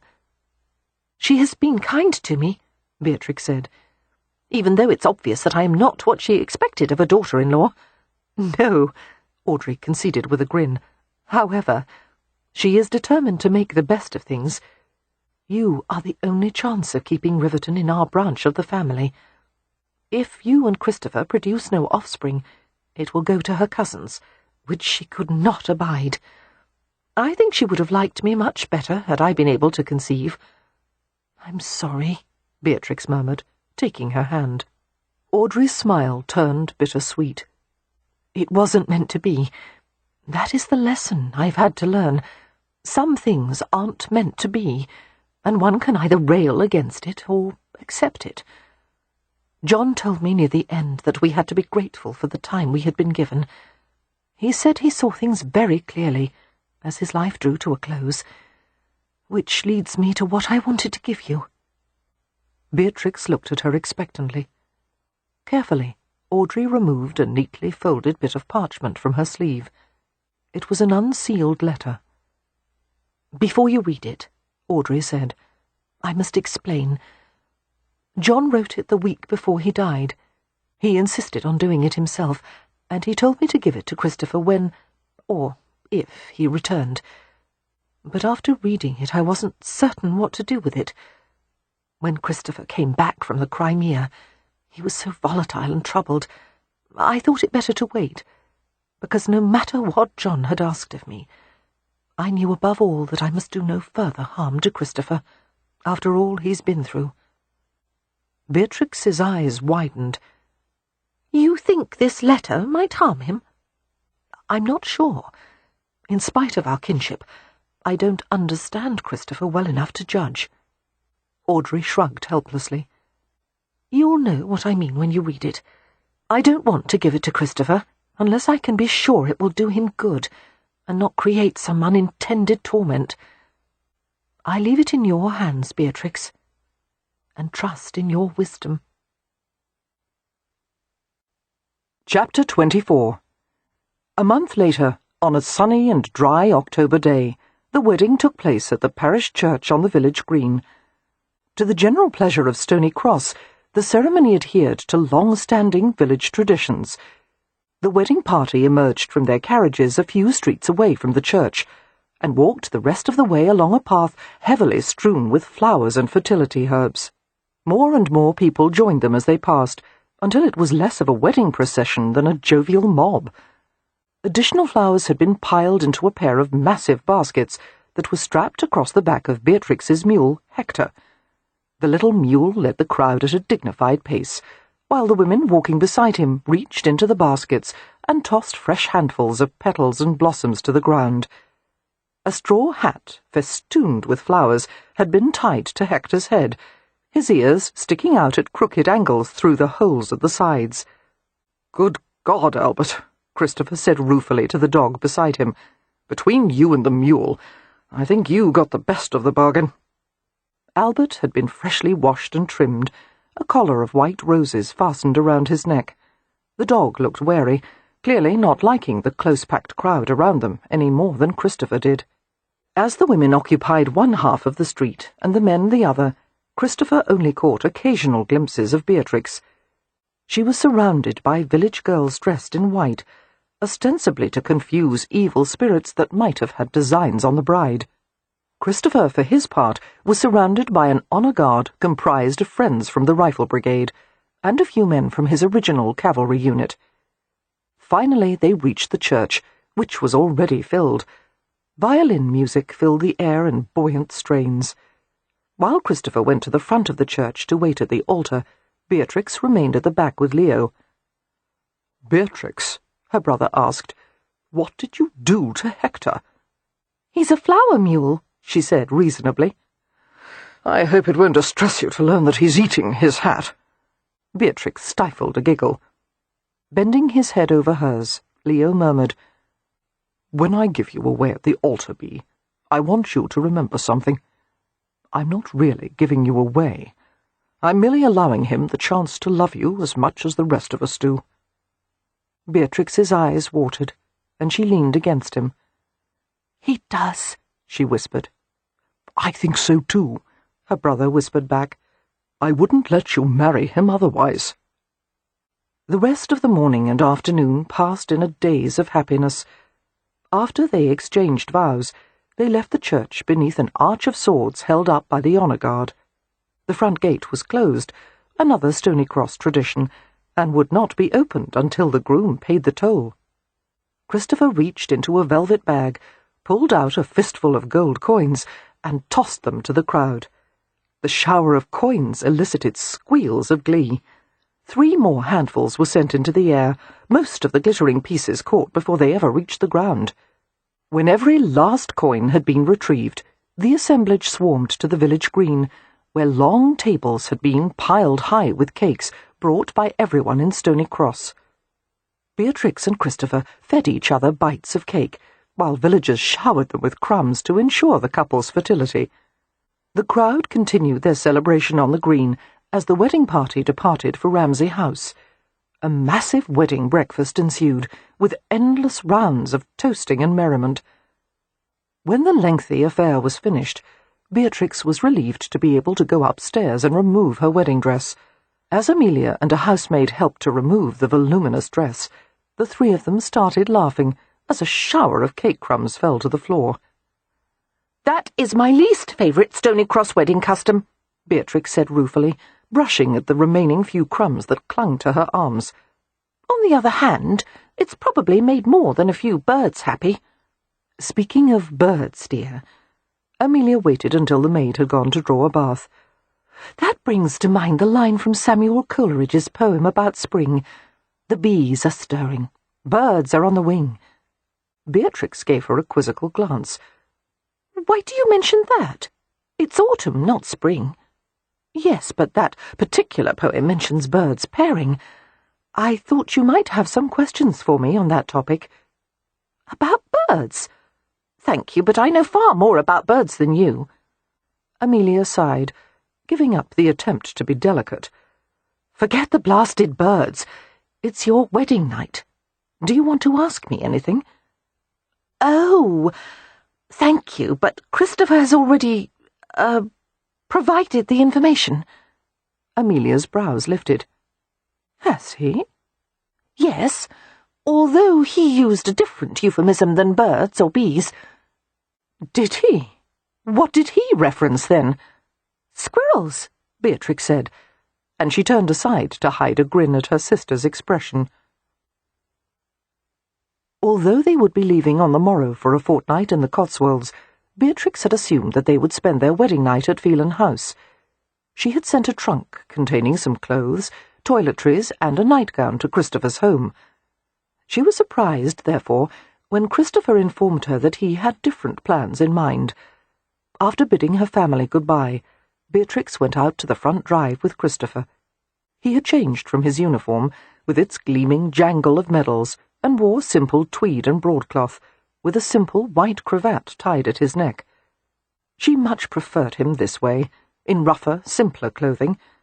The splendour of Christopher in military dress was nearly too dazzling to bear.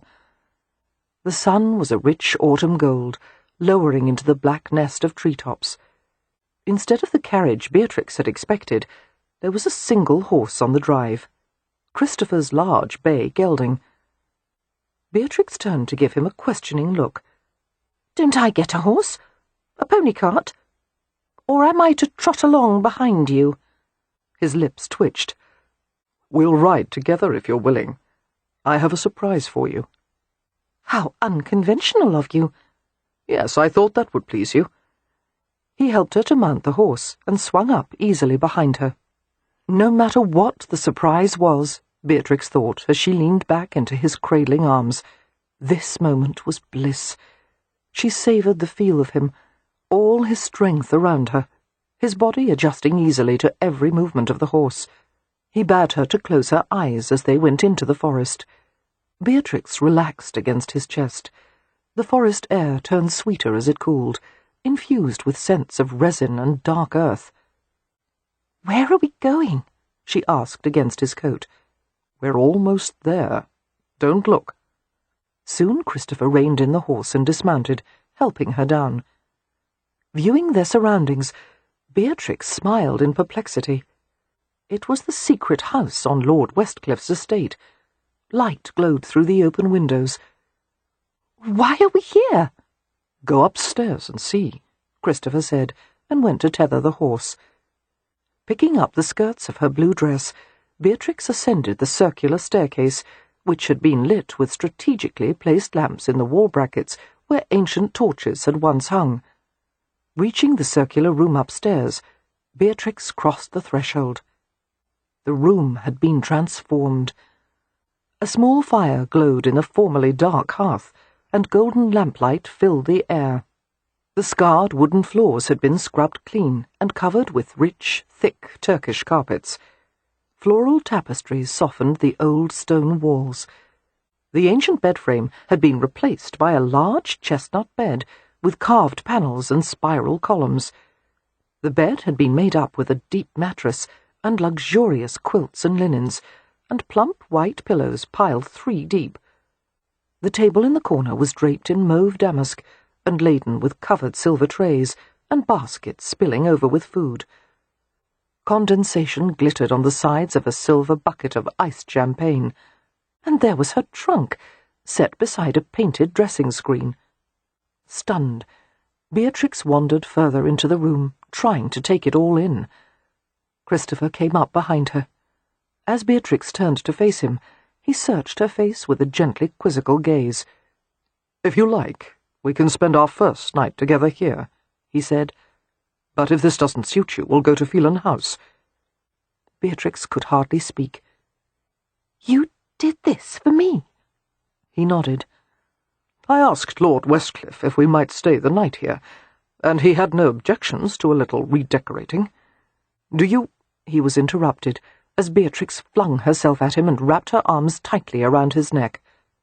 Christopher held her, his hands coursing slowly over her back and hips. His lips found the tender skin of her cheeks, her chin, the yielding softness of her mouth. Through the descending diaphanous layers of pleasure, Beatrix answered him blindly, taking a shivering breath as his long fingers curved beneath her jaw. He shaped her lips with his own, his tongue questing gently. The taste of him was smooth and subtle and masculine, intoxicating. Needing more of him, she struggled to draw him deeper, to kiss him harder, and he resisted with a quiet laugh. "Wait, easy. Love, there's another part of the surprise that I don't want you to miss." "Where?" Beatrix asked drowsily, her hand searching over his front. Christopher gave a muffled laugh, taking her by the shoulders and easing her away. He stared down at her, his grey eyes glowing. Listen, he whispered. As the thrumming of her own heart quieted, Beatrix heard music. Not instruments, but human voices joined in harmony. Bemused, she went to the window and looked out. A smile lit her face. A small group of officers from Christopher's regiment, still in uniform, was standing in a row and singing a slow, haunting ballad. Were I laid on Greenland's coast, and in my arms embraced my lass, warm amidst eternal frost, too soon the half-year's night would pass. And I would love you all the day, every night would kiss and play, if with me you'd fondly stray, over the hills and far away. "Our song," Beatrix whispered, as the sweet strains floated up to them. Yes. Beatrix lowered to the floor and braced her folded arms on the window-sill, the same place where she had lit so many candles for a soldier fighting in a faraway land. Christopher joined her at the window, kneeling with his arms braced around her. At the conclusion of the song, Beatrix blew the officers a kiss. "Thank you, gentlemen," she called down to them. "I will treasure this memory always." One of them volunteered. Perhaps you're not aware of it, Mrs. Phelan, but according to Rifle Brigade wedding tradition, every man on the Groom's Honour Guard gets to kiss the bride on her wedding night. What rot, Christopher retorted amiably. The only Rifle's wedding tradition I know of is to avoid getting married in the first place. Well, you bungled that one, old fellow, the group chortled. Can't say as I blame him, one of them added. You are a vision, Mrs. Phelan. As fair as moonlight, another said. Thank you, Christopher said. Now stop wooing my wife and take your leave. We started the job, one of the officers said. It's left to you to finish it, Phelan. And with cheerful catcalls and well-wishes, the Rifles departed. They're taking the horse with them, Christopher said, a smile in his voice. You're well and truly stranded with me now. He turned toward Beatrix and slid his fingers beneath her chin, nudging her to look at him. What's this? His voice gentled. What's the matter? "Nothing," Beatrix said, seeing him through a shimmer of tears. "Absolutely nothing. It's just... I spent so many hours in this place, dreaming of being with you someday. But I never dared to believe it could really happen." You had to believe, just a little, Christopher whispered. Otherwise it wouldn't have come true. Pulling her between his spread thighs, he wrapped her in a comforting hug. After a long time, he spoke quietly into her hair. Beatrix, one of the reasons I haven't made love to you since that afternoon is that I didn't want to take advantage of you again. "You didn't," she protested. "I gave myself to you freely." Yes, I know. Christopher kissed her head. You were generous and beautiful, and so passionate that you've ruined me for any other woman. But it wasn't what I had intended for your first time. Tonight I'm going to make amends. Beatrix shivered at the sensual promise of his tone. "There's no need. But if you insist—" I do insist. He smoothed his hand over her back and continued to hold her, making her feel safe. And then he began to kiss his way along the side of her neck, his mouth hot and deliberate, and she began to feel not entirely safe. She drew in a quick breath as he lingered at a sensitive place. Feeling the ripple of her convulsive swallow, he lifted his head and smiled down at her. Shall we have supper first? Standing in an easy movement, he pulled her up with him. "After that enormous wedding breakfast," Beatrix replied, "I'll never be hungry again. However," she gave him a brilliant grin, "I wouldn't mind a glass of champagne." Taking her face in his hands, Christopher kissed her swiftly. For that smile you can have the entire bottle. She pressed her cheek into his palm. "Would you unfasten my dress first?" Turning her away from him, he began on the row of concealed hooks that held the back of her dress together. It felt like a husbandly act, this unfastening of her dress, both comforting and pleasant. As he bared her nape, he pressed his lips to the delicate skin, and strung more lingering kisses to the top of her spine. "Shall I do the corset as well?" he asked, his voice close to her ear. Beatrix was privately amazed that her legs were still supporting her. "No, thank you. I can manage that by myself." She fled to the privacy of the dressing screen and tugged her trunk behind it. Opening the lid, Beatrix found her neatly folded clothes and a drawstring muslin bag containing a brush and a rack of hairpins and other small necessities. There was also a package wrapped in pale blue paper and tied with a matching ribbon. Picking up a small folded note that had been tucked under the ribbon, Beatrix read, "A gift for your wedding night, darling Bee. This gown was made by the most fashionable modiste in London. It is rather different than the ones you usually wear, but it will be very pleasing to a bridegroom. Trust me about this. Poppy." Holding the nightgown up, Beatrix saw that it was made of black gossamer and fastened with tiny jet buttons. Since the only nightgowns she had ever worn had been of modest white cambric or muslin, this was rather shocking.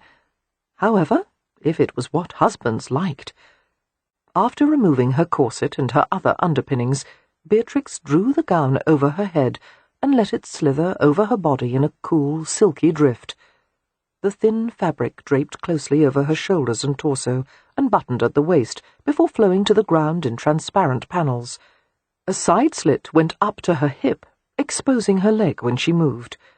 And her back was shockingly exposed, the gown dipping low against her spine. Pulling the pins and combs from her hair, she dropped them into the muslin bag in the trunk. Tentatively, she emerged from behind the screen.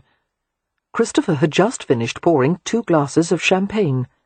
He turned toward her and froze, except for his gaze, which travelled over her in a burning sweep. "My God," he muttered, and drained his champagne. Setting the empty glass aside, he gripped the other as if he were afraid it might slip through his fingers. "Do you like my nightgown?" Beatrix asked. Christopher nodded, not taking his gaze from her. "Where's the rest of it?" "This was all I could find." Unable to resist teasing him, Beatrix twisted and tried to see the back view. "I wonder if I put it on backwards. Let me see." As she turned to reveal the naked line of her back, Christopher drew in a harsh breath. Although Beatrix heard him mumble a curse, she didn't take offence, deducing that Poppy had been right about the nightgown. And when he drained the second glass of champagne, forgetting that it was hers, Beatrix sternly repressed a grin. She went to the bed and climbed onto the mattress, relishing the billowy softness of the quilts and linens. Reclining on her side, she made no attempt to cover her exposed leg as the gossamer fabric fell open to her hip. Christopher came to her, stripping off his shirt along the way. The sight of him, all that flexing muscle and sun-glazed skin, was breathtaking. He was a beautiful man, a scarred Apollo, a dream lover, and he was hers. She reached for him, a breath catching in her throat as her hand flattened on his chest. She let her fingertips trail through the crisp, glinting fur. He bent over her, his eyes heavy-lidded, his mouth firming in the way it did when he was aroused. Overwhelmed by a mingling of love and desire, she said breathlessly, "Christopher." He touched her lips with a single finger, stroking the tremulous curves, using the tip of his thumb to part them. He kissed her, fitting his mouth to hers at varying angles. Each kiss delivered a deep, sweet shock to her nerves, spreading fire inside her, making it impossible to think clearly. His hand swept over her with a sensitive lightness that promised rather than satisfied. She was being seduced, quite skillfully. She felt herself being pressed to her back, one of his legs pushing between hers. His fingers smoothed over her breast, finding the aching point of a nipple veiled in silk. His thumb prodded the bud, swirled lightly, stroked with a softness that made her writhe in agitation. Taking the tip of her breast in his thumb and forefinger, he squeezed gently through the gossamer, sending a bolt of desire through her. She moaned against his lips and broke their kiss as she struggled to draw in more air. Christopher bent to her chest, the mist of his breath penetrating the shimmering fabric and heating the skin beneath. His tongue touched the taut peak, flickered wetly over the silk, the gauzy stimulation affording both frustration and pleasure. Beatrix reached with shaking hands to push the nightgown out of the way. "Slowly," he whispered, trailing his tongue across her skin, not quite reaching the place where she most wanted it. Her fingers went to his cheeks and jaw, the abrasion of his shaven bristle like raw velvet against her palms. She tried to guide his mouth, and he laughed quietly, resisting. "Slowly," he repeated, brushing kisses in the soft space between her breasts. "Why?" she asked between agitated breaths. "It's better for both of us." He cupped her breast and shaped it in gentle fingers. "Especially you. It makes the pleasure deeper, sweeter. Let me show you, love." Her head tossed restlessly as his tongue played on her flesh. "Christopher," her voice was trembling. "I wish—" "Yes?" It was so terribly selfish, and yet she couldn't help from blurting out, "I wish there had been no other women before me." He looked down at her in a way that made her feel as if she were dissolving in honey. His mouth descended, caressing hers with tender, urgent warmth. "My heart belongs only to you," he whispered. "It was never love-making before. This is a first for me, too." She puzzled over that, staring into his bright, lambent eyes. "Then it's different when one is in love?" "Beatrix, dearest love, it's beyond anything I've ever known, beyond dreams." His hand glided over her hip, fingers gently tugging the black gossamer aside to reach her skin. Her stomach tightened at the temptation and knowledge in his touch. "You're the reason I live. If it weren't for you, I never would have come back." "Don't say that." It was unbearable, the thought of anything happening to him. "It's all come down to the hope of being with you. Do you remember when I wrote that?" Beatrix nodded, and bit her lip as his hand slid farther beneath the transparent silk panels. "I meant every word," he murmured. "I would have written much more, but I didn't want to frighten you." "I wanted to write more too," she said shakily. "I wanted to share every thought with you, every—" She broke off with a gasp as he found the vulnerable place between her thighs. "You're so warm here," he whispered, stroking her intimately. "So soft. Oh, Beatrix, I fell in love with you by words alone, but I have to admit, I prefer this way of communicating." She could barely speak, her mind dazzled by sensation. "It's still a love letter," she said, sliding her hand over the golden slope of his shoulder. "Only in bed." He smiled. "Then I'll try to use proper punctuation." "And no dangling participles," she added, making him laugh. But she lost all reason for amusement as he stroked and cradled and tormented her. Too many sensations, coming from different directions. She twisted in the gathering heat. Christopher tried to ease her as the rapture rose too high, too fast, his hands gentle on her quivering limbs. "Please," she said, perspiration gathering on her skin and at the roots of her hair. "I need you now." "No, love, wait just a little longer." He caressed her thighs, his thumb stroking up to the humid folds of her sex. She discovered that the most impossible thing in the world was to hold climax at bay, that the more he told her not to, the more powerfully it surged toward her. And he knew it, the devil, a teasing light in his eyes as he whispered to her, "Not yet. It's too soon." And all the while, His fingers stroked idly between her thighs, and his mouth grazed over her breast. Every part of her body was filled with desperate craving. "Don't give in to it," he said against her twitching skin. "Wait." Beatrix panted and stiffened, trying to hold back the rush of sensation. But his lips opened over her nipple, and he began to tug gently, and she was lost. Crying out, she hitched upward against his mouth and hands, and let the wrenching delight overtake her. She jerked and moaned as the voluptuous spasms went through her, while tears of chagrin filled her eyes. Looking down at her, Christopher murmured sympathetically. His hands moved over her body in soothing strokes, and he kissed away an escaping tear. "Don't be upset," he whispered. "I couldn't stop it from happening," she said in a plaintive voice. "You weren't supposed to," he said tenderly. "I was playing with you, teasing you." "But I wanted it to last longer. It's our wedding night, and it's already over." Pausing, Beatrix added glumly, "At least, my part of it is."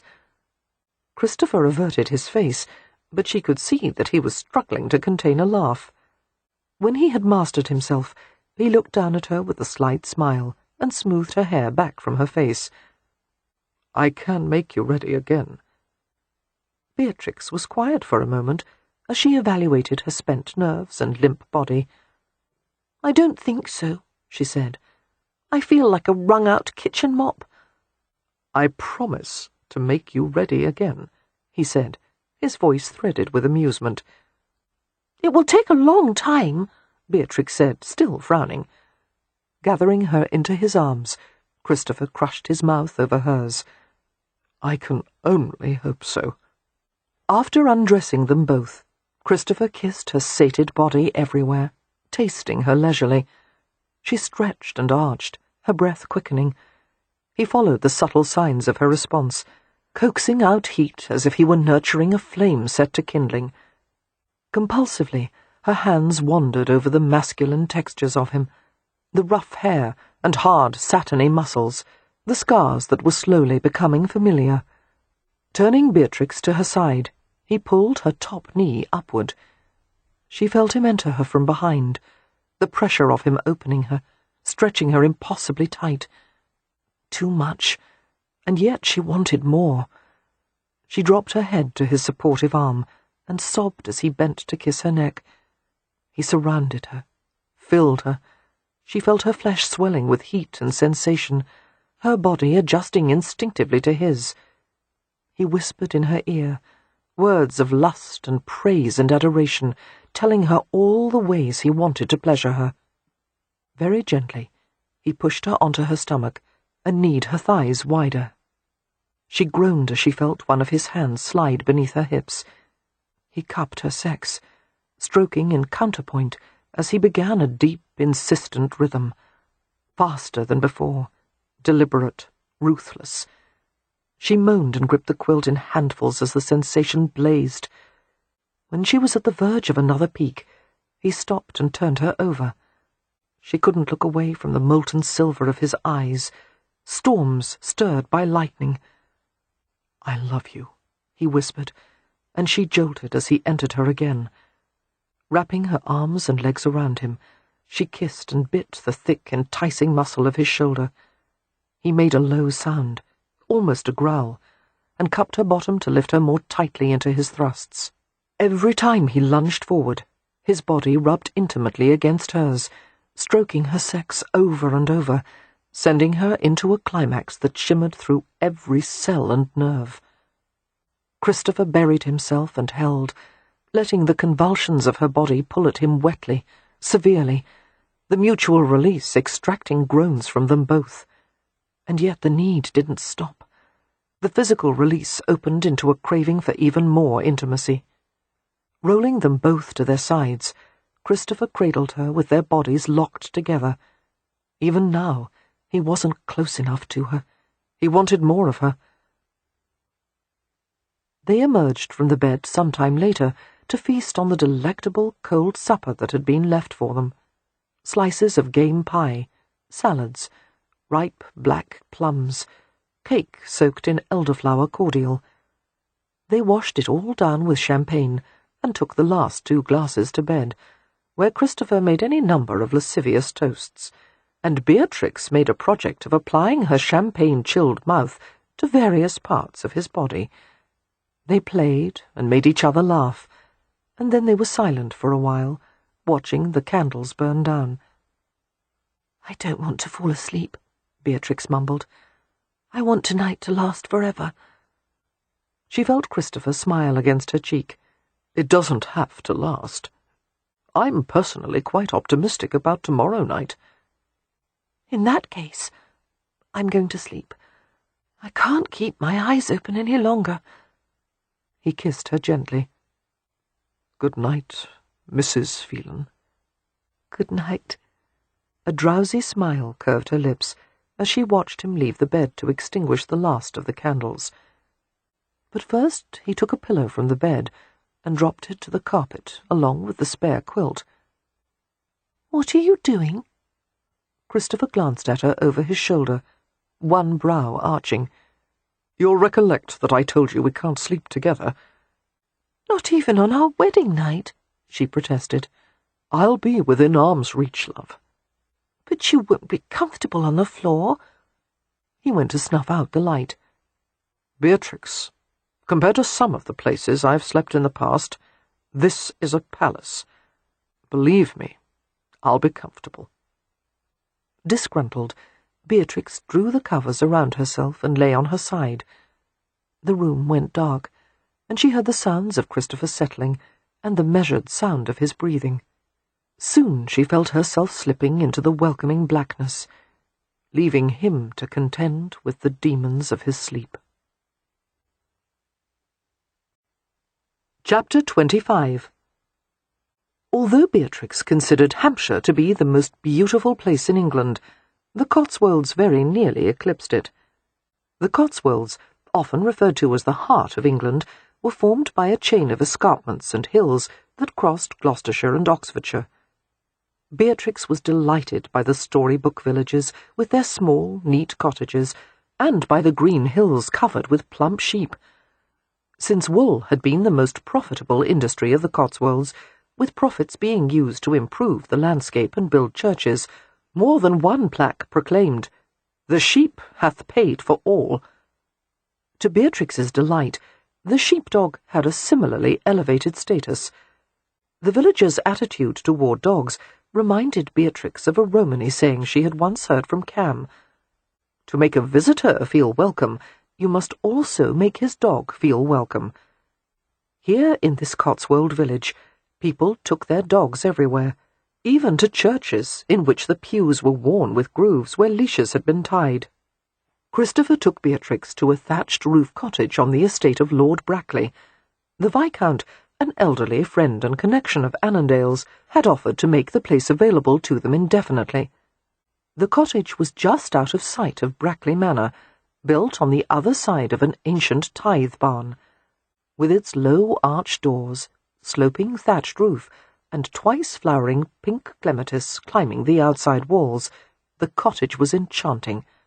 The main room featured a stone fireplace, beamed ceilings and comfortable furnishings, and mullioned windows overlooking a back garden.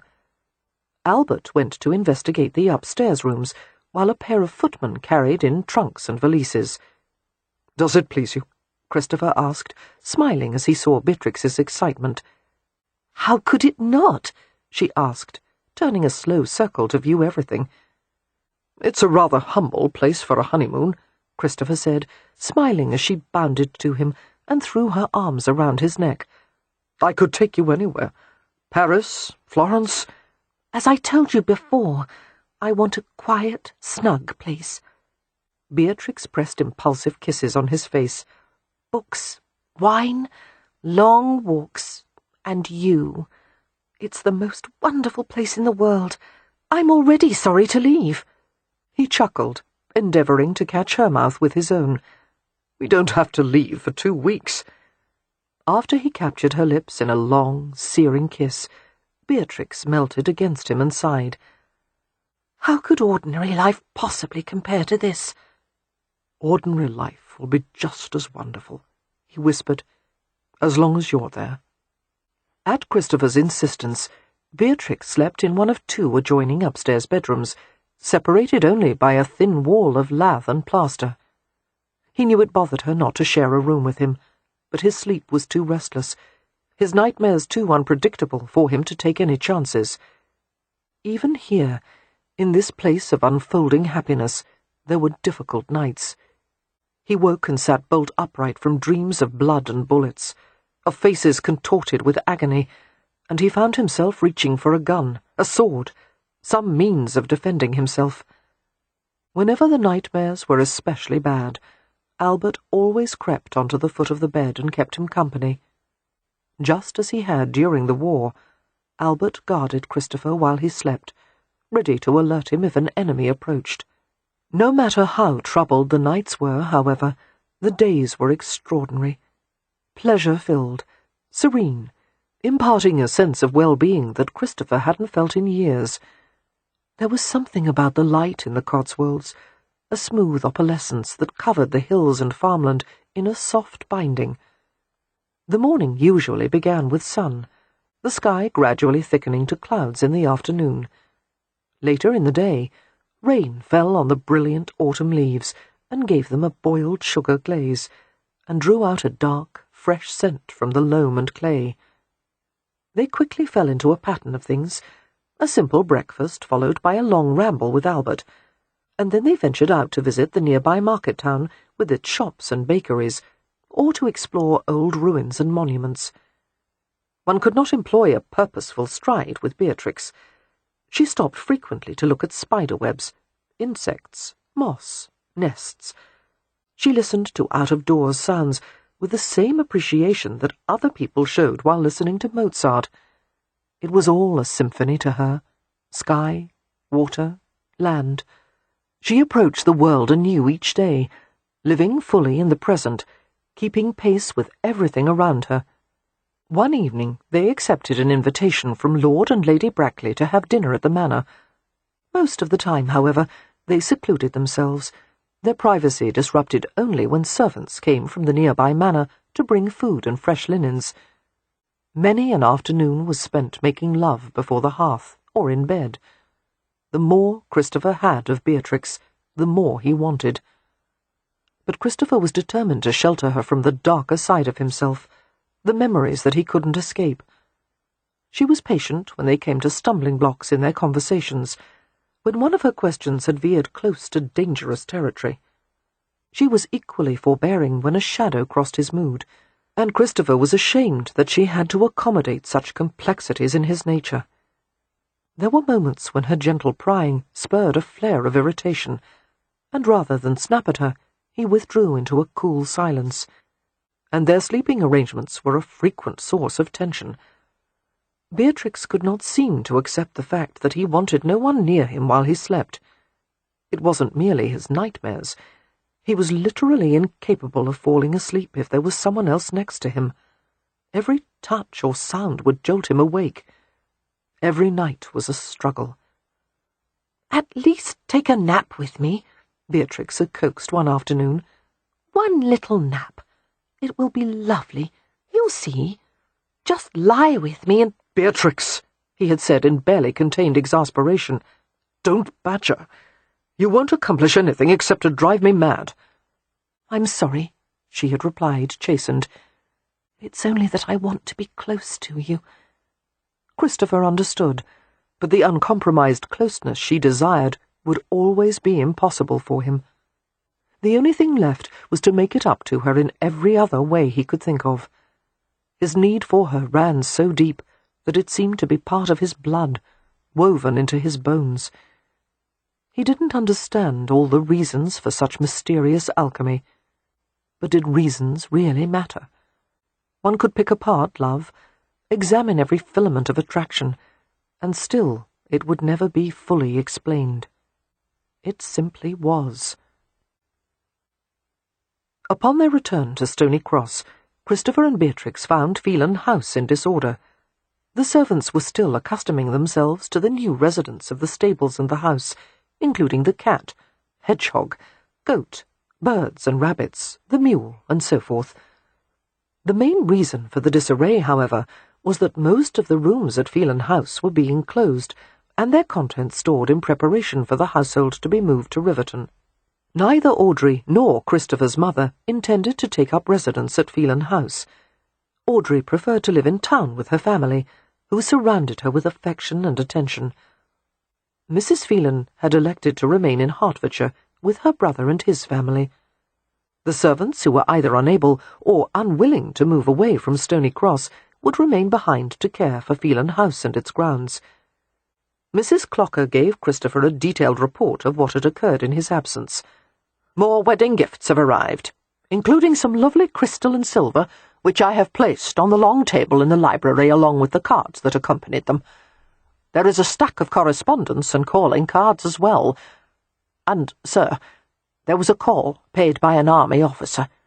Not one of those who attended your wedding, but another. He left his card and said he would return soon." Christopher's face was expressionless. "His name?" he asked quietly. "Colonel Fenwick." He gave no response. However, as Beatrix stood beside him, she saw the twitch of the fingers at his side, and the nearly imperceptible double blink of his lashes. Looking grim and distant, Christopher gave the housekeeper a short nod. "Thank you, Mrs. Clocker." "Yes, sir." Without a word to Beatrix, Christopher left the parlour and strode to the library. She was at his heels immediately. "Christopher!" "Not now." "What could Colonel Fenwick want?" "How should I know?" he asked curtly. "Do you think it has something to do with the Victoria Cross?" Christopher stopped and turned to face Beatrix with an aggressive swiftness that caused her to fall back on her heels. His eyes were hard, blade-like. She realized that he was overwhelmed with one of the rages that happened when his nerves had been stretched to the breaking point. The mere mention of Colonel Fenwick had overset him completely. To his credit, Christopher took a few deep breaths and managed to control his raging emotions. "I can't talk now," he muttered. "I need a reprieve, Beatrix." And he turned and strode away. "From me?" Beatrix asked, frowning after him. The coolness between them persisted for the rest of the day. Christopher was monosyllabic at dinner, which made Beatrix miserable and resentful. In the Hathaway family, whenever there was conflict, there was always someone else in the house to talk to. When one was married and childless, however, quarrelling with one's husband meant one was, for all purposes, friendless. Should she apologize to him? No, something in her balked at the idea. She had done nothing wrong. She had only asked a question.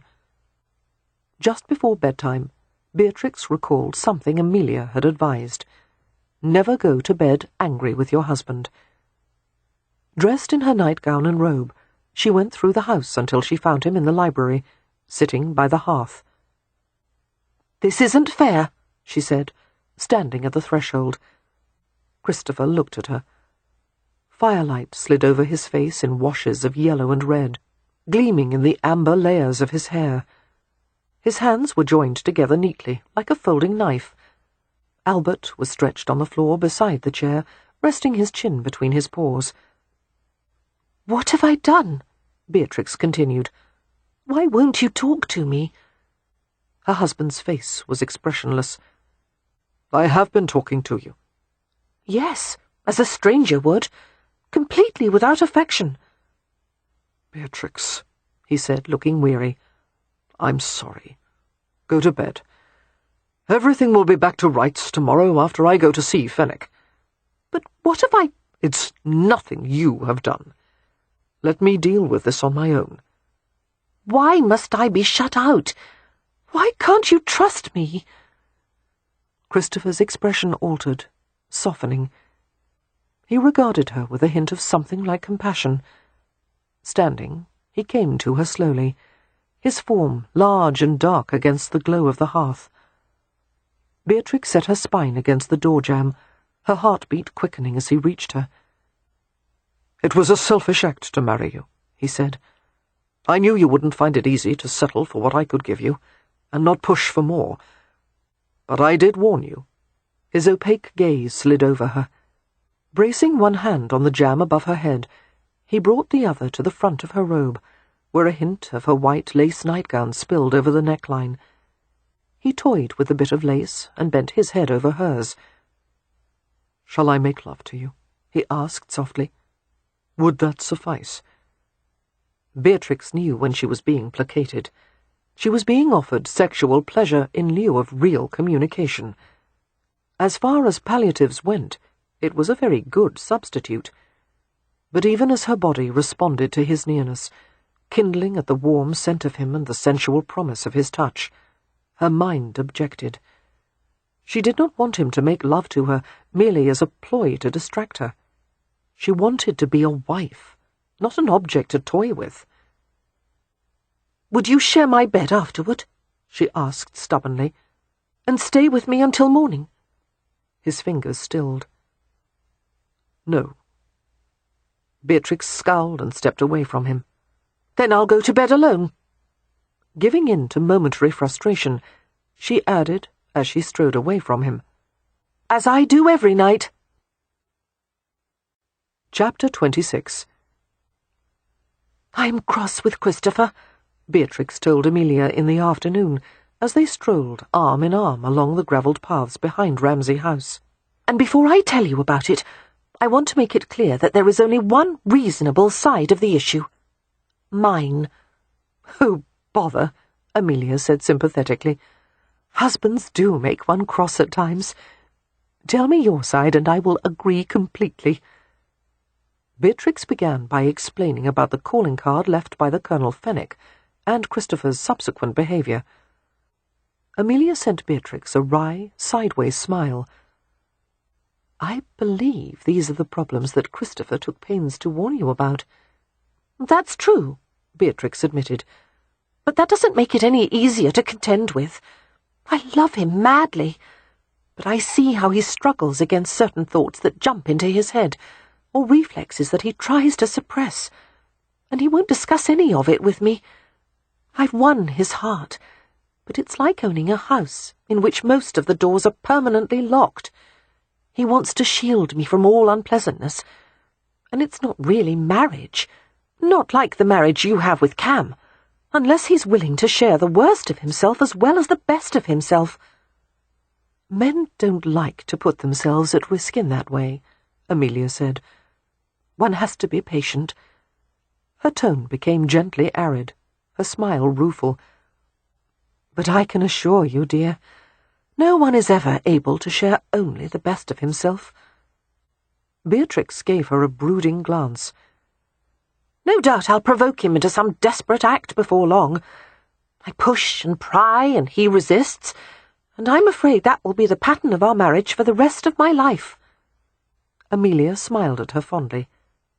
"No marriage stays in the same pattern forever. It is both the best feature of marriage and the worst that it inevitably changes. Wait for your chance, dear. I promise it will come." After Beatrix had left to visit her sister, Christopher reluctantly contemplated the prospect of visiting Lieutenant Colonel William Fenwick. He hadn't seen the bastard since Fenwick had been sent back to England to recover from the wounds he'd received at Inkerman. To say the least, they hadn't parted on good terms. Fenwick had made no secret of his resentment toward Christopher for having gained all the attention and homage that he felt he had deserved. As universally loathed as Fenwick had been, one thing had been acknowledged by all. He had been destined for military glory. He was an unequalled horseman, unquestionably brave and aggressive in combat. His ambition had been to distinguish himself on the battlefield and gain a place in Britain's pantheon of legendary war heroes. The fact that Christopher had been the one to save his life had been especially galling for Fenwick. One would not have been far off the mark to guess that Fenwick would rather have perished on the battlefield than see Christopher receive a medal for it. Christopher couldn't fathom what Fenwick might want of him now. Most likely he had learnt about the Victoria Cross investiture and had come to air his grievances. Very well, Christopher would let him speak his piece, and then he would make certain that Fenwick left Hampshire. There was a scrawled address on the calling card Fenwick had left. It seemed he was staying at a local inn. Christopher had no choice but to meet with him there. He'd be damned if he would let Fenwick into his house or anywhere near Beatrix. The late morning sky was grey and wind-whipped, the woodland paths choked with dried brown leaves and fallen branches. Clouds had veiled the sun, imparting a dull blue cast. A damp chill had settled over Hampshire as winter shouldered autumn aside.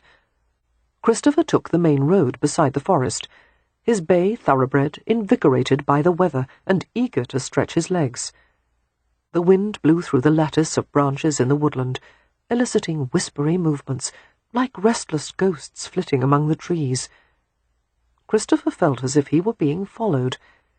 He actually glanced over his shoulder, half expecting to see death or the devil. It was the kind of morbid thought that had plagued him so mercilessly after the war, but far less often lately. All because of Beatrix. He felt a sudden pull in his chest, a yearning to go wherever she was, find her and pull her tightly against him. Last night it had seemed impossible to talk to her. Today he thought it might be easier. He would do anything to try and be the husband she needed. It would not be done in one fell swoop, but she was patient and forgiving, and, dear Lord, he loved her for it. Thoughts of his wife helped to steady his nerves as he arrived at the inn. The village was quiet. Shop doors closed against the November bluster and damp. The Stony Cross Inn was well worn and comfortable, smelling of ale and food. The plastered walls aged the colour of dark honey. The innkeeper, Mr. Palfreyman, had known Christopher since his boyhood. He welcomed him warmly, asked a few jovial questions about the honeymoon, and readily supplied the location of the room that Fenwick occupied. A few minutes later, Christopher knocked on the door and waited tensely. The door opened, one corner scraping against the uneven hallway flooring. It was jarring to see Lieutenant Colonel William Fenwick wearing civilian attire, when all Christopher had ever seen him in was the scarlet and gold cavalry uniform. The face was the same, except for a complexion faded to an indoors pallor that seemed utterly wrong for a man who had been so obsessed with horsemanship. Christopher was instinctively reluctant to go near him. "Colonel Fenwick," he said, and he had to check himself from saluting. Instead, he reached out to shake hands. The feel of the other man's hand, moist and cool, gave him a creeping sensation. "Phelan." Fenwick moved awkwardly to the side. "Will you come in?" Christopher hesitated. "There are 2 parlours downstairs and a tap-room." Fenwick smiled slightly. "Unfortunately, I'm troubled by old wounds. Stairs are an inconvenience. I beg your indulgence in remaining up here." He looked rueful, even apologetic. Relaxing marginally, Christopher entered the room. Like the other sleeping rooms in the inn, the private space was commodious, clean, and sparely furnished. He noticed as Fenwick took one of the chairs that he didn't move well, one leg noticeably stiff. "Please be seated," Fenwick said. "Thank you for coming to the inn. I would have called at your residence again, but I'm glad to have been spared the effort." He indicated his leg. "The pain has worsened of late. I was told it was miraculous to have kept the leg, but I've wondered if I wouldn't have been better served by amputation." Christopher waited for Fenwick to explain why he was in Hampshire. When it became clear that the colonel was in no hurry to address the subject, he said abruptly, "You're here because you want something." "You're not nearly as patient as you used to be," the colonel observed, looking amused. "What happened to the sharpshooter renowned for his ability to wait?" "The war is over, and I have better things to do now." "No doubt involving your new bride. It seems congratulations are in order. Tell me, what kind of woman managed to land the most decorated soldier in England?" "The kind who cares nothing for medals or laurels." Giving him a frankly disbelieving glance, Fenwick said, "How can that be true? Of course she cares about such things. She is now the wife of an immortal. Christopher stared at him blankly. Pardon. You'll be remembered for decades, Fenwick said. Perhaps centuries. Don't tell me that it means nothing to you. Christopher shook his head slightly. His gaze locked on the other man's face. There is an ancient tradition of military honour in my family, Fenwick said. I knew that I would achieve the most and be remembered the longest. No one ever thinks about the ancestors who led small lives, who were known principally as husbands and fathers, benevolent masters, loyal friends. No one cares about those nameless ciphers. But warriors are revered. They are never forgotten. Bitterness creased his face, leaving it puckered and uneven like the skin of an overripe orange. A medal like the Victoria Cross. That is all I've ever wanted. A half-ounce of dye-stamped gunmetal? Christopher asked sceptically. Don't use that supercilious tone with me, you arrogant ass. Oddly, despite the venom of the words, Fenwick was calm and controlled. From the beginning, I knew you were nothing more than an empty-headed fop. Handsome stuffing for a uniform. But you turned out to have one useful gift. You could shoot. And then you went to the rifles, where somehow you became a soldier. When I first read the dispatches, I thought there had to be some other Phelan, because the Phelan of the reports was a warrior, and I knew you hadn't the makings of one. I proved you wrong at Inkerman, Christopher said quietly. The jab brought a smile to Fenwick's face, the smile of a man standing at a distance from life and seeing unimaginable irony. Yes, you saved me, and now you're to get the nation's highest honour for it. I don't want it. That makes it even worse. I was sent home while you became the lauded hero and took everything that should have been mine. Your name will be remembered, and you don't even care. Had I died on the battlefield, that would have at least been something. But you took even that away, and you betrayed your closest friend in the process, a friend who trusted you. You left Lieutenant Bennett to die alone. He watched Christopher keenly, hunting for any sign of emotion. If I had to do it again, I would make the same choice, Christopher said flatly. An incredulous look came over Fenwick's face. Do you think I dragged you off the battlefield for either of our sakes? Christopher demanded. Do you think I gave a damn about you? Or about winning some God-forsaken medal? Why did you do it, then? Because Mark Bennett was dying, Christopher said savagely, and there was enough life left in you to save. In all that death, something had to survive. If it was you, so be it. A long silence passed, while Fenwick digested the statement. He gave Christopher a shrewd look that raised the hairs on his nape. Bennett's wound wasn't as bad as it must have appeared, he said. It wasn't mortal. Christopher stared at him without comprehension. He shook himself a little and refocused on Fenwick, who had continued to speak. A pair of Russian hussars found Bennett and took him prisoner, Fenwick was saying. He was treated by one of their surgeons and sent to a prison camp far inland. He was subjected to hardships, lacking proper food or shelter, and later he was put to work. After a few unsuccessful escape attempts, Lieutenant Bennett finally managed to free himself. He made his way to friendly territory and was brought back to London approximately a fortnight ago. Christopher was afraid to believe his ears. Could it be true? Steady, steady. His mind was buzzing. His muscles had gone tense against the threat of deep tremors. He couldn't let the shaking start, or it wouldn't stop.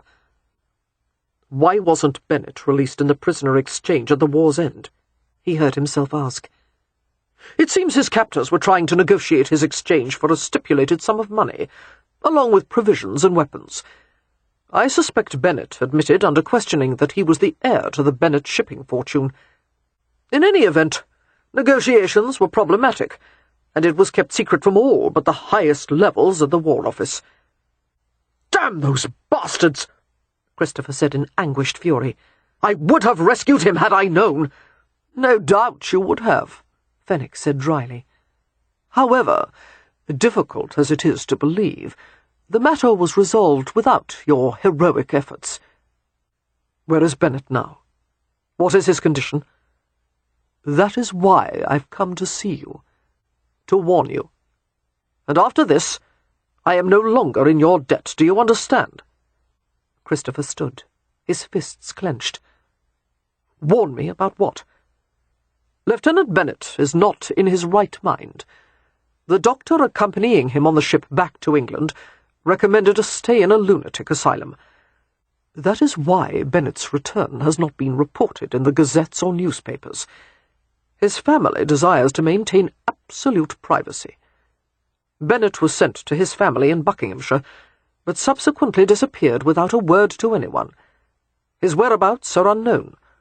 The reason I'm warning you is that, according to his relations, Bennet blames you for his ordeal. They believe he wants to kill you." A cold, thin smile split his face, like a crack in a sheet of ice. "How ironic that you're being given a medal for saving a man who despises you, and you'll probably be murdered by the one you should have saved. You had better find him, Phelan, before he finds you." Christopher stumbled from the room and went along the hallway in swift strides. Was it true? Was this some obscene manipulation by Fenwick? Or was Mark Bennet truly unhinged? And if so, what had he endured? He tried to reconcile his memories of the dashing, good-humoured Bennet with what Fenwick had just told him. It was impossible. Holy hell! If Bennet was looking for him, it would be an easy matter to find Phelan House. A new kind of fear came over him, more piercing than anything he had ever felt. He had to make certain Beatrix was safe. Nothing in the world mattered beyond protecting her. He went down the stairs, his heart thundering, the pounding of his feet seeming to echo the syllables of her name. Mr. Palfreyman was standing near the inn's entrance. "A tankard of ale before you leave," he suggested. "Always free for England's greatest hero." "No, I'm going home." Palfreyman reached out to stop him, looking concerned. "Captain Phelan, there's a table in the tap-room. Come sit for a moment, there's a good lad. You're a bit grey around the gills. I'll bring out a good brandy or rum. One for the stirrups, eh?" Christopher shook his head. "No time." No time for anything. He ran outside. It was darker, colder than it had been before. The sky was nightmare-coloured, swallowing up the world. He rode for Phelan House, his ears filled with the ghostly cries of men on the battlefield, sounds of distress and pleading and pain. Bennet, alive! How was it possible? Christopher had seen the wound in his chest, had seen enough similar injuries to know that death had been inevitable. But what if, by some miracle... As he neared the house, he saw Albert bounding out of the woods, followed by Beatrix's slender form. She was returning from Ramsay House. A strong gust of wind blew against her wine-coloured cloak, causing it to flap wildly, and her hat flew from her head. She laughed as the dog went to chase it. Seeing Christopher approach on the road, she waved at him. He was nearly overcome with relief. The panic eased. The darkness began to recede. Thank you, God. Beatrix was there and safe. She belonged to him. She was beautiful and vibrant, and he would spend his life taking care of her. Whatever she desired of him, whatever words or memories she asked for, he would give. It almost seemed easy now. The force of his love would make anything easy. Christopher slowed the horse to a walk. "Beatrix!" His voice was carried away in the wind. She was still laughing, her hair having come free, and she waited for him to come to her. He was startled by a streak of bright pain in his head. A fraction of a second later, he heard the crack of a rifle shot. A familiar sound, an indelible tattoo on his memory. Shots and the whistling of shells, explosions, Men shouting, the screams of panicked horses. He'd been unseated. He was tumbling slowly, the world a confusion of sight and sound. The sky and ground had been reversed. Was he falling up or down? He slammed against a hard surface, the breath knocked from him, and he felt the hot trickle of blood sliding along his face into his ear. Another nightmare. He had to wake up, get his bearings. But oddly, Beatrix was in the nightmare with him, crying out and running toward him. Albert reached him in a fury of barking. His lungs strained to take in a breath, his heart leaping like a fish freshly pulled from water. Beatrix dropped to her knees beside him, her skirts a billow of blue, and she tugged his head to her lap. "Christopher, let me— Oh, God!" Albert bayed and snarled as someone approached. A momentary pause, and then the dog's ferocious barks were mingled with high-pitched whines. Christopher levered upward to a sitting position, using his coat sleeve to blot the rivulet of blood that rolled from his temple. Blinking hard, he saw the raw-boned, dishevelled figure of a man coming to stand a few yards away from them. The man held a revolver. Instantly, Christopher's brain made an assessment of the weapon. A cap-and-ball revolver. 5-shot percussion. British military issue. Before he glanced up at the man's haggard face, Christopher knew who he was. Bennet. Chapter 27. Beatrix's first instinct was to interpose herself between her husband and the stranger, but Christopher shoved her behind him. Breathing hard from fear and shock, she looked over his shoulder. The man was dressed in civilian clothes that hung on his near-skeletal limbs. He was tall and large-framed, looking as if he hadn't slept or eaten well in months. The shaggy layers of his dark hair badly needed cutting. He regarded them with the wild, unnerving stare of a madman. Despite all that, it wasn't difficult to see that he had once been handsome. Now he was a barely salvaged wreck. A young man with an old face and haunted eyes. "Back from the dead," Bennet said hoarsely. "You didn't think I'd make it, did you?" "Bennet. Mark." As Christopher spoke, Beatrix felt the fine, nearly undetectable tremors running through his body. "I never knew what happened to you." "No!" The revolver shook in Bennet's grip. "You were too busy rescuing Fenwick!" "Bennet, put that damn thing down. Quiet, Albert! It nearly killed me to leave you there. But you did! And I've gone through hell ever since. I rotted and starved while you became England's great hero. Traitor! Bastard!" He aimed the pistol at Christopher's chest. Beatrix gasped and huddled against his back. "I had to save Fenwick first," Christopher said coolly, his pulse racing. "I had no choice." "Like hell! You wanted the glory for saving a superior officer." "I thought you were done for. And if Fenwick had been captured, they would have dragged all kinds of damaging intelligence out of him." "Then you should have shot him and taken me out of there!" "You're out of your bloody mind," Christopher snapped, which probably wasn't the wisest thing to say to a man in Bennet's condition, but Beatrix could hardly blame him. "Murder a defenceless soldier in cold blood? Not for any reason. Not even Fenwick. If you want to shoot me for that, go ahead, and the devil take you. But if you harm one hair on my wife's head, I'll drag you down to hell with me. And the same goes for Albert. He was wounded while defending you." "Albert wasn't there." "I left him with you. When I came back for you, he was bleeding from a bayonet wound, and one of his ears was nearly cut off, and you were gone." Bennet blinked and stared at him with a flicker of uncertainty. His gaze moved to Albert. He surprised Beatrix by lowering his haunches and gesturing to the dog. "Come here, boy." Albert didn't move. "He knows what a gun is," Beatrix heard Christopher say curtly. "He won't go to you unless you set it aside." Bennet hesitated. Slowly he set the revolver on the ground.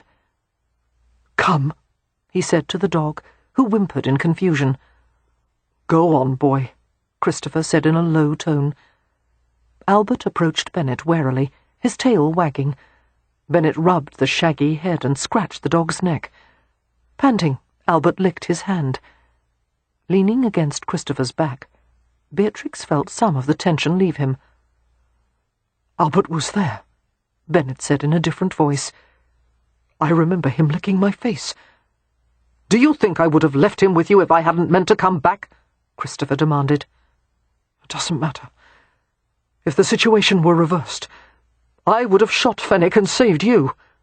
No, you wouldn't have. I would, Bennet insisted unsteadily. I'm not like you, you fucking honourable sod. He sat full on the ground and buried his face in Albert's shaggy coat. His voice was muffled as he said, You should have at least finished me off before you let them capture me. But I didn't. And you survived. The price of surviving wasn't worth it. You don't know what I went through. I can't bloody live with it. Bennet let go of Albert, his tortured gaze alighting on the revolver beside him. Before Bennet could reach for the weapon, Beatrix said, Fetch, Albert! Instantly the dog took up the revolver and brought it to her. Good boy! She took careful possession of the gun and patted him on the head. Bracing his arms on his knees, Bennet buried his face on them, a broken posture that Beatrix recognized all too well. He let out a few incoherent words. Christopher went to kneel beside him, laying a strong arm across his back. Listen to me. You're not alone. You're with friends. Damn you, Bennet. Come to the house with us. Tell me what you went through. I'll listen, and then we'll find some way for you to live with it. I couldn't help you then, but let me try to help you now. They brought Bennet to the house, where he collapsed from exhaustion, hunger, and nervous distress. Before Christopher could begin to tell Mrs. Clocker what needed to be done, she had taken stock of the situation and marshalled the servants to action. This was a household well accustomed to illness and the needs of an invalid. A bath was drawn, a bedroom was prepared, and a tray of bland and nourishing food was brought up. After Bennet was taken care of, Mrs. Clocker dosed him with tonic and laudanum.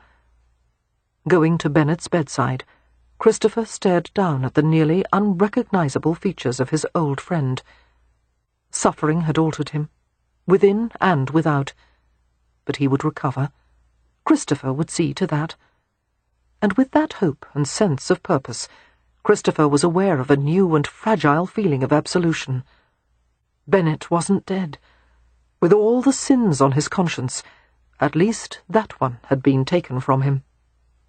Bennet looked up at him drowsily, his once vibrant dark eyes now dim and dull. You're going to stay with us until you're better, Christopher said. You won't try to leave, will you? Nowhere else to go, Bennet mumbled, and went to sleep. Christopher left the room, closed the door with care, and walked slowly toward the other wing of the house. Medusa the hedgehog was wandering casually along the hallway. She paused as Christopher approached. A faint smile touched his lips. He bent to pick her up as Beatrix had showed him, inserting his hands beneath her. The hedgehog's quills flattened naturally as he turned her up to look at him. Relaxed and curious, she viewed him with her perpetual hedgehog smile. Medusa, he said softly, I wouldn't advise climbing out of your pen at night. One of the maids might find you, and then what? You might find yourself taken to the scullery and used to scrub a pot. Taking her to the private upstairs receiving room, he lowered her into her pen. Continuing on to Beatrix's room, he reflected that his wife viewed poor Bennet as yet another wounded creature. She had shown no hesitation in welcoming him into their home. One would expect no less of Beatrix.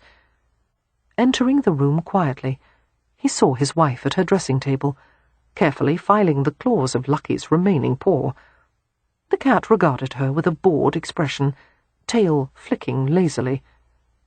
You must stay away from the settee cushions, Beatrix was lecturing, or Mrs. Clocker will have both our heads.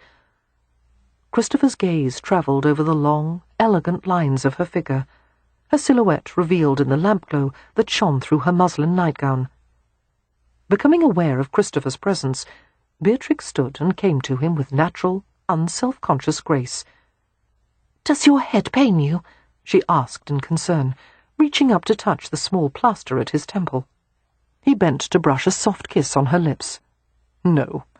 With a head as hard as mine, bullets merely bounce off."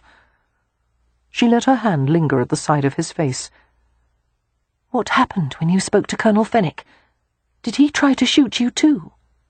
Christopher shook his head. "Only my friends do that." Beatrix smiled slightly, then sobered. "Lieutenant Bennet isn't mad, you know. He'll be well again with time and rest." "I hope so." Her blue eyes searched his. "You blame yourself, don't you?" He nodded. "I made the best decision I could at the time. But knowing that doesn't make the consequences any easier to bear." Beatrix was momentarily still, appearing to consider something. Pulling away from him, she went to the dressing-table. "I have something for you." Busily, she rummaged through the small drawer in the front of the table and extracted a folded piece of paper. "It's a letter." He gave her a warm, quizzical glance. "From you?" Beatrix shook her head. "From John." She brought it to him. "He wrote it before he died. Audrey was reluctant to give it to you, but I think it's time that you read it."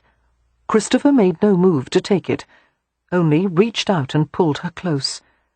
Picking up a handful of her flowing brown hair, he rubbed it gently against his cheek. "Read it to me." Together they went to the bed and sat on the mattress. Christopher kept his gaze on Beatrix's profile as she unfolded the letter and began to read. "Dear Christopher, it seems I have less time than I had hoped for. I confess I find myself surprised by how short this life has been. As I draw back to view it, I see that I spent too much time dwelling on the wrong things and not enough on what mattered. But I also see that I have been blessed far beyond other men. I needn't ask you to look after Audrey and Mother. I know that you will do so to the extent that they will allow. If you are reading this, it means you have returned from the war and are facing responsibilities that you have never been prepared for. Let me offer a few words of counsel. I have watched you for your entire life, your restless nature, your lack of satisfaction in anything. You put the people you love on pedestals and are inevitably disappointed by them, and you do the same to yourself. My dear brother, you are your own worst enemy. If you can learn to stop expecting impossible perfection, in yourself and others, you may find the happiness that has always eluded you. Forgive me for not being able to survive, and forgive yourself for surviving. This is the life you were meant to have. Not a single day should be squandered. John. Christopher was silent for a long time, his chest tight. It sounded like his brother, that loving, slightly lecturing tone. "How I miss him," he whispered. "He knew me well." "He knew you as you were," Beatrix said. "But I think you've changed. You don't expect perfection now.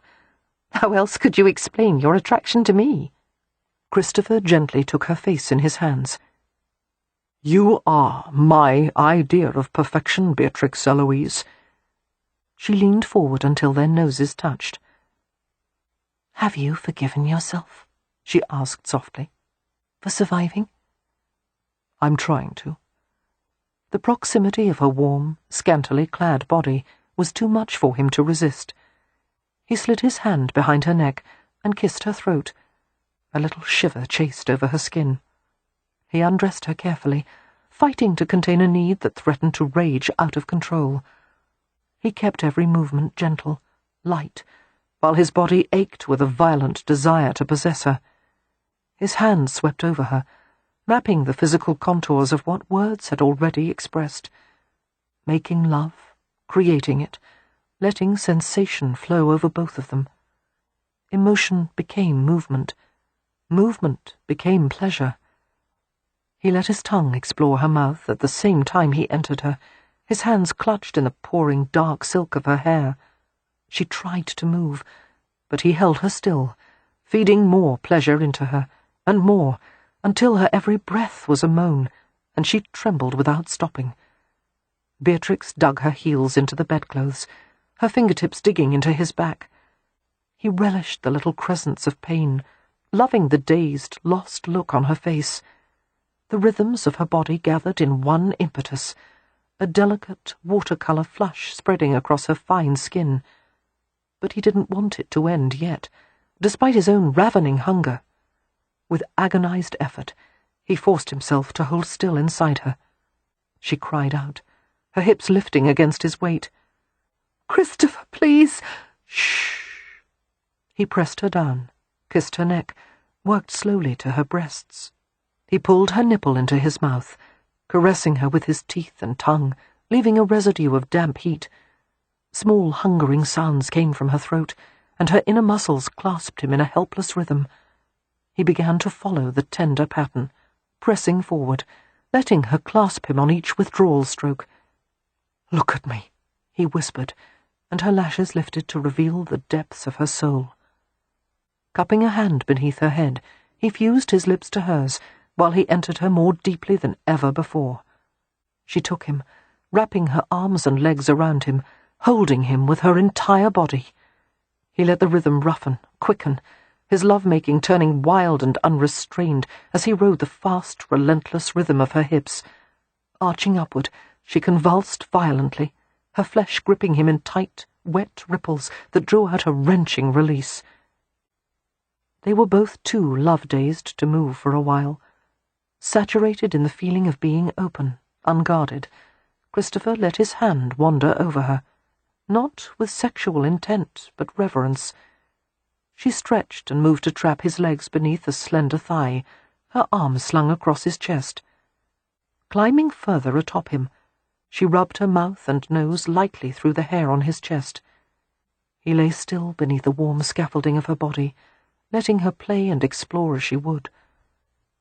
When they finally left the bed, they were giddy. Christopher made a project of bathing her, drying her, even brushing her hair. She brought his robe and sat beside the bathtub as he washed. Occasionally she leaned downward to steal a kiss. They invented endearments for each other, small marital intimacies that meant nothing and everything. They were collecting them, just as they were collecting words and memories, all of it containing special resonance for the two of them. Beatrix turned down all the lamps except the one on the night table. "Time for bed," she murmured. Christopher stood at the threshold, watching his wife slip beneath the covers, her hair falling in a loose braid over one shoulder. She gave him the look that by now had become familiar, patiently encouraging, a Beatrix look. A lifetime with such a woman was not nearly enough. Taking a deep breath, Christopher made a decision. "I want the left side," he said, and turned down the last lamp. He got into bed with his wife, taking her into his arms, and together they slept until morning. Epilogue. 26th of June, 1857. Hyde Park, London. Christopher waited with the Rifle Brigade in a large space on the northern side of Hyde Park, a half-mile broad and 3/4 of a mile long, reserved for 9,000 men of all arms. There were Marines, Dragoons, Rifles, Hussars, Lifeguards, Highlanders, and more, all glittering in the abundant sun. The morning was hot and breezeless, promising to roast the 100,000 people in attendance at the very first Victoria Cross ceremony. The soldiers in their full dress uniforms were already miserable, some from the heat, others from envy.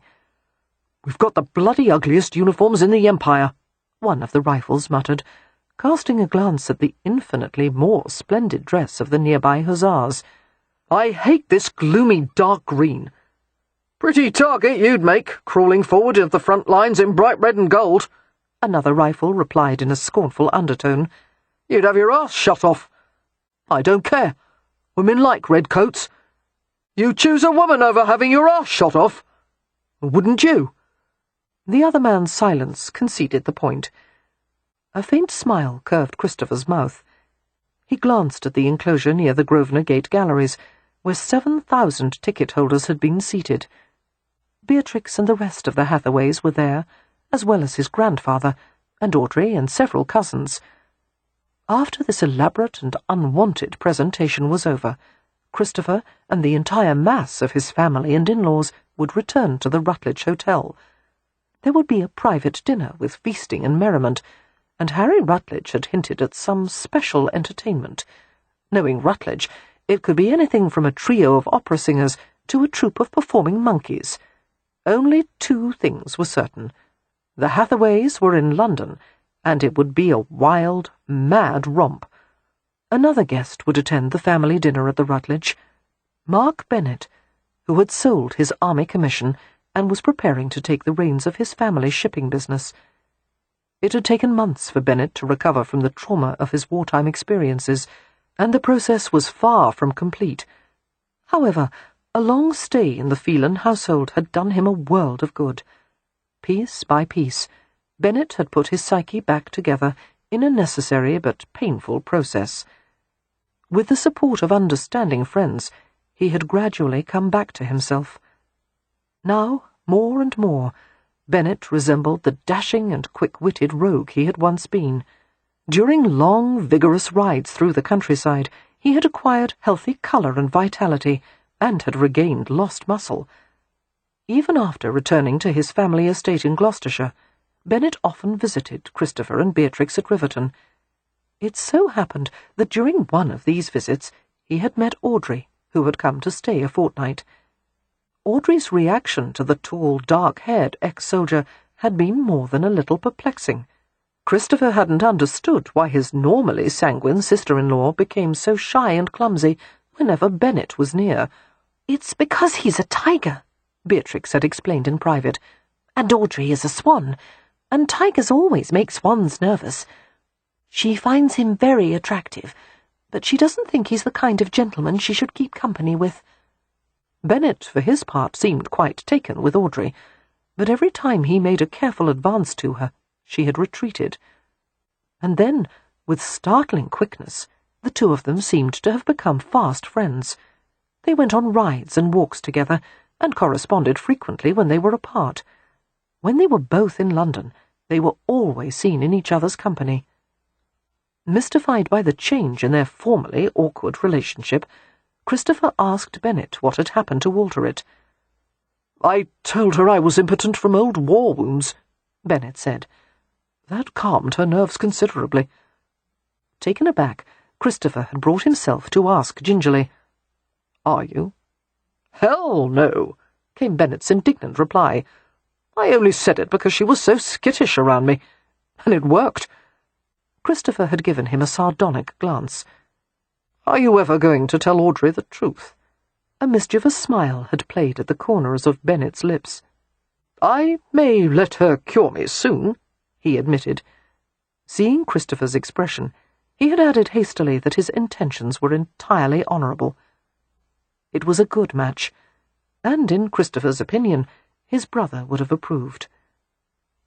The royal salute was sounded, the heavy artillery guns booming. The national anthem played as the inspection of the ranks commenced, the entire force lowering colours and presenting arms. Slowly the royal party rode along the lines. At the conclusion of the inspection, the Queen, her escorts, and a detachment of royal horse guards proceeded to the centre of the galleries between the legislature and the corps diplomatique. A minor commotion occurred when the Queen did not dismount at the centre dais as planned, but instead remained on her charger. It appeared she intended to award the Victoria Crosses from her seat on horseback, with the Prince Consort on her left. The medal recipients, 62 in all, were summoned to the dais. Like many of the other men, Christopher was dressed in private clothes, having left the ranks at the conclusion of the war. Unlike the other men, Christopher was holding a leash, attached to a dog. For reasons that had not been explained, he had been told to bring Albert to the presentation. The other rifles whispered encouragements as Albert walked obediently beside Christopher. "There's a good boy. Look smart, fellow. No accidents in front of the Queen. And all that goes for you too, Albert," someone added, causing the lot of them to snicker. Giving his friends a damning glance, which only amused them further, Christopher took Albert to meet the Queen. Her Majesty was even shorter and stouter than he had expected, her nose hawk-like, her chin non-existent, her eyes penetrating. She was dressed in a scarlet riding-coat, a general's sash over one shoulder, and a general's plume of red and white feathers on her open riding-hat. A band of black mourning crape, a custom token of military mourning, had been tied around one plump arm. Christopher was gratified by the businesslike manner with which she conducted the ceremony. The men filed past her, each stopping to be presented, and have the Queen pin a bronze cross with a red ribbon to his chest, and then he was efficiently ushered away. At this rate, the entire process wouldn't take more than a quarter-hour. As soon as Christopher and Albert stepped up to the dais, he was disconcerted to hear a cheer rising from the crowd, spreading and growing until the noise was deafening.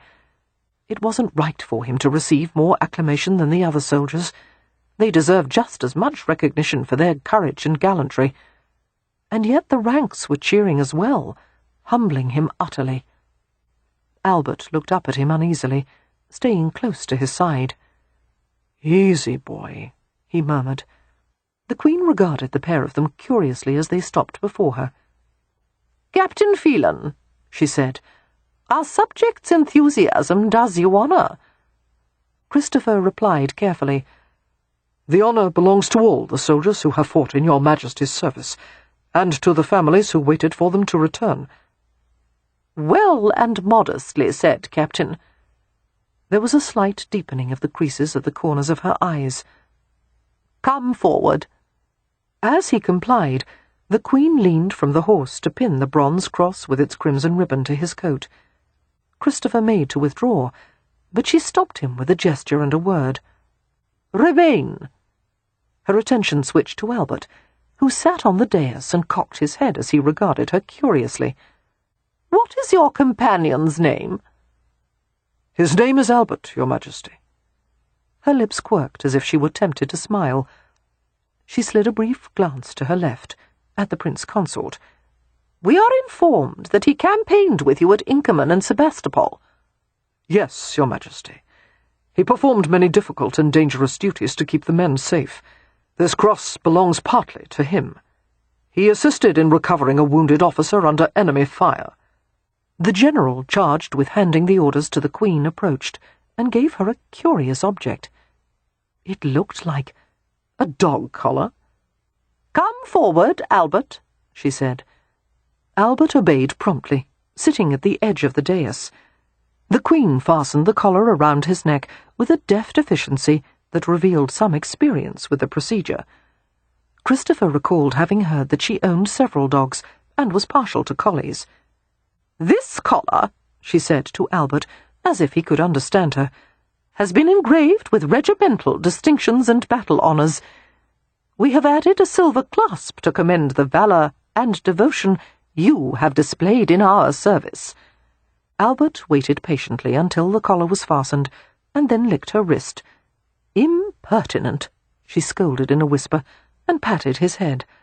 And she sent a brief, discreet smile to Christopher as they left to make way for the next recipient.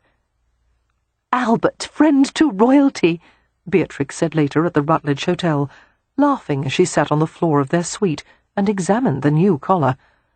"I hope you don't get above yourself and put on airs."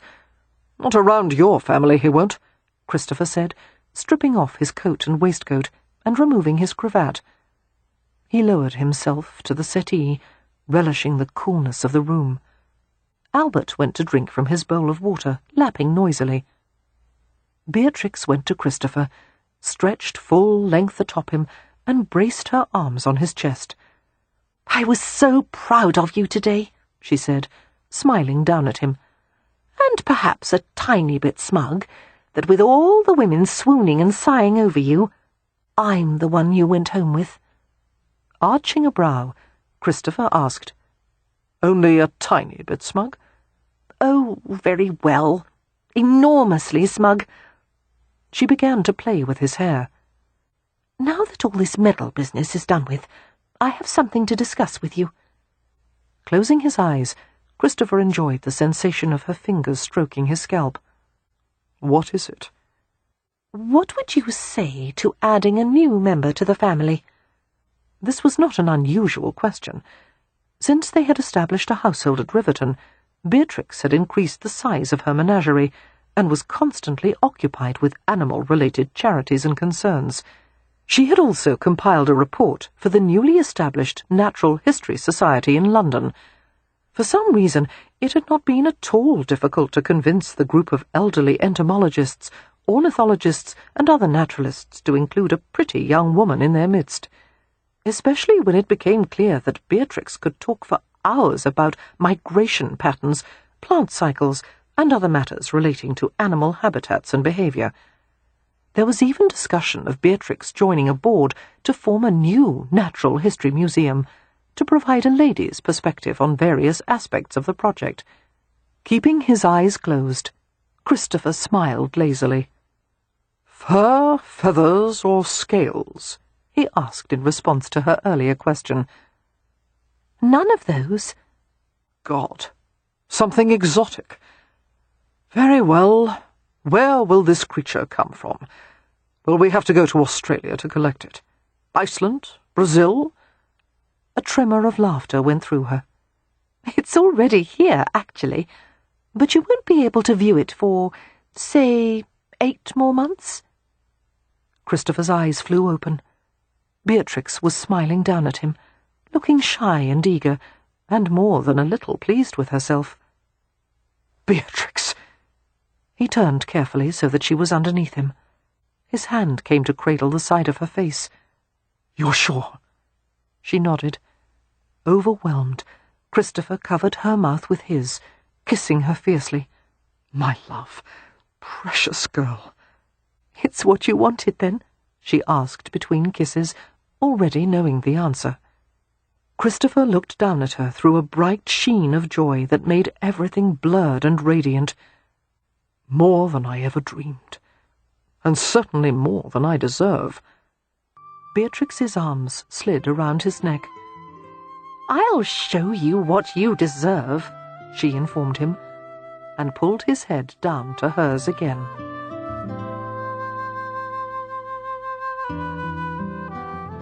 We hope you have enjoyed our presentation of Love in the Afternoon by Lisa Kleypas.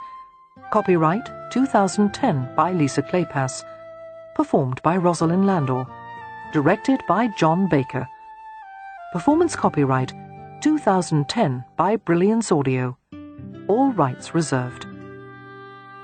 For further information concerning this program or other Brilliance Audio titles, please call the following toll-free number: 1-800-222-3225, or visit our website at www.brillianceaudio.com. No part of this recording may be played for an audience or reproduced in any form. It may not be streamed, downloaded, broadcast, or copied without written permission. Address all inquiries to Brilliance Audio, P.O. Box 887, Grand Haven, Michigan 49417.